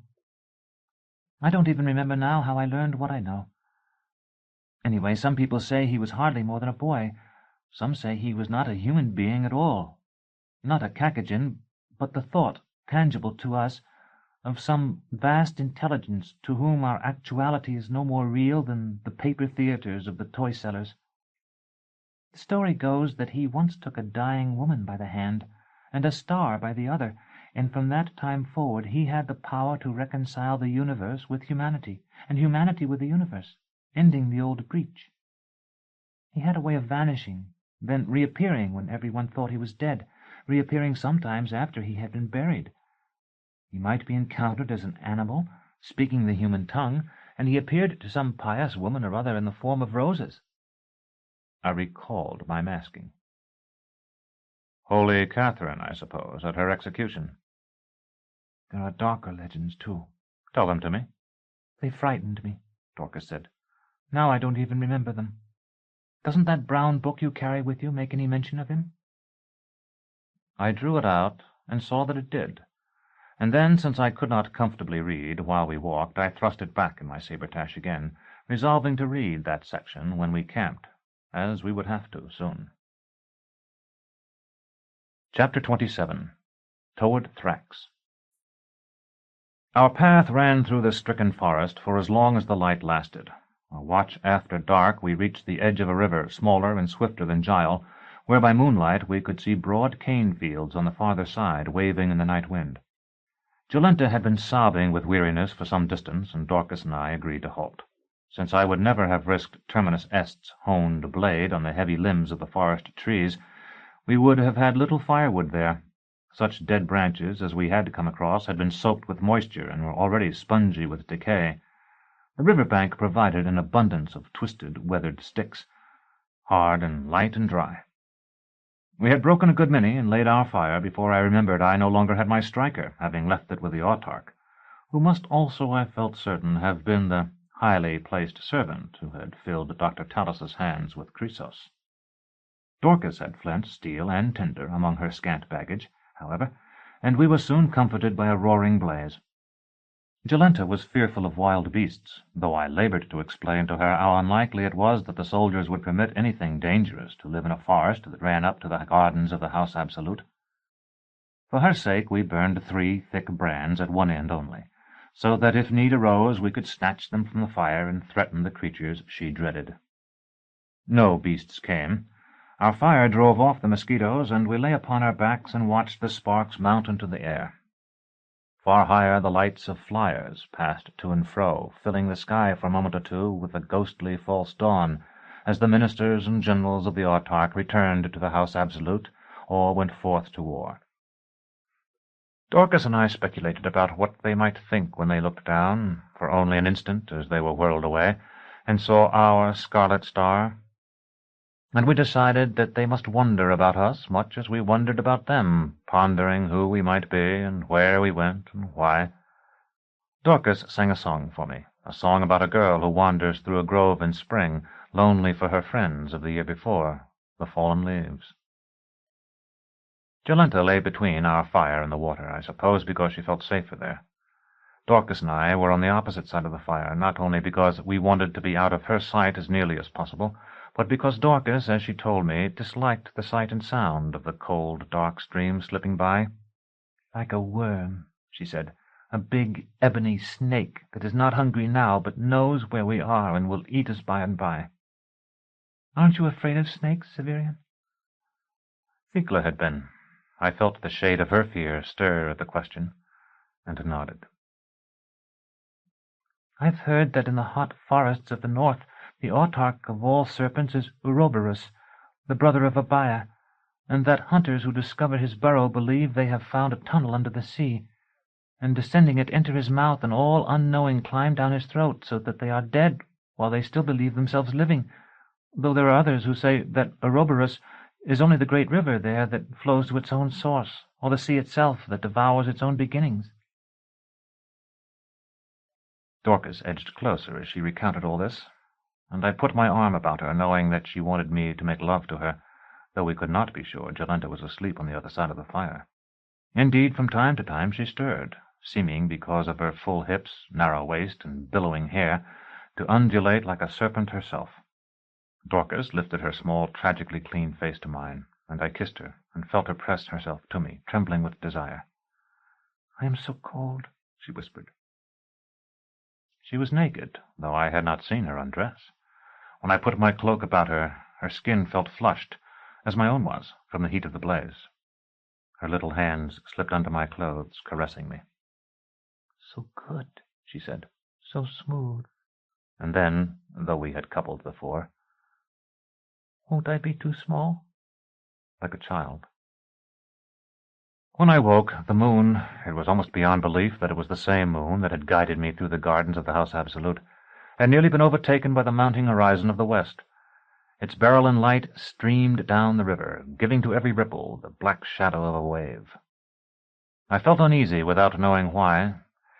Jolenta's fears of beasts no longer seemed so foolish as they had, and I got up, and after making certain she and Dorcas were unharmed, found more wood for our dying fire. I remembered the Notules, which Jonas had told me were often sent forth by night, and the thing in the antechamber. Night birds sailed overhead, not only owls, such as we had in plenty nesting in the ruined towers of the citadel, birds marked by their round heads and short, broad, silent wings, but birds of other kinds, with two-forked and three-forked tails, birds that stooped to skim the water and twittered as they flew. Occasionally, moths vastly larger than any I had seen before passed from tree to tree. Their figured wings were as long as a man's arms, and they spoke among themselves as men do, but in voices almost too high for hearing. After I had stirred the fire, made sure of my sword, and looked for a time on Dorcas's innocent face with its great tender eyelashes closed in sleep, I lay down again to watch the birds voyage among the constellations and enter that world of memory that, no matter how sweet or how bitter it may be, is never wholly closed to me. I sought to recall that celebration of Holy Catherine's Day that fell the year after I became captain of apprentices, but the preparations for the feast were hardly begun before other memories came crowding unbidden around it. In our kitchen I lifted a cup of stolen wine to my lips, and found it had become a breast running with warm milk.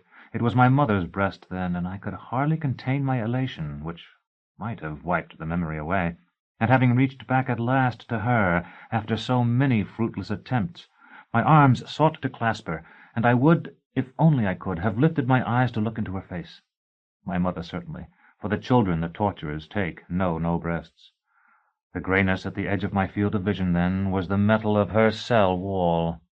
Soon she would be led away to scream in the apparatus or gasp in Alwyn's necklace. I sought to hold her back, to mark the moment, so I might return to it when I chose. She faded even as I tried to bind her to me, dissolving as mist does when the wind rises. I was a child again. A girl, Thecla. I stood in a magnificent chamber whose windows were mirrors, mirrors that at once illuminated and reflected.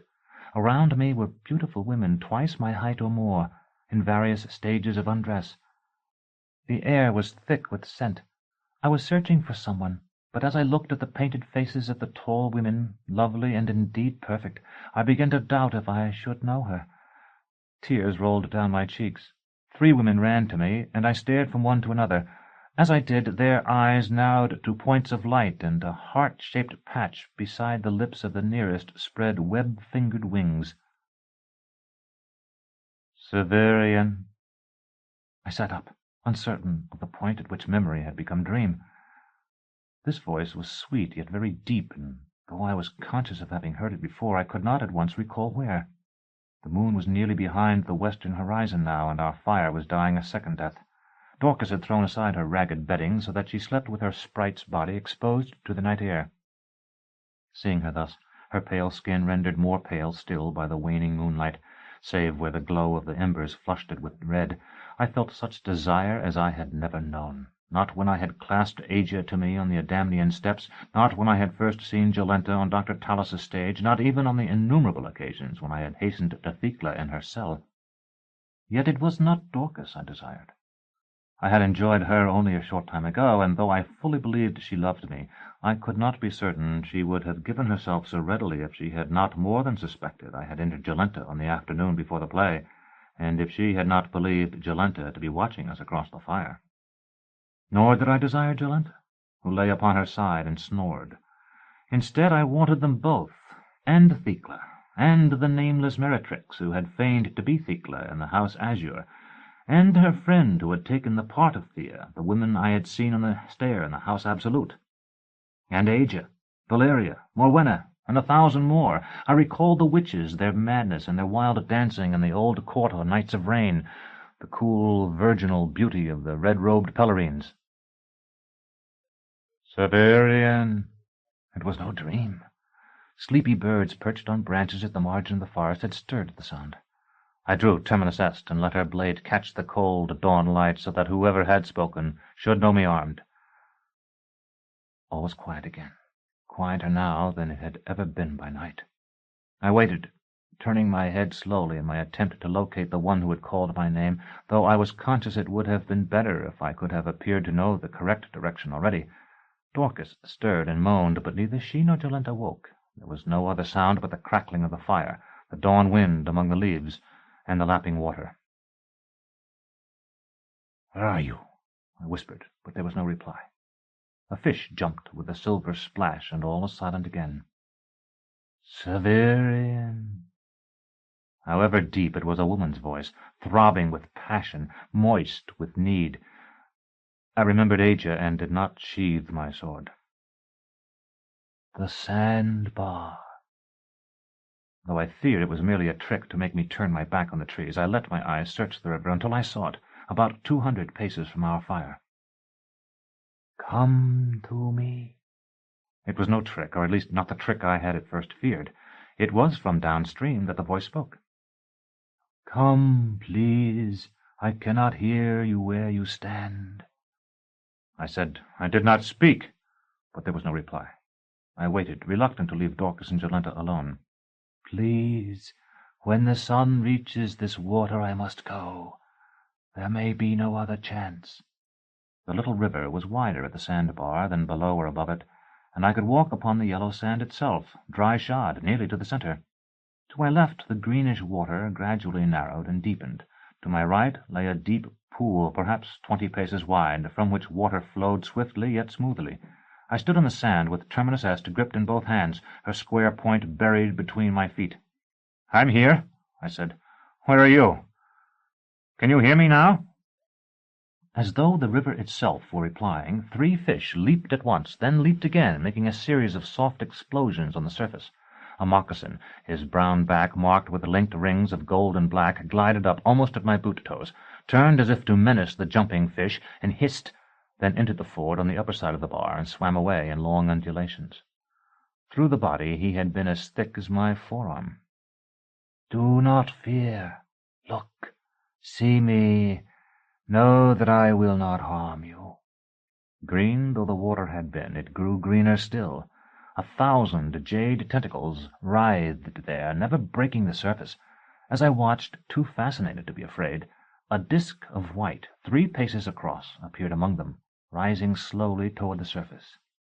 It was not until it was within a few spans of the ripples that I understood what it was, and then only because it opened its eyes. A face looked through the water at me, the face of a woman who might have dandled ball-danders like a toy. Her eyes were scarlet, and her mouth was bordered by full lips so darkly crimson I had not at first thought them lips at all. Behind them stood an army of pointed teeth. The green tendrils that framed her face were her floating hair. "I have come for you, Severian," she said. "No, you are not dreaming." Chapter 28. The Odalisque of Abaia. I said, "Once before I dreamed of you." Dimly I could see her naked body in the water, immense and gleaming.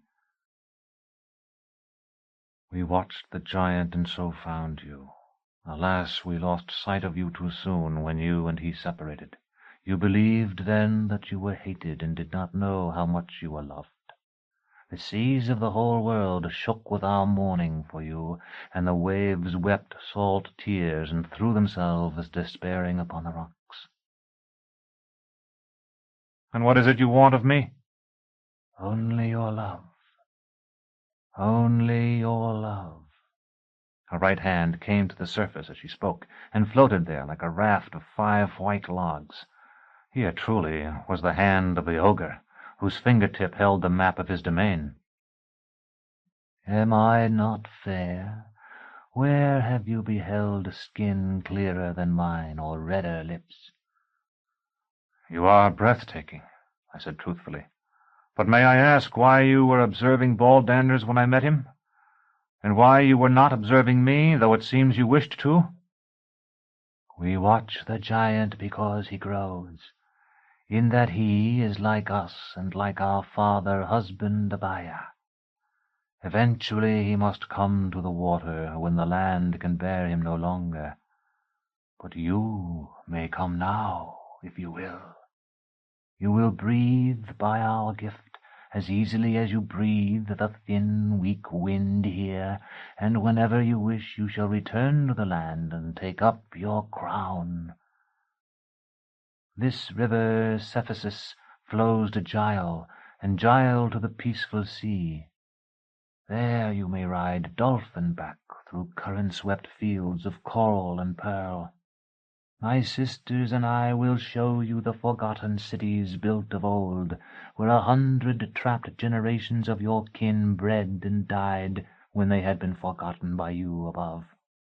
"I have no crown to take up," I said. "You mistake me for someone else."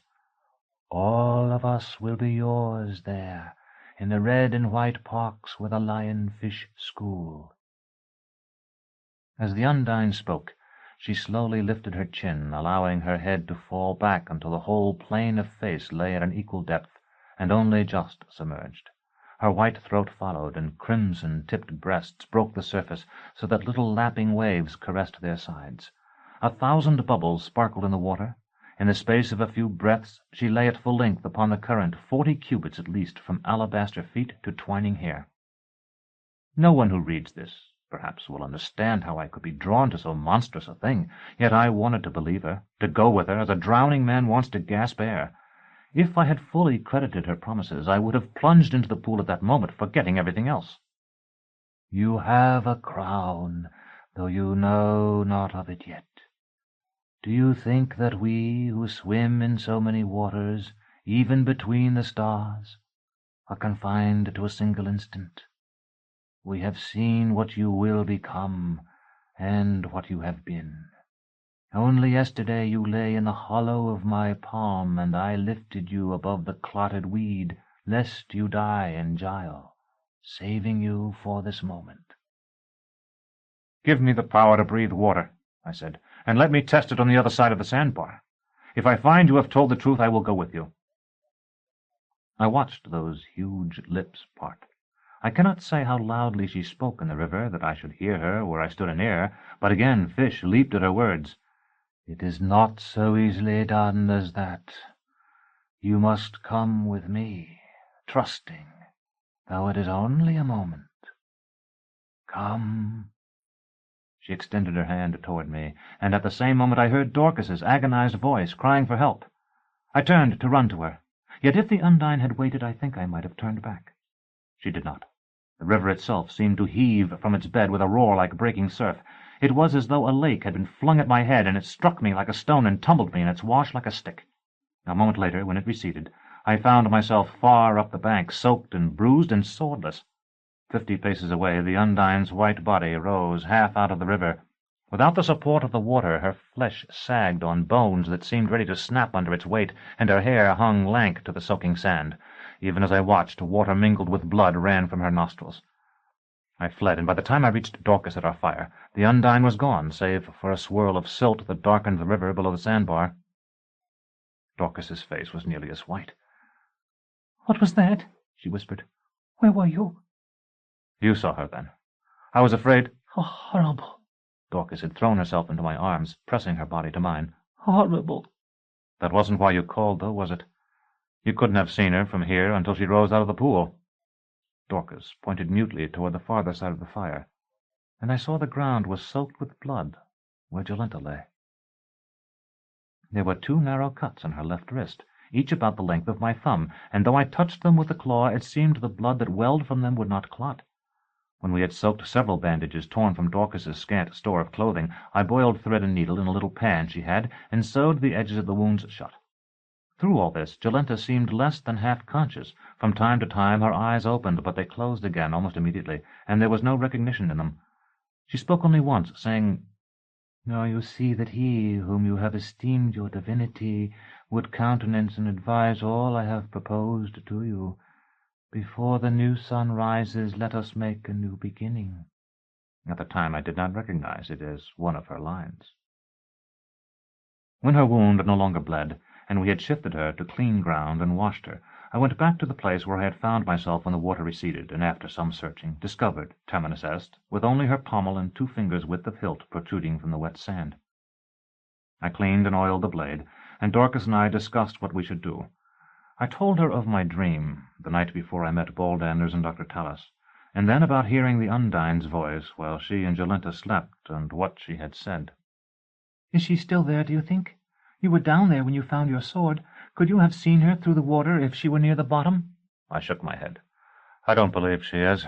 She injured herself in some way when she tried to leave the river to stop me, and from the pallor of her skin I doubt she would stay long in any water shallower than Giles under the sun of a clear day. But no, if she had been there, I don't think I would have seen her. The water was too roiled." Dorcas, who had never looked more charming than at this moment, sitting on the ground with her chin propped on one knee, was silent for a time, and seemed to watch the eastern clouds, dyed cerise and flame by the eternal mysterious hope of dawn. At length she said, "She must have wanted you very badly." To have come up out of the water like that? I think she must have been on land before she had become so large, and she forgot for a moment, at least, that she could no longer do it. "But before that she swam up Filthy Gile, and then up this narrow little river.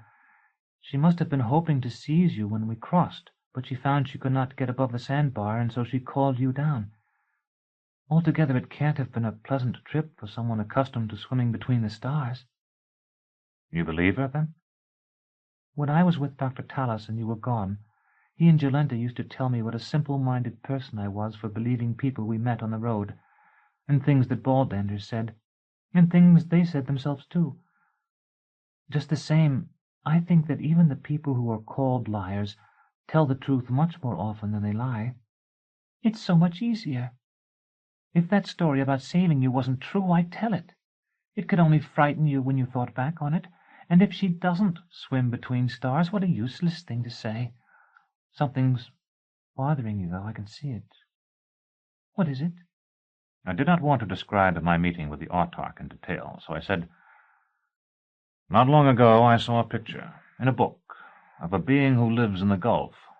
She was winged, not like birds' wings, but enormous continuous planes of thin pigmented material, wings that could beat against the starlight. Dorcas looked interested. "Is it in your brown book?" "No, another book. I don't have it here." "Just the same, it reminds me that we were going to see what your brown book has to say about the Conciliator. Do you still have it?" I did, and I drew it out. It was damp from my wetting, so I opened it and laid it where the sun would strike its leaves, and the breezes that had sprung up as Urth's face looked on his again would play over them. After that the pages turned gently as we talked, so that pictures of men and women and monsters took my eye between our words, and thus engraved themselves on my mind, so that they are there yet. Occasionally, too, phrases and even short passages glowed and faded as the light caught then released the sheen of the metallic ink. Soulless warrior, lucid yellow, Binoyad. Later, these times are the ancient times, when the world is ancient, and hell has no limits nor is circumscribed, for where we are is hell, and where hell is, there we must be. "You don't want to read it now?" Dorcas asked. "No. I want to hear what happened to Jolenta." "I don't know. I was sleeping and dreaming of the kind of thing I always do, and I went into a toy shop. There were shelves along the wall with dolls on them, and a well in the center of the floor with dolls sitting on the coping. I remember thinking that my baby was too young for dolls, but they were so pretty, and I had not had one since I was a little girl, so I would buy one and keep it for the baby, and meanwhile I could take it out sometimes and look at it, and perhaps make it stand before the mirror in my room. I pointed to the most beautiful one, which was one of those on the coping, and when the shopman picked it up for me, I saw it was Jolenta, and it slipped from his hands. I saw it falling down very far toward the black water. Then I woke up. Naturally, I looked to see if she was all right." "And you found her bleeding?" Dorcas nodded, her pale golden hair glinting in the light. "So I called for you twice, and then I saw you down by the sandbar, and that thing came out of the water after you." "There's no reason for you to look so pale," I told her. "Jolenta was bitten by an animal, that's clear. I've no idea of what kind, but judging from the bite, it was a fairly small one, and no more to be feared than any other little animal with sharp teeth and a bad disposition." "Severian, I remember being told that there were blood bats farther north. When I was just a child, someone used to frighten me by telling me about them, and then when I was older, once a common bat got into the house. Somebody killed it, and I asked my father if it were a blood bat, and if there were really any such things. He said there were, but they lived in the north, in the steaming forests at the center of the world. They bit sleeping people and grazing animals by night, and their spittle was poisoned so that the wounds of their teeth bled on." Dorcas paused, looking up into the trees.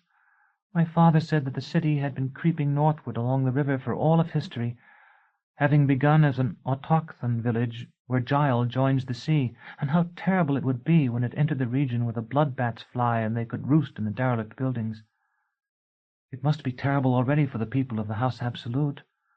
We cannot have walked so very far from there." "The autarch has my sympathy," I said. "But I don't think I have ever heard you talk so much about your past life before. Do you remember your father now, and the house where the bat was killed?" She stood. Though she tried to look brave, I could see that she was trembling.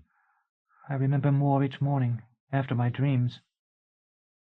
But, Severian, we must go now. Jolenta will be weak. She must have food and clean water to drink. We can't stay here." I was ravenously hungry myself.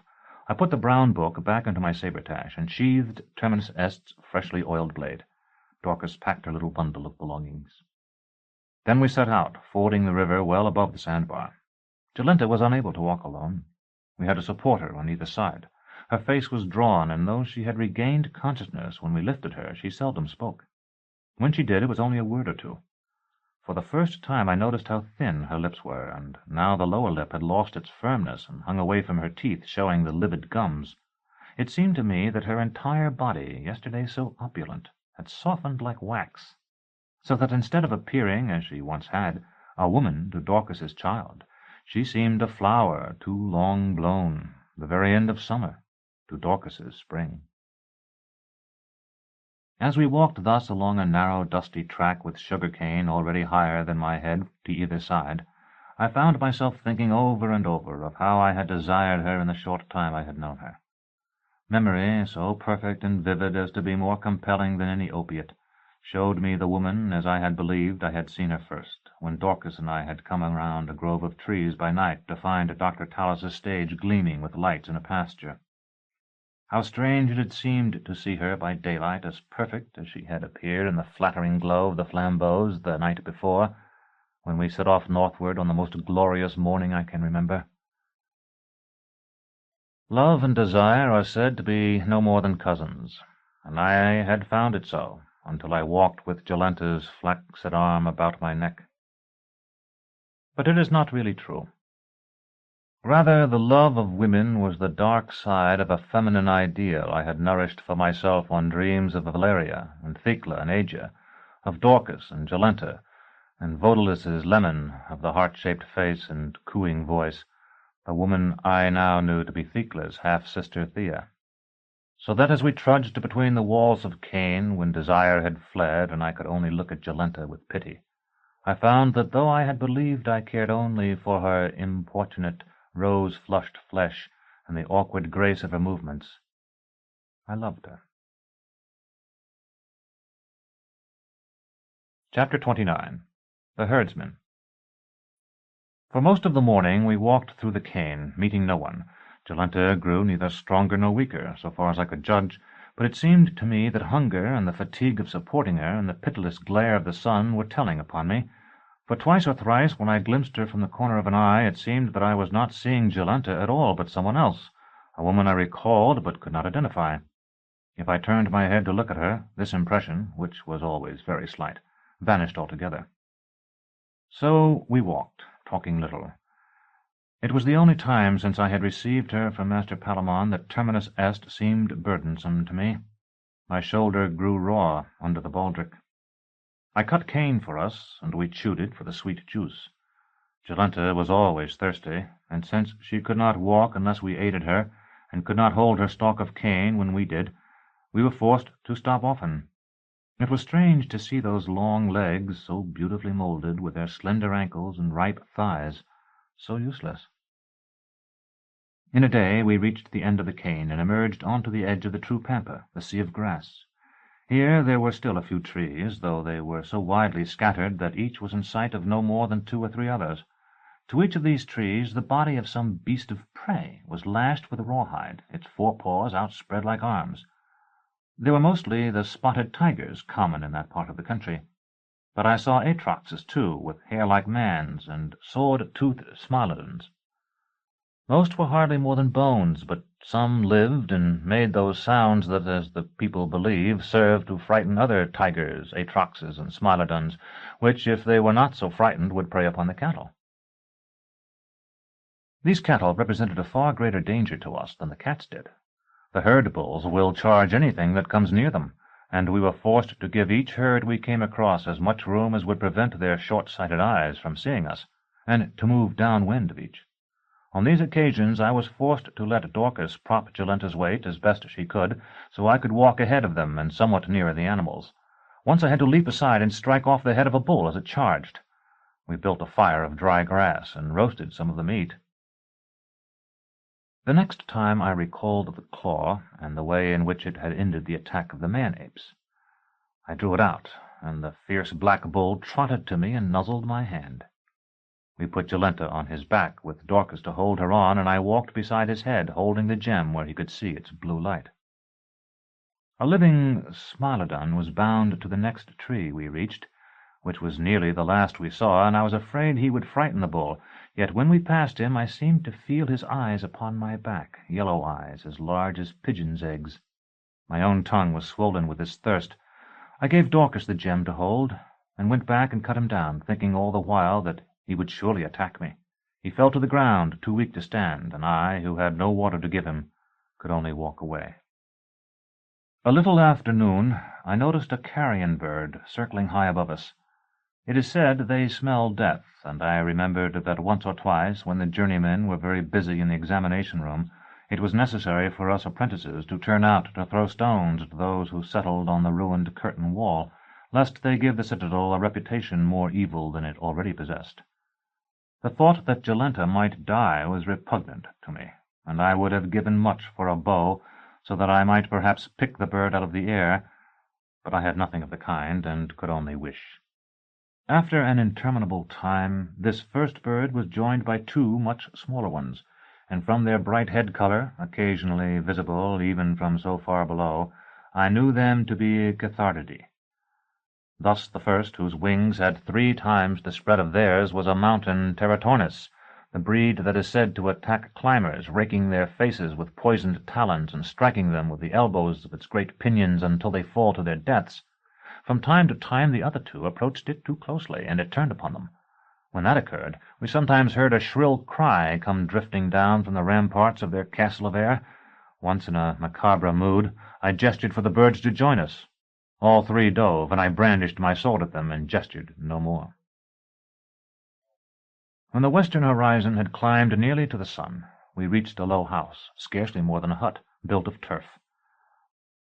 A wiry man in leather leggings sat on a bench before it, drinking maté and pretending to watch the colours in the clouds. In truth, he must have seen us long before we saw him, for he was small and brown, and blended well with his small brown home, while we had been silhouetted against the sky. I thrust away the claw when I saw this herdsman, though I was not certain what the bull would do when it was no longer in his sight. In the event, he did nothing, plodding ahead with the 2 women on his back as before. When we reached the sod house, I lifted them down, and he raised his muzzle and sniffed the wind, then looked at me from one eye. I waved toward the undulating grass, both to show him I had no more need of him, and to let him see that my hand was empty. He wheeled and trotted away. The herdsman took his pewter straw from between his lips. "That was an ox," he said. I nodded. "We needed him to carry this poor woman who was ill, and so we borrowed him. Is he yours? We hoped you wouldn't mind, and after all we did him no harm." "No, no." The herdsman made a vaguely deprecating gesture. "I only asked because when I first saw you I thought he was a destrier. My eyes are not as good as they once were."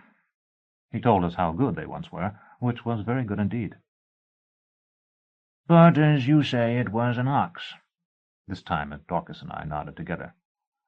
"You see what it is to become old.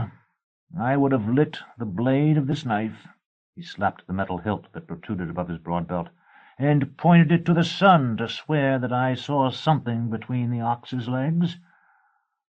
But if I were not such a fool, I would know that no one can ride the bulls of the pampas.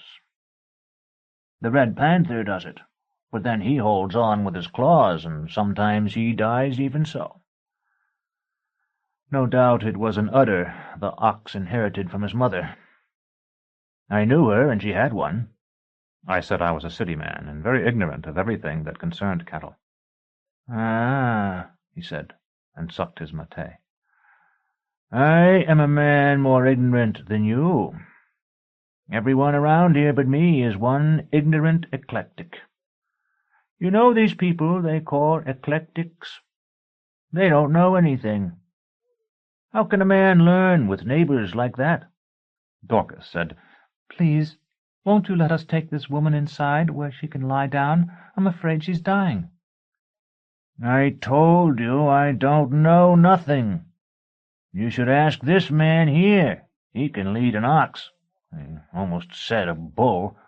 Like a dog." "But he can't help her, only you can." The herdsman cocked an eye at me, and I understood that he had established to his own satisfaction that it was I, and not Dorcas, who had tamed the bull. "I'm very sorry for your friend," he said, "who I can see must have been a lovely woman once. But even though I've been sitting here cracking jokes with you, I have a friend of my own, and right now he's lying inside. You're afraid your friend is dying? I know mine is, and I'd like to let him go with no one to bother him." "We understand, but we won't disturb him. We may even be able to help him." The herdsman looked from Dorcas to me and back again. "You're strange people. What do I know? No more than one of those ignorant eclectics. Come in, then, but be quiet. And remember you're my guests." He rose and opened the door, which was so low I had to stoop to get through it. A single room constituted the house, and it was dark and smelled of smoke. A man much younger, and I thought much taller than our host, lay on a pallet before the fire. He had the same brown skin, but there was no blood beneath the pigment. His cheeks and forehead might have been smeared with dirt. There was no bedding beyond that on which the sick man lay, but we spread Dorcas's ragged blanket on the earthen floor and laid Jolenta on it. For a moment her eyes opened. There was no consciousness in them, and their once clear green had faded like shoddy cloth left in the sun. Our host shook his head and whispered, "She won't last longer than that ignorant, eclectic Minahan. Maybe not as long." "She needs water," Dorcas told him. "In back, in the catch barrel." "I'll get it." When I heard the door shut behind him, I drew out the claw. This time it flashed with such searing, cyaneous flame that I feared it would penetrate the walls. The young man who lay on the pallet breathed deeply, then released his breath with a sigh. I put the claw away again at once. "It hasn't helped her," Dorcas said. "Perhaps the water will. She's lost a great deal of blood." Dorcas reached down to smooth Jolenta's hair. It must have been falling out, as the hair of old women and of people who suffer high fevers often does. So much clung to Dorcas's damp palm that I could see it plainly despite the dimness of the light. "I think she's always been ill," Dorcas whispered. "Ever since I've known her. Dr. Talos gave her something that made her better for a time, but now he has driven her away. She used to be very demanding, and he has had his revenge." "I can't believe he meant it to be as severe as this." "Neither can I, really. Severian, listen. He and Ballanders will surely stop to perform and spy out the land. We might be able to find them." "To spy?" I must have looked as surprised as I felt. "At least it always seemed to me that they wandered as much to discover what passed in the world as to get money, and once Dr. Talos as much as admitted that to me, though I never learned just what they were looking for." The herdsman came in with a gourd of water. I lifted Jolenta to a sitting position, and Dorcas held it to her lips.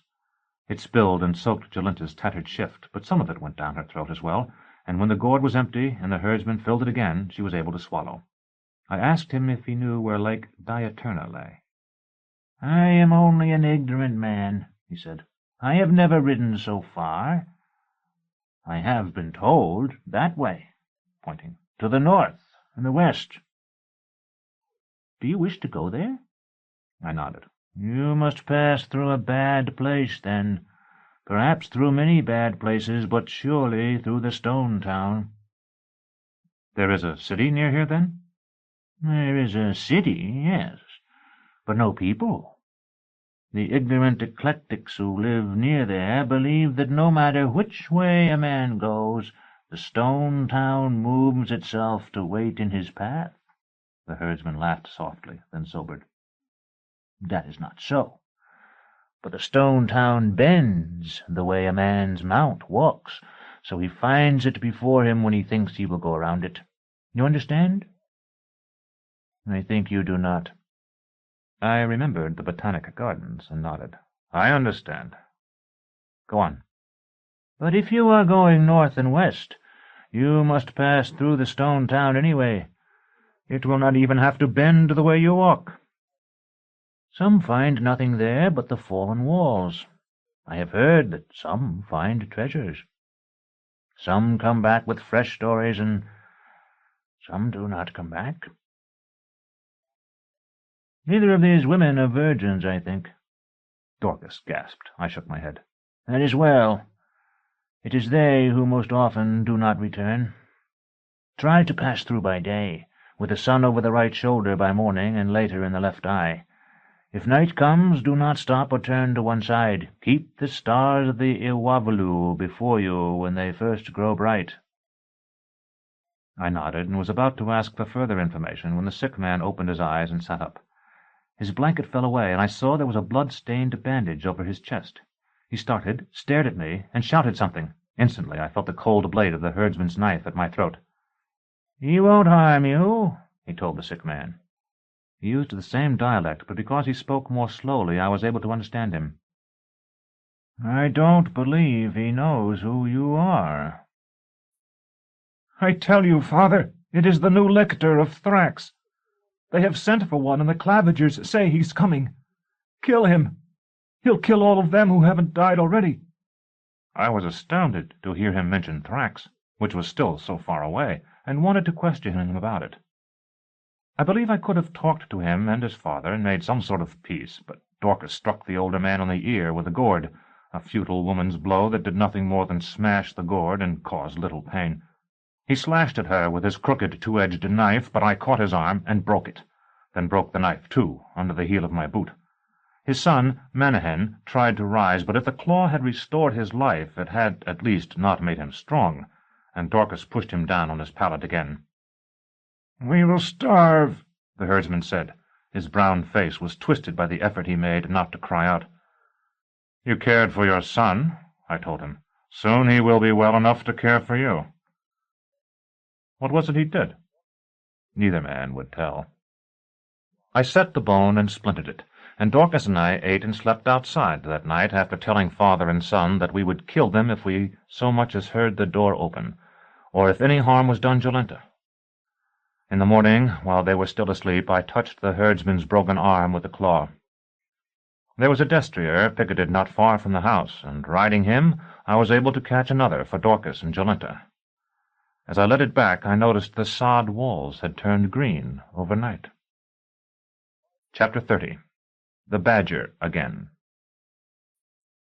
Despite what the herdsman had told me, I hoped for some place like Saltus, where we might find pure water and a few eas would buy us food and rest. What we found instead was scarcely the remnant of a town. Coarse grass grew between the enduring stones that had been its pavements, so that from a distance it seemed hardly different from the surrounding pampa. Fallen columns lay among this grass like the trunks of trees in a forest devastated by some frenzied storm. A few others still stood, broken and achingly white beneath the sun. Lizards with bright black eyes and serrated backs lay frozen in the light. The buildings were mere hillocks, from which more grass sprouted in soil caught from the wind. There was no reason I could see to turn from our course, and so we continued northwest, urging our destriers forward. For the first time I became conscious of the mountains ahead. Framed in a ruined arch, they were no more than a faint line of blue on the horizon. Yet they were a presence, as the mad clients on the third level of our oubliette were a presence, though they were never taken up a single step, or even out of their cells. Lake Diuturna lay somewhere in those mountains. So did Thrax. The Pellarines, so far as I had been able to discover, wandered somewhere among their peaks and chasms, nursing the wounded of the endless war against the Aetians. That, too, lay in the mountains. There hundreds of thousands perished for the sake of a pass. But now we had come to a town where no voice sounded but the ravens. Although we had carried water in skin bags from the herdsman's house, it was nearly gone. Jolenta was weaker, and Dorcas and I agreed that if we did not find more by nightfall, it was likely she would die. Just as earth began to roll across the sun, we came upon a broken sacrificial table whose basin still caught rain. The water was stagnant and stinking, but in our desperation we allowed Jolenta to drink a few swallows, which she immediately vomited. Earth's turning revealed the moon, now well past the full, so that we gained her weak greenish gleam as we lost the sunlight. To have come upon a simple campfire would have seemed a miracle. What we actually saw was stranger, but less startling. Dorcas pointed to the left. I looked, and a moment later beheld, as I thought, a meteor. "It's a falling star," I said. "Did you see one before? They come in showers sometimes." "No, that's a building. Can't you see it? Look for the dark place against the sky. It must have a flat roof, and someone's up there with flint and steel." I was about to tell her that she imagined too much, when a dull red glow, no bigger it seemed than the head of a pin, appeared where the sparks had fallen. 2 breaths more, and there was a tiny tongue of flame. It was not far, but the dark and the broken stones we rode over made it seem so, and by the time we reached the building the fire was bright enough for us to see that 3 figures crouched about it. "We need your help," I called. "This woman is dying." All 3 raised their heads, and a crone's screech asked, "Who speaks? I hear a man's voice, but I see no man. Who are you?" "Here," I called, and threw back my Fuligan cloak and hood. "On your left. I've dark clothes, that's all." "So you do. So you do. Who's dying? Not little pale hair. Big red gold. We've wine here and a fire, but no other physic. Go round. That's where the stair is."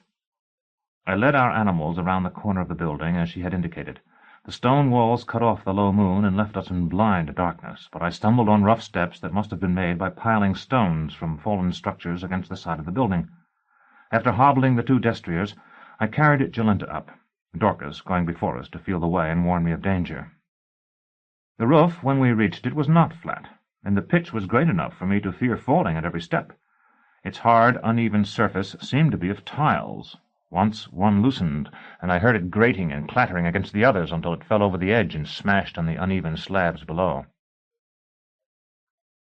When I was an apprentice, and too young to be entrusted with any but the most elementary tasks, I was given a letter to take to the Witch's Tower across the old court from our own.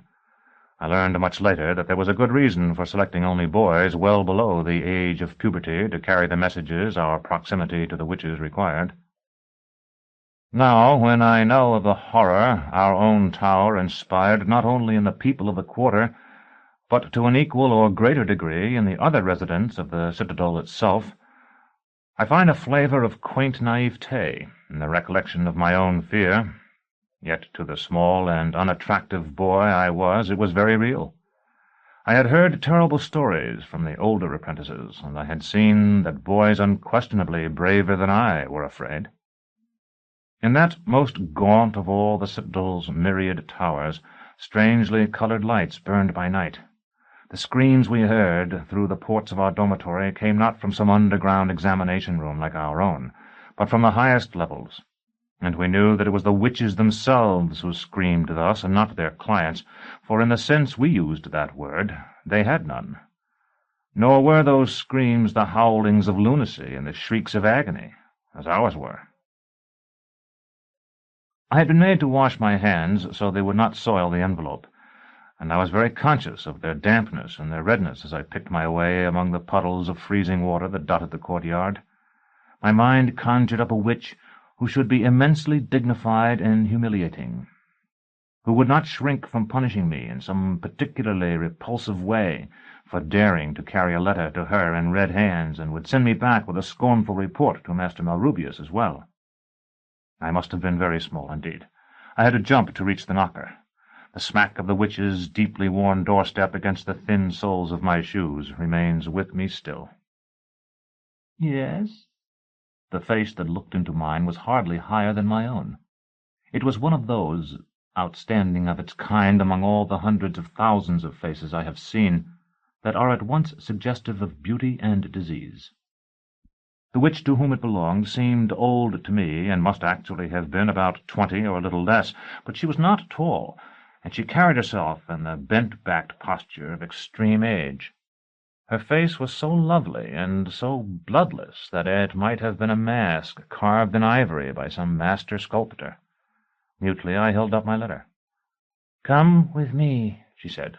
Those were the words I had feared, and now that they had actually been given voice, they seemed as inevitable as the procession of the seasons. I entered a tower very different from our own.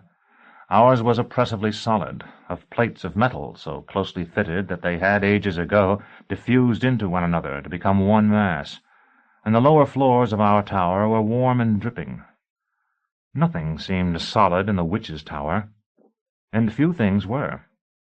Much later, Master Palamon explained to me that it was far older than most other parts of the citadel, and had been built when the design of towers was still little more than the imitation in inanimate materials of human physiology, so that skeletons of steel were used to support a fabric of flimsier substances. With the passing of the centuries, that skeleton had largely corroded away, until at last the structure it had once stiffened was held up only by the piecemeal repairs of past generations. Oversized rooms were separated by walls not much thicker than draperies. No floor was level, and no stair straight. Each banister and railing I touched seemed ready to come off in my hand. Gnostic designs in white, green, and purple had been chalked on the walls, but there was little furniture, and the air seemed colder than that outside. After climbing several stairs, and the ladder lashed together from the unpeeled saplings of some fragrant tree, I was ushered into the presence of an old woman who sat in the only chair I had yet seen there, staring through a glass tabletop at what appeared to be an artificial landscape inhabited by hairless, crippled animals. I gave her my letter and was led away, but for a moment she had glanced at me, and her face, like the face of the young old woman who had brought me to her, has of course remained graven in my mind. I mention all this now, because it seemed to me as I laid Jolenta on the tiles beside the fire that the women who crouched over it were the same. It was impossible. The old woman to whom I had handed my letter was almost certainly dead, and the young one, if she were still living, would be changed beyond recognition, as I was myself. Yet the faces that turned toward me were the faces I recalled. Perhaps there are but 2 witches in the world, who are born into it again and again. "What is the matter with her?" the younger woman asked, and Dorcas and I explained as well as we could. Long before we finished, the older one had Jolenta's head in her lap and was forcing wine from a clay bottle into her throat. "It would harm her if it were strong to harm," she said. "But this is 3 parts pure water. Since you do not wish to see her die, you are fortunate, possibly, to have come across us so.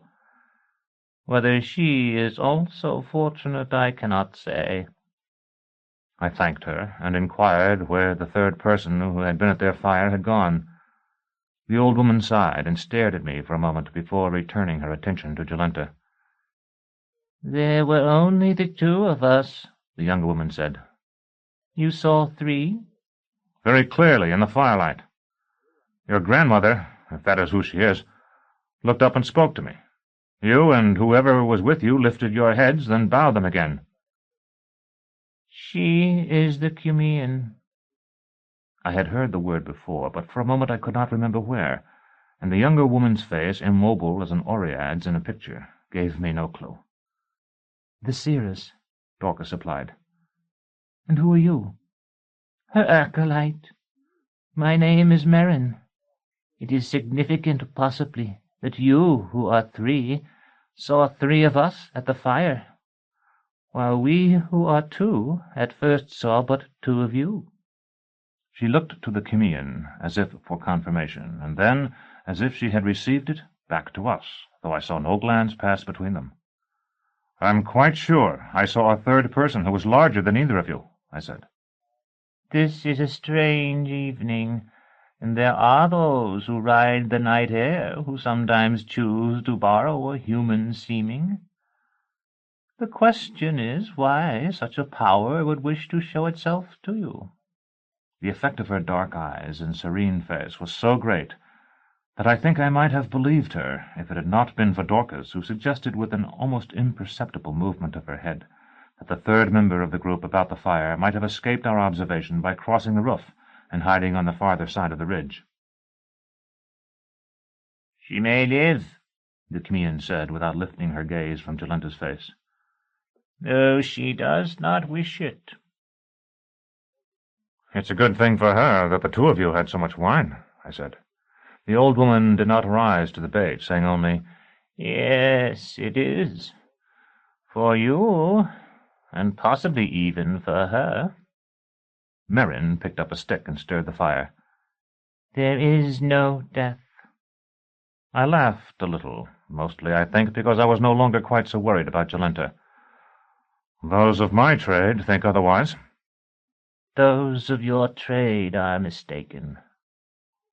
Jolenta murmured, "Doctor." It was the first time she had spoken since morning.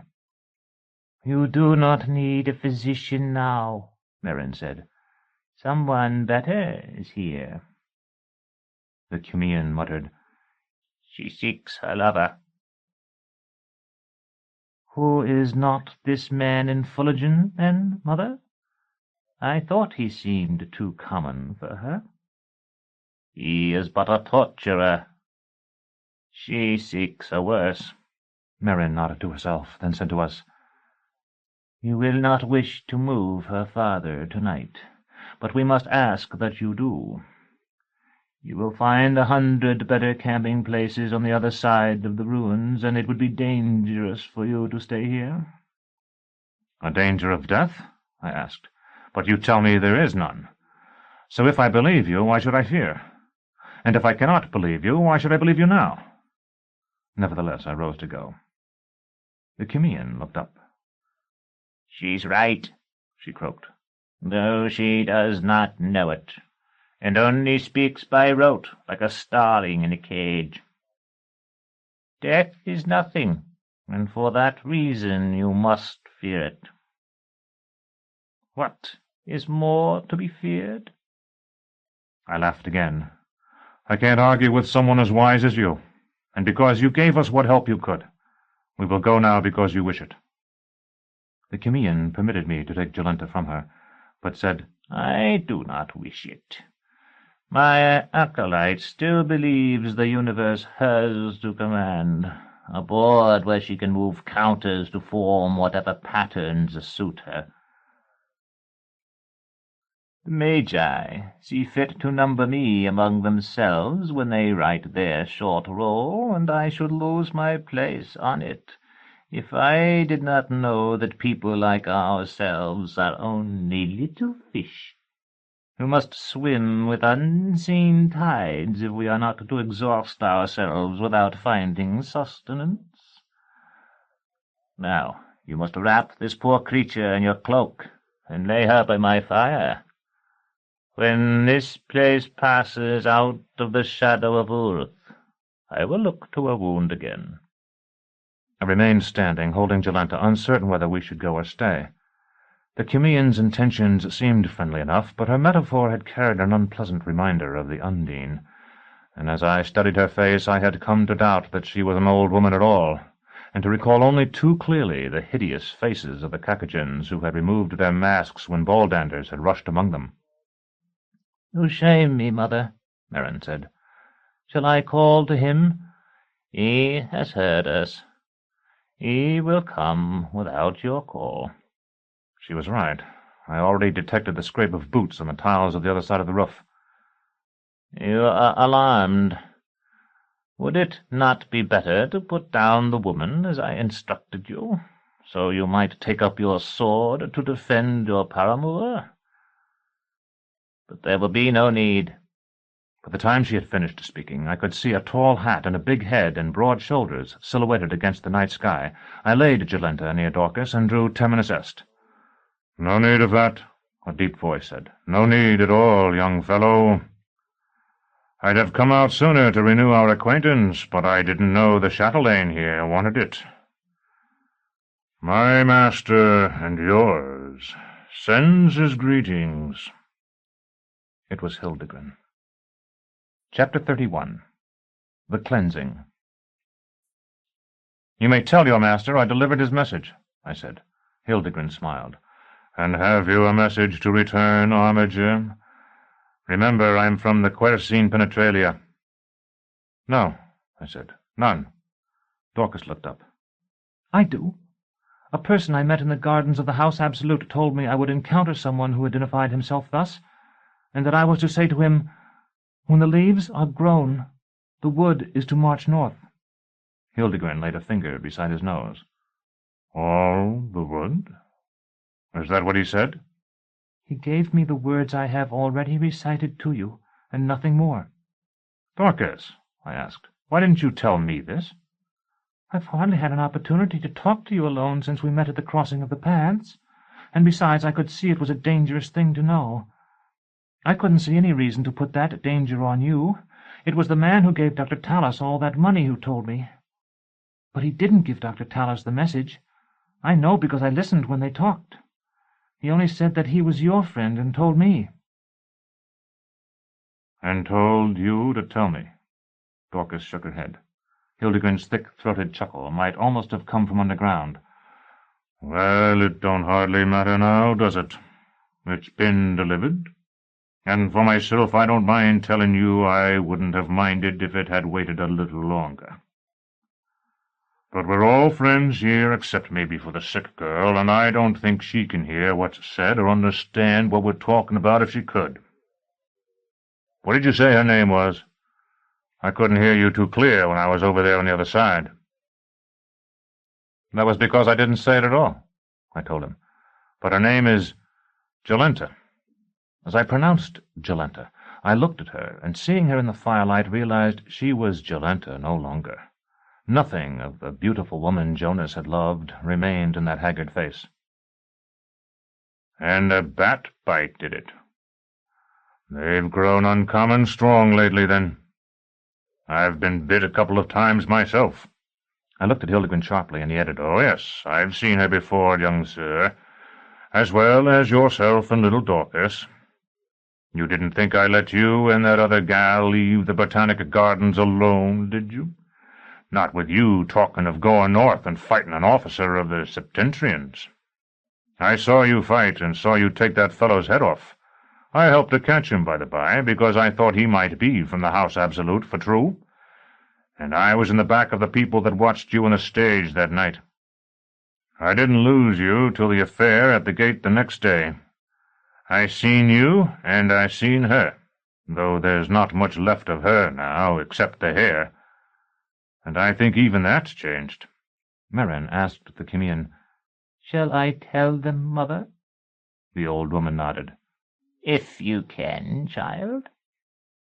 She has been imbued with a glamour that rendered her beautiful. It is fading fast now because of the blood she lost, and because she has had a great deal of exercise. By morning only traces will remain. Dorcas drew back. Magic, you mean? There is no magic. There is only knowledge, more or less hidden. Hildegren was staring at Jolenta with a thoughtful expression. I didn't know looks could be changed so much. That might be useful, that might. Can your mistress do it? She could do much more than this if she willed it, Dorcas whispered. But how is this done? There have been substances drawn from the glands of beasts added to her blood, to change the pattern in which her flesh was deposited. Those gave her a slender waist, breasts like melons, and so on. They may have been used to add calf to her legs as well. Cleaning and the application of healthening broths to the skin freshened her face. Her teeth were cleaned too, and some were ground down and given false crowns. One has fallen away now, if you look. Her hair was dyed and thickened by sewing threads of colored silk into her scalp. No doubt much body hair was killed as well, and that at least will remain so. Most important, she was promised beauty while entranced. Such promises are believed with faith greater than any child's, and her belief compelled yours. Can nothing be done for her? Dorcas asked. Not by me, and it is not a task of the kind the Chimean undertakes, save in great need. But will she live? As the mother told you, though she will not wish it. Hildegren cleared his throat and spat over the side of the roof. That's settled, then. We've done what we can for her, and that's all we can do. So what I say is, let's get on with what we come for. Like you said, Chimean, it's good these others showed up. I got the message I was supposed to, and they're friends of the Liege of Leaves, just like me. The armiger here can help me fetch up this Apu Punchow, and what with my two fellows being killed on the road, I'll be glad to have him. So what's to keep us from going ahead? Nothing, the Chimean murmured.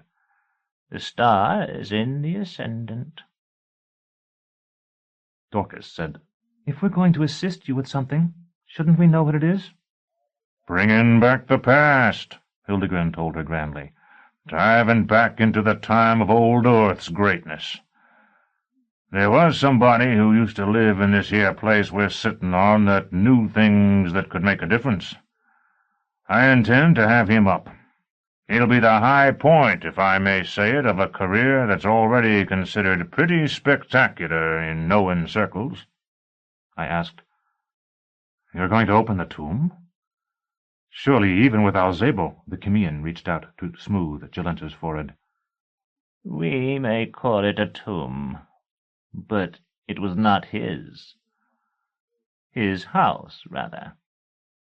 You see, what with me working so near, Hildegrin explained, I've been in the way to do this chatelaine a favor now and again. More than one, if I may say it, and more than two. Finally, I figured the time had come for me to collect. I mentioned my little plan to the master of the wood, you may be sure. And here we are. I said, I had been given to understand that the Chimean served Father Aniri. She pays her debts, Hildegrin announced smugly. Quality always does. And you don't have to be a wise woman to know it might be wise to have a few friends on the other side, just in case that's the side that wins. Dorcas asked the Chimean, "Who was this Apu Punchau? And why is his palace still standing when the rest of the town is only tumbled stones?" When the old woman did not reply, Merrin said, "Less than a legend, for not even scholars now remember his story. The mother has told us that his name means the head of day. In the earliest eons he appeared among the people here and taught them many wonderful secrets. Often he vanished, but always he returned. At last he did not return, and invaders laid waste to his cities. Now he shall return for the last time." "Indeed? Without magic?" The Chimean looked up at Dorcas with eyes that seemed as bright as the stars. "Words are symbols. Merrin chooses to delimit magic as that which does not exist. And so it does not exist. If you choose to call what we are about to do here magic, then magic lives while we do it. In ancient days, in a land far off, there stood two empires divided by mountains. One dressed its soldiers in yellow, the other in green. For 100 generations they struggled. I see that the man with you knows the tale." "And after 100 generations," I said, "an eremite came among them and counseled the emperor of the Yellow Army to dress his men in green, and the master of the Green Army that he should clothe it in yellow. But the battle continued as before. In my saber-tash I have a book called The Wonders of Earth and Sky, and the story is told there." "That is the wisest of all the books of men," the Chimean said, "though there are few who can gain any benefit from reading it. Child, explain to this man, who will be a sage in time, what we do tonight." The young witch nodded. "All time exists. That is the truth beyond the legends the epochs tell. If the future did not exist now, how could we journey toward it? If the past does not exist still, how could we leave it behind us? In sleep the mind is encircled by its time, which is why we so often hear the voices of the dead there, and receive intelligence of things to come. Those who, like the mother, have learned to enter the same state while waking, live surrounded by their own lives, even as the Abraxas perceives all of time as an eternal instant."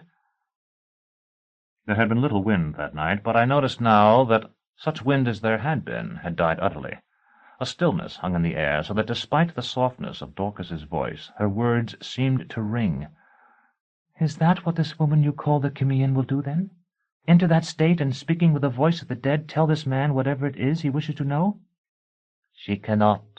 She is very old, but this city was devastated whole ages before she came to be.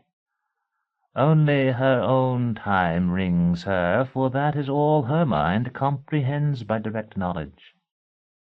To restore the city, we must make use of a mind that existed when it was whole."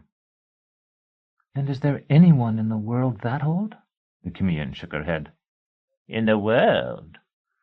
No. Yet such a mind exists. Look where I point, child, just above the clouds. The red star there is called the Fish's Mouth, and on its one surviving world there dwells an ancient and acute mind. Merrin, take my hand, and you, Badger, take the other. Torturer, take the right hand of your sick friend, and Hildegrin's. Your paramour must take the sick woman's other hand, and Merrin's. Now we are linked. Men to one side, women to the other. And we'd best do something quick, Hildegrin grumbled. There's a storm coming, I would say. We shall, as quickly as may be. Now I must use all your minds, and the sick woman's will be of little help. You will feel me guiding your thought. Do as I bid you. Releasing Merrin's hand for a moment, the old woman, if she were in truth a woman at all, reached into her bodice and drew out a rod whose tips vanished into the night as if they were at the borders of my field of vision, though it was hardly longer than a dagger. She opened her mouth. I thought she meant to hold the rod between her teeth, but she swallowed it. A moment later I could detect its glowing image, muted and tinged with crimson, below the sagging skin of her throat. Close eyes, all of you. There is a woman here I do not know. A high woman chained. Never mind, torturer, I know her now. Do not shrink from my hand. None of you shrink from my hand. In the stupor that had followed Odalisque's banquet, I had known what it was to share my mind with another. This was different. The Chameleon did not appear as I had seen her, or as a young version of herself, or, as it seemed to me, as anything. Rather, I found my thought surrounded by hers, as a fish in a bowl floats in a bubble of invisible water. Thecla was there with me, but I could not see her whole. It was as if she was standing behind me, and I saw her hand over my shoulder at one moment and felt her breath on my cheek at the next. Then she was gone, and everything with her. I felt my thought hurled off into the night, lost among the ruins. When I recovered, I was lying on the tiles near the fire. My mouth was wet with the foam of my spittle mixed with my own blood, for I had bitten my lips and tongue. My legs were too weak to stand, but I raised myself to a sitting posture again. At first I thought the others were gone. The roof was solid under me, but they had become, to my sight, as vaporous as ghosts. A phantom Hildegrin sprawled on my right. I thrust my hand into his chest and felt his heart beat against it like a moth that struggled to escape. Jolenta was dimmest of all, hardly present. More had been done to her than Merrin had guessed. I saw wires and bands of metal beneath her flesh, though even they were dim. I looked to myself, then, at my legs and feet, and found I could see the claw burning like a blue flame through the leather of my boot. I grasped it, but there was no strength in my fingers. I could not take it forth. Dorcas lay as if in sleep. There was no foam flecking her lips, and she was more solid in appearance than Hildegrin. Merrin had collapsed into a black-clad doll, so thin and dim that slender Dorcas seemed robust beside her. Now that intelligence no longer animated that ivory mask, I saw that it was no more than parchment over bone. As I had suspected, the Chameleon was not a woman at all, yet neither was she one of the horrors I had beheld in the gardens of the House Absolute. Something sleekly reptilian coiled about the glowing rod. I looked for the head, but found none, though each of the patternings on the reptile's back was a face, and the eyes of each face seemed lost in rapture. Dorcas woke while I looked from one to another. "What has happened to us?" she said.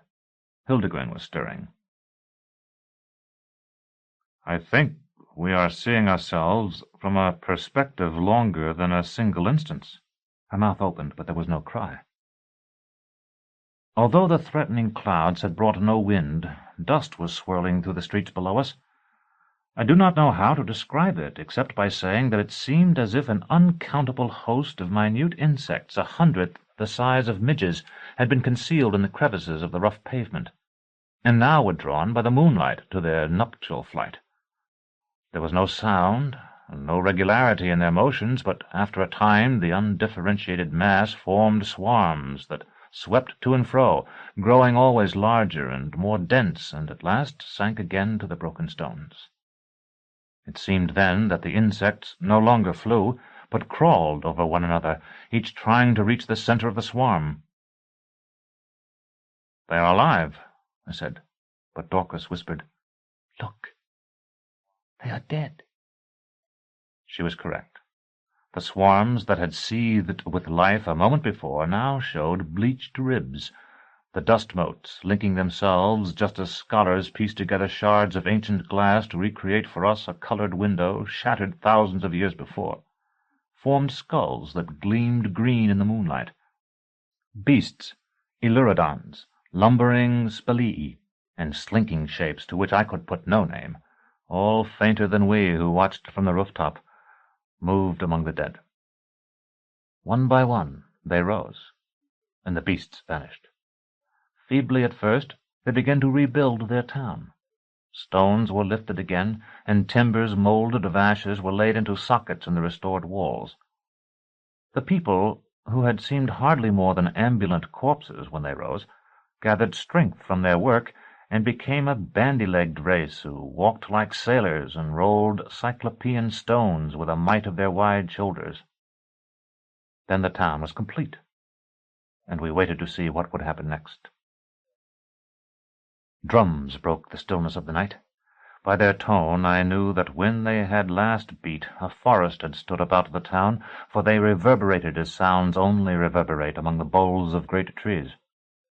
A shaman with a shaven head paraded the street, naked and painted with pictographs in a script I had never seen, so expressive that the mere shapes of the words seemed to shout their meanings. Dancers followed him, 100 or more, capering in lockstep, single file, the hands of each on the head of the dancer before him. Their faces were upturned, making me wonder, as I wonder still, if they did not dance in imitation of the 100-eyed serpent we called the Chimaean. Slowly they coiled and twined up and down the street, around the shaman and back again, until at last they reached the entrance to the house from which we watched them. With a crash like thunder the stone slab of the door fell. There was an odor as of myrrh and roses. A man came forth to greet the dancers.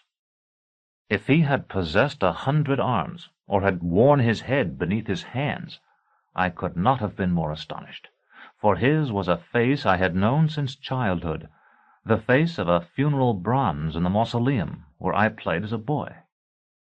There were massive gold bracelets on his arms, bracelets set with jacinths and opals, carnelians, and flashing emeralds. With measured strides he advanced until he stood in the center of the procession, with the dancers swaying about him. Then he turned toward us and lifted his arms.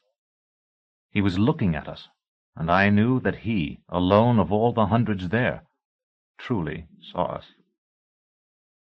I had been so entranced by the spectacle below me that I had not noticed when Hildegren left the roof. Now he darted, if so large a man can be said to dart, into the crowd and laid hold of Apu Punchau. What followed I hardly know how to describe. In a way it was like the little drama in the House of Yellow Wood in the Botanic Gardens. Yet it was far stranger, if only because I had known then that the woman and her brother, and the savage, were chant-caught. And now it seemed almost that it was Hildegren, Dorcas, and I who were wrapped in magic. The dancers, I am sure, could not see Hildegren, but they were somehow aware of him, and cried out against him, and slashed the air with stone-toothed cudgels. Apu Punchau, I felt certain, did see him, just as he had seen us on the rooftop, and as Isangama had seen Aja and me. Yet I do not believe he saw Hildegren as I saw him, and it may be that what he saw seemed as strange to him as the Chimaean had to me. Hildegren held him, but he could not subdue him. Apu Punchau struggled, but he could not break free. Hildegren looked up to me and shouted for help. I do not know why I responded. Certainly I no longer consciously desired to serve Odalisque and his purposes. Perhaps it was the lingering effect of the Alzebo, or only the memory of Hildegrin's rowing Dorcas and me across the lake of birds? I tried to push the bandy-legged men away, but one of their random blows caught the side of my head and knocked me to my knees. When I rose again, I seemed to have lost sight of Apu Punchau among the leaping, shrieking dancers. Instead, there were two Hildegrins, one who grappled with me, one who fought something invisible. Wildly, I threw off the first and tried to come to the aid of the second. Severian! Rain beating upon my upturned face awakened me. Big drops of cold rain that stung like hail. Thunder rolled across the pampas. For a moment I thought I had gone blind. Then a flash of lightning showed me wind-lashed grass and tumbled stones. Severian! It was Dorcas.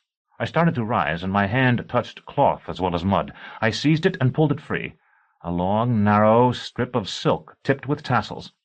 Severian! There was terror in the cry. "Here!" I called. "I'm down here!" Another flash showed me the building and Dorcas's frantic figure silhouetted on the roof. I circled the blind walls and found the steps. Our mounts were gone. On the roof, so were the witches. Dorcas alone, bent over the body of Jolenta. By lightning I saw the dead face of the waitress who had served Dr. Talos, Baldanders, and me in the cafe in Nessus. It had been washed clean of beauty. In the final reckoning, there is only love, only that divinity. That we are capable only of being what we are remains our unforgivable sin. Here I pause again. Having taken you, reader, from town to town, from the little mining village of Saltus to the desolate stone town whose very name had long ago been lost among the whirling years, Saltus was for me the gateway to the world beyond the city imperishable. So, too, the stone town was a gateway to the mountains I had glimpsed through its ruined arches. For a long way thereafter I was to journey among their gorges and fastnesses, their blind eyes and brooding faces. Here I pause. If you wish to walk no farther with me, reader, I do not blame you. It is no easy road. Appendixes. Social relationships in the Commonwealth. One of the translator's most difficult tasks is the accurate expression of matter concerned with caste and position in terms intelligible to his own society. In the case of the Book of the New Sun, the lack of supportive material renders it doubly difficult, and nothing more than a sketch is presented here. So far as can be determined from the manuscripts, the society of the Commonwealth appears to consist of 7 basic groups. Of these, one, at least, seems completely closed. A man or woman must be born an exultant, and if so born, remains an exultant throughout life. Although there may well be gradations within this class, the manuscripts indicate none. Its women are called chatelaine, and its men by various titles. Outside the city I have chosen to call Nessus, it carries on the administration of day-to-day affairs.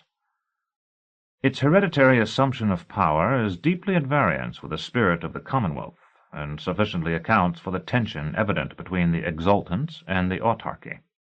Yet it is difficult to see how local governance might be better arranged under the prevailing conditions. Democracy would inevitably degenerate into mere haggling, and an appointive bureaucracy is impossible without a sufficient pool of educated but relatively unmoneyed executives to fill its offices. In any case, the wisdom of the autarch no doubt includes the principle that an entire sympathy with a ruling class is the most deadly disease of the state. In the manuscripts, Thecla, Thea, and Odalisque are unquestionably exultants. The armigers seem much like exultants, though on a lesser scale. Their name indicates a fighting class, but they do not appear to have monopolized the major roles in the army. No doubt their position could be likened to that of the samurai, who served as the daimyos of feudal Japan. Lomer, Nigariti, Racho, and Valeria are armigers. The optimates appear to be more or less wealthy traders. Of all the 7, They make the fewest appearances in the manuscripts, though there are some hints that Dorcas originally belonged to this class. As in every society, the commonalty constitute the vast bulk of the population. Generally content with their lot, ignorant because their nation is too poor to educate them, they resent the exultant's arrogance and stand in awe of the autarch, who is, however, in the final analysis, their own apotheosis. Jolenta, Hildegren, and the villagers of Saltus all belong to this class, as do countless other characters in the manuscripts. Surrounding the autarch, who appears to distrust the exultants, and no doubt with good reason, are the servants of the throne. They are his administrators and advisers, both in military and civil life. They appear to be drawn from the commonalty, and it is noteworthy that they treasure such education as they have obtained. For contrast, see Thecla's contemptuous rejection of it. Severian himself and the other inhabitants of the citadel, with the exception of Ultan, might be said to belong to this class. The religious are almost as enigmatic as the god they serve, a god that appears fundamentally solar, but not Apollonian. Because the Conciliator is given a claw, one is tempted to make the easy association of the eagle of Jove with the sun. It is perhaps too pat. Like the Roman Catholic clergy of our own day, they appear to be members of various orders, but unlike them they seem subject to no uniting authority. At times there is something suggestive of Hinduism about them, despite their obvious monotheism. The Pellerines, who play a larger part in the manuscripts than any other holy community, are clearly a sisterhood of priestesses, accompanied, as such a roving group would have to be in their place and time, by armed male servants.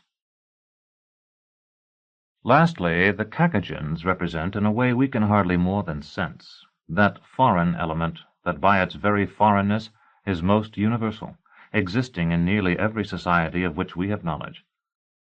Their common name seems to indicate that they are feared, or at least hated, by the commonalty.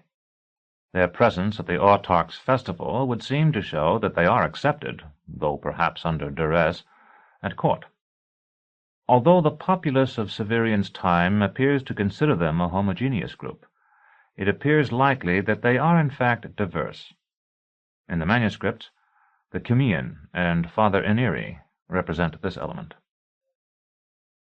The honorific I have translated as Sieur would seem to belong only to the highest classes, but to be widely misapplied at the lower levels of society.